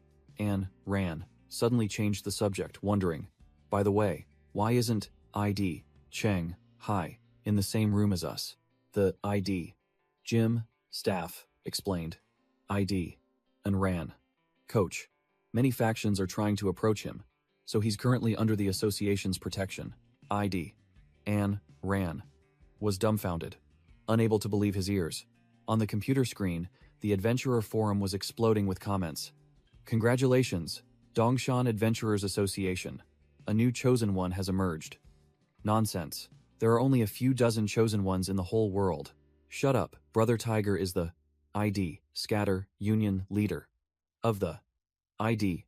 Unspecialized Alliance members. In the interrogation room, ID. Cheng Hai looked at his phone and snapped. Hey, are you kidding me? Recalling the previous scene, the ID. Scatter Union leader suggested, if you're worried about not benefiting, I can use the ID. Unspecialized Alliance members to spread information for you. The leader chuckled, explaining that this would make the public pressure the association. Back in the present, ID. Cheng Hai clutched his head, muttering irritably, things have turned out like this. If ID. Yao Wenzhong knew then. A voice interrupted. Knew what? And a tall figure entered the room. ID. Cheng Hai looked up sharply, completely shocked as he recognized the newcomer. ID. Yao Wenzhong. ID. Yao Wenzhong. The pink-haired, glasses-wearing man smiled meaningfully. It seems everything has come back to you, hasn't it? In another flashback, ID. Yao Wenzhong faced the ID. Helmet consciousness, who asked, what about this? Yao Wenchong flinched as the armored figure suddenly vanished from sight. Whoosh! The armored figure appeared right behind him, delivering a thunderous chop to Yao Wenchong's nape. Yao Wenchong collapsed on the spot, while the armored figure coldly declared, we will meet again, scholar human adventurer. Back in the interrogation room, Yao Wenchong patted Cheng Hai's shoulder. Don't worry, I don't hold a grudge, because the one who defeated me wasn't you, but some unknown god helping you. Cheng Hai squinted and forced a smile, thinking to himself, he says that, but I can tell he's still bitter. Yao Wenchong pushed up his glasses, his voice turning serious. All right, no more jokes, he announced. You've passed the safety analysis, you can go home now. Cheng Hai looked surprised, asking again, right now? I don't need to stay a few more days? Yao Wenchong warned. Don't think you're special just because you're a chosen one. There are over 10 people like you nationwide, and the gods backing them are all quite docile. He concluded. To be precise, as long as your god shows no signs of opposing humanity, the association won't restrict your freedom. That night, Cheng Hai arrived back at his apartment, lying with his hands behind his head and pondering. Opposing humanity, huh? Just as he returned to his apartment, Cheng Hai was startled by a strange presence. A hulking grandee appeared, making Cheng Hai dumbfounded. Why did you change forms again? Cheng Hai brushed that aside, asking Grandee to recount what happened after his body was possessed by the entity. Grandee, now a true warrior, began using both his hands and feet to reenact the fierce battle. It turned out that after the helmet consciousness used Cheng Hai's body to beat the fish-like boss, Grandee landed the final blow, activating its hidden evolution path. Cheng Hai delightedly high-fived his subordinate, naming it Grandee for its impressive new appearance. He asked Grandee about the stealth suit and the Dark Knight's sword. Grandee nodded. pulling out the suit and the high-quality sword. Cheng Hai took back the stealth suit but told Grandy to keep the sword and farm elite monsters to upgrade it. Grandy vanished into a magic circle, ready to grind. Cheng Hai smiled contentedly, thinking to himself that he finally had a subordinate capable enough to keep up with his pace. He turned to his inventory and was shocked to see a blazing purple light. A legendary item? The system screen appeared. Claude's legendary undead helmet has been upgraded to epic quality, unlocking new effects. Cheng Hai broke out in a cold sweat upon reading the new skill. Temporary confinement. Is it planning to summon a god? Without much thought, Cheng Hai decided to put the helmet on his head to find out what was going on. Immediately, his consciousness was pulled into another space. A gloomy graveyard filled with crosses. A figure in full black armor with flowing cyan hair appeared from the void. It was the helmet consciousness. Are you looking for me? Cheng Hai faced the mysterious entity, confirming, yes, there's something I want to ask. The powerful entity, the helmet consciousness, commanded curtly, speak. Cheng Hai got straight to the point, asking about the effects of temporary confinement and how to unlock the full power of the recruitment ground. The helmet consciousness remained silent for a moment, appearing thoughtful at Cheng Hai's question. You've already experienced temporary confinement, it replied bluntly, leaving Cheng Hai dumbfounded. Cheng Hai was utterly shocked, screaming in his mind, it really summoned a god? Damn it, this is practically game-breaking. The helmet consciousness continued. As for how to unlock the complete recruitment ground, it held a long weapon and pointed it at Cheng Hai. Suddenly, the helmet consciousness swung its weapon to attack. Cheng Hai barely raised his arm to block but still suffered a gushing cut. What the hell are you doing? Cheng Hai yelled, completely unprepared for this sudden attack. Defeat it, and you'll unlock it, the helmet consciousness declared coldly, charging forward with overwhelming killing intent. Back in reality, Cheng Hai collapsed onto the sofa, exhausted. It's over, he muttered to himself, speechless at the game's difficulty. On one side is the consciousness of the legendary undead Claude. On the other is Valor, who's even stronger than Claude. I'm only level 6, how am I supposed to fight? While feeling down, the phone on the table rang. Cheng Hai glanced at it, his face full of questions. Night fell over Dongshan General Hospital, a modern and imposing building. Cheng Hai stepped out of a room, followed by a professional black suit woman. The Scatter Union leader stood up to greet him. Mr. Cheng Hai is here. Cheng Hai looked around, seeing a banquet table full of unfamiliar faces. Cheng Hai recognized the civilian adventurer girl who had once helped him in the Mole Rock dungeon, thinking, why is she here too? A plump man with a distinctive mustache cheerfully invited, please have a seat. A silver-haired man wearing glasses, introduced as Fujian billionaire Lin Jicheng, scrutinized Cheng Hai. Is that him? He doesn't look special at all. Another billionaire, Chen Song, agreed. Indeed. I didn't expect a national superstar to look so ordinary. Cheng Hai paid them no mind, walking over to pat the plump man's shoulder. Mr. Wang, long time no see. You look like you've lost weight. A gray-haired man, seemingly the host, approached. Mr. Cheng Hai, he extended his hand, his eyes full of meaning. Congratulations on becoming Fujian's second national superstar. With this development, you'll surely have the chance to become the ruler of the entire province in the future. Cheng Hai smirked, realizing the invitation to become the new ruler was the main topic of today's party. He shook hands with Mr. Cao, feigning humility. You're too kind, I just got lucky. The chubby director Wang Quan chuckled, interjecting, don't be so modest. Reaching national prominence isn't something you can do just by luck. Mr. Cao adjusted his glasses, his expression serious. I don't like beating around the bush. Let's get straight to the point. Cheng Hai grinned, gesturing for him to continue. Please, speak. He began to analyze the importance of the one who controls the dungeon entrance, the one who holds the security and output of an entire region. Cheng Hai nodded, acknowledging seriously. Yes, I've realized that. Mr. Cao surveyed the entire banquet table before concluding. Then you must understand, when we heard that Huang Xuan was about to resign to challenge the level 18 Tomb of Fear dungeon, you can imagine how worried we were. Cheng Hai's expression changed upon hearing this. He was deeply shocked, muttering in astonishment. A level 18 dungeon, the Tomb of Fear? Cheng Hai quickly retorted, believing that boss had long been dealt with by the legendary adventurer Zhou Jianming and his team. A red-haired man named He Hui, a level 9 adventurer, spoke up to clarify. That's a monster even a nuclear bomb couldn't kill. Zhou Jianming and Huang Xuan merely risked their lives to seal it back then. And that seal, a magic lamp, lies dormant somewhere in the deep ocean. He Hui revealed that the official story was just a charade to prevent public panic. Cheng Hai nodded. I see. Cheng Hai immediately asked a sharp question. If the boss is sealed, Hasn't the value of clearing the Tomb of Fear decreased?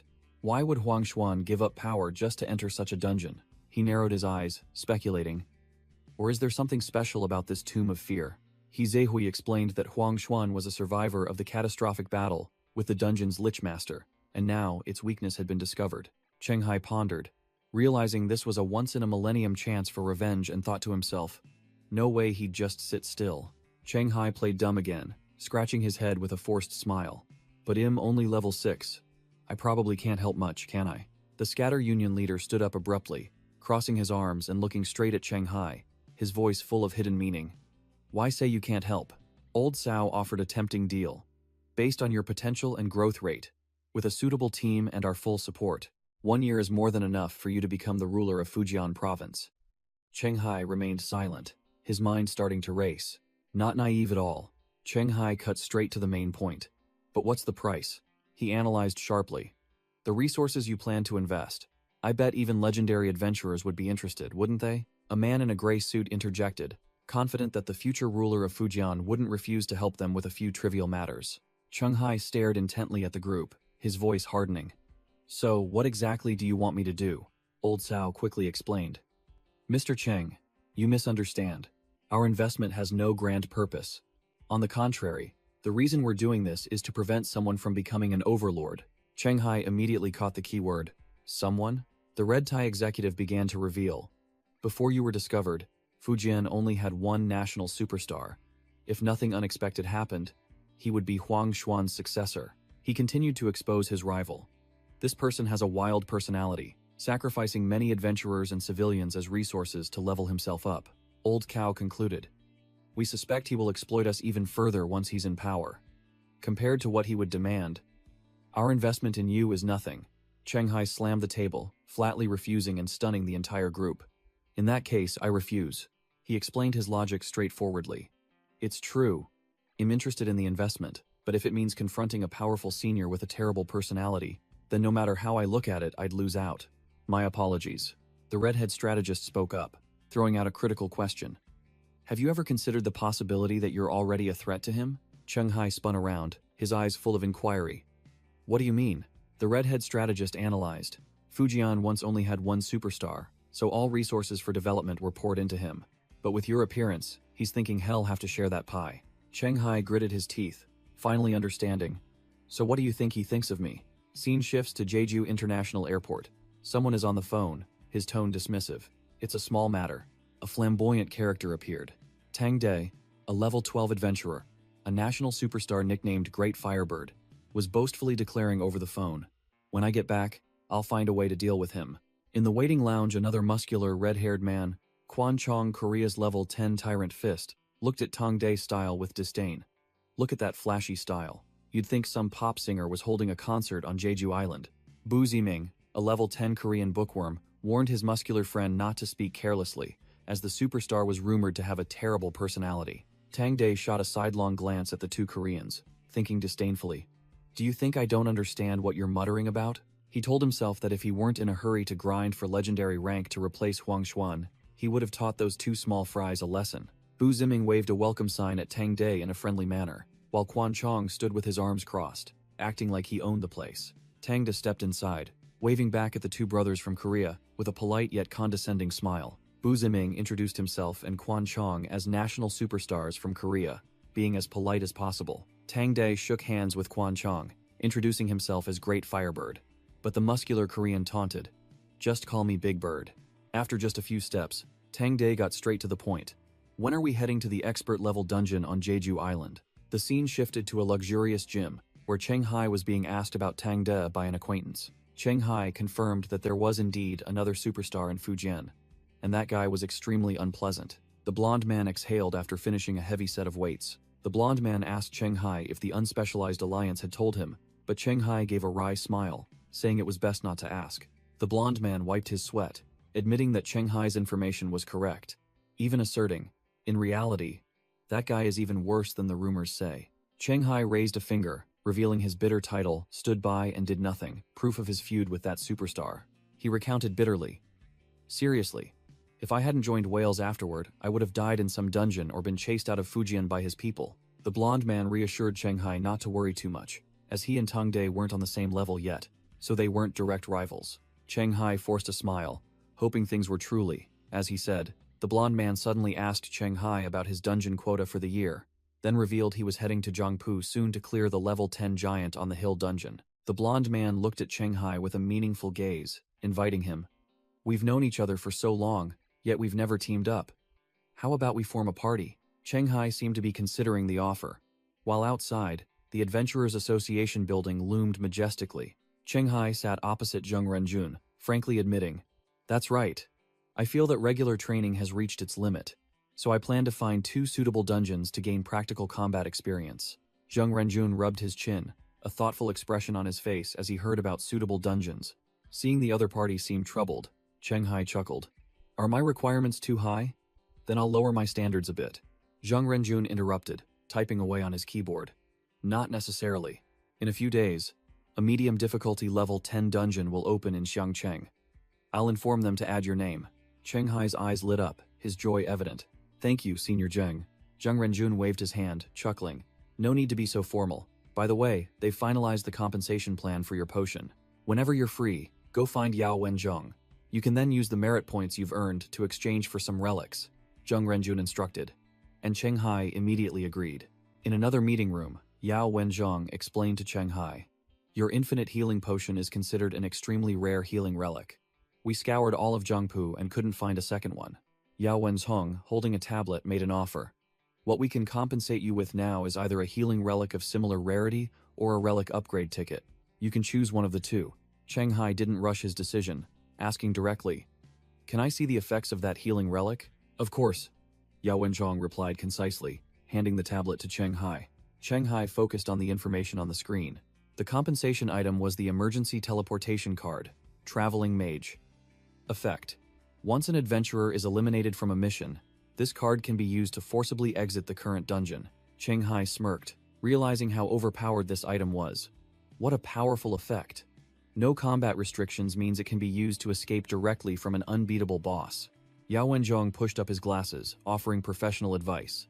"Personally, I recommend you choose the first option, as only adventurers with high charm stats can truly benefit from a relic upgrade ticket." Cheng Hai looked bewildered, turning to ask, "High charm stat? What do you mean?" Yao Wenzhong explained clearly. "Simply put, when an adventurer with a high charm stat uses an upgrade ticket, trade ticket, or equipment summoning ticket, they are more likely to obtain what they need. As for the reason behind it, we are still in the process of proving the hypothesis," Yao Wenzhong added. But Cheng Hai had already started to break out in a cold sweat. Cheng Hai froze, his mind racing. "Wait. I remember when I used the upgrade ticket for the strange healing potion. The adventurer menu showed I only had 11 charm points. Is that considered high? Or did I already catch the eye of the Death Lord back then?" Seeing Cheng Hai frozen, Yao Wenzhong called his name to bring him back to reality. Cheng Hai scratched his head and gave a wry smile, snapping out of his wandering thoughts. "Ah, sorry. I was a bit distracted." Decisively closing the deal, Cheng Hai declared, "I choose the first option, and the merit point accumulation process will begin immediately." The notification board displayed 2 brand new items. The Star Domain Magic Ring, containing a 6-circle skill with a 72-hour cooldown, and the Uncertain Item Finding Staff, with a 50/50 chance of pointing in the right direction. Back home, Cheng Hai flopped onto the sofa, muttering that in Jiangpu, only these 2 relics truly suited him. He gleefully thought about the new staff. Even with a 50% success rate, it would be a powerful tool for location-finding quests like the lake and the merfolk hatchery pond. Cheng Hai examined the Star Domain Ring in his palm, an item that looked simple but contained formidable power. He smirked with satisfaction. Even with a 3-day cooldown, the Stored Area of Effect AoE attack skill would perfectly compensate for his current weakness in wide-range damage. Standing on the balcony, looking at the night sky, Cheng Hai laughed confidently. "Perfect. Now I truly have no weaknesses. Ha ha ha." The scene shifted to a phone call. Cheng Hai said to the person on the other end, "That's right. But in the meantime, I'll still complete the association's dungeon quota." Mr. Cao, a big shot, sipped his wine while on the phone, asking for confirmation. "You want more time to think?" Cheng Hai sat on his bed, his voice full of confidence. "I plan to reach level 8 within a month, so you and your friends don't need to worry about the time." Mr. Cao narrowed his eyes, calculating, and secretly thought that in another month, Tongde would also be returning from Jeju Island. Cheng Hai ended the call with a meaningful smile. Of course, I'll wait for your call in a month. At the cemetery dungeon, a level 5 Swedish adventurer named Karl Schneider was sweating profusely. Impossible! I clearly followed the instructions, so why did the boss still attack when I played dead?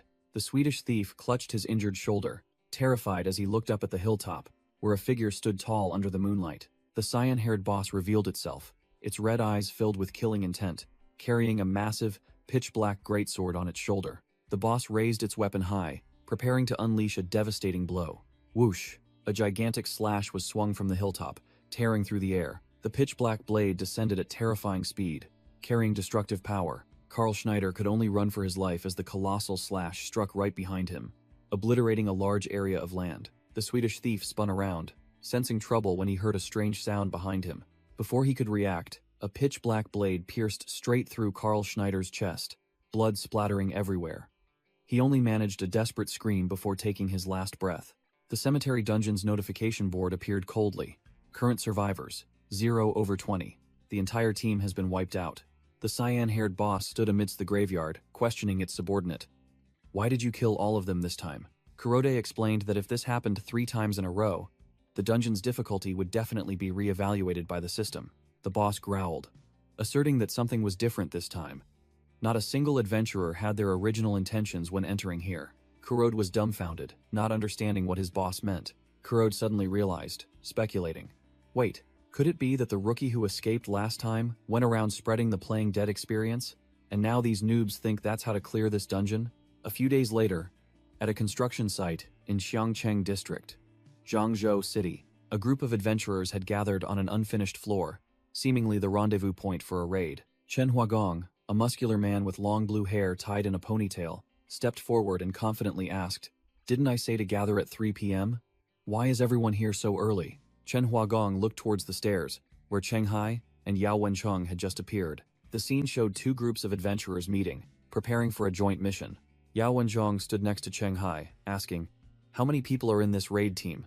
Chen Huagong pointed towards Cheng Hai and Yao Wencheng, announcing to the whole group, "This is our full roster. You 2 are the last ones." Cheng Hai recognized 2 acquaintances in the group, waving hello. "Oh, you guys are here too?" Zhou Chang, the red-haired woman, spoke up, stating her condition bluntly. "My condition for helping you raid the dungeon in Dongshan City is that I must obtain the qualification to raid the Hill Giant Dungeon in Xiangcheng District." Cheng Hai winked, smiling as he replied concisely, "Understood." A gigantic, spiky dark figure appeared, clearing its throat to attract everyone's attention. The burly blonde man stepped out of the shadows, flexing his arm as he commanded, "All right, everyone's here, let's go." A status window appeared.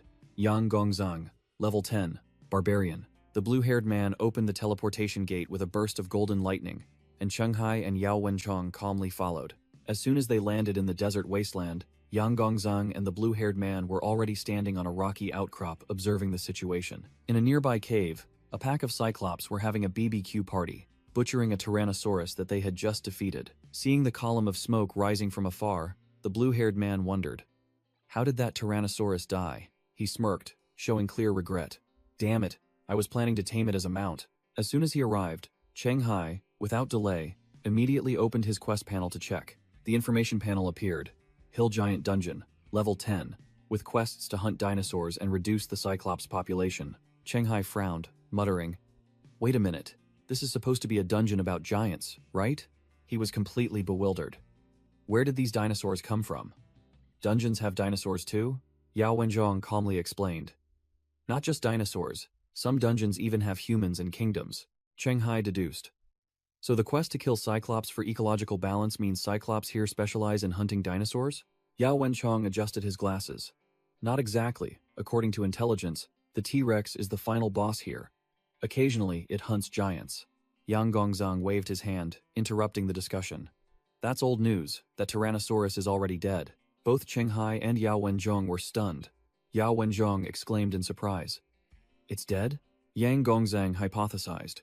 "It's probably because a Cyclops just evolved into a leader class, and its entire pack ganged up on the T-Rex." The blue-haired man added, "The problem is that a normal adult Cyclops already has strength 22, constitution 20. So a leader class 1 must be even more formidable."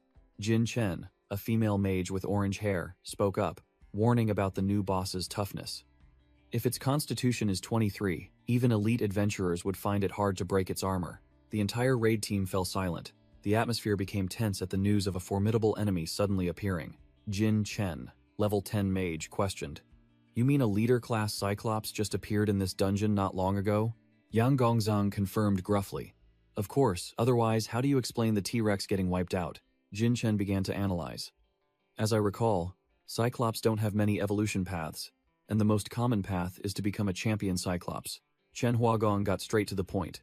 What's the constitution stat of a normal champion Cyclops? Jin Chen replied, her tone serious. Constitution 23, combined with its naturally tough hide, a champion Cyclops is essentially a superior subspecies among Cyclops. She emphasized the difficulty of this challenge. Even if we use thermal weapons, we might not even deal much damage to it.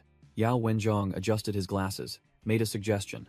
Then first, we must send someone back to inform the person in charge in Zhangzhou about the sudden increase in this dungeon's difficulty and request aid. The blue suit messenger stepped forward, claiming to be the weakest member of the team, and volunteered to run back with the report. Chen Huagong decisively assigned tasks. All right, I know where to find dinosaurs in this area. I'll handle the harvesting mission. Jin Chen pulled out her branded drone, declared she would handle scouting the leader-class boss. Xu Mao turned to ask Cheng Hai, his face full of anticipation. What do you think? Xu Mao smiled confidently, clearly enjoying the feeling of dungeon crawling with trustworthy teammates. Cheng Hai chuckled, looking mysterious. How should I put this? He thought to himself. This was probably the least effortful dungeon run he'd ever had. Chen Huagong's team had found their target, a triceratops grazing. Chen Huagong assessed the prey. This triceratops has strength 22. A direct confrontation is too risky. He outlined the strategy. I suggest the whole group surround it. One person distracts it while the others look for opportunities to attack from the sides. Cheng Hai smirked, summoned his trusted subordinate, the battle-hardened goblin. Leave the distraction to my goblin subordinate. Cheng Hai fist-bumped his subordinate, making a pact. You can do it, right? The goblin roared. A determined gob. Meanwhile, Xu Mao and Jin Chen sat waiting, scrolling on their phones to kill time. Xu Mao seemed impatient, asked over the phone. Still no news about the leader-class Cyclops? Jin Chen replied coldly, her eyes not leaving the screen. If you're bored, go help Chen Huagong and Yao Wenchong hunt dinosaurs. ID. Xu Mao yawned, looking bored. Forget it. I'm not interested in these brainless monsters. Suddenly, a buzzing drone appeared in the sky, making two, ID, Cyclops, tribe, look up in confusion. Through the control screen, the entire horde of giants tearing apart a ID. Dead. Trex. His corpse became clearly visible. The ID. Redhead female adventurer was startled. We used a stealth drone, so how did they still detect it? I thought these ID. Cyclops. Tribe. Had poor perception? A green-skinned, white-haired giant emerged from the shadows, a rock clutched in its hand. Clearly the boss. The ID. Cyclops leader roared, its muscles bulging as it tightened its grip on the rock, aiming straight at the aerial scout. Whoosh! The leader threw the rock with terrifying force, tearing through the air. Boom! The high-tech drone exploded into smithereens with just a crude rock throw. Signal lost. The control screen was left with only white static. The ID. Redhead. Female. Adventurer shouted. I see it. While ID. Xu Mao just sat there looking puzzled. She explained. The leader of this horde is a champion. ID. Cyclops. Tribe. Meanwhile, elsewhere, ID. Cheng Hai. SID. Goblin. Follower. Was fighting a dinosaur to the death. In the thick of the action, ID. Chen Huagong, radiating killing intent, landed. I'm here. ID. Chen Huagong summoned a gigantic energy great axe, radiating powerful blue light. A clean slash. ID. Chen Huagong struck the ID. Triceratops. Fresh blood splattering. Just then, ID. Cheng Hai also joined the fray, rushing forward like a phantom in a blue cloak. With terrifying speed, ID. Cheng Hai glided across the ground, the sword in his hand ready for the finishing blow. Thwack! A precise sword strike plunged straight into the monster's head, ending the battle cleanly. Observing from a distance, ID. Yang Gongzhang nodded in approval. This superstar, ID. Cheng Hai, is quite something. But the ID. Blonde, lanky adventurer. Next to him curled her lip in disdain. She scoffed. He'll just be crushed by ID. Tang D. Eventually, and end up as a servant for the Zhou family. ID. Chung Hai suddenly looked up, his gaze drawn by a flash of light in the distant sky. ID. Cheng Hai roared powerfully. Disperse. A newly summoned ID. Heavenly being exploded, vanishing in the blink of an eye. ID. Yao Wenzhong coldly informed the ID. Heavenly being, your ID. Heavenly summoning book is out of uses. Next time you want my help, prepare an artifact. ID. Yao Wenchong replied concisely and confidently. Certainly. The ID. Heavenly being disappeared, leaving behind shimmering golden feathers falling gently.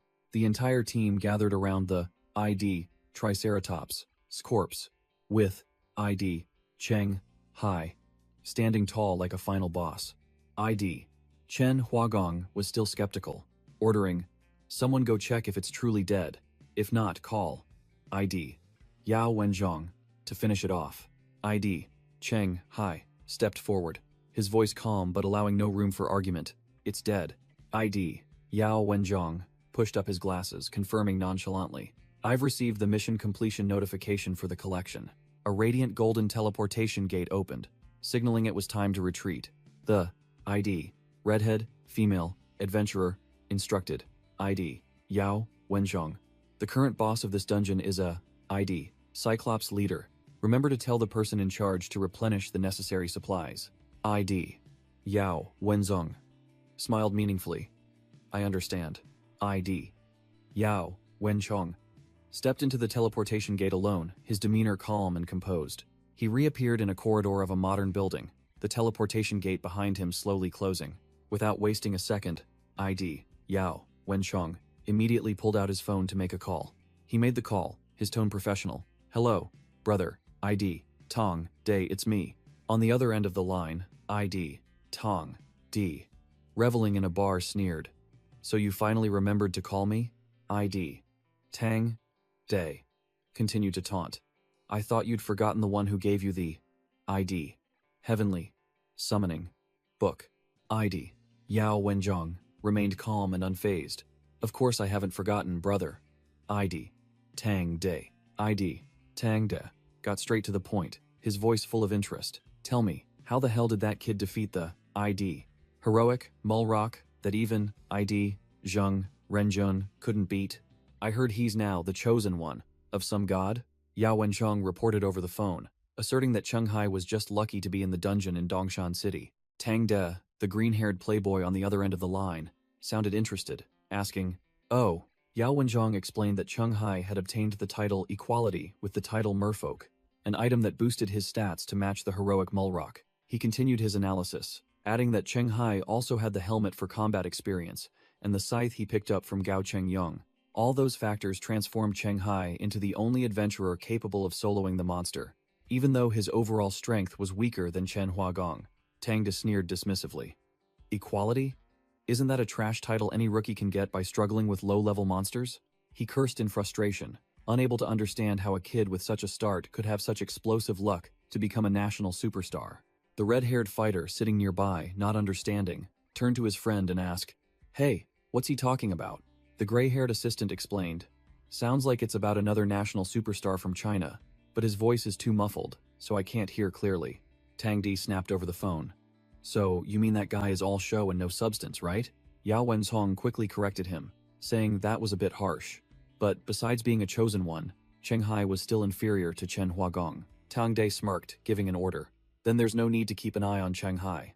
Just focus on Zheng Renjun for me, he's still my opponent." Yao Wenchong obediently replied, "Certainly," before hanging up. The call ended, and Yao Wenchong let out a sigh of relief, muttering, "Phew, finally tricked him." The scene shifted to a desolate canyon under the night sky, illuminated by faint moonlight. A group of adventurers was camping, gathered around a bonfire between two tents. The spiky black-haired adventurer asked Chen Huagong, "Brother Chen, we had plenty of time during the day. Why didn't we finish the mining mission?" Chen Huagong explained with experience. "Killing one Triceratops is fine, but if we start a massacre, the Cyclops tribe will go crazy when they realize their territory has been invaded." He continued to instruct, We're still short on manpower, so this isn't the time to confront them directly. The blonde, lanky adventurer nearby interjected, his voice full of sarcasm. You can ignore his nonsense. The blonde, lanky adventurer exposed him directly. The real reason is that Chen Huagong and Yang Gongzang don't want to increase the dungeon's difficulty, so they're only doing trivial tasks, causing Chen Huagong to yell, "Shut up!" The spiky, black-haired adventurer angrily cursed at the blonde, lanky adventurer. How dare you trick a newbie without letting me tell the truth, you stupid woman. Cheng Hai sat and thought, realizing that this mining mission was indeed a scam, because professionals with strength would hunt dinosaurs, not waste time studying their behavior. He told himself to be more careful from now on, or he would turn himself into a fool. Suddenly, from a distance, a giant green-skinned cyclops picked up a rock, preparing for a devastating throw. The cyclops leader with white hair and glowing red eyes looked extremely battle-hardened, gripping his stone club with both hands. Whoosh! The leader swung his club, hitting the rock like a baseball, turning it into a deadly cannonball. The rock tore through the air at terrifying speed, flying straight towards Cheng Hai's group's campsite. Cheng Hai immediately sensed the killing intent. Snapping his head up with a vigilant expression, he saw the incoming rock and shouted a warning to the team. Enemy attack! Watch out for that rock! Chen Huagong and the blonde, lanky adventurer also looked up, their faces pale as they saw the gift from the sky hurtling straight towards them. Cheng Hai simply leaned his body slightly, and the giant rock grazed past him by a hair's breadth. Crash! The rock shattered into two pieces as it hit the ground, while Cheng Hai remained standing, unfazed as if nothing had happened. Without a hint of panic, Cheng Hai ordered Chen Huagong, "Brother Chen, go wake the others up." The latter immediately obeyed. Cheng Hai called his loyal subordinate, "Grandy, cover me." The battle-hardened goblin immediately drew his sword, letting out a roar, ready for battle. An energy bow, with dazzling golden lightning bolts, was summoned by Cheng Hai in the blink of an eye. He drew the bow, aiming towards where the rock came from, his mind already calculating the trajectory to pinpoint the enemy's location. Cheng Hai's eyes sharpened, activating his detection skill, his vision piercing through the night. In his special vision, an entire Cyclops tribe appeared clearly, with the largest Cyclops leader standing in the center. Cheng Hai smirked, locking onto his target. Found them. Whoosh! Cheng Hai fired a blazing golden lightning arrow, tearing through the night and shooting straight towards the enemy. The energy arrow whizzed, aimed directly at the Cyclops leader and his minions. Clang! The Cyclops leader merely curled his lip, casually swinging his club and swatting the arrow away like a toy. Cheng Hai calmly remarked that the giant's counterattack was a bit underwhelming, surprising the Cyclops leader because he didn't even bother to dodge. Meanwhile, the entire adventurer group had been awakened by the noise, gathering around the campfire. The blonde adventurer wondered, "How the hell did the giants find us?" The blonde woman replied, suggesting it might have been the campfire that attracted their attention. The blonde man analyzed that despite the terrain advantage, being exposed would make the excavation mission much more difficult. He Zhe, the red-haired adventurer, seemed unconcerned. "No big deal. I'll just use my drone to study the dinosaurs' habits." Cheng Hai turned to ask for the opinion of Grandy, his loyal disciple, who was clutching his weapon beside him. Grandy explained that according to the elders, the Cyclops tribe absolutely hated intruders on their territory and would throw rocks to drive them away. Cheng Hai narrowed his eyes, realizing that the rock throw just now was merely a warning. He continued to ask, "So, what if they don't listen?" Grandy replied with a serious expression, "They will go berserk and crush the intruders into paste at all costs." Chen Huagong, the team leader, called Cheng Hai's name when he saw him deep in thought. Grandy also looked at his master with a puzzled expression, unsure what he was planning. Yang Gongzang, the muscular man with a mohawk, stepped forward and said, "You guys rest. We'll handle the night shift." The next morning, a Cyclops soldier appeared on the cliff, narrowing its eyes as it observed from afar. The entire adventurer group's campsite was within its sight, signaling that a battle was about to erupt. The Cyclops scout stood on the rocky outcrop, reporting to its leader, "Boss, they're still there." The blue-skinned Cyclops leader narrowed his single eye, his expression extremely displeased. Below, the entire yellow-skinned Cyclops tribe was going about their daily lives in their lair, looking like a bunch of prehistoric barbarians. From the shadows, Cheng Hai observed the leader and his soldier advancing towards him. The Cyclops leader growled his command. "The humans on the hill refuse to leave. I permit you to destroy their base, smash their flesh and bones, and throw them into the pot for dinner." The entire Cyclops tribe roared in response, raising their clubs high, with surging momentum, ready to charge into battle. Meanwhile, at another campsite, a group of adventurers was resting, remarking, "It seems the difficulty of dungeons from levels 11 to 15 has increased this year." The lanky blonde adventurer continued, speculating that if this continued, a large-scale expert-level dungeon might appear next year. Yang Gongzhang, the muscular man with a mohawk, simply listened in silence with a pensive expression. Seeing the blonde man about to ask further, He Zehui, the red-haired woman, stopped him. "Stop it. Can't you see he doesn't want to answer?" Suddenly, Yang Gongzhang spoke up, stating that it wasn't a big secret anyway. He revealed a shocking piece of information. The Superstar project was launched precisely for that purpose. The lanky blonde adventurer was stunned, asking again, "Is that so?" he muttered, realizing that the project had started 2 years ago, meaning the authorities had known about the expert-level dungeon catastrophe for a very long time. Suddenly, the blue-haired team leader dashed past, muttering urgent as his ponytail fluttered. It turned out the urgent matter was him standing on the cliff, relieving himself, creating a rainbow arc, and exclaiming, "What a relief." Abruptly, the team leader froze, a puzzled expression on his face as if he had sensed something. Looking down, he was horrified to see a horde of Cyclops scrambling up the cliff right below his feet. The team leader shouted in alarm to the entire camp. "Damn it, the giants are climbing," startling Yang Gongzhang and the blonde man. While chaos erupted outside, Cheng Hai was still sleeping soundly, not caring about the world. Right on the cliff, Chen Huagong roared, activating his muscle enhancement skill, his entire body radiating a blazing red energy. Then, Chen Huagong summoned a giant blue energy axe, looking extremely powerful. His face veined. He put all his strength into raising the axe high, preparing for a heaven-shattering strike. Crash! Chen Huagong smashed a section of the cliff face, causing the Cyclops clinging there to lose its footing. The poor giant screamed in vain as it plummeted straight down into the bottomless abyss. Chen Huagong hoisted the axe onto his shoulder, letting out a self-satisfied sigh. Phew, got one. But before he could bask in his triumph, a giant shadow loomed up right behind him. He turned around and came face to face with another Cyclops, its eyes full of defiance. The Cyclops sneered savagely, clearly not thinking much of the adventurer. Chen Huagong was no pushover either. He glared back with knife-sharp eyes, the tension palpable.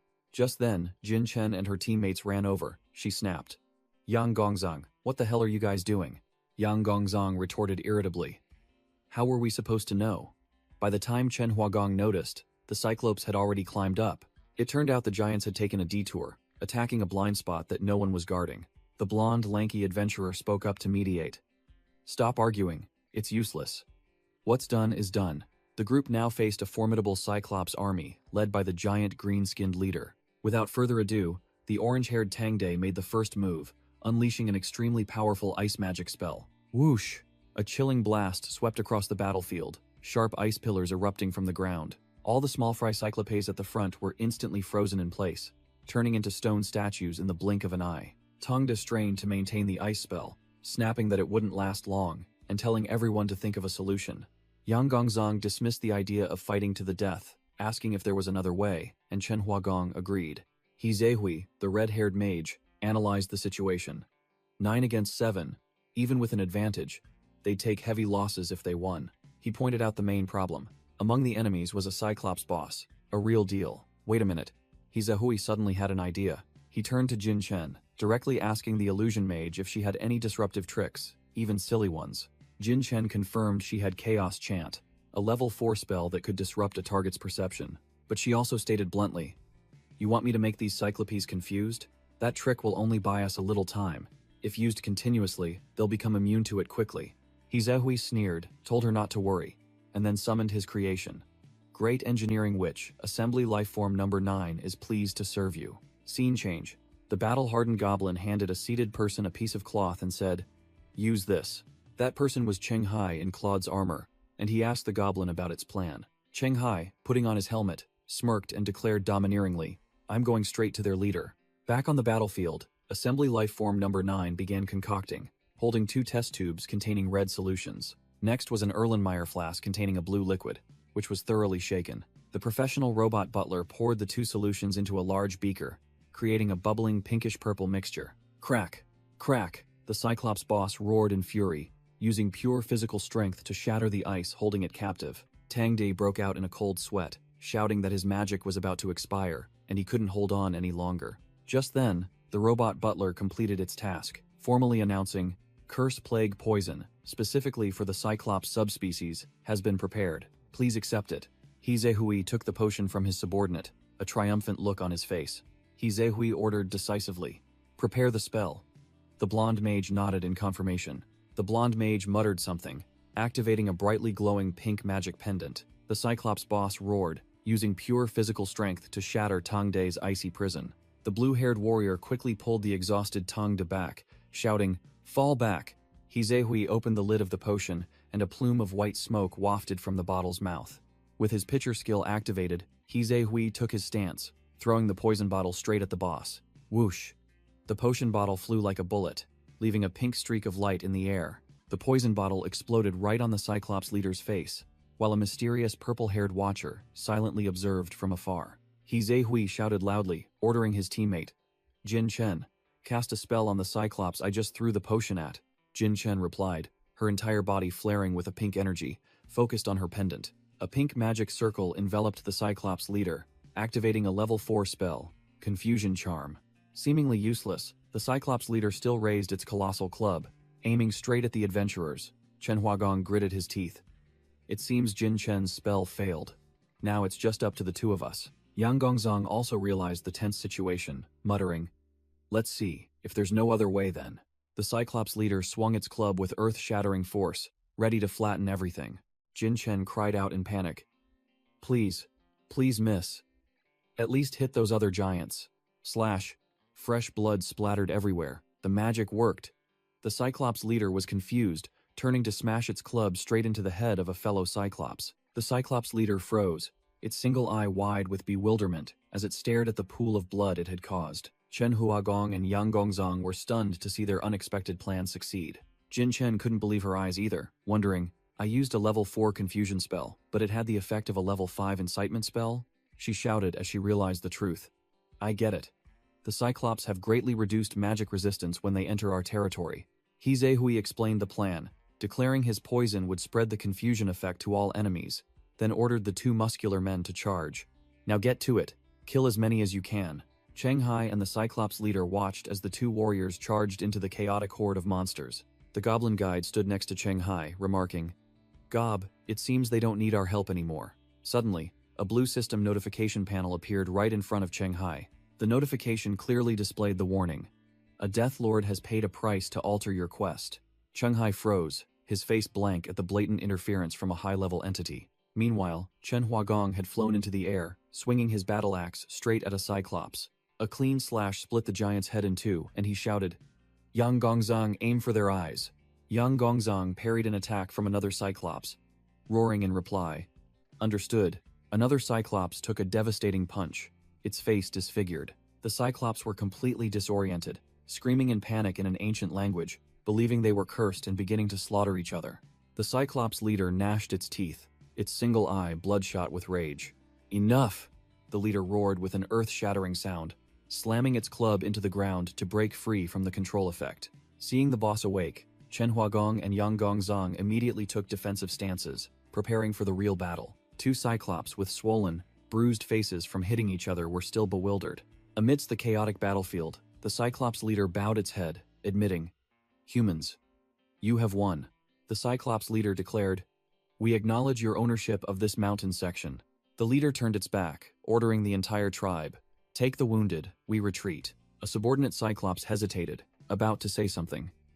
But the leader roared, its bloodshot eye full of power, "This is an order." The Cyclops obediently followed, helping the injured stagger away, leaving the two adventurers watching. Yang Gongzong carried his weapon on his shoulder, muttering, "That's it? I was mentally prepared for a few of us to bite the dust in this fight." Hizehui explained that the Cyclops tribe reproduces slowly, so they value their lives greatly, and the leader didn't want to suffer losses in a battle, choosing to retreat instead. Chen Huagong yawned widely, seemingly unconcerned. "Is that so?" Jin Chen clung to Hizehui, pleading, "My dear sister, do you sell those plague potions?" While Chen Huagong waved his hand and went to sleep, Xu Mao suddenly yelled in panic, "Wait!" The group turned back, confused, looking at the shadow of a person who suddenly appeared before them. The team looked around the empty campsite, and Xu Mao announced shocking news. Cheng Hai is missing. Meanwhile, the Cyclops leader was leading his tribe away on a mountain path. Suddenly, all the Cyclops froze, looking ahead in astonishment. A figure in full black armor, carrying a death scythe, stood tall, blocking their path. It was Cheng Hai. The Cyclops took a step back, and the leader stepped forward to confront the stranger. The Cyclops leader growled, "Human, must we not kill each other to finish this?" Chung-hai smirked, his voice full of sarcasm. "I don't want to either, but if I don't have a winner-take-all solo battle, I can't go home. Blame some damn god who changed my mission and is now sitting up high watching the show." The Cyclops leader was speechless after hearing that, his face changing color. The Cyclops leader spread his arms, asking Chung-hai, who stood alone, "Are we fighting here?" Chung-hai smirked confidently, replying casually, "If you prefer somewhere else, that's fine too. I'll accommodate." A drone zipped past, scanning a giant stone arena where Chung-hai and the leader stood in the center. Through the tablet screen, the scene of Chung-hai confronting the Cyclops leader appeared clearly, making the viewers shout, "We found him!" Shu Mao urged He Zehui, who was controlling the drone, in a panic. "Where is he?" He Zehui's face turned pale as she announced shocking news. In the Cyclops tribe's championship arena. In the arena, Chung-hai and the Cyclops leader stood opposite each other, surrounded by the entire tribe sitting on the cliff walls like reluctant spectators. Chung-hai glanced up at the sky, muttering, "So the engineering witch brought more than just one drone. I thought I could hide this solo match." The Cyclops leader called out, his voice powerful. "Hey human," the leader asked directly. "You said a god forced you to fight me to the death. Could it also be the one who opened the spatial gate that we occupy?" Chung-hai replied, "Dungeon gate? My level is too low to know for sure, but 10 years ago those things suddenly appeared en masse." He briefly explained his world's rules of survival. "If we don't enter the dungeons and complete missions on time, the natives within will spill out into our world and destroy everything." The Cyclops leader pondered, finally understanding the situation. "I see." The leader shouldered his club, his aura exploding, admitting, "Indeed, this is an irreconcilable conflict." Chung-hai smirked, calculating silently. "We wouldn't dare risk seeing what giants like you would do if you came to our world."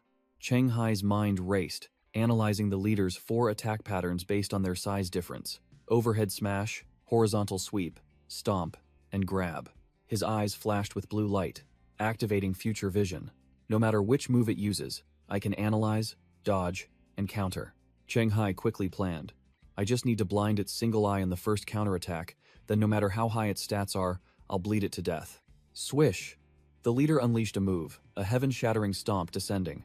Chung-hai sneered, having predicted it. "It's the stomp." Crash! The Cyclops leader's giant foot crushed the ground. Chung-hai dodged the move perfectly, muttering, "Nice dodge, now it's my turn." He flew into the air to counterattack, but froze, realizing something was wrong. The Cyclops leader flinched as Chung-hai's shadow suddenly closed in, declaring, "It's over." Quick as lightning, the giant unleashed a horizontal club swing instead of a stomp. Its glowing red eye locked onto the target. Sweat broke out on Chung-hai's brow as he realized he had miscalculated. So, there's a 5th variation? The club swing missed its target, but the force of the wind it generated was enough to create an earth-shattering explosion. The Cyclops on the cliff walls cheered for their leader. The Cyclops leader looked at his club. The feeling of the previous blow was not an illusion. He recalled this feeling was almost identical to when he hunted the T-Rex, the ruler of this area. Whoosh! A brilliant golden energy arrow was shot from afar. The arrow flew straight towards the boss. A voice rang out in warning. "Boss, be careful." Thwack! The Cyclops leader effortlessly caught the energy arrow with his bare hand. The magic arrow dissipated in the giant's hand. The power gap was too vast. The boss looked at the dissipating smoke and casually asked, "Still no effect?" Chung-hai admitted his opponent was too strong, finding no weakness, while the boss also acknowledged that he was even tougher than the T-Rex. Realizing this fight was difficult, Chung-hai retreated into a defensive stance as the giant lumbered forward. He reanalyzed the situation. Close combat meant getting stomped. Long-range attacks were like tickles, and his miraculous survivor card had been revealed. Chung-hai bent down to pick up a stone, racking his brain. "I have to think, is there any trump card I haven't played yet?"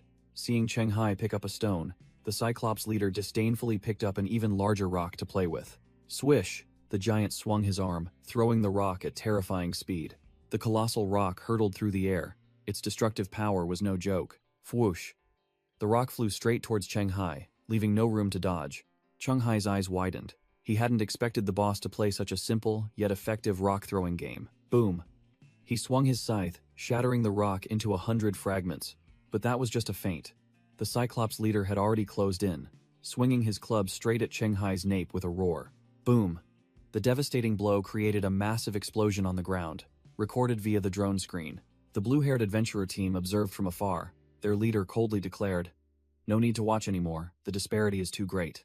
The blond man frantically yelled, asking his teammates, "How far is that arena from us?" The red-haired female adventurer waved her hand dismissively. "Planning to save him?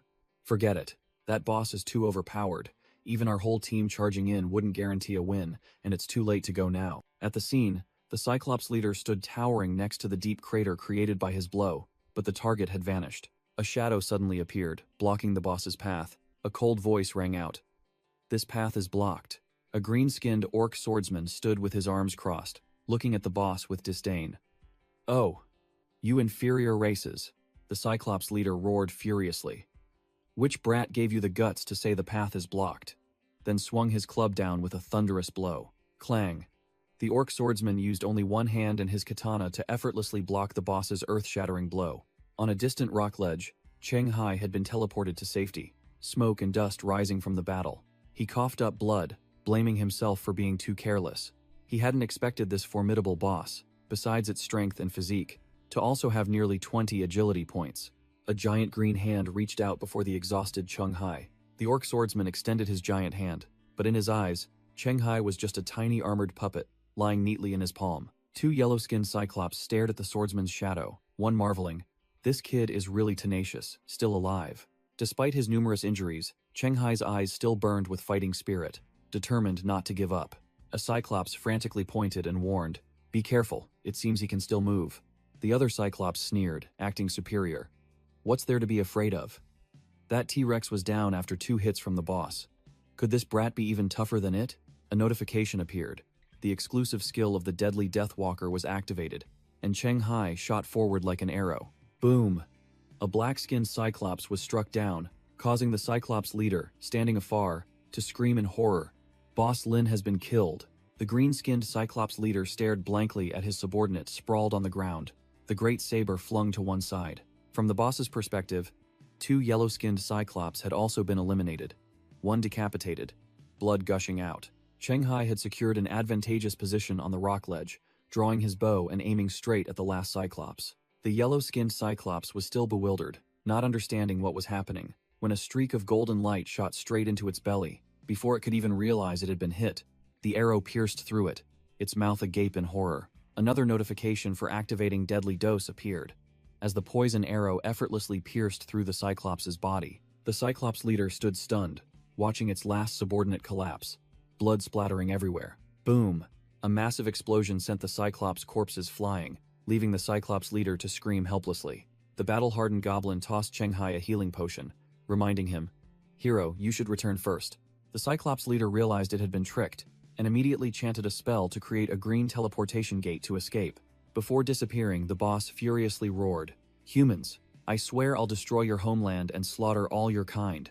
Cheng Hai received a well-deserved reward, the title, Contending with Legends, and a music box recording the Lake Banshee's song. Cheng Hai realized the skill gap was too vast, and activating the poison to turn the tables was impossible, so he was forced to use his only trump card. Ding! The system announced that Cheng Hai used an upgrade scroll on the music box recording the Lake Banshee's song. The item evolved into the Despair Melody Player, a formidable toy that could force all non-legendary units to commit suicide after 3 minutes of listening to its music. The Cyclops leader furiously charged forward, but Cheng Hai had vanished, leaving behind only a taunting skull-shaped smoke. Inside another space, Cheng Hai opened his system panel, preparing for his next plan. He activated the challenge badge of the Brave Knight, a special quest item. Standing before a gigantic gate, Cheng Hai held the badge in one hand and the floating music player in the other, ready to step inside. He casually waved goodbye and stepped through the gate.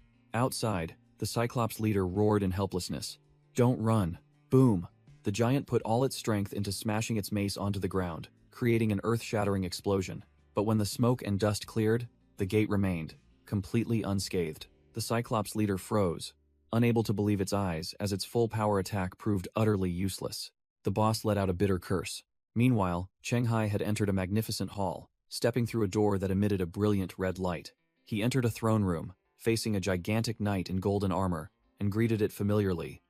"Long time no see." Cheng Hai looked up at Valor, who was as tall as a mountain, and asked, "Can we talk for a bit, Valor?" Back outside, The Cyclops leader deduced that since the gate was still there, that brat must just be hiding somewhere. The boss irritably sat down on the ground to wait, completely unaware that the abandoned music player had begun to operate. A skeletal hand slowly placed the needle onto the vinyl record, preparing to play the death melody. The Cyclops leader sat cross-legged, confidently declaring, "I'll wait here, I bet you can't hide for long," as the death melody began to emanate from the music player. In the challenge space, Valor shot forward like a golden arrow, swinging its axe straight at Shanghai, who was dodging the attack. Shanghai quickly glanced at the quest notification panel that appeared before him. Class Change Quest. Obtain the approval of the legendary unit Valor.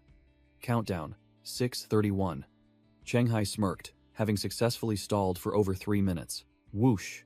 Valor unleashed an earth-shattering stomp, forcing Shanghai to retreat to avoid the terrifying surge of power. The Golden Knight swung its axe relentlessly, making Shanghai sweat profusely, his face paling as he yelled, "Stop!" Shanghai narrowly dodged the axe's path. This boss speed was no joke. Clang!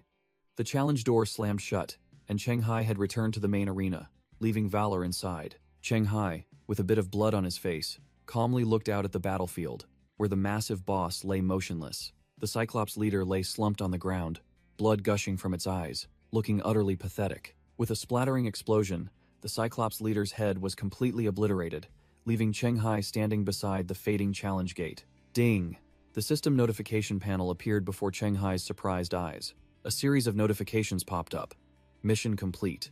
And more importantly, he had caught the eye of the Death Lord and an entity named Blibdul Pulp. The two surviving Cyclops froze, unable to believe their eyes as they witnessed all their comrades and their leader lying dead on the ground. They're all dead? Shanghai put away the ghostly gramophone, the unique item that had helped him turn the tide spectacularly. He panted, admitting that this gramophone was truly overpowered, but also incredibly dangerous. He'd have to limit its use in the future if possible. Whoosh! A reconnaissance drone hovered overhead, recording the entire scene of Shanghai standing amidst the pile of corpses. Shanghai muttered, considering this stage cleared, but the effects of the gramophone and the Brave Knight's emblem had been exposed. It truly was a case of a jewel brings trouble. He watched the drone fly away, determined to quickly find a way to level up and gain strength as soon as he exited this dungeon. Shanghai muttered, keenly aware of how hot the items he possessed were. If he wasn't careful, let alone keeping them, he himself would be wiped out. He pulled out a new trophy, a gilded picture frame. A notification appeared, haunted picture frame, capable of seeing and capturing the souls of the deceased. Shanghai held up the picture frame, seeing his armored face reflected within, and wondered, is this how it's used? In an instant, his eyes in the picture frame flashed with understanding. He swept the picture frame across the battlefield, and it immediately displayed the souls of the fallen Cyclops. Meanwhile, on another rock outcrop, Chen Huagong's group was monitoring via drone and utterly shocked. The cleanup mission is already complete? Chen Huagong, Yang Gongzong, and Jin Chen were stunned, unable to believe the recently announced result. The blonde man and the red-haired woman reviewed the scene through a device, both their faces pale with fright. The blonde man yelled, warning the entire team. Shanghai's god definitely isn't on the side of order. If you don't want to be silenced, what happened today must be kept absolutely secret. The red-haired woman agreed, her eyes sharp. Absolutely no third party must know. Especially the association? Understood? Chen Huagong still hadn't processed it, yelling, when I was watching, wasn't Shanghai about to lose? He was still confused, not understanding what was happening. How did he manage to turn the tables so brilliantly in the end? The blonde man coldly signaled, silence. Shh. The red-haired woman sneered, refusing to explain. This concerns Shanghai's secrets. It's not convenient to discuss. If you're too curious, just go to the Cyclops arena yourself and see the traces he left behind. Chen Huagong pouted, giving up. Whatever, I was just curious. The blonde man spoke, concluding like a leader. Since everyone has cleared the stage, there's no need to wait for reinforcements. Just complete the exit conditions and leave early to be safe. Returning to Shanghai, he stood amidst the smoke, holding the haunted picture frame and pondering.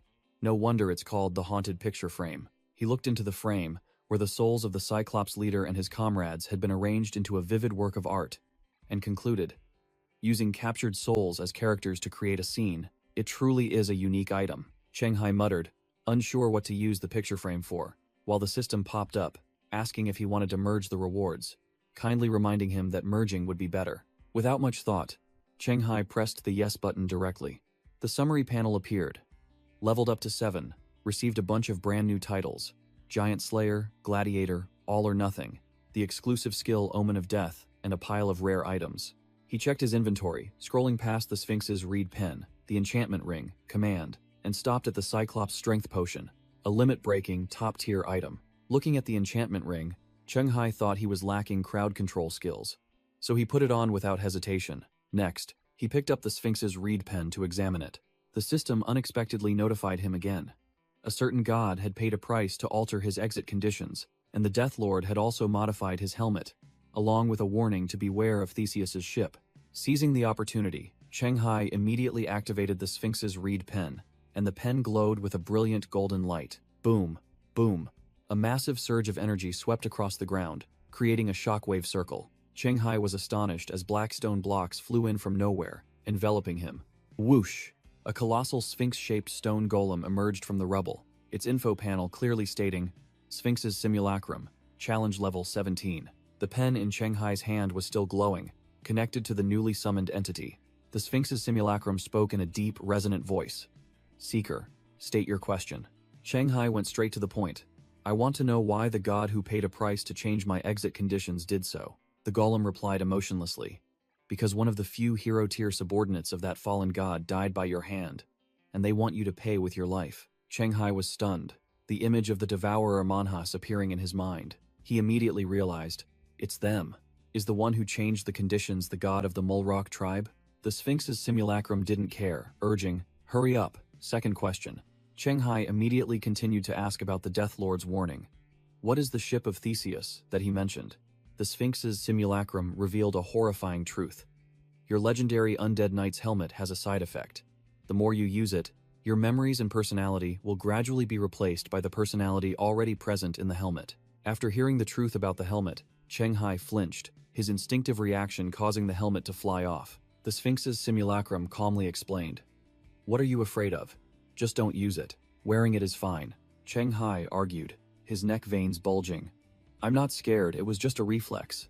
The stone golem raised a finger, signaling for the final question. Chenghai swallowed, preparing to unleash his fatal question. With a determined gaze, he asked directly, I want to know, why is the Death Lord interested in me? The scene shifted to an ancient library of unknown level, the domain of a knowledge entity. Inside, the Sphinx's true form, in the guise of a pharaoh, was enjoying fruit when Chenghai's image appeared, repeating the question. The pharaoh smirked, just about to reveal, because he is, when a dark, deathly hand appeared right beside him. At the same time, the Sphinx's Simulacrum outside also began to answer, because he is. Suddenly, the stone golem's face twisted and deformed, as if an invisible force was strangling its throat. In the library, the Death Lord had materialized as a shadow, covering the Sphinx's mouth with his hand and scolding. Bookworm. Boom. The Sphinx's Simulacrum's head exploded into 100 pieces before Chenghai's astonished eyes. The entire golem's body crumbled. Chenghai cried out in despair. Wait, you didn't finish. What the hell is he to me? A system notification appeared, stating that the item's information had just been updated. The Sphinx's reed pen now only had one use left. The remaining 2 chances had vanished because the question was out of its scope. Chenghai gritted his teeth, annoyed that he had wasted an opportunity on a question that touched upon a high-level deity. Looking at the pile of Cyclops corpses, he told himself that he had at least learned 2 important secrets. Now it was time to clear the battlefield and go home. Thud. Chenghai's armored hand suddenly slammed onto the ground, an action completely against his will. Chenghai woke up in the armor, bewildered, not understanding what the hell had just happened to his body. A wooden sign was planted nearby, a message from Shu Mao. We're off to complete the dungeon escape quest. Only the engineering witch and I saw your solo boss fight. Don't worry, well, keep our mouths shut. Chenghai smirked, realizing that his good teammates had abandoned him and fled. He took off the heavy armor, sitting alone amidst the desolate battlefield next to the sign. Standing before the teleportation gate, Chenghai also planted a sign to greet those who would come after. He stepped into the sparking teleportation gate, the sign clearly stating, Thanks. I've completed the escape conditions, heading out now. Outside the gate, a group of adventurers was already waiting, seemingly reinforcements called to clean up the mess. A platinum-haired female adventurer, Liu Cheng, a level 10 super rookie, questioned. Didn't you say there was a champion Cyclops boss that needed assistance? Yao Wencheng, a member of the old team, was explaining over the phone that the dungeon had been cleared, probably due to some incident after he had bailed. A muscular guy with dreadlocks, Zhang Bao, Another level 10 super rookie nodded his chin. Hey, someone's coming out. Chenghai calmly walked out of the teleportation gate, catching Yao Wenzhong's eye. He faced 4 members of the old team, including Yao Wenzhong, who had just called him Brother Yao. Yao Wenzhong snapped, asking why Chenghai hadn't waited for reinforcements as agreed. Chenghai calmly scratched his head with a wry smile, making up a story. The plan couldn't keep up with the changes. The camp was discovered by a Cyclops. The red hoodie adventurer coldly asked, "Why isn't anyone else here?" "Don't tell me you're the only one who survived and escaped," Chenghai replied curtly. "They're still completing their escape quest. I finished first, so I came back early." Zhang Bao explained to the red hoodie adventurer that this dungeon had dinosaurs, and official adventurers also had a side quest to collect eggs, so being late was common. Chenghai declared he was leaving, ignoring the red hoodie adventurer's glare, while Yao Wenzhong told him to rest first. Back in his room, Chenghai lay down on the bed, sighing in relief. That was a close call, Chenghai thought. It was lucky he bet right. The Death Lord was watching that dungeon and didn't let him perish at the hands of the Cyclops leader. Sitting in his room, he calculated that even if Shumao promised to keep it a secret, he couldn't expect too much, as this concerned the Hero's Challenge badge. If news of him possessing both the badge and the Melody of Despair record got out, even a big shot like Tongzhe might return to steal them. The only way now was to flee abroad, quickly complete the 8 challenges of the Deathwalker before getting ganged up on. But he was still worried. What if Blibdoolpool played tricks in the next dungeon? The Death Lord certainly wouldn't protect him forever. He wished he had asked the Sphinx the 3rd question, at least to know his standing in the Death Lord's eyes. Currently, he was completely clueless about the situation, only able to open the system panel to check. Having no other choice, he had to seek help from the entity possessing him, gripping Claude's helmet tightly. Whoosh! Chenghai was pulled into an inner space, a desolate graveyard full of crosses. The helmet consciousness, an entity in black armor with aquamarine hair and blood-red eyes, charged straight to attack. Clang! The sound of metal clashing echoed piercingly. Chenghai neatly parried the blow with his black sword, declaring bluntly, "I'm not here to fight." The helmet consciousness stopped, questioning why he was here, if not to reclaim his memories, making Chenghai realize a part of his inner self had been replaced. He curled his lips, stating clearly that he only came to ask a few questions, while secretly calculating that if he could defeat it, he could reclaim what he had lost. Chenghai began to provoke, suggesting that using the helmet's power a few times wouldn't hurt, then concluded, "You saw what happened in the dungeon, didn't you? You don't want me to get stuck and die somewhere, do you? And rot along with me?" The helmet consciousness asked coldly in return, its blood-red eyes piercing into Chenghai, then fell silent. Finally, it relented, turned its back, and asked, "What do you want to ask?" Chenghai got straight to the point, asserting that as a personality from Kurode's helmet, it must have the vision of a legend. Is my grudge with Blibdoolpoolp great enough for it to set a trap to kill me? He pressed on with a critical question, while the helmet consciousness silently listened. If so, will the Death Lord still intervene to help me if I encounter a similar situation next time?